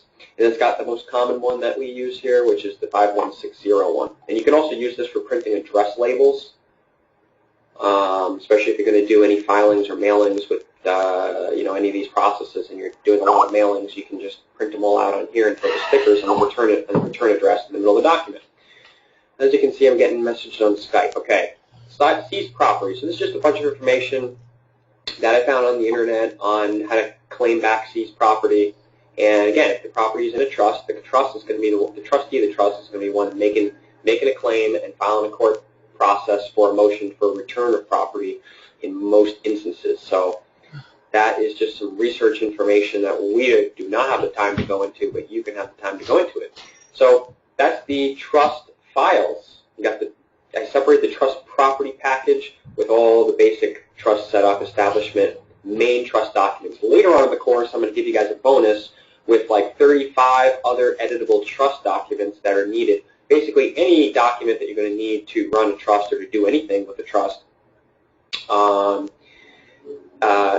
so that you can have that in case you're going to need that for this John Henry Doe Trust or for any other trust. Okay, once you're able to set up and manage and run one trust, you know now how to run many trusts, and it's just a matter of finding creating those partnerships with those people who want to be your trustees or your exchangers and things like that. So anyways, back to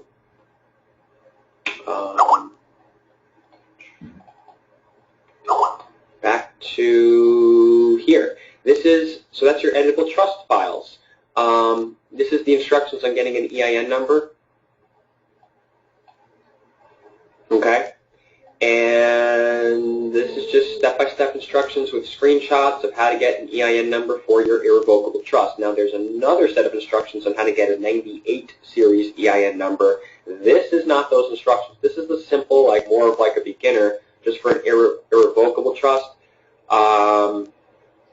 Again, there's so much to cover. I have to kind of just plow through this, but there are many different kinds of EIN numbers you can get. Go do a Google search, go to IRS, find out the different types of entities that there are. There are churches, there are ministries, there are organizations, there are,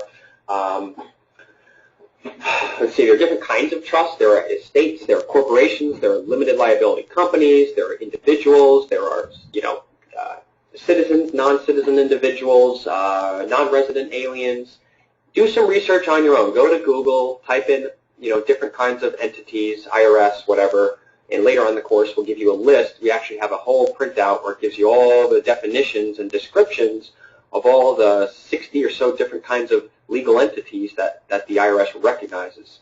And so you want to make sure you're getting the EIN number for the right kind of entity, and understand what course of performance and what habits and what activities the IRS would classify your entity as, let's say a business as opposed to a trust, or an estate as opposed to a trust, or a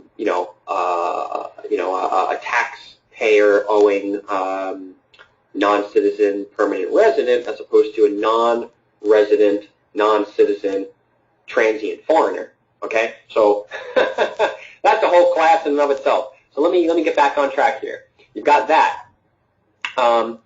Now you've got the order to show cause, dismiss, editable EPAC.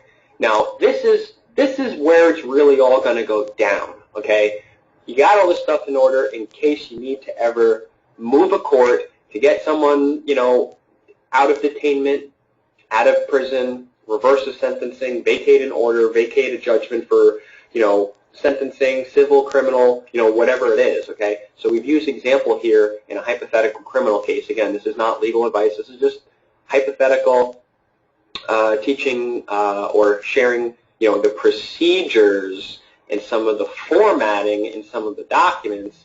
And I actually purposely made all this stuff, incorrect so that you don't get the idea that you can just take this and use this, or that this is legal advice. This is clearly not legal advice, because every one of the, not the trust documents, but these documents here are all incorrect. There are incompletions, omissions, and inaccuracies in them, so that you really, if you have a situation you need to get professional legal advice, this is just sharing with you, some of the formatting of these documents, okay, and some of this, hypothetical strategies that people have used.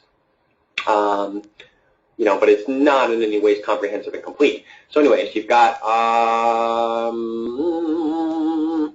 this, and we're going to go more over this in detail in live. But if you've got someone being detained, or a warrant for someone's arrest, or as you can see, I'm in high demand. People are asking for me, Skyping, text messaging me, and calling me. I really am trying to squeeze this in here in this window of time I have to get this out here, you guys. So it's been a full packed last couple of weeks. So you've got the non-domestic address up here. Don't just write diplomatic post office because you feel like it. You actually have to have a diplomatic postal location set up at that post office box if you are able to obtain one. There's also other ways you can format your address. You can just put care of an address, put the zip codes in brackets, and write non-domestic, which I think gives you the least level of protection. You really want to have a foreign address for the trust, if at all possible. Anyways, or you can get a general post location as well, which is easier to get than a diplomatic post. Anyway, you want to use the same format and styling that is in the court case, okay?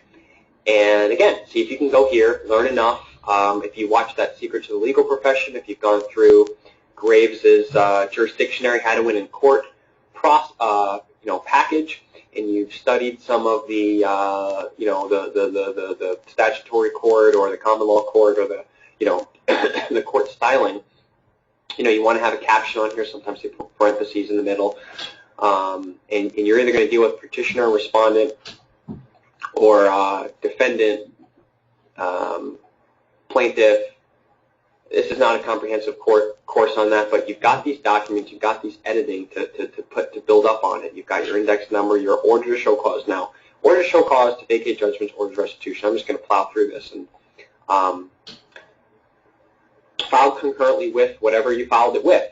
Now, if you're putting in your petition to the court in the form of an order to show cause, you're saying basically most of the time the reason why people use this, you're ordering the court, or you're ordering the respondent or the plaintiff, the state of Texas, the state of California, the state of Florida, the United States, whoever is the one with a case against you in a criminal case or a civil case or whatever, you're ordering the other party to appear and show cause as to why the matter should not be vacated, dismissed, thrown out. Vacate means to reverse the judgment and the order for detainment, arrest, sentencing, restitution, whatever it is, right? Civil judgment order, money judgment order, judgment order to return the property from this person to that person, from this entity to that entity, whatever. Okay. So, order show cause comes now. John Henry, the family, and House of Doe, a non-decedent man, transient foreigner on the nation, New York, and non-citizen, non-resident, American national, and then you put your exhibit of your UCC and your passport of American national status, or any other listing of whatever you got up to this point in your, being able to hold and prove your new status as an American national. Whatever proof you've got, you should put that in there as an exhibit. Now, again, I got Exhibit B. The first exhibit that you're attaching to this should say Exhibit A. But you should know that. You should go and you should be, familiar enough to go and correct that. Reserving all rights and remedies under the law, appearing especially not generally under Rule 8E of the Federal Rules of Civil Procedure. Now, that might be wrong. You might need to have to search for that and find out if that really is the correct rule. A lot of incorrect stuff that we put in here. Upon an order to show cause for an order to vacate the judgments, orders, warrants related to criminal case number, whatever, issued by this court against John Henry Doe, trademark. Now, do you have the name trademarked? If you don't have the name trademarked, don't put trademark in there.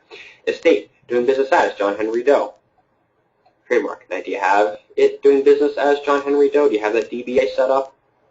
If not, don't put that in there. Also known as John Henry Doe, for discharge from custody of the detained collateral in the case.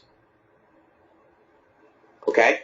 So you're appearing, especially as a living man, American national, not a corporate and franchise citizen, appearing specially, not granting jurisdiction, but under Rule 80 of Federal Rules of Civil Procedure. We'll find out what that is. In order to vacate the issues and warrants against the name, which is a trust or an estate. Okay? For discharge from custody. So obviously this was written at the point in time where someone is being held and detained in custody. Okay? As collateral for a criminal case, most likely. Okay? The petitioner, John Henry of the Family House of Doe, in propria persona, I think that's spelled incorrectly, hereby requires that within 10 days of receipt of this order to show cause, this court vacate the judgment's orders issued by this court and discharge the detained man, woman, and the immediate return of any and all real and personal property and persons therein registered to, associated with, or possession of, under management of the registered person, John Henry Doe, also known as John Henry Doe Trust, trademark. This order shall cause supported by a memorandum of appoints authorities, notice of claim, and affidavit of support. Okay, so when you're putting your petition in the form of an order to show cause to the court, and, signed certificate of service to the office of the chief clerk of the court and the office of the chief administrative judge, who's like a supervisor looking over this and saying, we might be doing things incorrectly outside our jurisdiction, and we might be, we might be liable for some tort claim damages later on if this guy who's putting this together really knows what he's doing. He knows how to enforce. If we violate his rights and trespass, well, we might be having some trouble to deal with, right? So that's why you CC it to the chief administrative judge of whatever state case that you're dealing with. Now, notice how it says state of Florida and it says state of New Jersey. You're going to have to know enough about what you're doing if in a hypothetical case, to put the information, in the right place. This case number might not be the same as this case number. This is a hypothetical example just for, not so that you can ever use this, but just so that you can read along with us about how do these cases really wind up going down in the real world. You've got your trust set up. You're going to be talking about your secured party creditor process. You're going to be talking about your UCC1 recording and the whole 9 yards, your will and testament, everything. But this, the trust stuff I showed you is what you have to back up your case. You're protecting your property, and your property could be human beings as well. So you can have your photographs and descriptions and affidavits of identity of human beings and put those into the trust. Now the trust has standing to go in and petition a court to return and discharge the property and release from detainment, right? So again, you got to get really creative with this trust stuff. It's all based on the trusts, but so I'm showing you the trust stuff is the first step, and this order to show cause or petition for the court, moving the court to do something in your favor, to recognize your rights and help you so that you can go in and enforce your rights. Whether it's a criminal or civil case, okay, it could be foreclosure, it could be whatever, it could be any type of case, family court, foreclosure, it could be anything, traffic, it could be any kind of case, okay.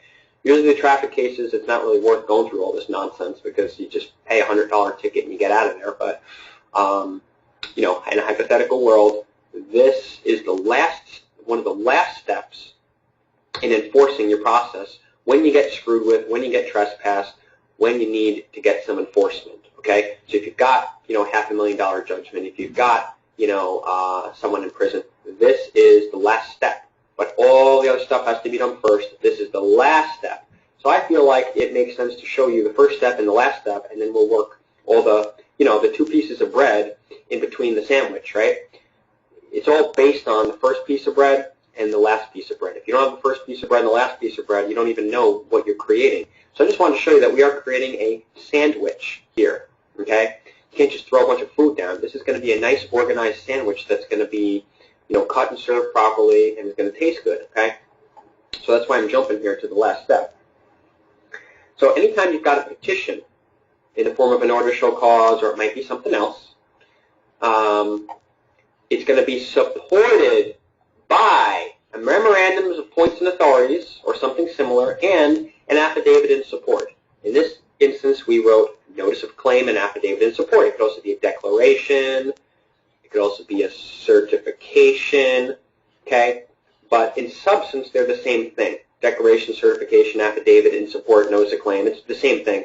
And then your memorandum of law or memorandum of appointed authorities are the same thing, okay? As always, certificate of service, and as always, you're serving this upon the other party in the matter. These are the two, this is the court, right? These two guys. And then you're filing a copy with, or you're filing the originals with the court with the signed originals of the certificate or affidavit of service, and look at the court rules to find out how they want and how many days upon service upon these parties. Okay, so these are the parties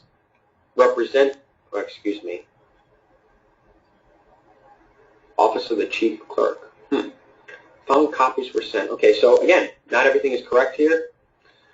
You're going to following copies were sent. Well, you want to put, 2 or 3 or 4 different people here, depending on how many people you send it to. But you've got your certificate of service. You want to be saying that the representatives for the respondent.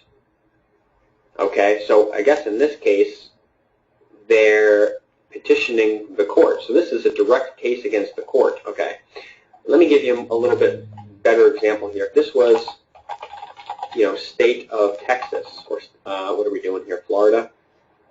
If this was a case against the state of Florida, if you're petitioning the state of Florida to release your family member from custody, okay, which is mostly how this is written, but there's a few inaccuracies in it so that you point out the differences so that you learn how to structure it for different types of cases, okay? So if this was against the state of Florida, or with the state of Florida, you would have a certificate of service and you would put Attorney General for the state of Florida here and prosecutor here, okay? And then you might CC the Office of the Chief Administrative Judge and the Clerk of the Court. So you might be serving and mailing this to 4 different parties. Now, you're not just mailing this order to show cause. You're mailing the order to show cause with the notice of claim and affidavit in support, the proposed order, and the memorandum of points and authorities. So you're always going to put brackets, filed concurrently with, and then you're going to list the documents. Now, this is not a complete list of documents. This is just, it just says 2 of them. So really what you want to do is you want to add in filed concurrently with memorandum of points and authorities,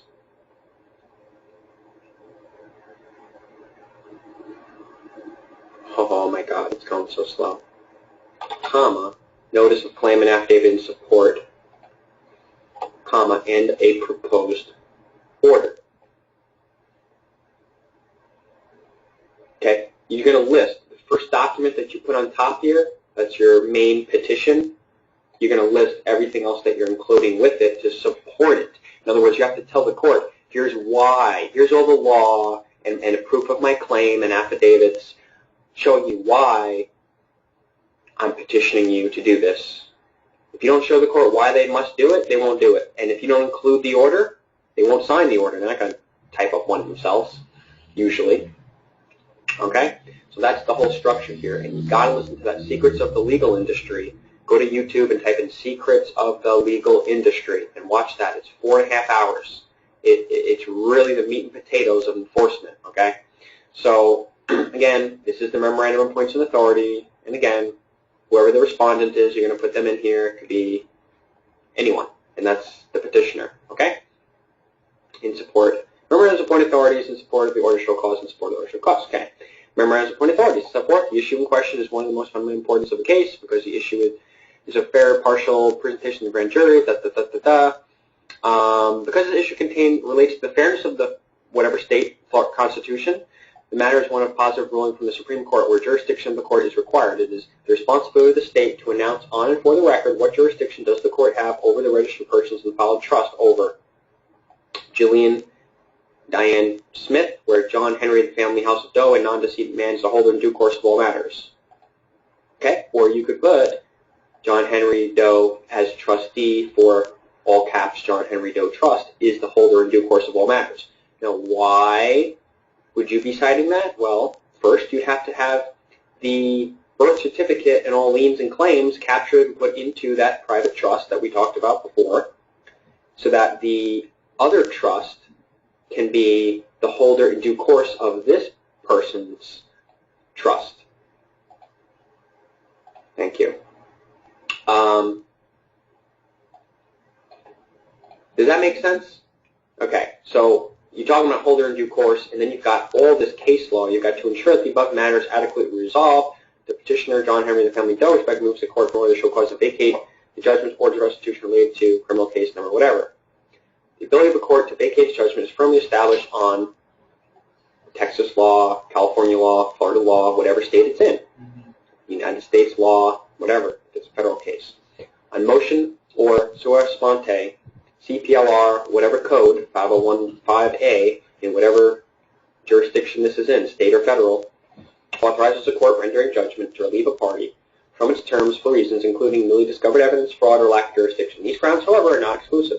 While the statute represents a legislative attempt to codify decisional law, it was intended that prior case law be preserved. As a result, the court retains the inherent discretionary power it had at common law to vacate, amend, and modify its judgments in the interest of substantial justice. The Clearfield Doctrine is stare decisis upon all courts and imposes that an entity cannot compel performance upon its corporate rules unless it, like any other corporation, is the holder in due course of some contract or commercial agreement between it and the one on whom its demands for performances are made, and is willing to produce said document and place the same into evidence before trying to enforce its demands. See? So unless there's a contract that they're holding that compels you to perform, you're not the holder in due course. So that's the whole jurisdictional quote-unquote argument. Then we talk here about, a private citizen versus a corporate citizen and all these different things. So this is the case law. You're reminding the court, a memorandum of laws, you're reminding the court of the law and the authorities that it must recognize in making its decision on your petition. I'm not going to read it all. Again, everything you do, certificate of service, make sure you got the right parties there. And affidavit in support, affidavit in declaration, let it be known that I, man and non-decedent John Henry and the family, blah, blah, blah, foreign, transient foreigner, nation, state, blah, blah, blah, reserve of liberties, hereby attest to the following. I hereby make this affidavit, certificate, and declaration as follows. I'm the grantor, registered owner, executor of the so-and-so trust, blah, blah, blah. And you would word this a little differently if you were trying to get someone else out of custody or yourself out of custody or release, money or property from escrow. It's all kind of, some of this language for both processes are thrown in there, and you're going to have to go and edit. Okay, I, man, non-decedent holder, any all property, res, pledges, assets, bonds, accounts, and derivatives registered to the name of John Henry Doe, proceeds thereof. I, man and non-decedent, am a holder. Any all property, res, pledges, assets, blah, blah, blah, the name of blah, blah, blah. Now, again, you might also go here and you might write exhibit, and then you might put an exhibit, exhibit A, and then put the name, whatever the exhibit is, so that you can include that, okay? And again, you're just going, you're hereby revoke all this, that, appearance matures, contracts. So, if you gave fingerprints in a picture, if you signed an agreement that you would appear, here you go. Now you're making an affidavit in this new unit of time that you're rescinding those appearances and signatures and contracts, right?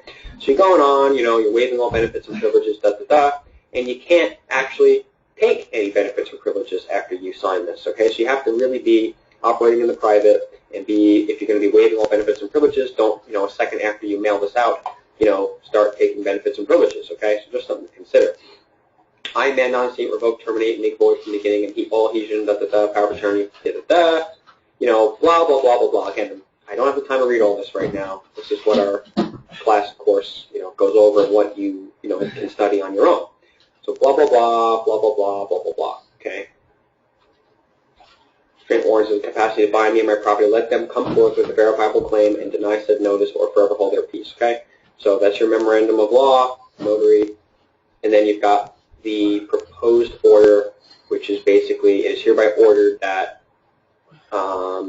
case number so-and-so, is vacated, the money is returned, this person is discharged from custody, and, this money's returned, blah, blah, blah. Signed by the presiding judge, okay? And then again, you're going to want to put as your attachments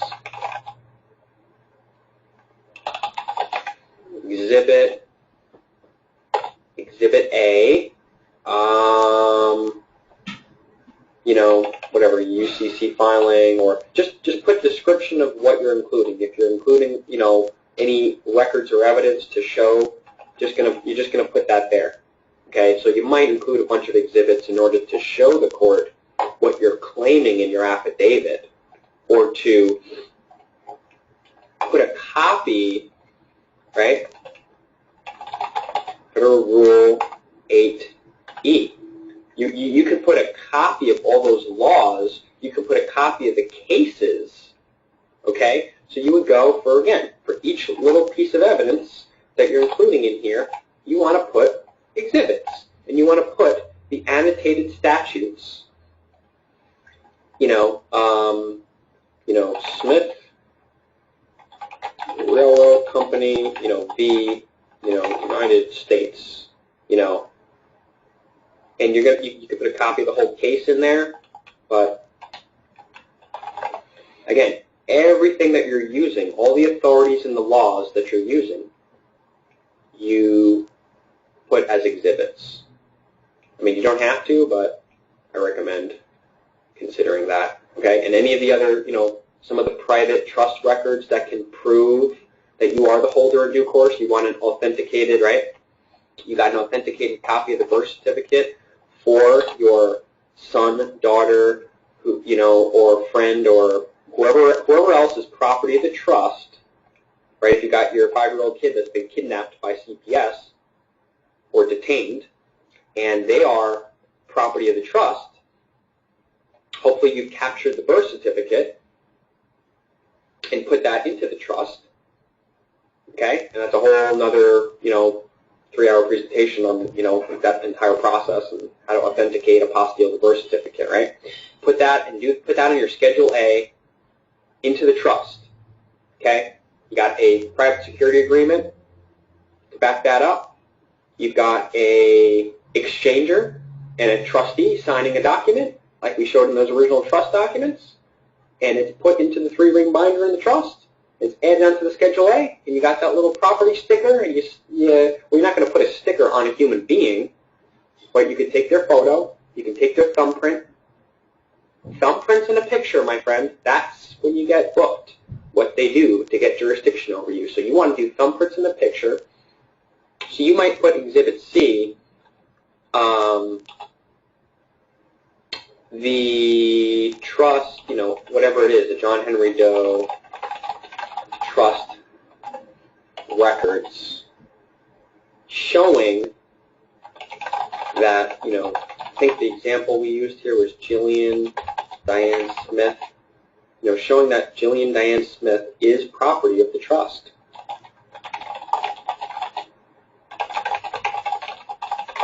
And then just make a description, right? I mean, you don't have to describe it. You could just put exhibit. You're saying that in your pleadings, right? In the paperwork up at the top. You're saying this. I'm just using this as a shorthand. You might want to put Exhibit C.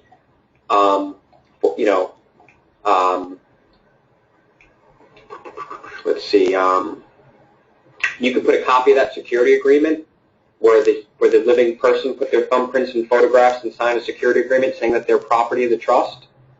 And anything that's private and confidential that you do not want to be disclosed in the public record, you can redact. Okay? So you know what I'm talking about when you redact stuff? In most PDF programs, you can redact information. Okay, so you can black out. In other words, you go in your document. I think you can even do it in Word here. You go to the highlight and boom. See? You can do this in Word and you can do this in a PDF. And learn how to do that. This whole game is about having skills in these word processor programs so that you can print out your stuff. And also studying the memorandums of law and the case law to use. And structuring everything together and having everything together. But you're going to redact and make blank any information that you do not want to be public or the court to know. So you can unblank out the sections in your security agreement. That's like when you open up a bank account, you don't want to give them the whole declaration of trust. You just give them the first page and the last page, and they see the signatures of witnesses on it, so that they know that there is a trust here. But they don't need to know everything. It's private. They just need to know that a trust does exist, so that they can open up a bank account. And you can also have an abstract of trust in that example. It's something I actually did not include in this video, but it'll be in your files, abstract of trust. So again, if you want to include the evidence, redact any information that is sensitive, and whatever that's visible, that can be authenticated as evidence and admitted as evidence under the rules of evidence in that jurisdiction, federal or state rules of civil procedure, go to rules of evidence, and read that. Whatever can be submitted, you want to build up a case of proof and put tons of exhibits to support. Okay, in this example, Jillian so-and-so is owned by this trust. She had no liens or encumbrances. We have a birth certificate in the trust. We have a date, time. We have witnesses. And you can put on a UCC-1 in the attachments behind the actual UCC-1 form where it's got secured party and debtor. You can actually put affidavits of witness of people who saw the thumbprinting and photographing of the individual and the signing of the private security agreement to do that, okay? And you can do that to a baby. You can do that to, if you are the father or the mother, you can take your baby thumbprint, footprint, take a photograph, and put it into the trust. Now the trust has rights to protect the baby boy or daughter or whatever. Okay, so again, I'm just kind of giving you some hypothetical examples here, but you want to put all the laws, all the evidence, all the exhibits showing and backing up what you are trying to get the court to do. Okay, and if you got all your ducks in a row, now if you come at this, if you're not truly a secured party creditor, if you're not truly an American national, if you're not truly a private citizen, if you still got forms out there that you haven't rescinded that are, you checked off, or whoever the individual is, right, is a U.S. citizen and or a statutory, UK citizen or any of these things. These are all things to take into consideration where the court might deny you. They're going to look in the background to see if they really do have jurisdiction over you. So just saying this stuff and putting this on paper doesn't do it. You have to live it. It's a lifestyle. You have to be private, and you have to be your own authority. You have to control things through your private trust and your private affairs. Okay? So that's basically it, my friend. Well, let me go back to that file there. So you got all these case law and things like that. I guess I'll save it. This is some additional bonuses here. Entry of plea template, where you enter if the defendant needs to enter a plea and you don't have the time to, and you're still waiting, getting all your other paperwork in order, and if the defendant is pushed to enter a plea, this is a template for entering a plea and saying that the defendant does not plea. This has been highly effective from everything from traffic cases. Well, it's been highly effective for traffic cases. Again, with more serious issues, we're still waiting to get some feedback to see what the deal is with that. But you're appearing, especially not generally, and you're not granting jurisdiction. So they can't issue a warrant for your arrest of not appearing, not entering a plea. If you send this. This is and again, I'm not giving you legal advice. I'm just saying when people send this, that's what I observe. Okay? Does that make sense? I'm going to tell you what to do. Update zip file. I'm not going to have time to go through that. I'm not going to have time to go through that. Okay, sample incorrect notices. So this is just some additional stuff like the previous document of some similar some similar types of stuff. You might want to have a third-party intervener come in and do a motion to intervene as a priority security interest holder, as the secured party creditor. You've got your, as the holder in due course, you've got your UCC filing number. Again, you're going to put that in as an exhibit. But just making reference to it is sufficient because they have to recognize the commercial code of the state. Okay? Notice of estoppel via counterclaim. So this also gives you a sample. This is just the first couple pages of what would be filed letting them know there's a counterclaim in a separate case. So, you know, I've had people counter-sue the state, and then the original criminal case or civil case or whatever is put on hold until that counterclaim case is decided. Okay, so you can do that as a petitioner, as a third party, as a counterplaintiff, and make reference to that. Now what you're doing here with this is enjoining the two cases. Enjoining the two cases. And there's also a civil cover page that you can file and fill out to enjoin the cases. And you have to really dig deep in there with the local court. You know, they all have their own cover pages and stuff if you're trying to enjoin two cases together. What that does is it puts a stay or an estoppel on one case until the second case is decided. So if you're being sued, you can counter-sue. And this works for civil stuff with credit cards and things like that too. Okay, this is not exclusive to you know, criminal cases. So anyways, guys, let's see what else I got to show you. Yeah, I thought this was going to be a 15-minute. It's turning into an hour. Save. You've got your okay.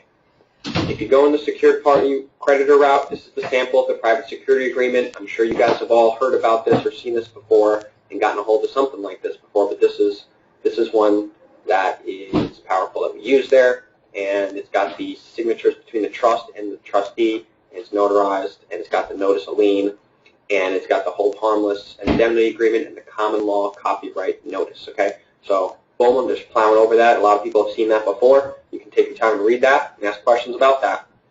Will and testament. Now that, instead of doing the private security agreement, if one is going the route of the executor, this is the document that people have used. Now there is a way, if you're knowledgeable, creative enough, and you handle your own affairs, you can do a will and testament and the private security agreement for the trust. You can do that. It's just a matter of just knowing what you're doing. Okay, but this is boom, boom, boom, boom, boom, boom, boom, the will and testament, 19 pages, and I'm not going to spend too much time on that. Okay.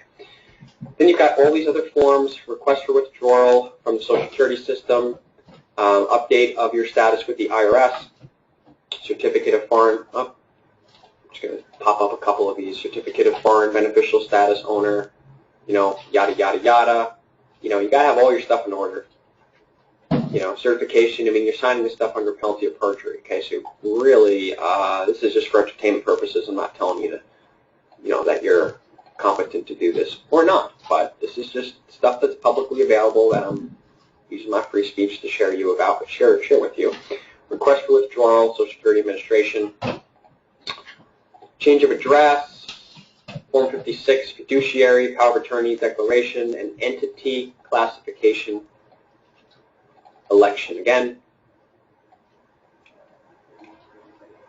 updating your status in the Social Security system and in the IRS system, waiving benefits, reclassifying your status as foreign or the name as a trust, and not as the way that it's defaulted that you're property of a big corporation.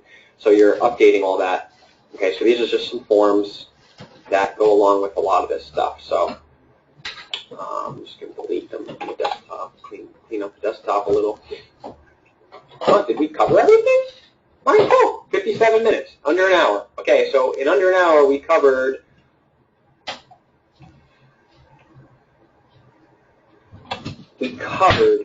all that stuff. This is just some of the meat and potatoes of what we covered in the status correction class. So if you're watching this and you haven't signed up for the next status correction class or the one that's currently happening, this gives you a little sneak peek, and this is only 2 weeks worth of stuff. We have, based on the speed and experience of the students and members that are in the weekly, taking the once-a-week classes and doing their own study on the side in between classes, it'll take between 12 and 15 weeks to really give you guys assignments, give you guys definitions to look at, give you guys these documents to read over and study and look up all the codes and laws that you want to look up to understand, come back with questions. A lot of people are getting EIN numbers and they come back with questions about it. So it's a 12 to 15 week curriculum. All the documents, you get lifetime updates. You get a partner or two that you get paired up with that in between the week, in between the classes, you can study. And if you're going through and studying this, you can find the answers to the questions with each other and then bring all your other unanswered questions once a week on the live webinar, visual, sharing the computer screen on a webinar and Q&A series. Some of these presentations go 4 hours, some of them shorter, some of them longer. I'm just really dedicated 100% to people who, facilitating people finding the answers to the stuff on their own. Okay? So anyways, with that, we are just under 1 hour. I will stop the video. I hope you got a glimpse into this. And if you are a student and already subscribed to this curriculum, you will get all these files in the format like this, and now you know what's in each of these files. Make sure everything is there. Okay? All right, see you soon. Thanks again. This is Tyler signing off. Appreciate you guys. Bye. All righty. I'm back. I'm still here. I didn't go anywhere. So that was the video I made earlier, and you guys can all get a copy of that. Questions, input, any of the documents you want me to pull up again and go over in a little bit more detail, or do you guys got all the download? Yes. Interrupt you. Yeah, the first thing is that the Schedule A list that you had on the video isn't in the packet. Okay, I will send that out. I mean, it's pretty simple for you to type up on your own. Did you see what it looked like? I could pull it up now. You need it right. Yeah. I can type it up on my own. I was just. Yeah, it was. No. You're gonna get it. I just don't want people to be reliant, or there's no magic in the document that I send you. It's you could. I mean, you write Schedule A. This is a list of the property, and then you make blank lines, right? Gotcha. So that out of all the documents that you could type up on your own in like 20 seconds, that's the one, right? That is the easiest one. But you're right. I wanted to send it so that it was already there, and that was one that was left out of it. So I will put that back. I will upload it and send that one separately. But thank you. Yeah, you're right. I did not. Schedule A property list. All right. You were off of mute the whole time before then. All right, let me check the input. Questions and hands raised. I know it's a lot of information or a lot of material. Hang on a sec. Questions. How do I pull this up again?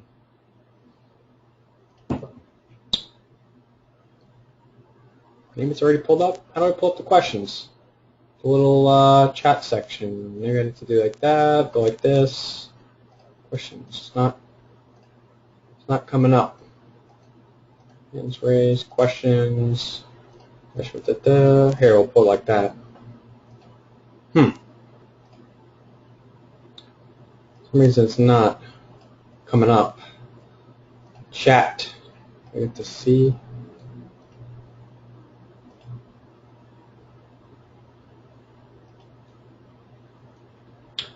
All right, for some reason I can't pull up the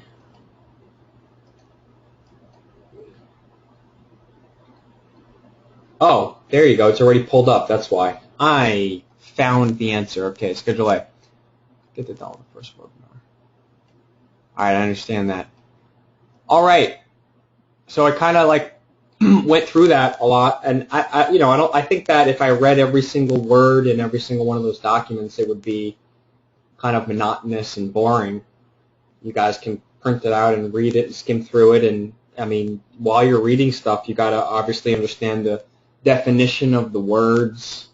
You got to look at the court cases, but if you guys took the secrets of the legal industry seriously and studied that from last week, it all should be starting to make sense. You correct your status, from the trust. There's a lot of nuances and updates with, Social Security and IRS and things like that. But if you get into a confrontation or a situation or there's a court case, that's, you petition the court to dismiss, vacate, whatever, or you countersue in a higher court that decides jurisdictional issues from the lower court, and there's no one, there's no, in other words, you're not going to be able to just walk into court with a T-shirt on that says I'm sovereign, I have a UCC filed. There's a lot of nuances to getting the case dismissed or discharged. So, anyways, hope you guys see that. In regards to the files that you were just sharing, have they already been sent to me? Or how I obtain them?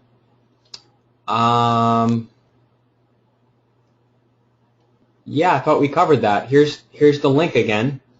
I'll send you the link again there it was sent up above in the chat. I just sent the link again.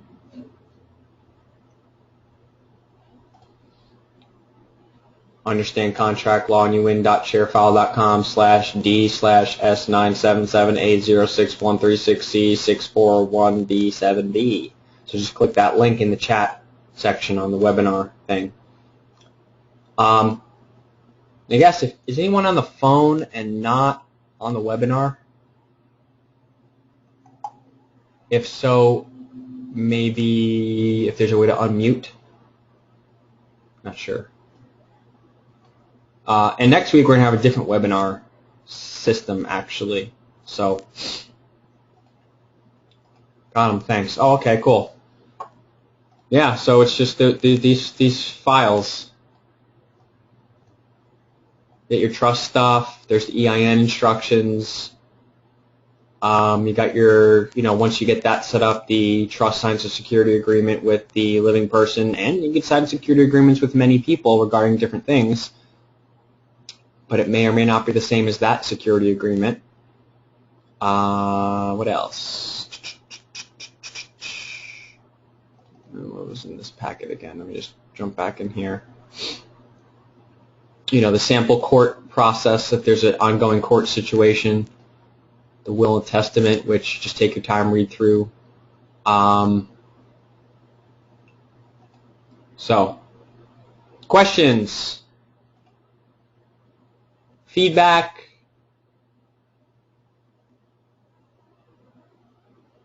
Again, the court process stuff is only going to be used once the complete status, 12-week, 12-step stuff is all done, but I wanted to give that to you guys in the beginning so you start to study and you start to go look at those annotated statutes for jurisdictional precedential cases in whatever state or federal in order to find cases to use, and we're going to be compiling a list of case law that people have used that will be able to be used in your memorandum of law or your memorandum of points and authorities to show the court that they do not have jurisdiction, they must dismiss the matter. So you're either doing that within that court, demanding that they provide strict proof of jurisdiction on the record, or you can go to a higher court, open up a case as a petitioner, and enjoin the cases and put a estoppel or a stay on the lower case until the higher court decides whether or not the lower court is acting outside of their bounds. Now that is said a lot easier than it is done. And so, get with some sort of a professional or someone who's proficient if you have a situation, obviously. Your own case is not the one to guinea pig yourself on, and we can refer you to people that do this for a living as part of a private study group that they help people that are involved with different situations. So whether it be tax, IRS, criminal, civil, whatever. So, but this is where you can learn so you can help people in the future. This is the 101 college level class. If you want to become a doctor, this is the first semester in your first semester in college. okay? Learning biology 101, chemistry 101, physics 101, right? And then later on you go to organic chemistry, molecular biology. You know, the course load gets a little more complicated. You got your 200 level classes, your 301, 303, 400 level classes, very intensive. And then, you know, later on you get into the, you know, lab research and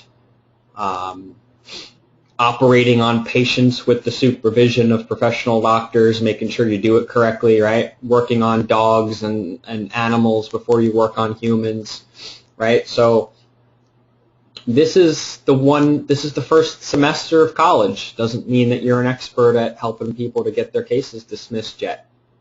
But this is kind of how it goes down. But we have people that do this for a living that we can send you to that are friends and board members, or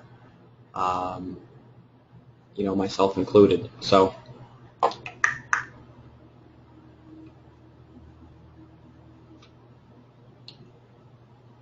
District 3, I don't know what that means.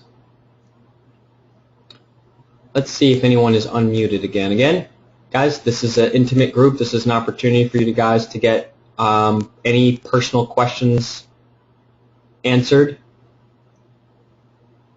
Higher court. Oh, you mean Article 3?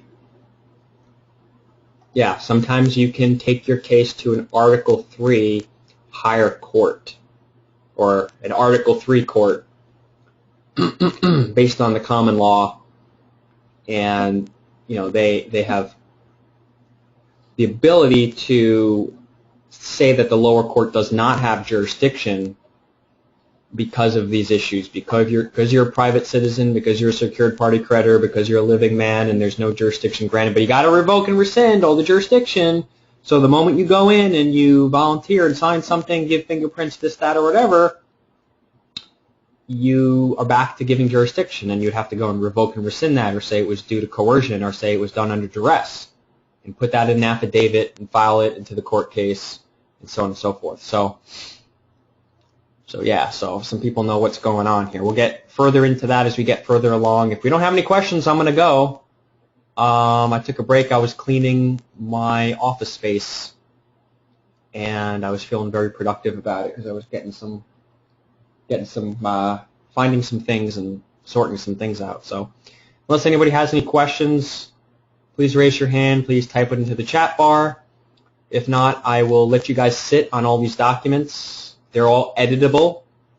You've got the ability to get an EIN, and Angel will get with you guys with who are interested in working with a partner, so that when you guys have, you know, questions or issues, you can ask each other, because you both have all the material right here, and you guys can try to figure it out together first before you know, bring it on a webinar and ask us next week. But I hope you're starting to see everything come together, and we'll go into more detail in the next process next week. I will perhaps send some study materials out that I find, but obviously I'll give you guys a good 2, 3, 4 days or even more to absorb and take in all this, watch it again, watch the video again, go through these files again, spend some time going through it. If you're going to mock fill it out as a practice run, or fill it out for yourself or someone else, you know, fill it out, print it, you know, hope you got all your, you know, your envelopes and your 3-ring binders and everything all set up. And so, you know, we'll give you some time there to take this stuff in and start printing it and looking at it and reading it and study it. Maybe next week we'll take a bunch of questions, because I think you guys should read through the will and testament, the security agreement, the order to show cause, memorandum of law, you know, try to get an EIN number for whatever type of entity. This, again, this is for irrevocable trust if you're doing it for this. Yeah, the 98 series EIN is more advanced. You can always do the irrevocable trust one and then upgrade it to a 98 series EIN. Again, you can always do an entity classification change. That's in this will and testament and initial IRS forms zip file. There is a entity classification and election form. And we'll go over later on how to change the entity classification specifically later as well. But If you know how to see, the thing is 98 Series EIN. If you don't know what you're doing, you can get into a little bit of trouble. There's just some things you need to know and be a little responsible. So I like people to kind of get a little bit more advanced before we talk about that. And also, if you do a 98 Series EIN, you could be exempt from paying sales tax. So friends of mine have cards that they go to Walmart and they pay for stuff and they take off the sales tax. Gas, actually, no, I think they said the only thing that they haven't been able to do it is at the gas pump, because that's kind of built in, the excise tax, that's built into the price of the gas. It's really hard to get around. But any, retail store you go to, you ain't paying sales tax. If you got this set up properly, the 98 Series EIN, you got an official card that says you're exempt from sales tax within the United States. So, that's pretty cool. Imagine how much money you could save across your whole life. But it's not about saving money. It's about, do you really want to and choose to live in the private as a private citizen, as a private trustee of the trust? Do you want to waive and revoke all benefits and privileges that make you have duties and obligations? Do you want to have jury duty? Right? No, I don't think I want to have jury duty. I don't think I want it. Well, only U.S. citizens. Do you, but you know what? Do you want to vote in an election for the president and Congress and the senators and stuff? Well, only U.S. citizens. So you got to give that up. You got to waive that. You got to be removed from the Board of Elections. We're going to go over in another webinar. People have successfully gotten letters back saying you are no longer an eligible voter. Why? Because they changed the entity classification. And you can update the IRS records, the Social Security Administration records, the Board of Election records, the Department of Justice records, the Secretary of State, the Attorney General. Everyone's records can be updated. And you can get an American national private citizen passport. Now, that doesn't mean that they don't have jurisdiction. They have less jurisdiction. But anytime you do business in the public or interact with another U.S. citizen in the public, even if you're private, even if you're 98 Series EIN foreign grantor trust, you still invoke some jurisdiction, just a lot less. If you want zero jurisdiction, don't even look at another U.S. citizen. Or again, if you're in another country, if you're in Germany, if you're in, Uzbekistan, if you're in the UK, if you're in Australia, whatever corporate, government that we're talking about. If you're in Australia, you don't do business with, if you're at Australia geographically, but you don't want to be, engaged in coughing up any fines, penalties, charges, fees with the corporate Australia government, well, then don't do any business interactions with Australia, or make sure that they're all on the up and up. So, you still invoke jurisdiction. That's why there's certain companies, you go to their websites and they have disclaimers, are you a U.S. citizen? And if so, click off the website. You have to check a certification that you're not a U.S. citizen in order to even go into certain websites. Okay? Because they don't want to even have anything to do with the United States having any jurisdiction over their business practices. A lot of banks, Peter Schiff, or what's his name? Yeah, Peter Schiff, whose dad, Irwin Schiff, was the big, anti-IRS, there's no law to pay income taxes guy, who actually got sent to jail for that. His son, Peter Schiff, is a little more conservative, and, it's like, well, stay within the system, I believe in it ideologically, and he doesn't know any of the stuff that we know here, but, he knows that gold and silver is real money and yada yada. So Peter Schiff has a bank, but U.S. citizens are not allowed to be members of, customers of the bank. And when you go to their website, it says, little pop-up screen, are you a U.S. citizen? If you check yes, sorry, we don't want you on our website. We don't do business with U.S. citizens. So, so there is some jurisdiction, but if you're talking about what you do to your own body, what you do to your own property, meaning your offspring, things like that, you have a major levels of, keeping to yourself and keeping other people, out of your life. harassing you in your life and kind of just leaving you alone. And if they do, you got remedy and you got recourse. So anyways, that's it, my friends, unless anybody's got any last questions. Alrighty then. All right, one more time. I would really like anybody that has any questions or feedback to unmute or raise their hand so I can unmute you. I know there's only a few, there's not a lot of people on this. But I'd love to hear so that I can be of service to you. Okay, we got one Alamide again. Hi, you're unmuted. Yeah, hello, this is Cindy. I have a question. Hi. Yeah?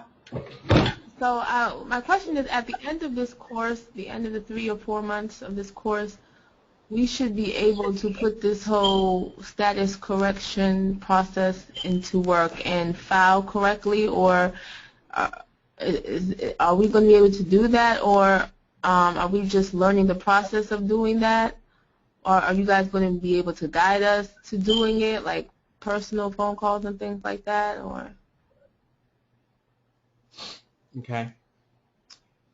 Yes. All the documents that we sent and that we will be sending, intermittently as it goes along, as we go over the material, is in an editable form.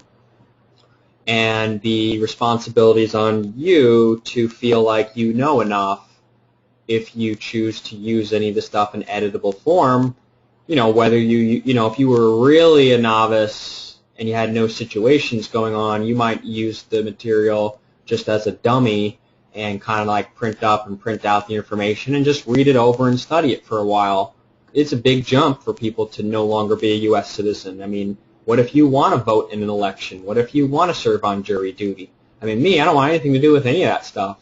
I don't really know you and what level you're at about removing yourself from the system and being more free and being more sovereign, or having less, because there's some responsibilities that come along with that as well, right?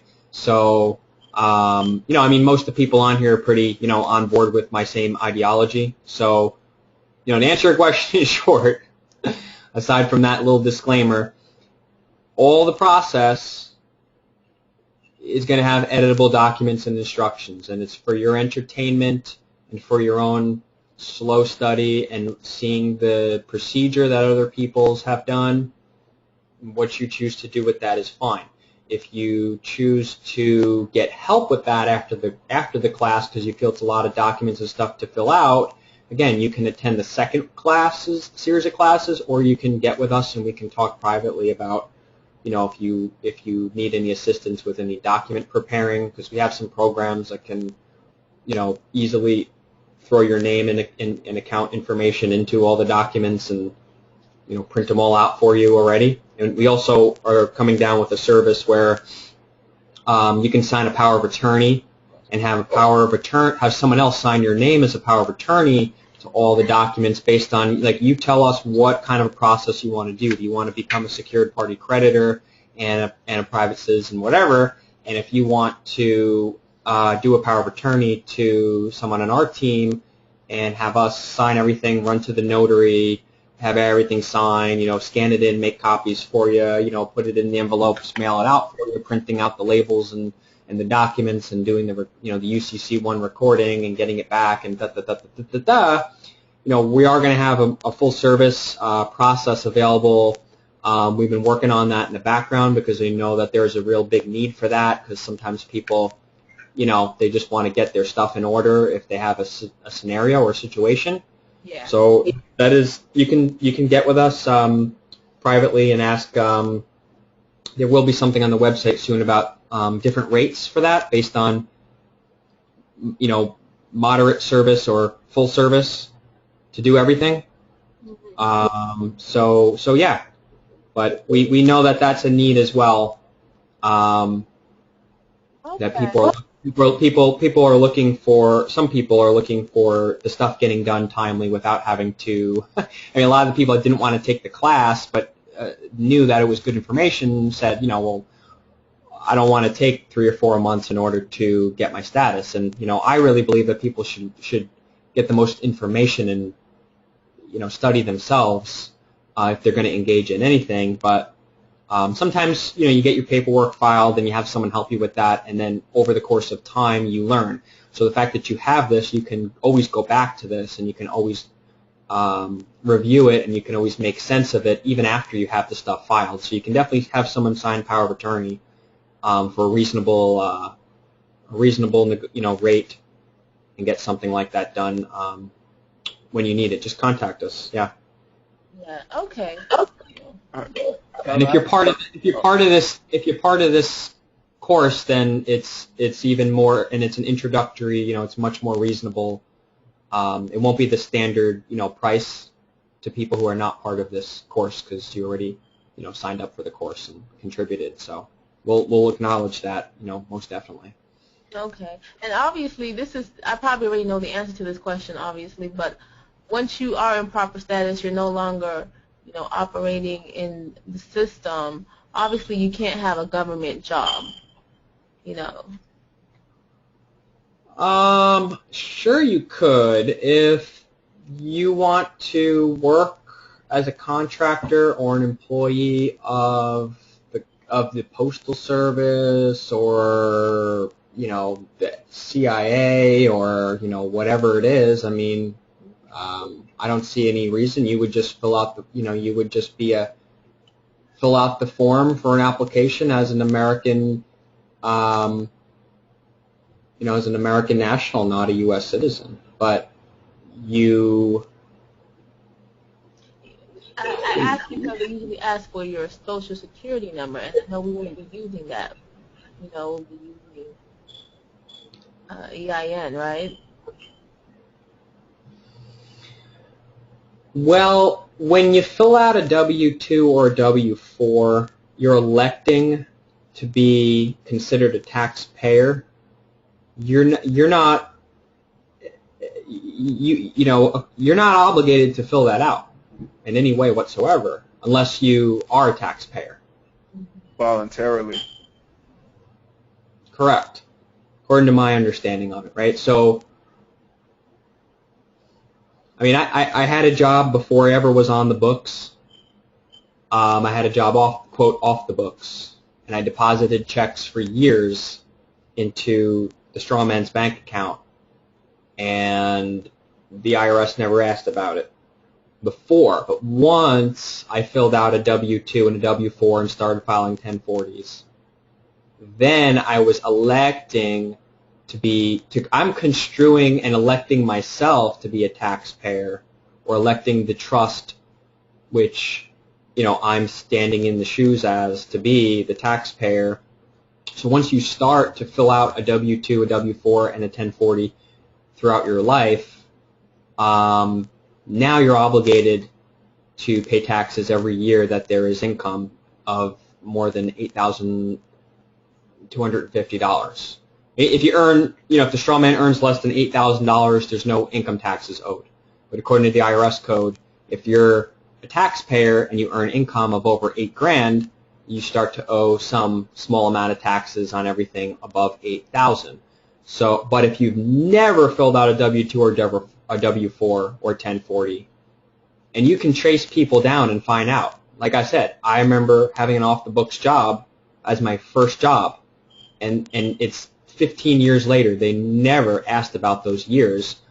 I deposited checks from a company for 5 years into a bank account, and I never filled out tax forms because I was never electing. I was a private citizen, according to the IRS, before I worked my second job, which was on the books, quote unquote. Oh, wow. Yeah. Yeah, and there's a few different ways that you can look at it. If you're doing if you're gonna do the private citizen stuff and stay in that position with the IRS, if you're gonna go later and fill out a W-2 or W-4, you could always counter that and rescind it. Like I said, once you stay private, you want to stay private. But if they say we're not going to hire you, you can fill it out. in certain ways, like under duress or whatever, you could fill out and then make some sort of a public notice and then revoke and rescind it. Okay.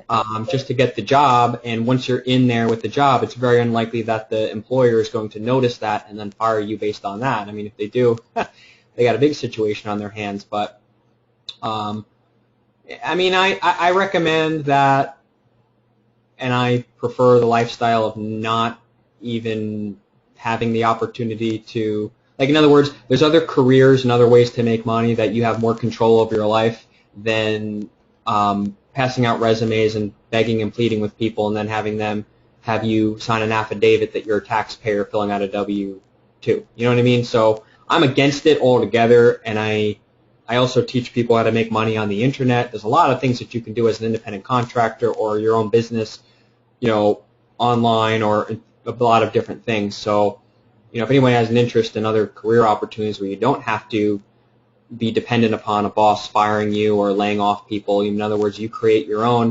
Like, in other words, you could build websites, or you could edit websites, or you could be a blogger, or you could help put up advertising online, or you could be a graphic designer online, and you can go to odesk.com or elance.com or whatever, and you can put up gigs, or you can go to fiverr.com. There's an infinite amount of different things, and I really enjoy helping show people the different things that you can do, where, because even if you do and you get hired for that job and then you go and rescind it and, you know, you assert your non-taxpayer status, I mean, who's to say that putting your time and energy working for that company, whether it's the government or a private company, who's to say that they're not going to lay you off in a year or two?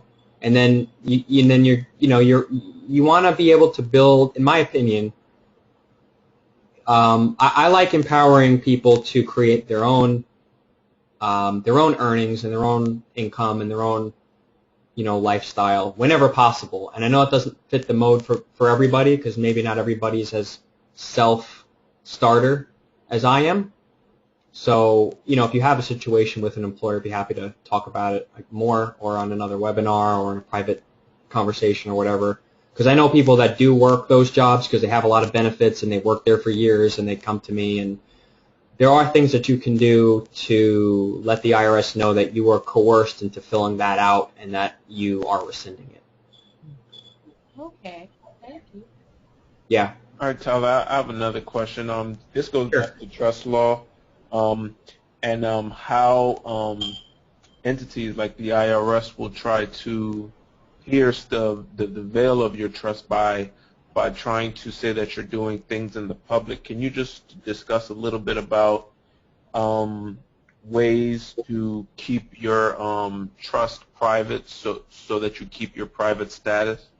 Because they'll try to classify it as a association or an organization or etc.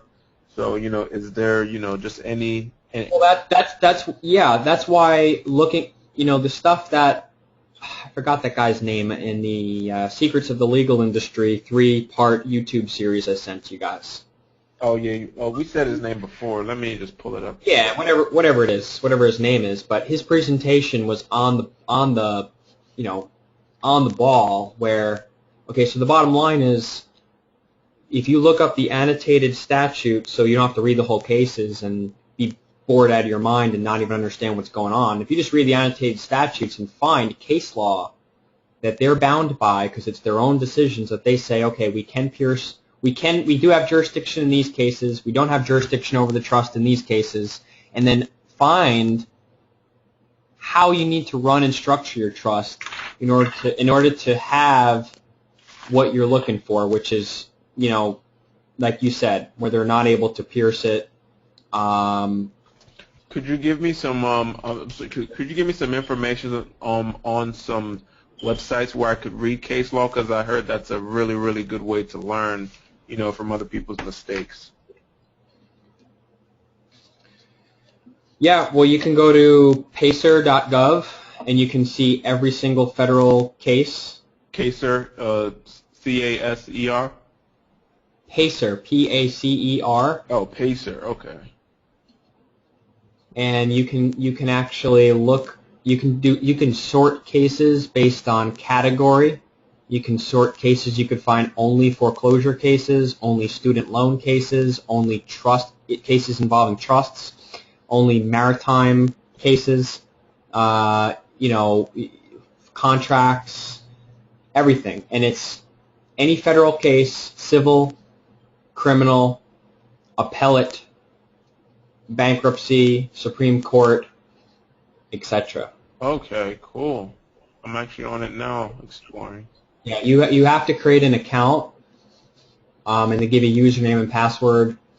But you can search based on case. You could search based on the party name, the case number, and you can review and read cases, and you can see the the procedure of how different kinds of cases, the procedure. I really think that's the big thing. The procedure is number one, and the the case law and the statute is number two. Later on, we're going to compile a list of case law that people use for different things like that, like how to protect your trust if it gets, if they're trying to get jurisdiction over it and things like that. We're going to compile like a simplified archive to make it so, the students that have gone through this that have the knowledge of how to use it can use the case law and just pull them out and find them a lot easier. In other words, we're going to have like an archive for the students who graduate from courses like this or other material that will find it easier to have as a study guide. But a lot of them are, if you're doing state cases, I mean, it's really difficult because every state has their own cases. So you can't cite a New York State case if your case is in Illinois. They're not going to care. Only if it's a federal case can you go to PACER and you can find cases like that. But you can go to like findcaselaw.com. You can go to a lot of different places. Later on, we'll also give you some resources. Okay. Towards the end of the course. But in another sense, it's the trust. Okay, when you're talking about property, there are different kinds of trusts that you can set up to protect assets and property. Whereas in the John Henry Doe Trust example, the main point of that trust is not to put like hundreds of thousands of dollars of like property and life savings in. The purpose of the John Henry Doe Trust is actually just to have a veil, just to have a shield, because the John Henry Doe Trust can be set up as a it is set up in the United States. So unless you want to do it 98 Series EIN, but the stupid thing keeps popping up. It's okay to be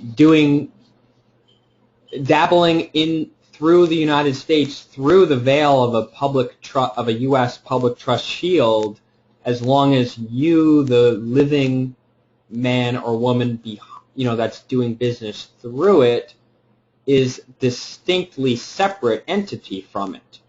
Question, but if you do a public trust, won't it be regulated by government statutes, like by the IRS or anything, if it's a public trust? Yeah, if it earns, if it earns income and the income is distributed to the benefit. See, no, a statutory or a public trust does not necessarily have income like a business, like on everything that comes in minus expenses. It depends who the beneficiaries are. So whoever you select as your beneficiaries, if those beneficiaries are U.S. persons and distributions are made from the trust to those beneficiaries, then those beneficiaries do owe income taxes. But if the trust is private, then there won't be any tax liability. No.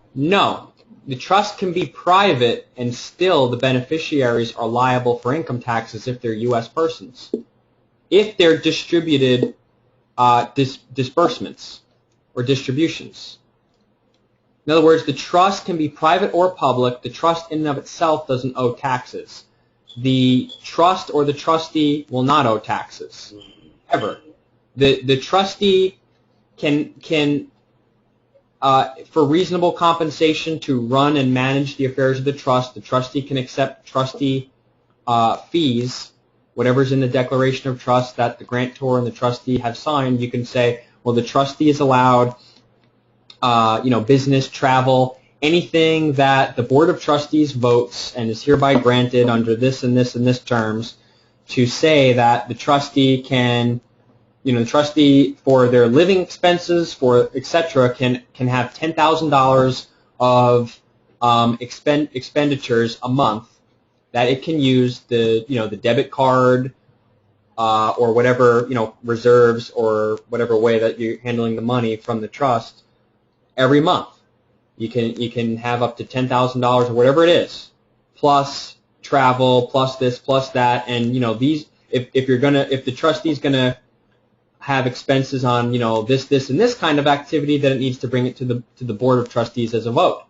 But in this kind of trust, there's only two people on the Board of Trustees. It's only set up to have a first trustee and a second trustee, who I presume the second trustee and you are probably are like, you've got your mission and you're bound by the Declaration of Trust. So whoever the grantor was, which in this trust you are the grantor or the creator, right? So if you're the grantor and you're one of the trustees and your friend is the second trustee, I pretty much think that you're going to have a consensus on any of the votes of what what the trustee can and can't do. But it's the beneficiaries. So according to the Declaration of Trust, it says, okay, well, once you reach $100,000 in the account, you have to make disbursements to the beneficiaries, or once you make $1 million, or every quarter, or once a year, whatever. It's whatever's in the trust. You can make the grantor and the trustee, whatever they sign and agree to, whatever's in there, whatever's in there. And so, it's only really, for this purposes of this trust, I don't recommend having other property, having large amounts of other property or currency or assets or things of value really in this trust. You know what I'm saying? So you can use a similar kind of trust and make it something else. Like, again, I wouldn't make it John Henry Doe Trust if you're going to put lots of assets or property or currency in it. I would put, World Sunshine, Superman Trust. Just pick up some name. I mean, that sounds kind of silly, but like World Enterprise Trust, right? And that trust can have separate parties and can be separate and can be a holding trust. All right. Just through my research and some of the stuff I've been reading, could you tell a little bit about the unincorporated business trust, because that really looks like one of the better trusts, because it kind of seems like it acts as a corporation, but it's not liable for a lot of the taxes that incur from a public corporation. Yeah, I think towards the end we can cover that, and we can show the differences, because that's like if you were to want to run a business through a trust. Yeah, that's an unincorporated business trust. That is not specific to the topic of status correction, but you will learn a lot about how to run and organize and set up that trust, and the minutes and the beneficiaries. It's all the same stuff like with trust. But yeah, so the people that are on here that are going through this John Henry Doe Trust, this is specifically what most people do is this is just the trust that they use to distinguish, hey, the name in all caps that I've been using really should have the word trust at the end of it, and I'm the one in control of it, not the government. I'm the grantor and one of the trustees, and whoever you selected as your beneficiaries are beneficiaries. And as long as you sent notices and trust certificate units to the beneficiaries and got your certified mail receipts and proof of delivery, and you've got that in your records, how is somebody going to say that how is the state of the state of California going to say no? Well, no, we're the beneficiaries of your trust. They can't plunder and trade your birth certificate and all this stuff on Wall Street and collect all this money and say that they're the beneficiary of your trust or the trustees of your trust without it being fraud. If you have reorganized this, signed all this stuff, sent the notices to beneficiaries, and filed the UCC-1 and the security agreement and all that, now they're committing fraud. So this is that for that purpose, to take control of your estate, of your trust, And if if you or anyone you know or businesses you're involved with are protecting assets, there's certainly some other trusts, and there's certainly, if you want to run a business under the common law and have a business type of a trust that has a lot of protections and different taxing laws, yeah, you're exactly right. An unincorporated business trust is definitely the way to go. And we actually set up unincorporated business trusts for clients. It hasn't been added to the products section of the website yet, because we're bringing on a whole bunch of different products that we offer. So people can set something, and instead of setting up a corporation or an LLC, people can set up it's called a UBOT, an unincorporated business organization trust, exactly what you're talking about. So probably on the last webinar, we'll touch on some, now that people are familiar with trusts, if they've never been, if they've never learned this stuff about trust before and how to really manage it, it makes a lot of sense to tell people, well, now that you guys took the time to study some trust law and read Weiss's and read some of the stuff out there about it, and you read the documents, you edited, you created a trust, it's not that much extra work to learn how to create a business trust or a holding trust, because you already kind of know, most, you can never know everything about. I mean, I have 6 books on the table over there about trusts that I ordered from Barnes & Noble recently. So the more you learn, the better. It's a lifelong thing. You're always learning, right? But is one of them Gilbert's Law Summaries on Trust? No, that's not one that's not one I have right there. But yeah. Anything that you learn, even if it's not specific on the point of common law trusts or UBOTs or whatever, is still going to, build upon your foundation. Just read it from the context of if it's a book that's taught in law school, if it's a book that you can, that's like a textbook kind of a book that's taught in schools, it's going to have a lot of the concepts and foundation. It might not come from the common law angle and give you some of that stuff, but it'll be very easy to close in the gaps. I don't know. Once you know a lot about trusts. The only thing I see. Tyler, I have a quick question. Sure. Okay. So setting up this trust is supposed to be the initial step of putting ourselves in proper status. Is that correct? Yes. Okay. It's the trust already exists. You are just reorganizing it. If you read the minutes meetings and so on and so forth, you're reorganizing it. You're appointing fiduciaries. And in the next week, we're going to go over some of the fiduciary appointment documents. Actually, you can see them in the will and testament and IRS forms collaborative zip file when you open that up. But they're not filled out. They're blank. And so you can read it and kind of make sense of it and look up what the form is and read the instructions on the form before we show you, next week and the week after, exactly how some of our students actually fill out the forms when they do the fiduciary appointment. Okay. But, you've got Secretary of Treasury, you got some different fiduciary appointments that are involved there if you're going to be doing certain things with the trust, but they're not absolutely even necessary. Let me see if I can pull that one up. So this is separate from becoming a national, right? That's different.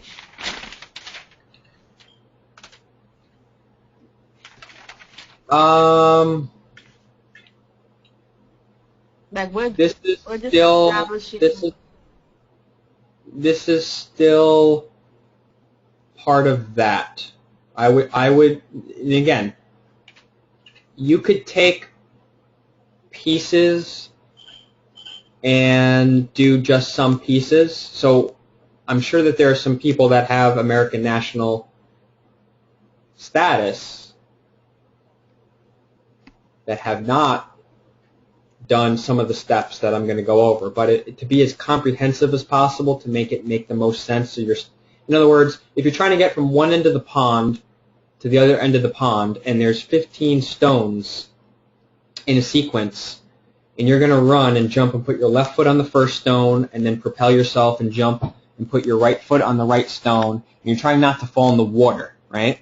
Yeah.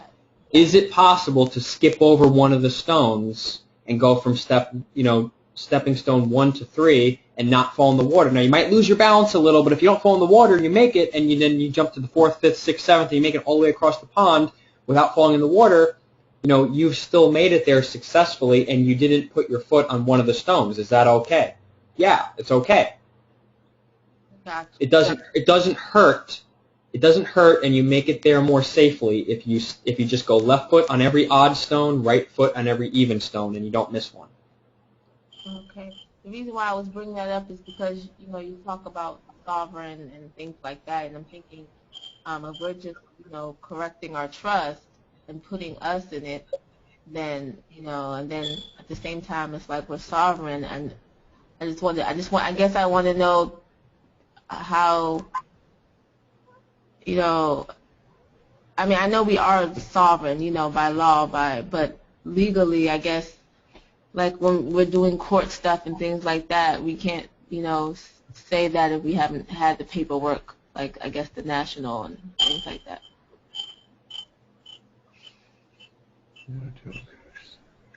Well, if you've got them, you can always, okay, so for example, getting an American national passport, not a lot of people have it. Getting the exemption from sales tax card, not a lot of people have it. I can go on, right? I have not met one man or woman that has identically all the same filings, notices, rescissions, and certifications and identifications and acknowledgments. Not everyone has this exemption from sales tax. Not everyone has the passport like this. Not everyone has a notice back from the Board of Elections saying you're not a voter. People are trying to collect as many of those things as. The way I see it is you want to try to collect as many of those things as possible that you can get, and add them into your, if you're Santa Claus, I know it's Christmas time, right? So if you're Santa Claus and you're walking around with as many goodies in your bag, okay, how do you know if you're Santa Claus? How can you assert that you're Santa Claus? If you were to go and walk into some family member's house and you got little cousins running around and they're 3 and they're 5 and they're 7 years old and they're like, oh, Santa Claus, how do you make it look like you're Santa Claus and get them to acknowledge the little children to say, okay, this really is Santa Claus? How do they know? Number one is you act the part, you dress the part, you wear the hat, you wear the clothes, you wear the boots, you wear the belt, and you got a gift bag. Now, if you have only one gift in the gift bag and you pull it out, you might have some skeptical children that say, wait a minute, Santa Claus is supposed to have an endless amount of gifts in his gift bag. Is this really Santa Claus? Wait a minute, that looks like Uncle Joey. And they try to pull your beard off and try to call you out on it.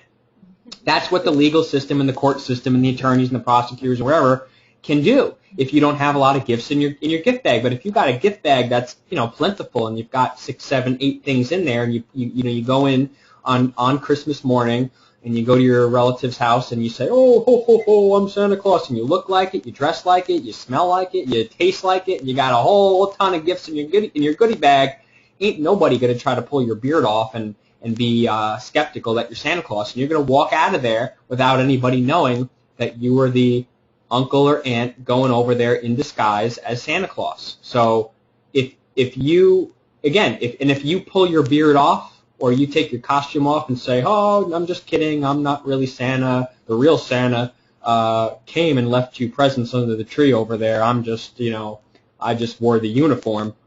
You can do that anytime you want. You can go into court and you can say, no, I'm a citizen. You can have an American national passport and go into court or file your pleadings and respond to an indictment or a foreclosure case or whatever you want to do. You could respond to traffic tickets, and you can go in there and you can pay them. You can say, yeah, I'm under your jurisdiction, yeah, I'm a citizen, yeah, I'm this, yeah, I don't have a right to travel. You can have, from the Pan American Transportation Authority, you can be issued an international driver's permit, which is based on the UN Convention on Human Rights of Right to Travel. You can have that, which my friend has. And, cops pull over and you show them the international driver's permit and they let you go. You don't need permission. You're not driving. You're not engaged in commerce. You can have that and they can let you go. But at the same time, you can choose to keep it in your pocket, and you can choose to say, yeah, I'm driving without a license, yeah, give me a fine, yeah, arrest me. you can do whatever you want. It's just like playing, you know what I'm saying? You can wear the costume and you can walk around with the gifts, or you could expose yourself and go back to whatever status you want. It's whatever you want to do. You can play the role of a father. You can play the role of a brother. You can play the role of a citizen. You can play the role of a national. You can play the role of an employee. You can play the role of a taxpayer. You can take off your hat and put on another hat at any time you want, but what good does it do to take off the hat of national when you're dealing with entities that are trying to get as much money from fines from you, whether it's a civil fine or whether it's a driving thing or whether it's a criminal thing or an IRS thing? What good does it do you to take off the hat of national and put on the hat of citizen? Unless you want to take some benefit, like you want to vote in an election, which again, I'm pretty sure most people on here, that voting really doesn't change a lot, so that's really a small perk to make a small difference in the world by putting one vote into the democracy system. Isn't really going to change the world as far as giving up, you're giving up a lot of your rights and private rights and sovereignty by voting just to get one additional vote to try to tip the scale of an election, even though we probably are both agree that most of the elections that are important, especially they're electronic now, and what happened with the Bush and Gore election back in whatever year that was in, the elections can be rigged, right? So I don't see any use for wearing the hat of citizen, and I want to get as many goodies in my bag to prove and assert that I'm a national when I need to. Yeah. But, right? Yeah, I understand. I just wanted to see what the link was between the national and what we're doing, the correcting our status. But I get it from what you said.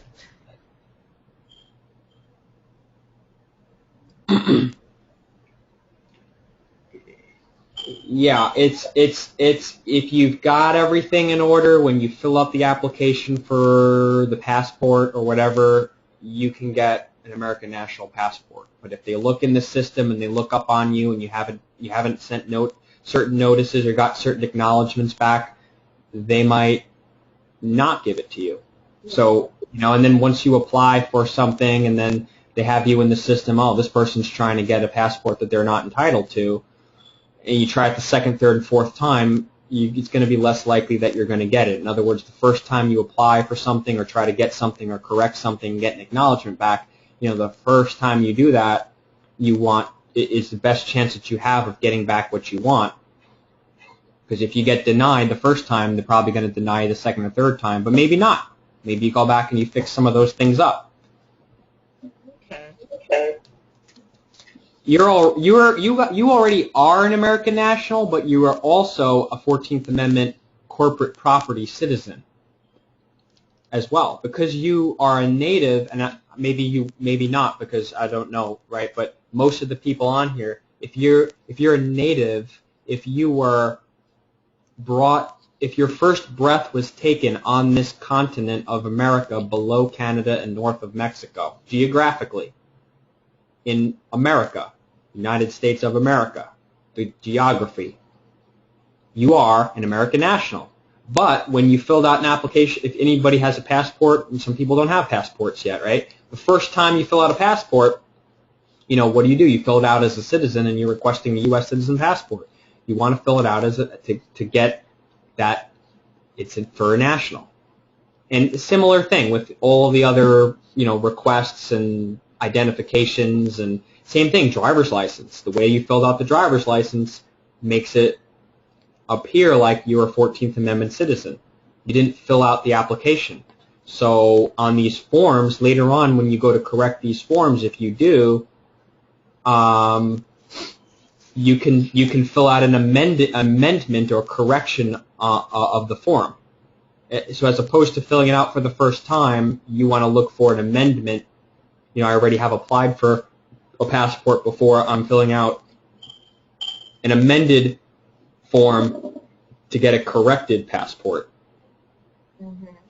And you can just find on Google, and you can do your research on your own in between whenever you want. You can just search for, amended passport application, amended driver's license application, this and that, whatever.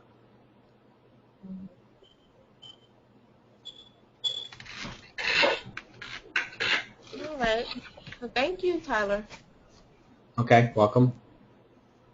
But there's there's some things like, jury duty, voting in elections, and things like that there's really no use for a private citizen or an American national doing. So you're definitely be wearing the hat of the citizen if you do that.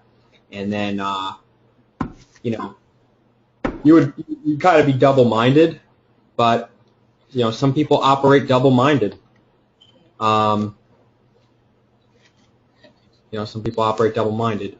You could, the trust can still collect Medicare and Social Security, because it's kind of from your trust. Pardon? They can collect Medicare and Social Security from a private trust.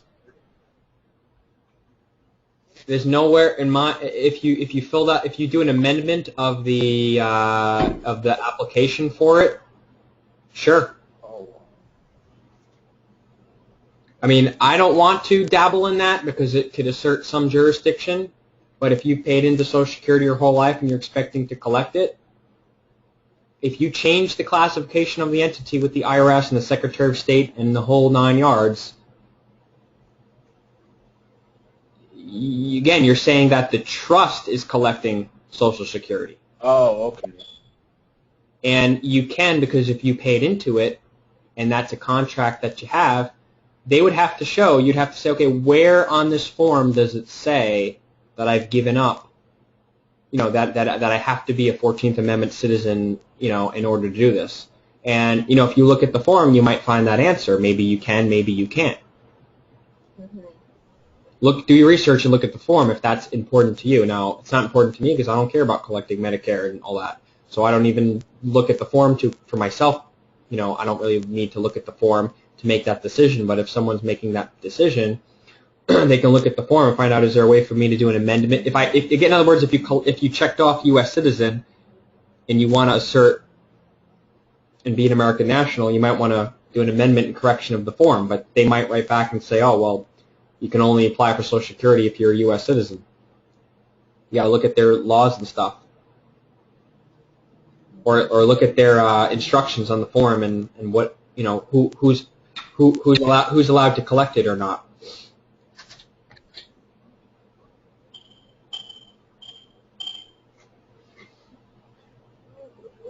Anywho, just I don't want to give all the answers up front, but I hope that. I hope that you guys are on the right path, because the more you look stuff up on your own, the more powerful it is when you find the answers, and then we can discuss, and we can discuss what you guys found. If there's any specific questions like that, which there will be as we go along more.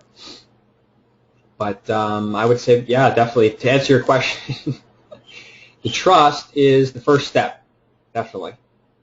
No matter what you're going to do, in my opinion. Yeah. And then you could do many things with it, or it's the foundation of this stuff that you're doing.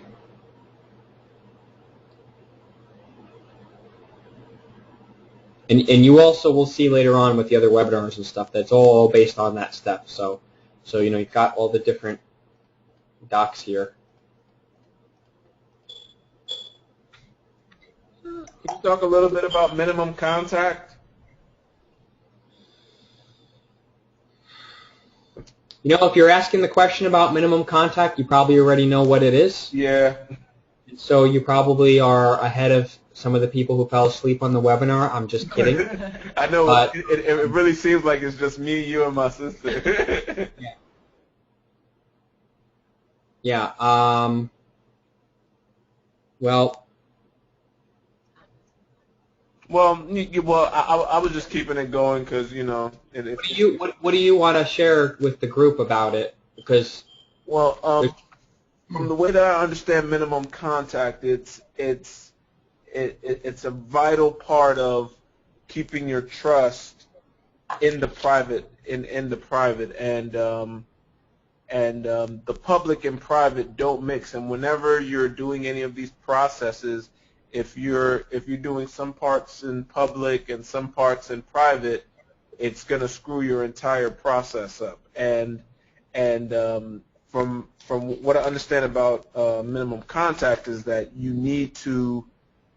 It's pretty much the way that you conduct yourself. It's the way that you do things within your trust. So it's like your paperwork can say that that your trust is one thing, but if you're conducting yourself in a manner that is implying something else, then it's yeah, that's how I understand it. But I just want to get a different wording from you of how. Yeah. What you put in your declaration of trust and all that is important, but another thing that you're bringing up that's important is your course of performance, and that's, right, if you're dealing with the jurisdiction of the United States, and I think that probably the main thing that makes it difficult is, the whole mailing system and stuff like that, how the zip codes are an extension of the District of Columbia. Right? So, that is something to take into consideration. But you could have a trust that's owned by another trust, and then that's a way to keep the higher trust a little bit more separated. Okay, so in other words, who cares if you've got a trust that's having maximum contacts in the public? If it doesn't have any holdings, what's the threat? Yeah, there's no incurrence of taxes if there's no holdings, or right? I'm not sure. What's at jeopardy for being seized or anything if it's not holding anything?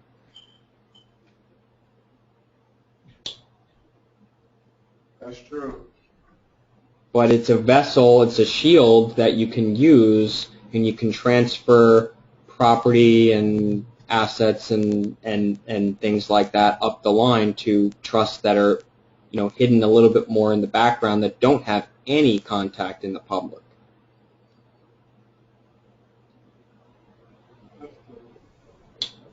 But that's a little more, advanced stuff.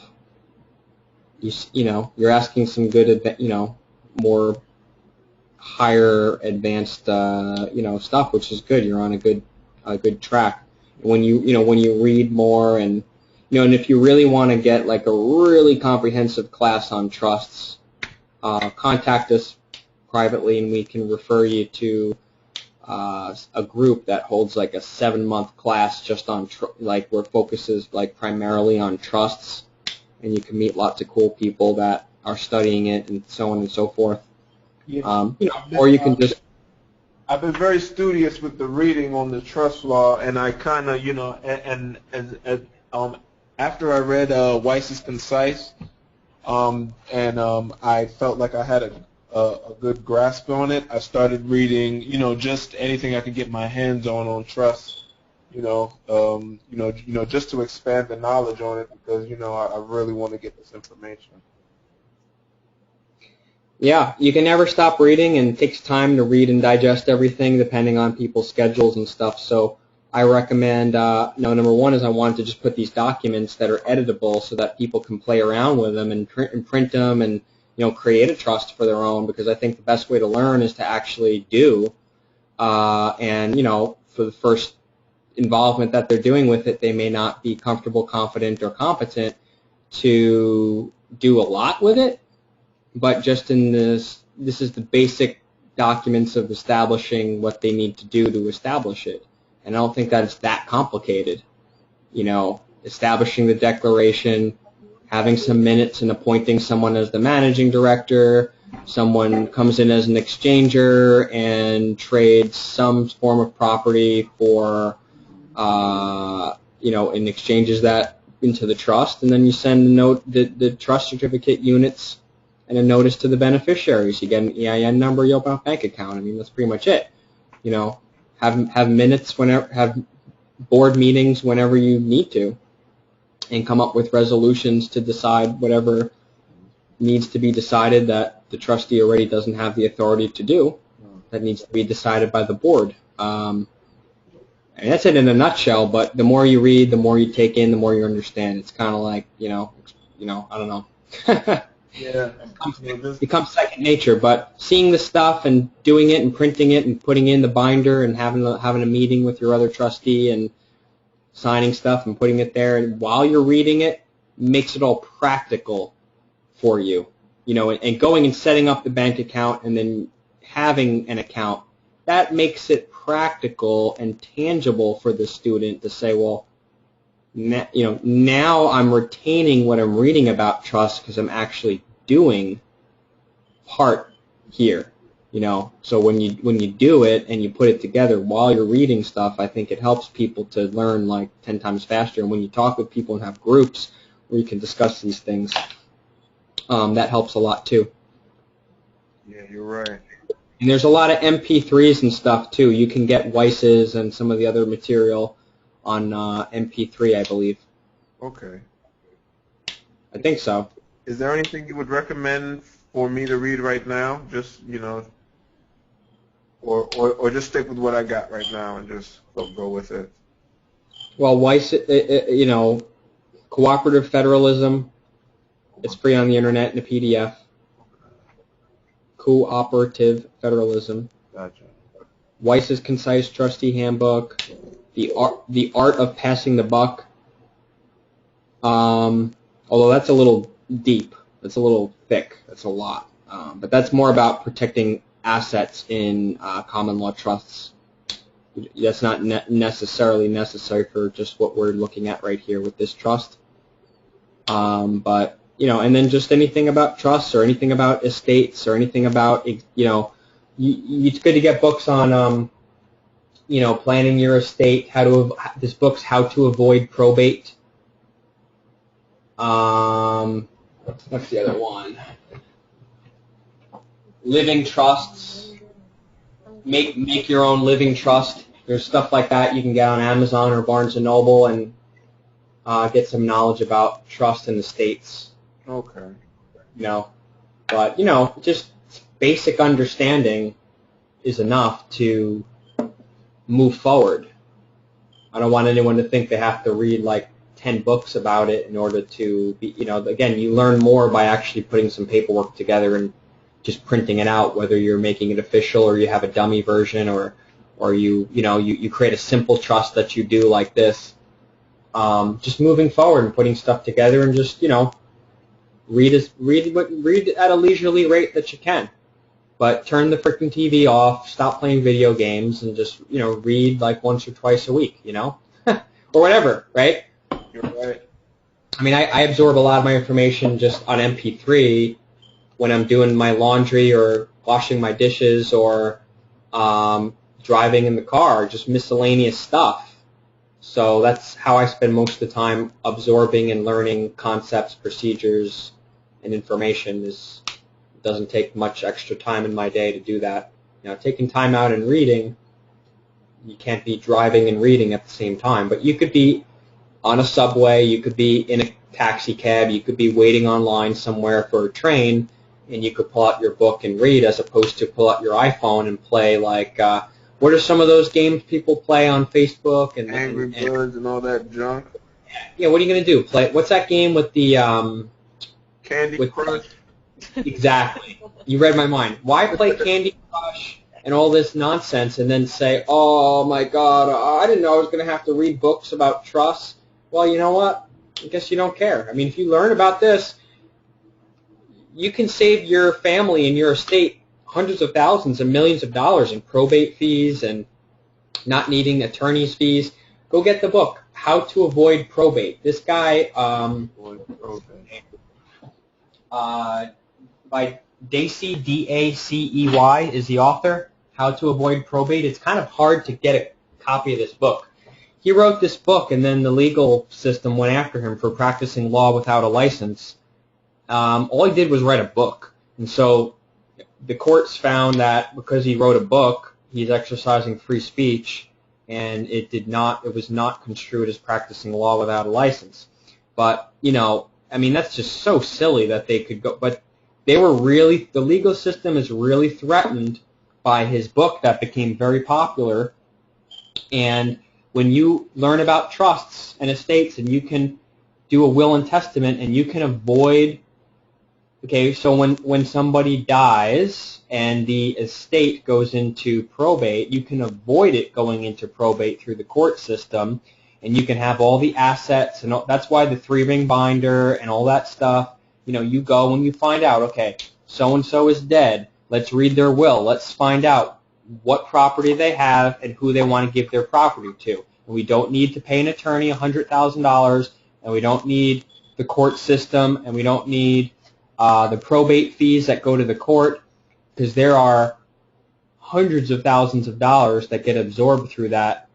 Whenever anybody dies with any, you have a family member that dies with a house, an older parent or grandparent or whoever, you got your house free and clear, you're talking about $1 million, and whatever they had in savings and their property, you're talking about $500,000, $1 million, maybe $1.5 million, or whatever it is, worth of property. Okay, that goes through probate through the court system, where the court system has to determine who's entitled to the money, what does it say in the will, does anybody contest the will, this and that, whatever. The attorneys, the courts, the judges in their retirement fund, they're getting about $100,000 or $200,000 out of that $1 million. It's insane how much they make. Now, if someone in your family dies, or if you die without having a lot of property or money, they're not going to get that much, but they're still getting, anywhere from 10 to 30%. Yeah, as far as in taxes, death taxes, probate fees, and the cost of attorneys to bring the whole thing through probate, it takes 2 to 5 years and about 10 to 30% of the assets when someone dies, unless they learn this stuff and learn to avoid probate. I'm going to have to look for that book. Yeah, it's a classic book, and the one that I bought is like old and used. It's not in print anymore. They forced them out of printing it, and then they tried to put him in jail. They tried to charge him for practicing law without a license, because he was threatening the legals. He was threatening tens of millions, because the book was getting popular. So they had to shut it down. So he was threatening tens of millions and even hundreds of millions of dollars away from the legal system through those 3 things: taxes, death taxes, estate taxes, attorneys that someone would have to hire. Okay, so if your family member died, you'd have to hire an attorney. What do we do with their stuff? How do we get the money in their bank account to go to the beneficiaries, right? How do you do all that? It costs a ton of money, and it takes a lot of time. Who wants to wait 2 to 5 years to deal with all that and have all the legal issues come up and deal with this and da-da-da-da-da? Come up with your own system and your own private trust, your own private will and testament, your own private trustees and all this stuff, and you can create your own system of recording who's entitled to it, who the beneficiaries are, and it's going to be the same system that I'm showing you on the screen now. Trust certificate units, registry, properties, notices, public recordings, UCC1 recording, all that stuff is going to come in handy when you deal with a trust or an estate like that, where you're dealing with. See, this is a living trust, and when you're dealing with what happens to the property of the trust when when someone dies, it's just a little bit of a modification, but this is the basics. And if you want to keep more of your assets in your family and maintain your family's wealth and their hard-earned, it's happened to people in my family. I don't want. I look at 87 years or however old they were when they died, 87, 89, 92 years of labor, blood, sweat, and tears to save up $1 million and set it aside. I'm pretty sure they'd want all that money to go to their kids and grandkids, as opposed to having 10, 20, 30% go to attorneys, probate fees, and the IRS. I'm sure they'd rather have as much of it as possible that they worked for 90 years of their life to acquire and save and set aside I'm sure they'd rather have it go to their family. And I'm sure you guys, and I'm sure me, want when I die, I want as much as possible, if not everything, to go to whoever I declare it goes to. And to go to them as fast as possible without it taking 2 to 5 years of red tape.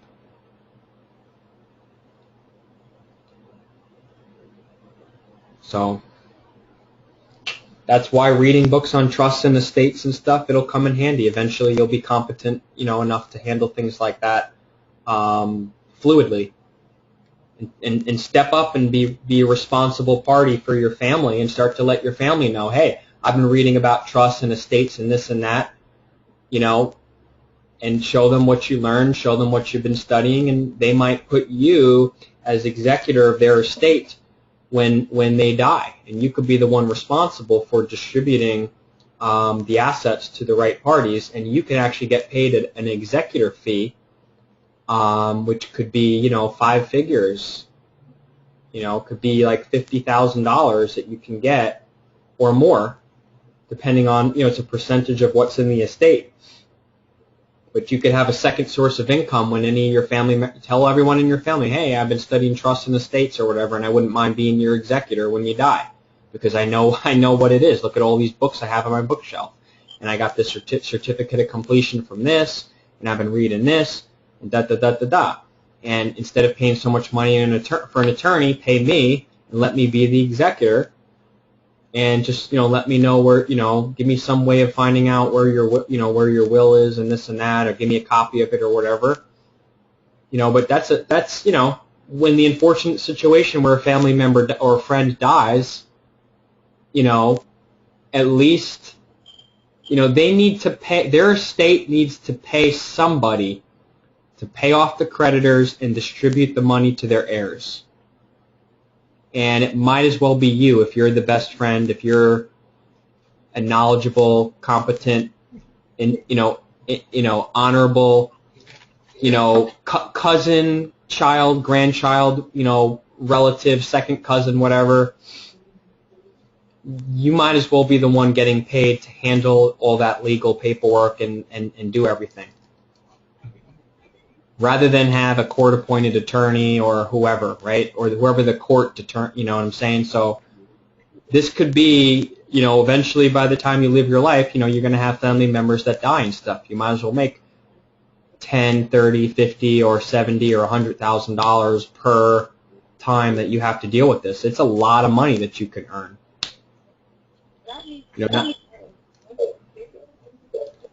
Pardon?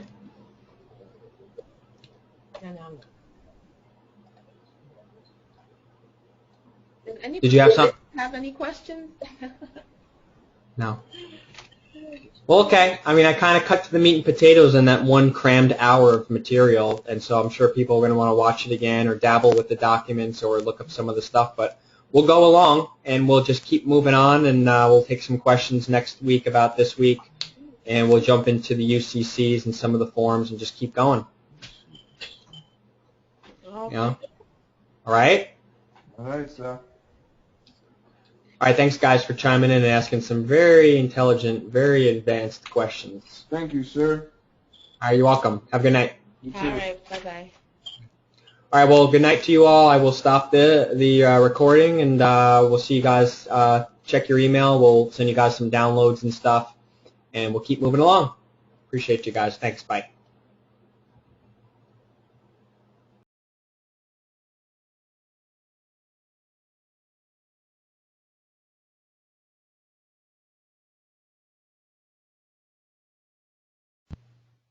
Check 1, 2. Can everybody hear me? I apologize for getting started a little late. I had to pull up everything on the computer. I'm glad to see you all able to join us this evening. This is Tyler. Very good. People are saying they can hear me. We're going to jump right in pretty quickly because we did get started a little late. If anybody has any initial questions, we'll just get them out of the way, and if not, we will jump right in and go right over the material we need to go over. Trying to see, okay, questions, hands raised, all this stuff. I can hear you, okay? Anyone else want to type in and give a little welcome and into the little chat bar? Can you guys hear? Does anybody have any questions? If so, if you guys know how to raise your hand, you can raise your hand like we did so in the past. Anybody want to type into the chat bar, let us know that you can hear us okay? I can hear you perfectly. Okay, thank you very much. Any of the attendees want to raise their hand and ask a question? And I hope you guys enjoyed some of the self-study material. I just want to get, if anybody wants to participate and recap on some of the material over the last couple of weeks, do not be shy.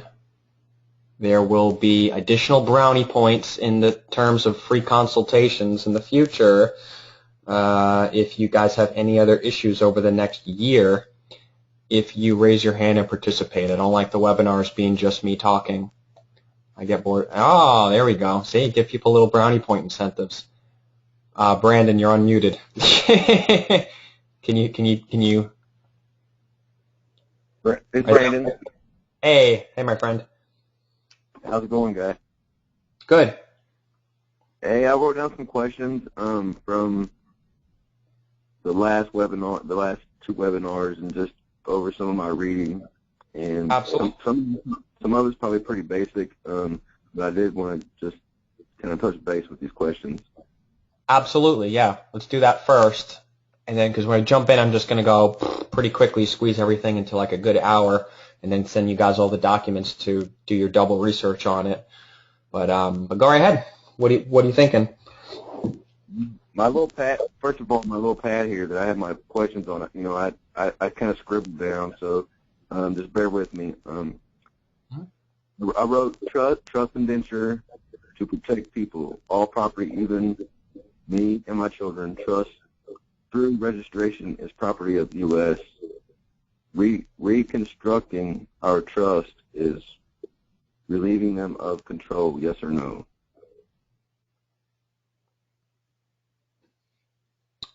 Reorganizing the trust of your legal name is, would you say relieving the, the powers?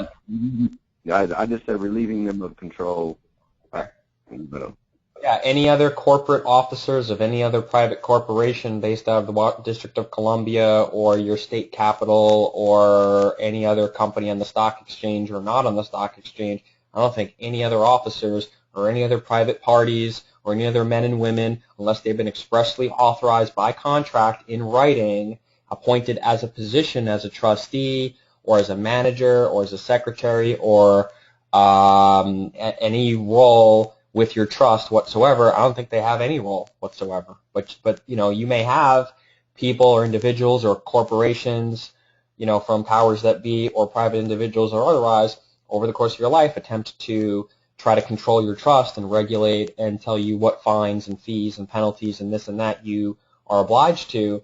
But unless there's some contract that supersedes your private contract in this trust, burden of proof has got to be on them. So when you if any matter comes up where there's any court case going on, when any, you know, creditors, judgments, traffic, tax issues, et cetera, whatever it is, lawsuit, whatever kind, if they don't prove that they have some contract with the trust that was signed and dated and witnessed or notarized after the date that you have all your declaration of trust stuff signed, then it's null and void, ab initio, because you voided out all the contracts as of the date that you signed these trust documents, unless you, at a later date, expressly granted or engaged in some sort of contract with whatever, officers of some corporations or entities or people or anything like that. And what some people do, and what we're going to touch on, and I'm not telling anyone to do it or not do it, I'm not giving legal advice or whatever, but I have some documents where people elect to have their board, the board of trustees of your trust may elect to have an officer of the Department of Treasury to be fiduciary to settle and discharge certain debts on behalf of the trust. And so you have the option, according to people in this realm that do this UCC process, your trust can decide if you want to have the option to elect to have someone, Secretary of Treasury or whatever, to be a fiduciary. And if so, there's a form.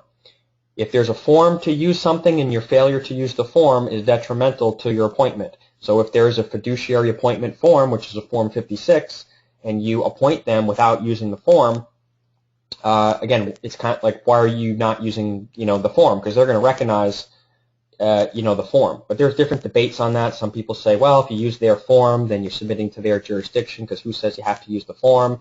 It's all private contract anyway. So, hey, I'm not telling you what to do or what not to do. And, over the course of time, you may, switch your position from different people that you learn from and so on and so forth. In this webinar, we're going to go over the forms that exist, Form 56, W8BEN, the UCC. But that's not to say that there aren't some schools of thought and some individuals who may hypothesize that, we don't need to use these forms.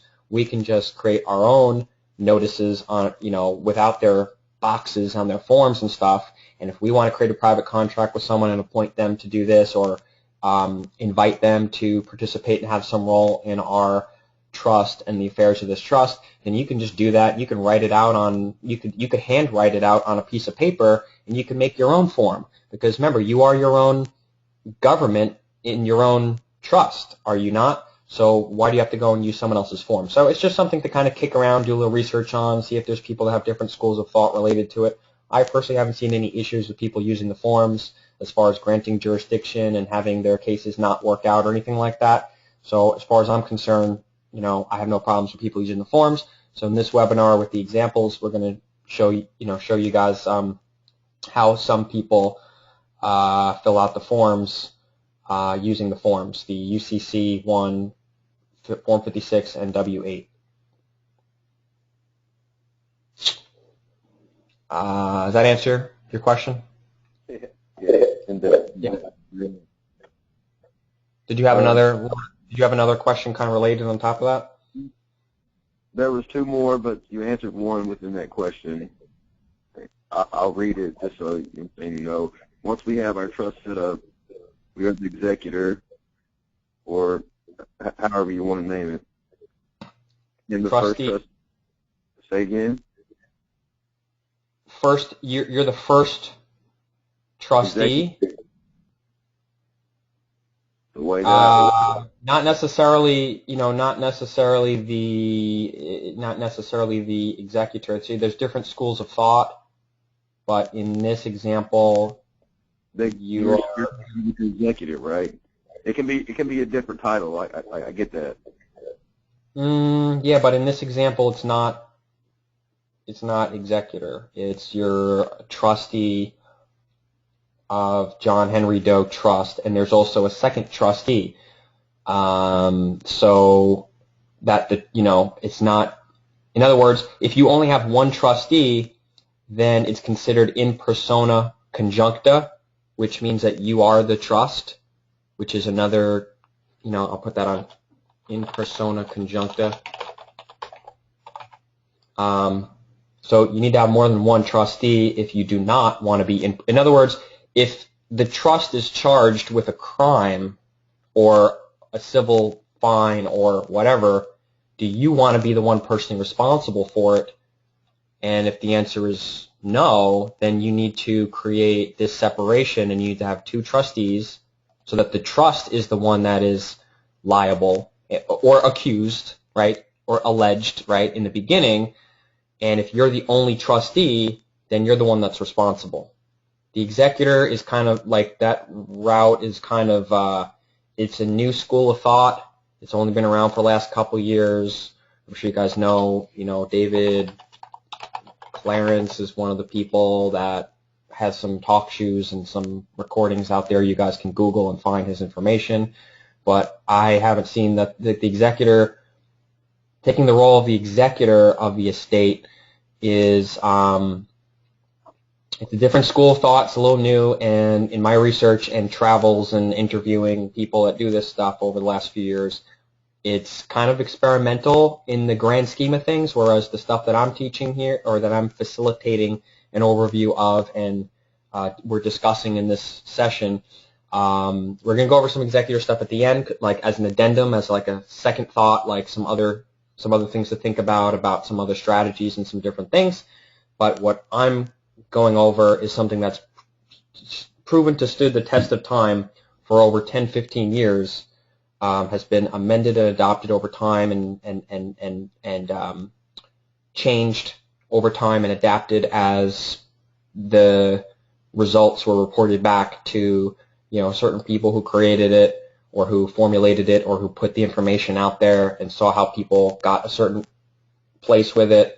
And so the way that I'm going over it, according to where I got it from, is stood the test of time. The executor stuff has only been around for a couple years. So you use at your own risk. There's a lot of people going to jail for fraud for being executor and doing all that stuff, because if they say, well, I was using the word, like say, like creator of, like I guess I just used it, I misrepresented the word, but like it, when who creates the trust, the creator, I was using it in the same context as when I said executor. Creator of the trust is the grantor. The grantor, and that's when I said, and the first trustee or trustee, a trustee. Yeah. Like, I'm just letting you know, like, obviously I used the word executor wrong. That's what I put in. I just wrote that down, like, and it was like it went on into a question. Yeah, that's fine. Okay, so go ahead and continue.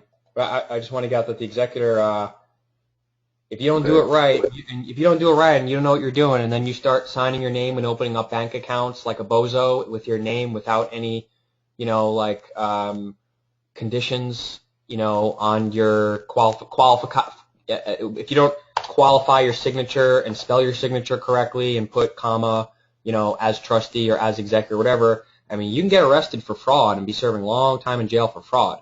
Because if you're going to be saying you're an executor and then the courts and the prosecutors or whatever is going to say, well, you're not an executor. If they say like you are John Smith, you're not. You know, John Smith isn't dead, and all this stuff. They're trying to give you. Again, it's all contract law. They're giving you an offer and they're giving you an accusation. It's up to you to rebut and be like, well, I'm the exec. You got to really know what you're doing to play the executor role. I know people. It's very successful if you know what you're doing. It's not for beginners. I wouldn't do it. And especially with any sort of like, listen, if you're like, I've seen it. I've seen it be very successful for like criminal situations and stuff. But if you got a civil matter over like a foreclosure or credit card or this and that, is it really worth throwing this stuff out there and having to change your status for the rest of your life, and you can never go back and sign your name, and you can never do commerce in the public again with your name? You got to go through other trusts and other entities because you want to sign as the executor. So you got to be careful with that. That's something to consider. Like listen, if you were got into a situation where you had to use it in order to prevent yourself from going to jail, you're going to go to jail anyway. But what I'm saying is if you're not facing jail time, stay away from the executor stuff. All these people trying to stop foreclosures with their executor stuff, it's going to come back to bite them years later, and they're going to wind up in the slammer, in my opinion. So don't be confusing executor with trustee and secured party and settler and all this stuff here. Because that little word mistake on your documents that you're sending out to certain people could cause opening up a bigger can of worms for you. It's a good clarification. Thank you. I see what you're saying now. Okay, so did you want to continue your thought with the replacement of the word creator? What I was saying, once we have our trust set up, and what I put down is we are the creator and the trustee, and as a trustee of John Henry Doe Trust intervene in, say, example, a criminal case, intervene in that case as the trustee. Like, yes, I'm confused on the second or more than one trustee. Like, for one, my thought is the people like this group and you know, we've had many conversations, you understand, like, but I try to explain some of this to some people and they think I'm limited. Okay. So I don't have the network yet. You see what I'm saying? I don't have a second trustee, and I guess that's where I was confused at. Yeah. The bottom line is if you don't trust anybody, if you don't have relationships with anybody, and you don't trust anybody to be having your back, to be protecting your trust if any issues with the trust arises where the second trustee needs to appear and produce themselves or write a letter and stand up for you and step in to protect the trust assets or the trust corpus or sign any sort of affidavits that they do exist, that they do operate. If you don't have a record of board meeting minutes and resolutions of the board of the trust, which is just those two people at a minimum, the two trustees, you don't have all those records and stuff to be able to submit to prove to some judge that this really is a trust and it's not just you yourself signing some paperwork trying to dance your way around, getting foreclosed or going to jail or whatever, or traffic tickets or whatever the situation is. The judge is going to bust your freaking balls and bust your trust and be like, this ain't a trust. This is you just signing some paperwork with yourself, with this, with that, and you got some paperwork here, and you got to have a course of performance, a trail of record that stands up to your testimony one day, and having other people being able to testify, from the mouth of two or more witnesses, any fact, the truth of any fact is made clear, right? So if it's just you saying, oh no, John Henry Doe is not me, John Henry Doe is just a freaking trust, and here's the proof, oh wait, I don't have a second trustee that's willing to appear in court or even send a notice or to send a letter or sign an affidavit, then you're screwed, blued, and tattooed. They're going to throw it away. And they're going to say, you are John Henry Doe or John Smith or whatever, and you are, a U.S. citizen, and you are under our jurisdiction, and here's your photo on your driver's license, and this is you, and da-da-da-da-da, and boom, you're done. So, yeah, I would work on that. If you don't have anyone in your life that is interested in learning about how to obtain freedom and is open-minded enough to be researching this stuff, then that's really a priority to get on, is to build, relationships with other people that are on this path, or, a lot of people that are on this path have a reason to go on this path, maybe because they have their own personal issues and stuff that they're dealing with. So they have an interest in helping other people because they would want to have an interest in other people helping them, right? So that's why we hooked everybody up who responded to Angel's emails and things like that. If you don't have a study partner that's going through with this that you can develop a friendship with, and over the course of this course and this study group, if you can't, link up with that individual, we can swap and we can introduce you to someone else on our list who's taking the course. We just got to get both people's consent and permission before we exchange your phone numbers and emails with each other. And we can't necessarily vouch for the, authenticity or the way that you're going to connect or the integrity of the person that we hook you up with. You're going to just have to use your own discernments and filters as far as, feeling out each other and seeing if you're compatible to become friends and study partners with that person and potentially build, an alliance. And, but we can work with you and just let us know over time if you want us to link you up with someone else. And we tried to link people up if in any way any of the students in this course are in the same region geographically, living in any, 100 miles from each other, 50 miles from each other, maybe live in the same city and you're 10 miles away from each other. We tried to figure that out, link you up, but we had a limited amount of people go on this course, which is why we're doing it a second time. At the end of this course, we're going to be doing it one more time so that we have a second group of members and students that can go through it. And so if anybody on this course wants to go through the second course, there would be no additional donation that is requested from you in any way whatsoever to take this course a second time. It'll be virtually the same presentations, the same material, only explained, a little bit different. Sometimes I'm on the spot and I'm, intuitively like explaining it a slightly different way than I did, the previous session. So if you're done with this 12 to 15-week course and you want to take a second one immediately after it, that's perfectly okay. And maybe we can link you up with some students in that group that you do find you're compatible with as a study partner and possibly being your second trustee or working something like that out. So I hope that that's, we really are trying our best. There's a lot of things that we're dealing with and working on and juggling at the same time. And so we try our best, and if we fall short in any way, just reach out to us and let us know. Give us enough time to kind of give what your request is, and we will do everything in our good faith to try to offer what we're capable of. Okay. Sounds good, man. Okay. All right, let me take the second. Charles. Okay, you're gonna go back on mute. Thanks for the chiming in, Brandon. I appreciate it. Charles, you are unmuted.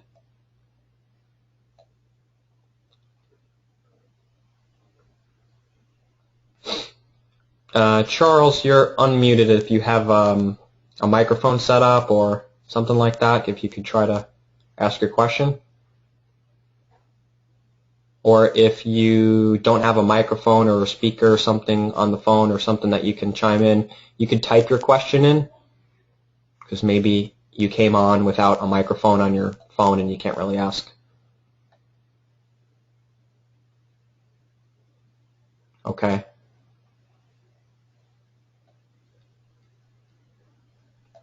Well, there we go.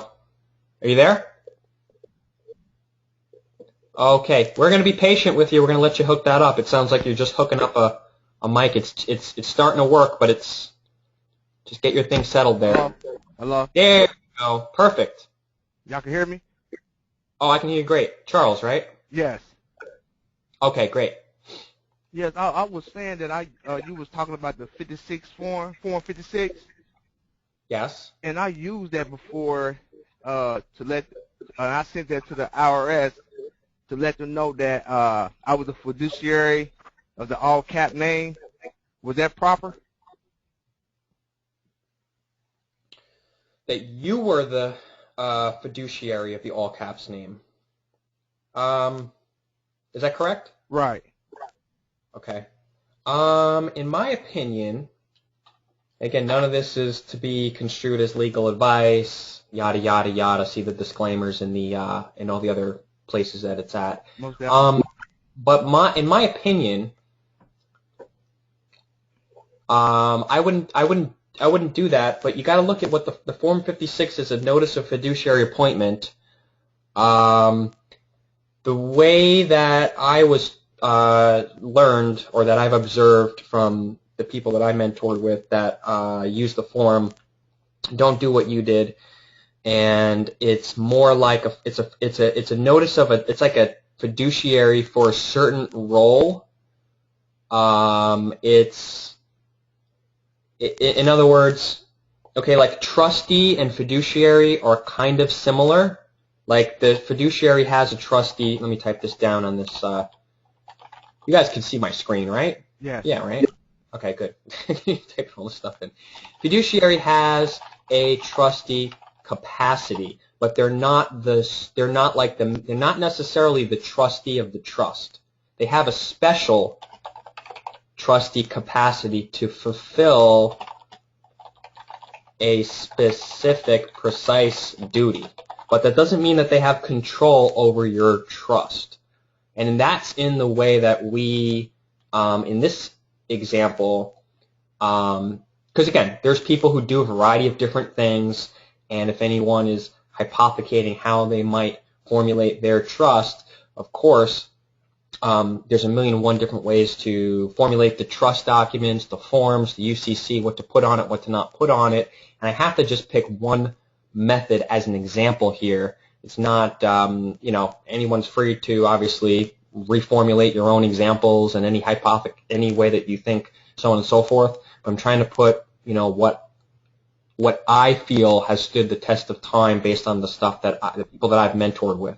So again, I'm not saying do it this way. I'm not saying I give legal advice. Everyone in this thing needs to fill these things out like this or whatever. It's just for entertainment purposes. We're all part of a private membership, so on and so forth. And hopefully by me pulling up the examples and showing you exactly how we do it and how I explain it will cause a deeper understanding of the forms and the language and the material so that you guys can have an elevated or you can discuss with each other, and we can all elevate our level of understanding of the law, the legal definitions, legal terminology, what the forms are used for, and how to operate trusts, and how we could perhaps use some of these forms in our dealings with the trust. So with that said, again, I'm not going to beat you guys over the head with the disclaimers and stuff anymore, I promise. I got to put that out there on the recording and everything now. Let people know that, we're not telling people to fill this stuff out. We're not giving legal advice. We're not giving tax advice, anything like that.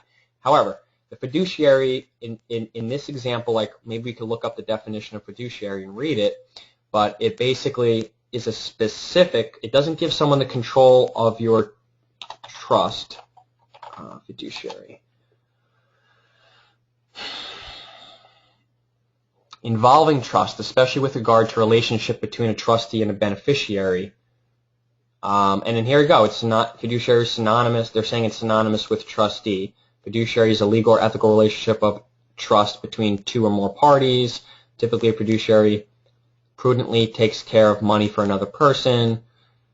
Legal duty to act solely in another party's interests. Parties owing this duty are called fiduciaries. And so you're looking up the history, looking up, okay, guys, the best definition, the best dictionary is Bouvier's dictionary. If you guys ever get a chance to get a version of Bouvier's dictionary, Black's Law is a good dictionary, but the stuff you find in Black's Law, a lot of times you can just find on Google, because there's a lot of like the results that come up law.cornell.edu or law.dictionary.com. There's a lot of related terms. So, but if you're ever going to invest in a good, legal terms dictionary that has a historic meaning to it, that can give you a little more insight and depth into the history of the word and its origin. Bouvier's is, it's like an 1850s dictionary. So I say a fiduciary, say a person or a party that has an obligation to act in a good faith, trust, honesty, and best interest of another. Yeah. And the only reason why I'm saying it doesn't make sense to me is because, the trust has to exist first, and the trustee is the one who controls, or the board of trustees is the one that controls, the affairs of the trust once it's established, and the trustee or the board of trustees can appoint the manager. You could elect to have a manager, or that role can be also fulfilled by one of the trustees, especially if you have a limited amount of people that you want to involve. But they can elect that the manager have specific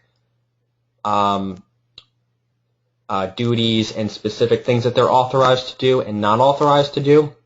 And that would be like in a manager's agreement. We're appointing this person as a manager to do, other affairs of the trust that maybe is not worthy of the trustee's time to be all involved in every little, stinky, dinky little, little thing that needs to be done. So you may appoint someone like, subservient to the board of trustees as a manager or as a secretary, for just like, jotting down the board minutes and filing the resolutions in the board books and records of the trust, or doing, mailing stuff, or, whatever. It's just, whatever. So, in my opinion, once the trust is established, there needs to be trustees that exist, right, in the first place. And then if you're going to appoint somebody else to be fiduciary, so only a trustee is going to go appoint someone else to have a fiduciary duty for the trust anyway. You know what I'm saying? So if you were already in control, this is the way I think of it. If you were already a trustee in control of that all caps trust, how could what are you doing appointing yourself as a fiduciary? You know what I mean? Like you already are a trust. If you already are a trustee, what's the point of filling out a Form 56 with your name on it? Okay. Does that make sense? Yes. Yes. I'm not saying in some way, in some capacity, with some purpose, you may not ever want to put your name on it, but I've never needed to do that. Okay. Yeah. And another thing, I was trying to give me a trust EIN number, but I already have one for my all cap name. So I was trying to get another, but it said I couldn't get another one. I had to mail one in, a form in to get one. And she also told me I had to send my trust documents along with the form, the EIN form. Okay. Yeah, I think you called about that. I didn't specifically get that. Had the opportunity to look into that, but it sounds to me like it was not done correct, because if you have an EIN, okay, so Charles's question is, he had probably got an EIN number to have some sort of a sole proprietorship business or DBA business out of his personal name, and to be able to be, DBA like so-and-so company or whatever. And so you probably were, when you went to the bank at some point, and I did that a while back, they got a separate EIN number that you can use for your name for business, so that you're not using your social security number, you're not treated and taxed like an employee, and you can actually have like a sole proprietorship rights to write off a lot of expenses in your business, and it's just a better thing to do for for business. Obviously, it's definitely not recommended by me to be operating business like that. You want to get some sort of like a UBOT, which is unincorporated business organization trust, or even like an LLC or a corporation or something like that, and have a separate name and have that EIN number for like like let's say let's say you were a mechanic or something. Okay, you want to be like Smithson Mechanics Incorporated, right, or limited liability company or whatever it is. Okay, if you do healing work, so-and-so Healing Journeys LLC, or so-and-so Healing Journeys, period, and that could be the name of your UBOT, your unincorporated business trust. Okay, so if you were to turn the tables back to have more abilities to run a more professional business with a lot more advantages and so forth, you wouldn't have an EIN number for your name yet.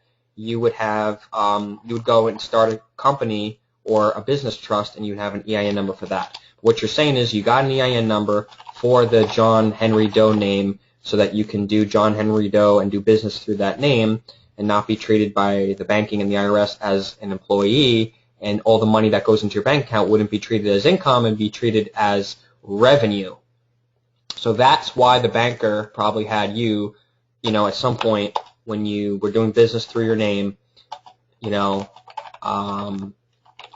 or ABC Enterprises or whatever it is, you had gotten an EIN number for the name. We're not dealing with that. We're dealing with, here's the distinction, we're dealing with reorganizing or creating a trust called John Henry Doe Trust and getting an EIN number. Now, they probably don't have any record of John Henry Doe Trust at all in their system, so you shouldn't be denied getting an EIN number for it. But you're saying that you were? Well, she didn't deny me. She just told me I had to send that form in to get an EIN number and send my documentation of my trust. Yeah, you would send this. You would send the abstract of trust. It's like a 3-page. I'm not sure if we covered it in this series yet. If not, we can throw one in there with the downloads next time, or we can pull it up a little bit later. But if you're The EIN application is done online. How are you talking to somebody? Because when we sent out the instructions, it's all step-by-step how to do it online in 5 minutes without having to talk to anybody at the IRS. Yeah, what happened was I was reading the instructions and I was following the instructions, but when I would try to send it, it said it couldn't send because I already had an EIN number. So they told me I had to call the IRS. So when I did call them and see what was going on with it, that's what she told me. I had to get the form. I guess an Ask 44 form. Yeah. And I had to get that form and get it a trust number. I had a faxator. I don't know. You must have put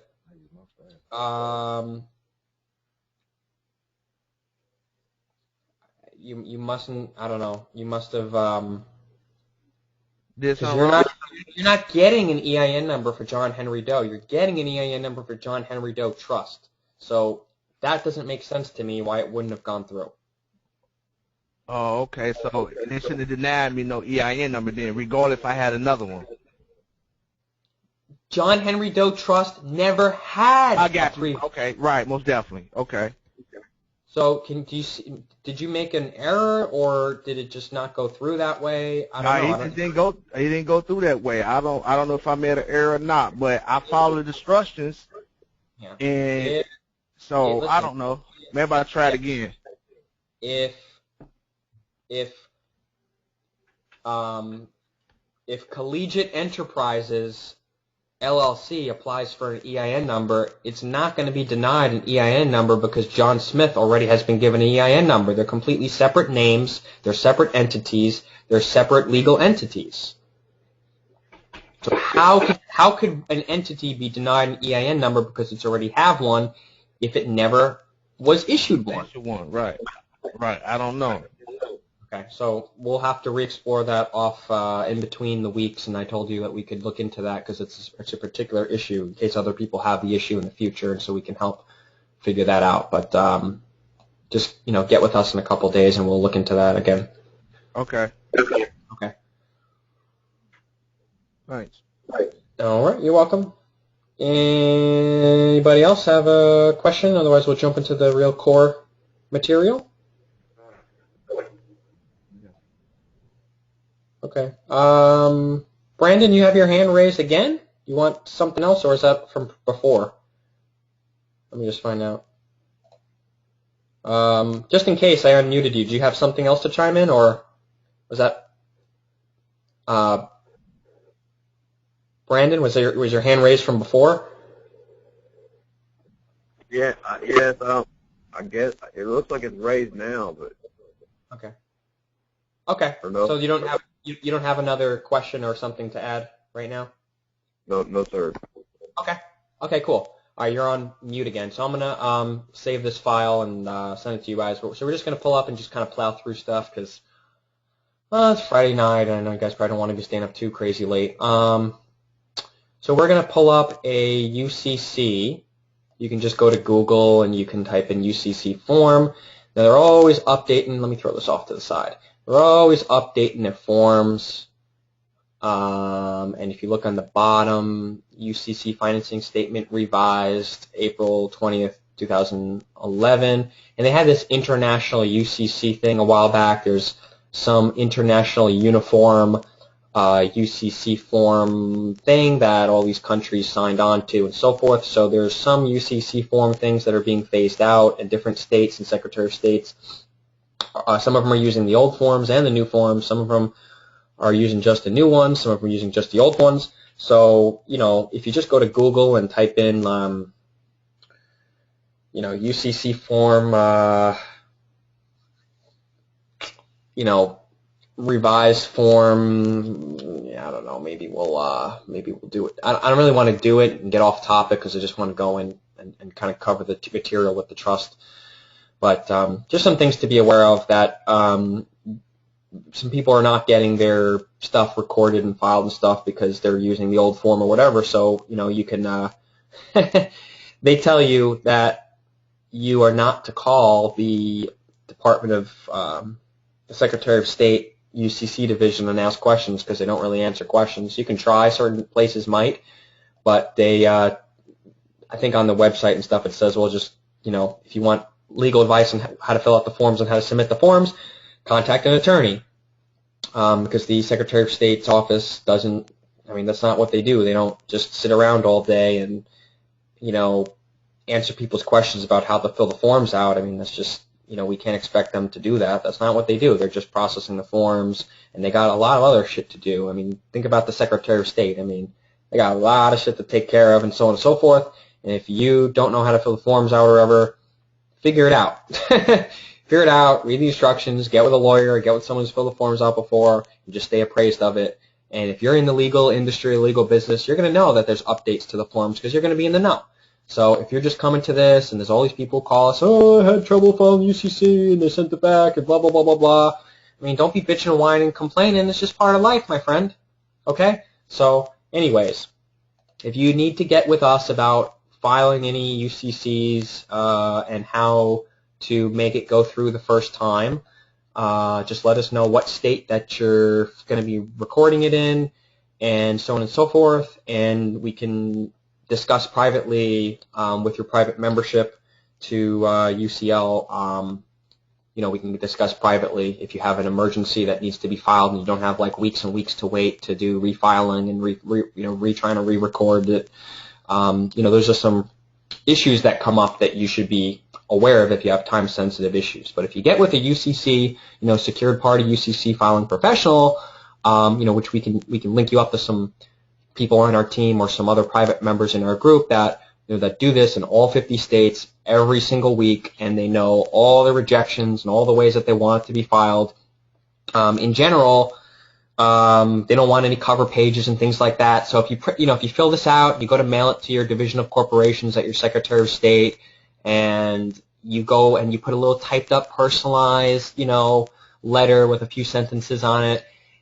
Don't do that, okay? That's not gonna get it to be recorded any easier, okay? In our experience, just sending it in a, manila, 9x11 or whatnot envelope, just sending the UCC one with whatever addendums, that you can attach, extra pages of your recordings and stuff,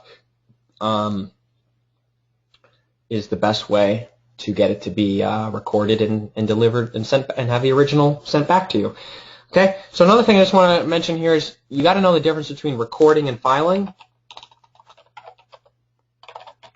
Okay, recording is when you get the original back and you're the holder in due course of the original and you maintain the rights to it. You're the holder in due course. Look up that term, holder in due course. Okay, filing, the original stays with the agency, department, or corporation that you filed it with. So if you're going to be filing stuff with the state, if you're doing registrations, you're filing stuff and you're giving the originals to DMV or the county clerk, like when you do like a marriage registration and license and all that, you're giving the originals away. Okay, when you record something, the reason why you go to the Secretary of State usually to record something is because the Secretary of State is on the fence between the public and the private. If you don't know what I'm talking about, go back to some of that Critters and Commerce stuff that explains, there's some Jack Smith presentations. If you're not on Jack Smith's Monday Night Audios, get on our website. We sent out an email last week. Get on Jack Smith Monday Night Audios.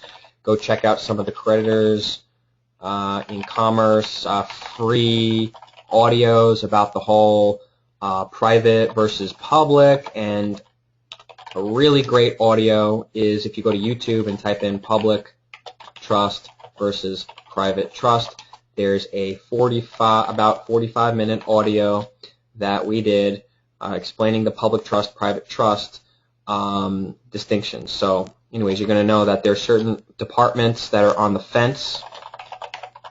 Secretary of State is actually protecting foreigners' interests in all the other states and in the United States. So when you're a company and you're going to be doing, if your company or your trust is offshore or in another state. Remember, every 50 state of the union is its own nation state.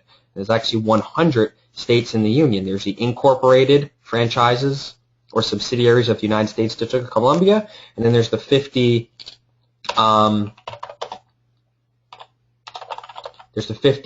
sovereign nation states under the common law, under the Republic of the United States of America, lowercase u. Okay, 100 states of the Union. So look into that. Again, please, please, please read Cooperative Federalism. It's free on the internet. Do a search for it. Really get some foundational history and understanding about the difference between public versus private, the difference between democracy versus the republic, and what that all means, and common law versus statutory law. Okay. I apologize that this is all in green. How do we make this look a little bit nicer and stuff? Okay, something like that. Just turn that off and make that a sub little. Okay. So, the difference between recording and filing. All right, just wanted to have you guys check into that, talk with your study buddy, partner about that, but that is extremely important. Oh, there's a Winston Shrout video. Do a YouTube search for Winston Shrout recording versus filing. Go to YouTube, type in the search bar, Winston Shrout recording versus filing. Okay, and he explains very well the difference. Again, you maintain the rights when you record something, and filing. Oh, so what I was saying was, if you're going to be doing business in a foreign state, you go to the Secretary of State's office to file to do business in that state.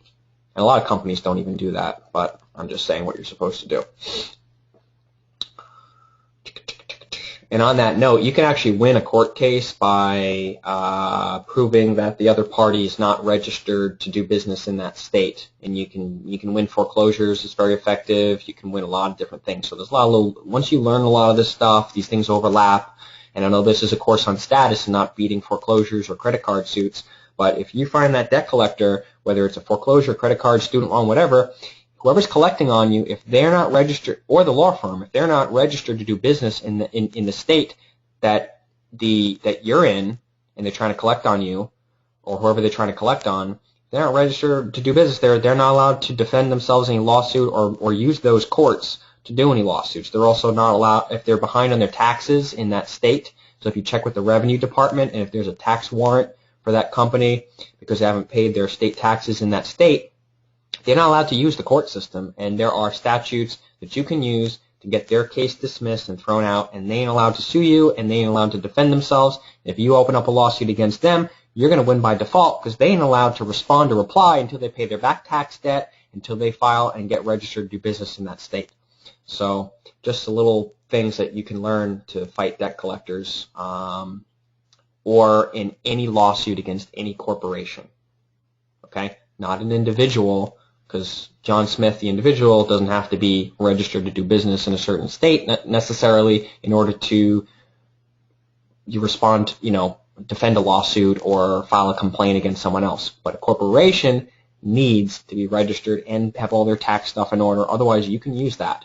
Now, you're not going to just go into court and just spew that argument. You got to have careful planning of putting together your statutes. Finding the statutes, having them as exhibits, putting together your memorandum of law, putting it in your answer, putting it in your complaint or your, your lawsuit. Okay, and that's why all this stuff, getting a copy of How to Win in Court from our website under the product section. And again, that's not even our product, but we endorse it, so we give a link to the people who make that product. It's really irreplaceable, with some wonderful foundational material on the structure of lawsuits, opening a lawsuit or defending against a lawsuit, etc. No matter what it is, whether you're on the offense or the defense, It's out of the question. You really can't not get a copy of How to Win in Court if you're ever going to expect to have possibly any issues deal with court. You want to be a graduate of this course before you ever even know you're getting a lawsuit. Then when you get a lawsuit thrown on you, you already have this training. Okay, so I see so many people, they don't even, people don't think in advance to prepare.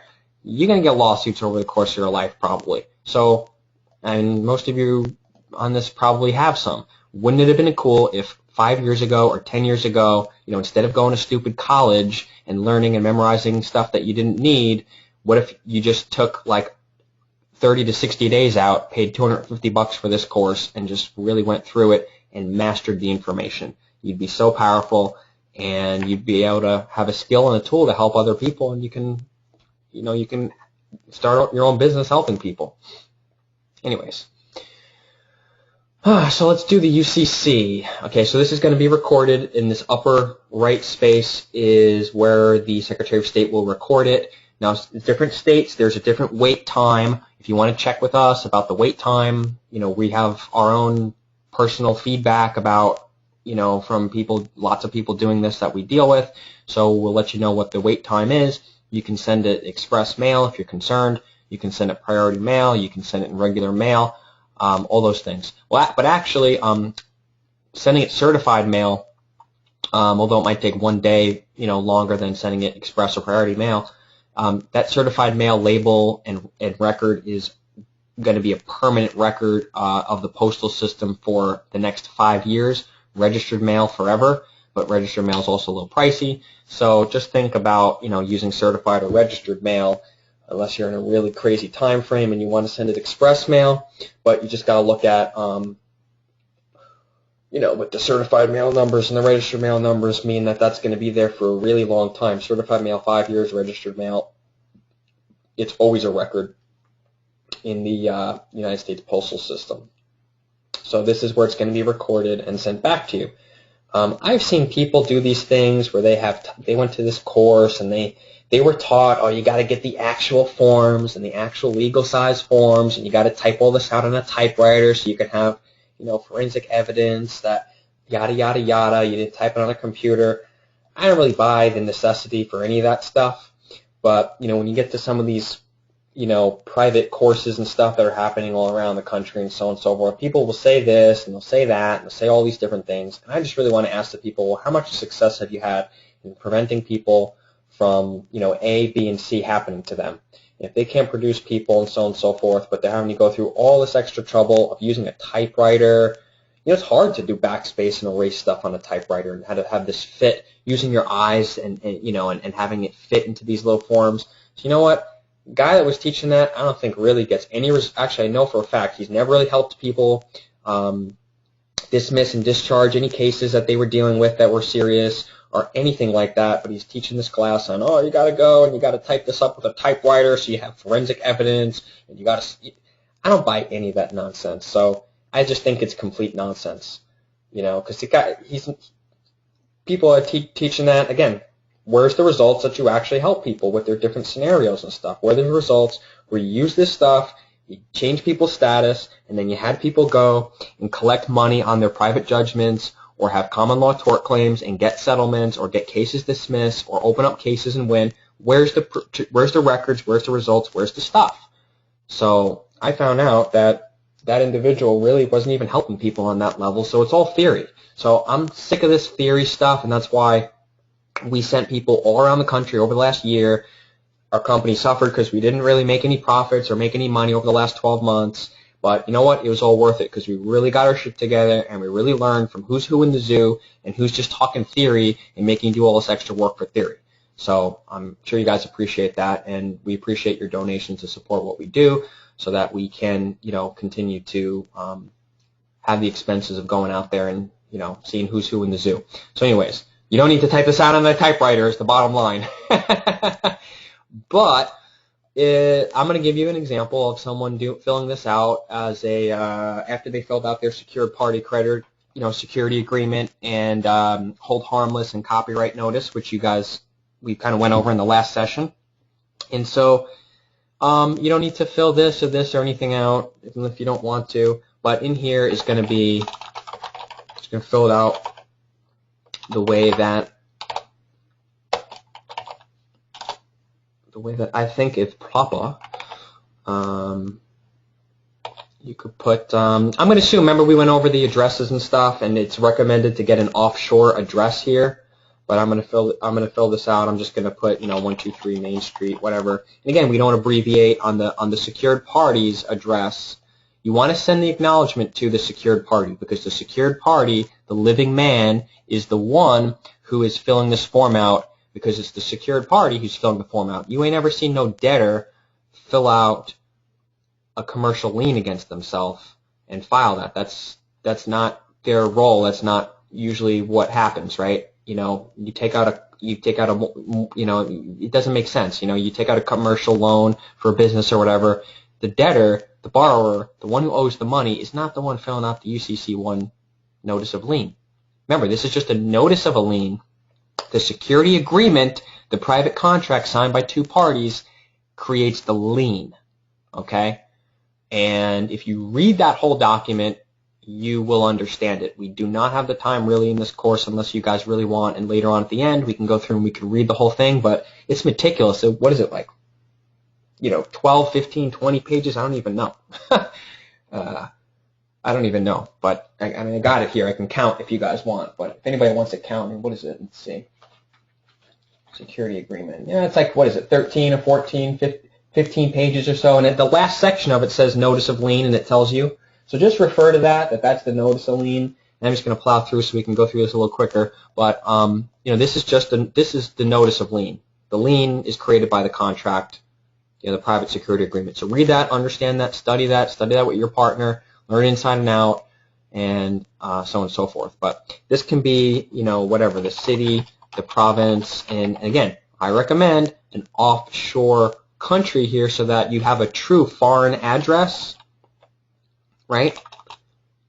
Somewhere in Latin America, the Caribbean, a lot of those islands that do a lot of trust stuff, Bermuda and Cayman Islands and Puerto Rico, which is offshore from the United States. All those little places, you can go and get receiverships, and you can get an address for the secured party, and you can get the mail forwarded to your email, and you can pay like $50 or $100 a year or something like that. And so we can hook you up with things like that. If you want to know where to go, where we recommend and where we go, we can give you the exact companies to go to get this these offshore receiverships. And so this UCC will be sent back to your offshore location, and then you can check in with them and let them know you expect this to come back, or you can check your email and you can hire the company to scan in what they get and send it to you via email. So there's all sorts of services out there like that. We can hook you up. We can tell you exactly what to do. But if you're not looking for extra expenses, if you have a real time frame, you're looking to get this back, or if you just don't want to go through the trouble or hassle, you don't have to put this offshore address. You can put city, state, and you could put the zip code in brackets. And again, you want to spell out the state. You do not abbreviate it, because that's from the Buck Act.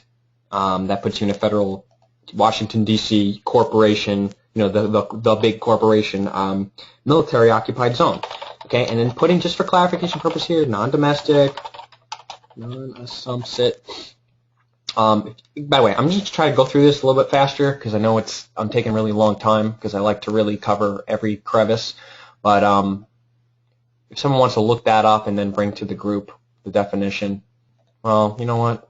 I think it's important enough to pull up. I'm not going to look up every definition and stuff here, but assumpsit, he has undertaken from Latin, or more fully, action of assumpsit is a form of action at common law for the recovery of damages caused by the breach or non-performance of a simple contract, either express or implied, whether made orally or in writing, a promise by which someone assumes or undertakes an obligation to another person. Okay, so here's a great definition: legal-dictionary.thefreedictionary.com. I like this one here. A promise by which someone assumes or undertakes an obligation for another person. So you're clarifying that you are non-assumpsit. You are someone undertaking an obligation for another. You are of your own right in your own private common law capacity, yada, yada, yada. Okay? Okay. My thing froze up a little bit.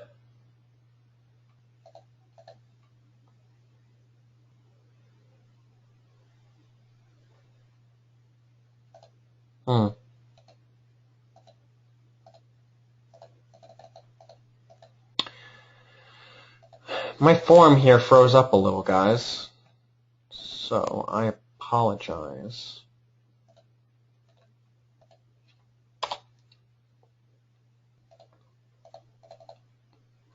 All right, well, there you go. I apologize, but now we're going to have to type it out all over again.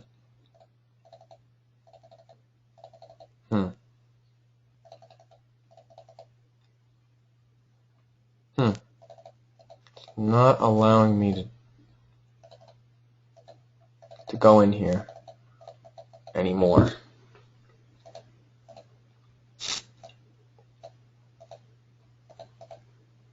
I may have to close down the browser and reopen it again.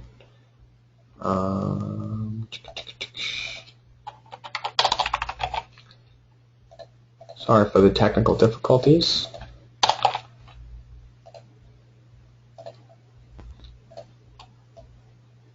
Oh, maybe it's going to open the same form.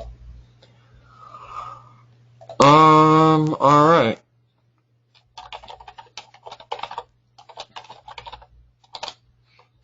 You know, and you could put 123 Main Street, or you could put care of 123 Main Street. Putting care of in front always makes it, you know, that that's not your that's clear. You're making it clear that that's not your residence. That's just where you're getting the mail, you know, at. But you know, if it's a foreign address and it's very clear that that's not the address, then you may want to take the care of out. It's just a personal preference based on, you know, your own mindset and everything. So I don't know, guys. We're freezing up here, and I can't continue to fill this form. Here we go.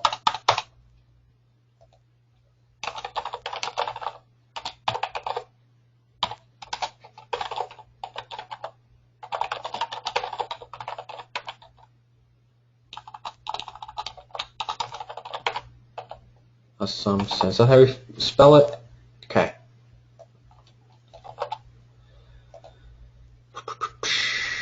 Okay, personal preference, John Henry of the Doe family, or you can use the hyphens and colons, which essentially mean the same thing. It's a little bit more, you know, it's a little bit more, doesn't raise as many eyebrows with the people that see it, and, you know, it doesn't pull up as many sovereignty flags, although, I mean, I guess it is, because people are starting to see these hyphens and colon names and things like that all over the place and so forth. But anyways, whatever way you want to do it, you want to spell out John Henry the Doe family. We think that this is completely appropriate and completely for ease of use. We're all for ease of use and having not people be not following your stuff and asking too many questions. So anyways, the organization's name. Okay, the organization is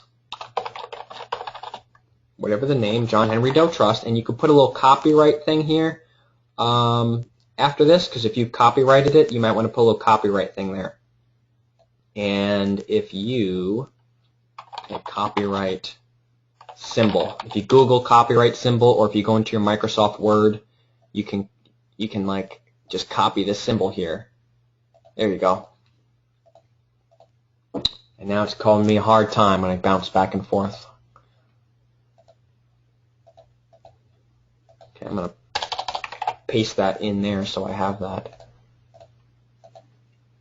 Alright, I'm getting a hard time here. Maybe I can save this form and not have to do it online because it's slowing me down.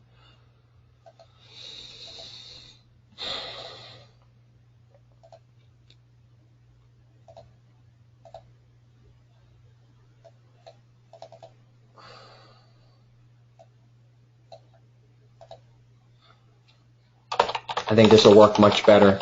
Alright guys, I'm sorry about that, but we're going to have to do this a few times.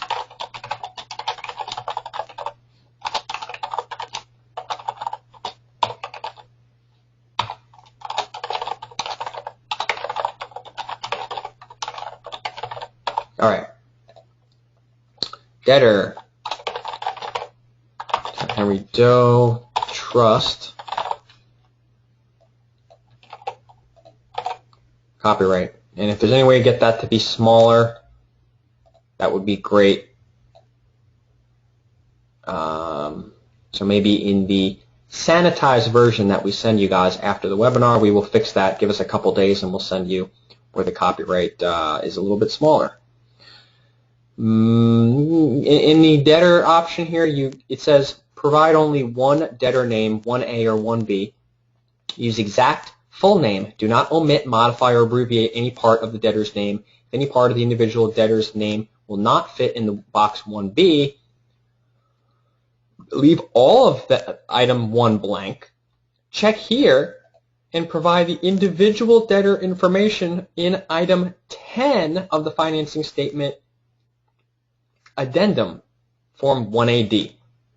What is an addendum? An addendum is just a second, the second part of the form if there's information that can't be fit on the first part of the form. That's this, the addendum. So they want you to put the debtor's name in box 10 here if you can't fit the full thing in here. Okay? So if you can't fit the information in here, and you want you to check that. We're not really going to usually be needing to do that unless it's necessary. So, but you can only fill out 1A or 1B. Organization name or individual's surname. So which one is it? Is John Henry Doe Trust an individual or an organization? So why don't you do a little bit of research and find out, according to the IRS, the Secretary of State, all that stuff, look up definitions, look up organization versus individual. So if this is an organization because there's 2 trustees of the trust, you're working on behalf of other beneficiaries, obviously it would classify as an organization, not an individual. As an individual is that you're the only individual, man, woman, person, whatever. You're the only one. But because this is an organization, because there's more than one party, and we can document that and we can prove that, and that is what we're doing, you can use organization. Okay? So the mailing address of the trust would just be the mailing address of the trust. And you can abbreviate or you can spell it out, doesn't matter. The trust is for purposes here in most of the scenarios, city, it's a U.S. person, so we don't care about abbreviating. We're just going to put CA, California, in an example. Okay, so again, the organization, the trust, it's in the U.S., so we not be concerned about any of that. It's a U.S. person, and there we go. Now, oh gosh, the form that I'm using, where's the 1D form?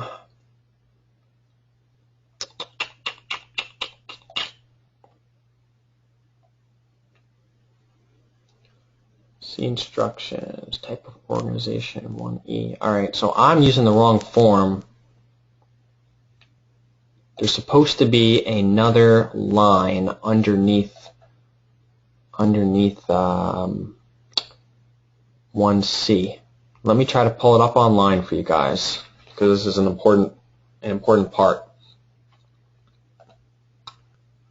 I'm going to pause my screen for a minute while I try to pull something up.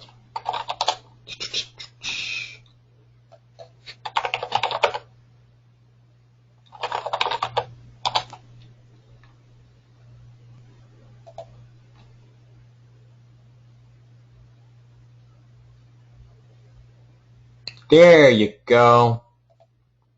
All right.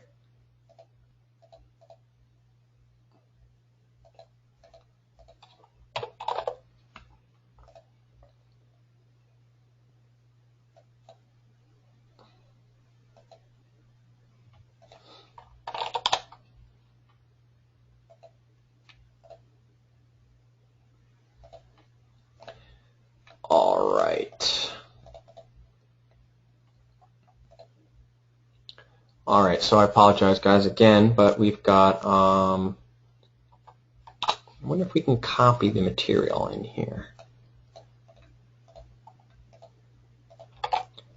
When you do this enough times and you make enough mistakes, you start to get very intimate with the forms. And it's not new to you. You start to know the forms second nature. And that's the same thing with doing anything, right? So I'm not going to complain about having to do it again. The more experience that you have with it, it's kind of like changing the oil, whatever. Setting up a Christmas tree, changing the oil of your car, working any sort of other computer program or anything like that.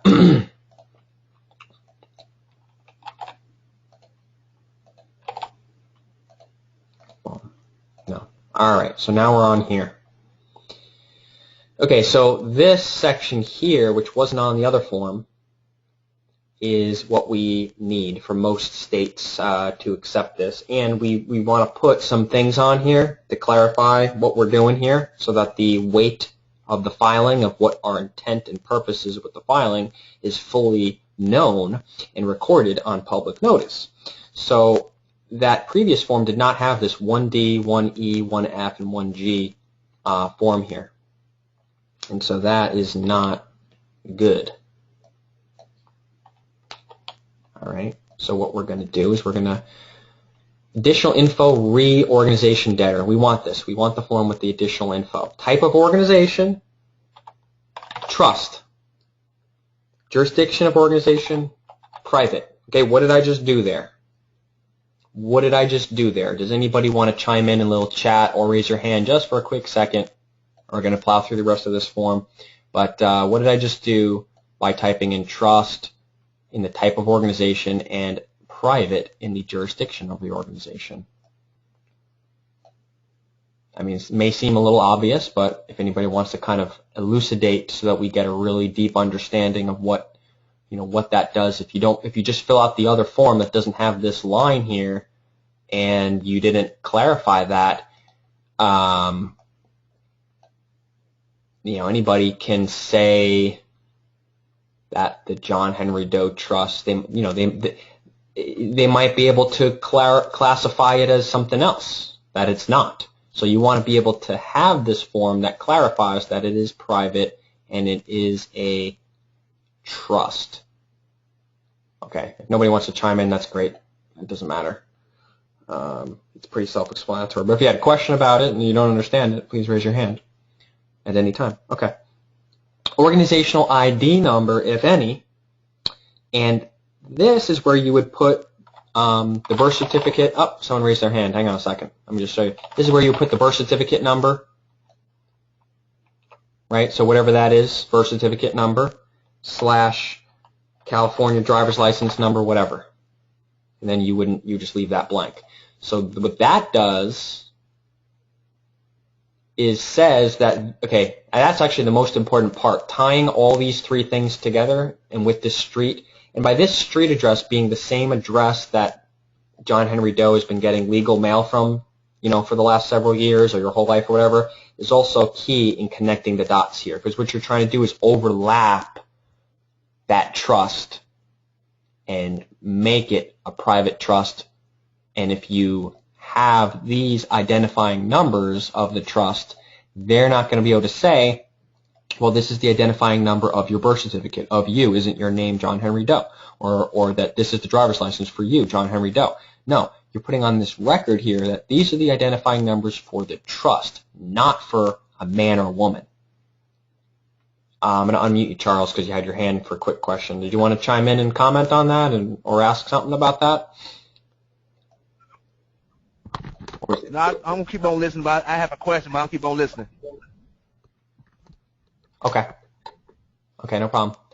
But that's basically, it's not having just trust, it's not having just private, it's not having the address you've been getting legal mail from for the trust your whole life, it's not putting the trust, it's not putting the copyright, it's all of it together, but having the identifying numbers there so that that identification, I guess you could even put, the passport number or something like that too, but for our purposes, the birth certificate and the driver's license number. If you don't have a driver's license, then I would put birth certificate number and the passport number. And then in this, we're going to clarify that that's what that is, the birth certificate number. So this is what we're going to copy into the explaining into here, okay? And that will delineate and bring clarity to the numbers that we put up here, being the driver's license number for California and being the birth certificate number. So this in of itself isn't the weight. It's everything together, and as we clarify in this box 4 here, that these numbers are those numbers and those identifying numbers, and that we've got everything together here, and also the country being in the USA. Yeah, even though we're making the jurisdiction of the trust private, and this is kind of like one of the questions when I was learning this that was kind of like uncertain to me as well. As like, well, why are we making it private? And then it's also in the USA, you know, all caps with the zip code and all this stuff. The trust has been interfacing with the United States in this jurisdiction with the zip codes and with, you know, all this stuff, getting permission to do things, registering licenses for things its whole life. So you're not going to take it out of that. This is what somebody asked on the previous webinar. What can you say about limited contact? If you read some of the trust material, Weiss is concise. If you read that for a trust to maintain completely immune from any laws in the jurisdiction, it must have limited contacts with that jurisdiction.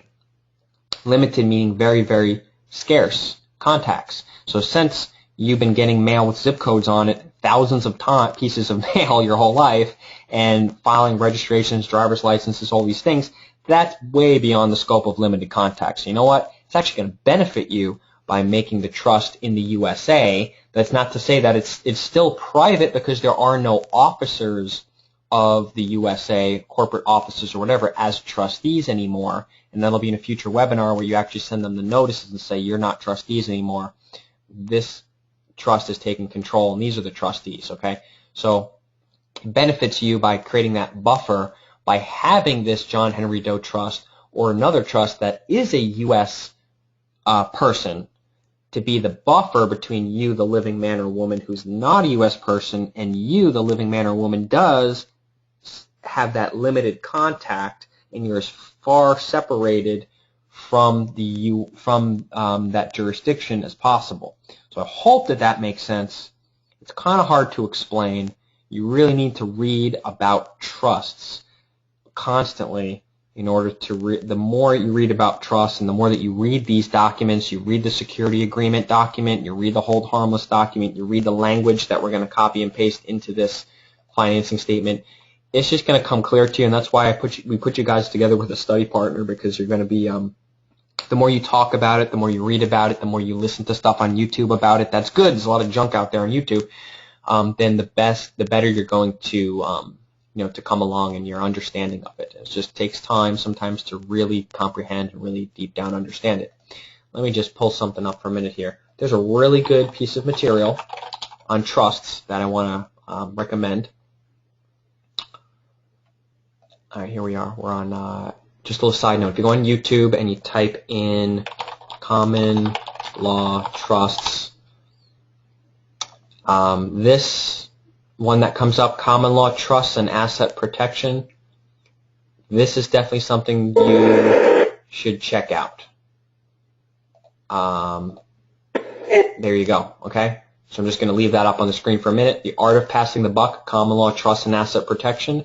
Now, they're not talking about the same trust that we are talking about in this webinar series. We're talking about John Henry Doe Trust exclusively to be the trust or the vessel that the living man has been doing business through or has been having contact with the jurisdiction its whole life and is continuing to do so, but in a limited capacity. What these guys are talking about, Gwen Wyckoff and Frank Ozak, in their book, The Art of Passing the Buck, they have a couple books. What they're talking about is more along the lines of asset protection and holding large amounts of wealth or significant amounts of wealth or real estate and monies and currencies and stuff, or just protecting assets and things like that. That is not the same type of trust that we're covering.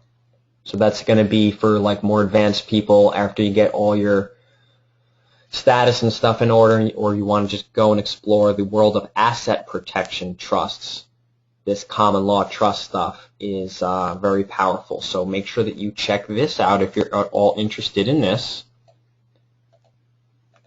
And I will put a link to that, and I will take like a screenshot of that and put it into the notes for this webinar. But definitely one of the best hour and 15 minutes on trusts that you can really find out there, okay?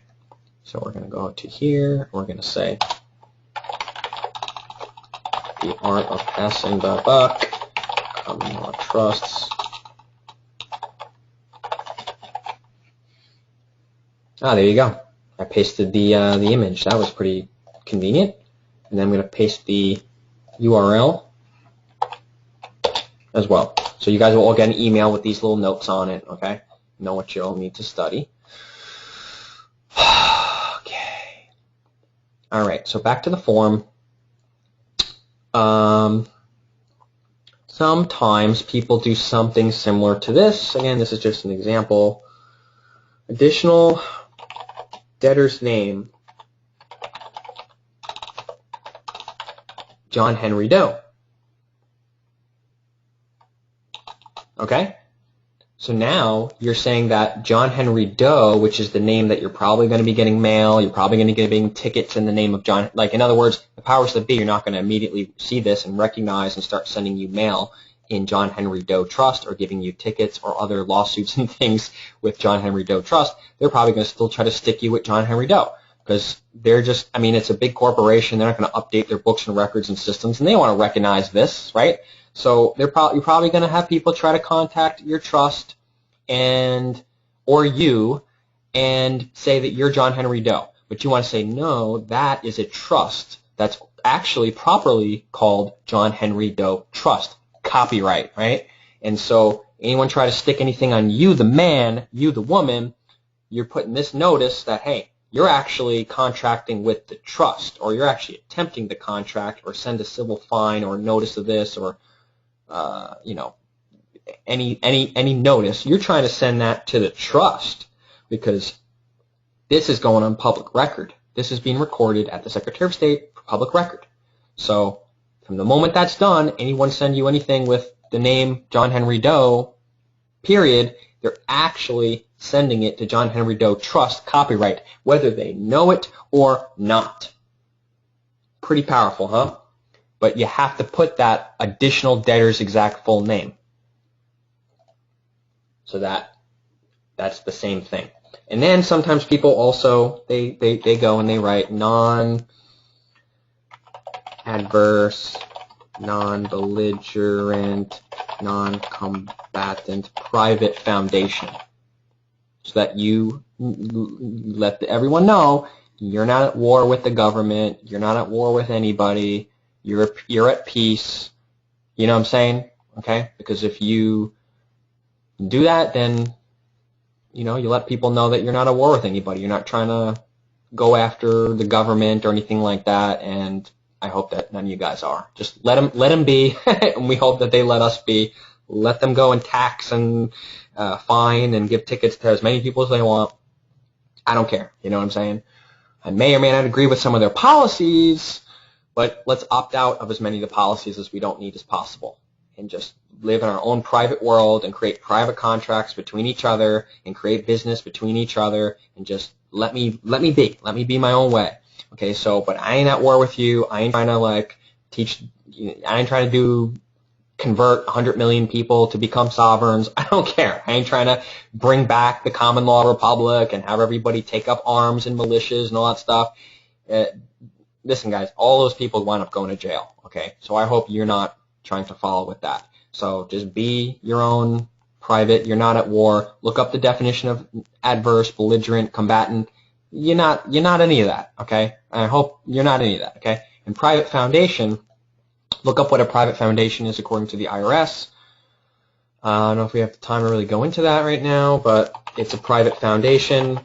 That's the type of legal entity that it is. Okay, and then you just repeat what some people do is they repeat the address here. So again, you're repeating the address, and there's another presumption that's the same entity because you're repeating the address.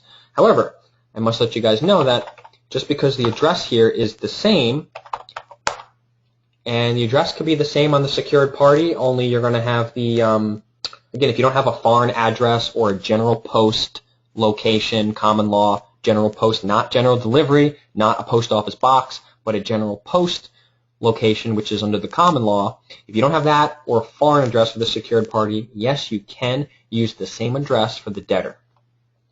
It's good to use a separate one. It's good to get like a UPS or a PO box or a separate box number at least, so that you don't have you know, like your home address, because what you can do from this is you can create secured party identification and a World Service Authority passport with the secured party's address on there. So I'm hoping that maybe you guys have some sort of a box number that looks like an address. You know what I'm saying? Like you get those like, you know, so-and-so Main Street, you know, number like so-and-so, and that's actually like a UPS box number or something like that. So if you use that to make it look like it's a real, I mean, to have a street address, right?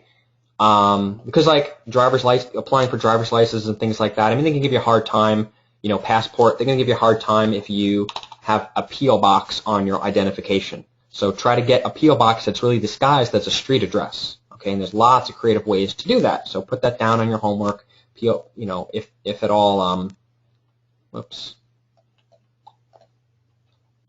P.O. box disguised as a street address, okay? But the bottom line is you can use the same address for this secured party as the debtor, but it's generally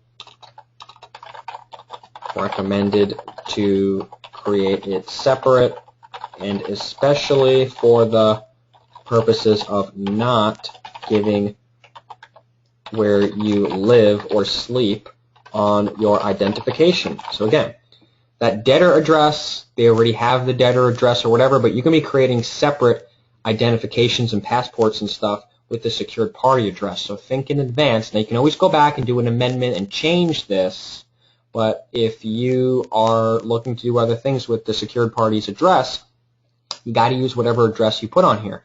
So create a different address. It also looks better because it's a different, you know, the living man can be contacted via mail at a different address than the trust name. And then again, most people are going to be sending stuff to the trust address, so you create that buffer in commerce where all the mail and all the stuff is not being confused with being stuck to the living man. It's all going to the trust, and that's what you want. And the biggest problem I see with people is that everyone wants to sign everything as this name. Everyone wants to sign everything like in upper and lower case with the hyphens, and they, you know, comma secured party, comma trust, all that stuff. No, you want to sign everything in the all caps name. You want to sign everything in the all caps name, spelled out, not a signature, but you want to spell out the letters in the all caps name with the word trust at the end of it, so that it's clear that all contracts, who's the liable? The trust, not you, the living man. You start signing stuff, John hyphen Henry Doe, colon, whatever. Now you're personally liable. You and your man as a personal, or you as a woman in your personal capacity, are the one taking the liability on that contract. So you want to use the all capital letters name, and since we created it like this, it's, you know, the word trust after it or not the word trust after it. It means the same thing. It's the same trust. It's another way of saying it. So that's really what you want. So you're going to be getting mail to the trust either through John Henry Doe or John Henry Doe Trust, and you don't have to worry about you, the man, or you, the woman, being the man, being the one that's got 100% of the liability. Okay. So under secured party,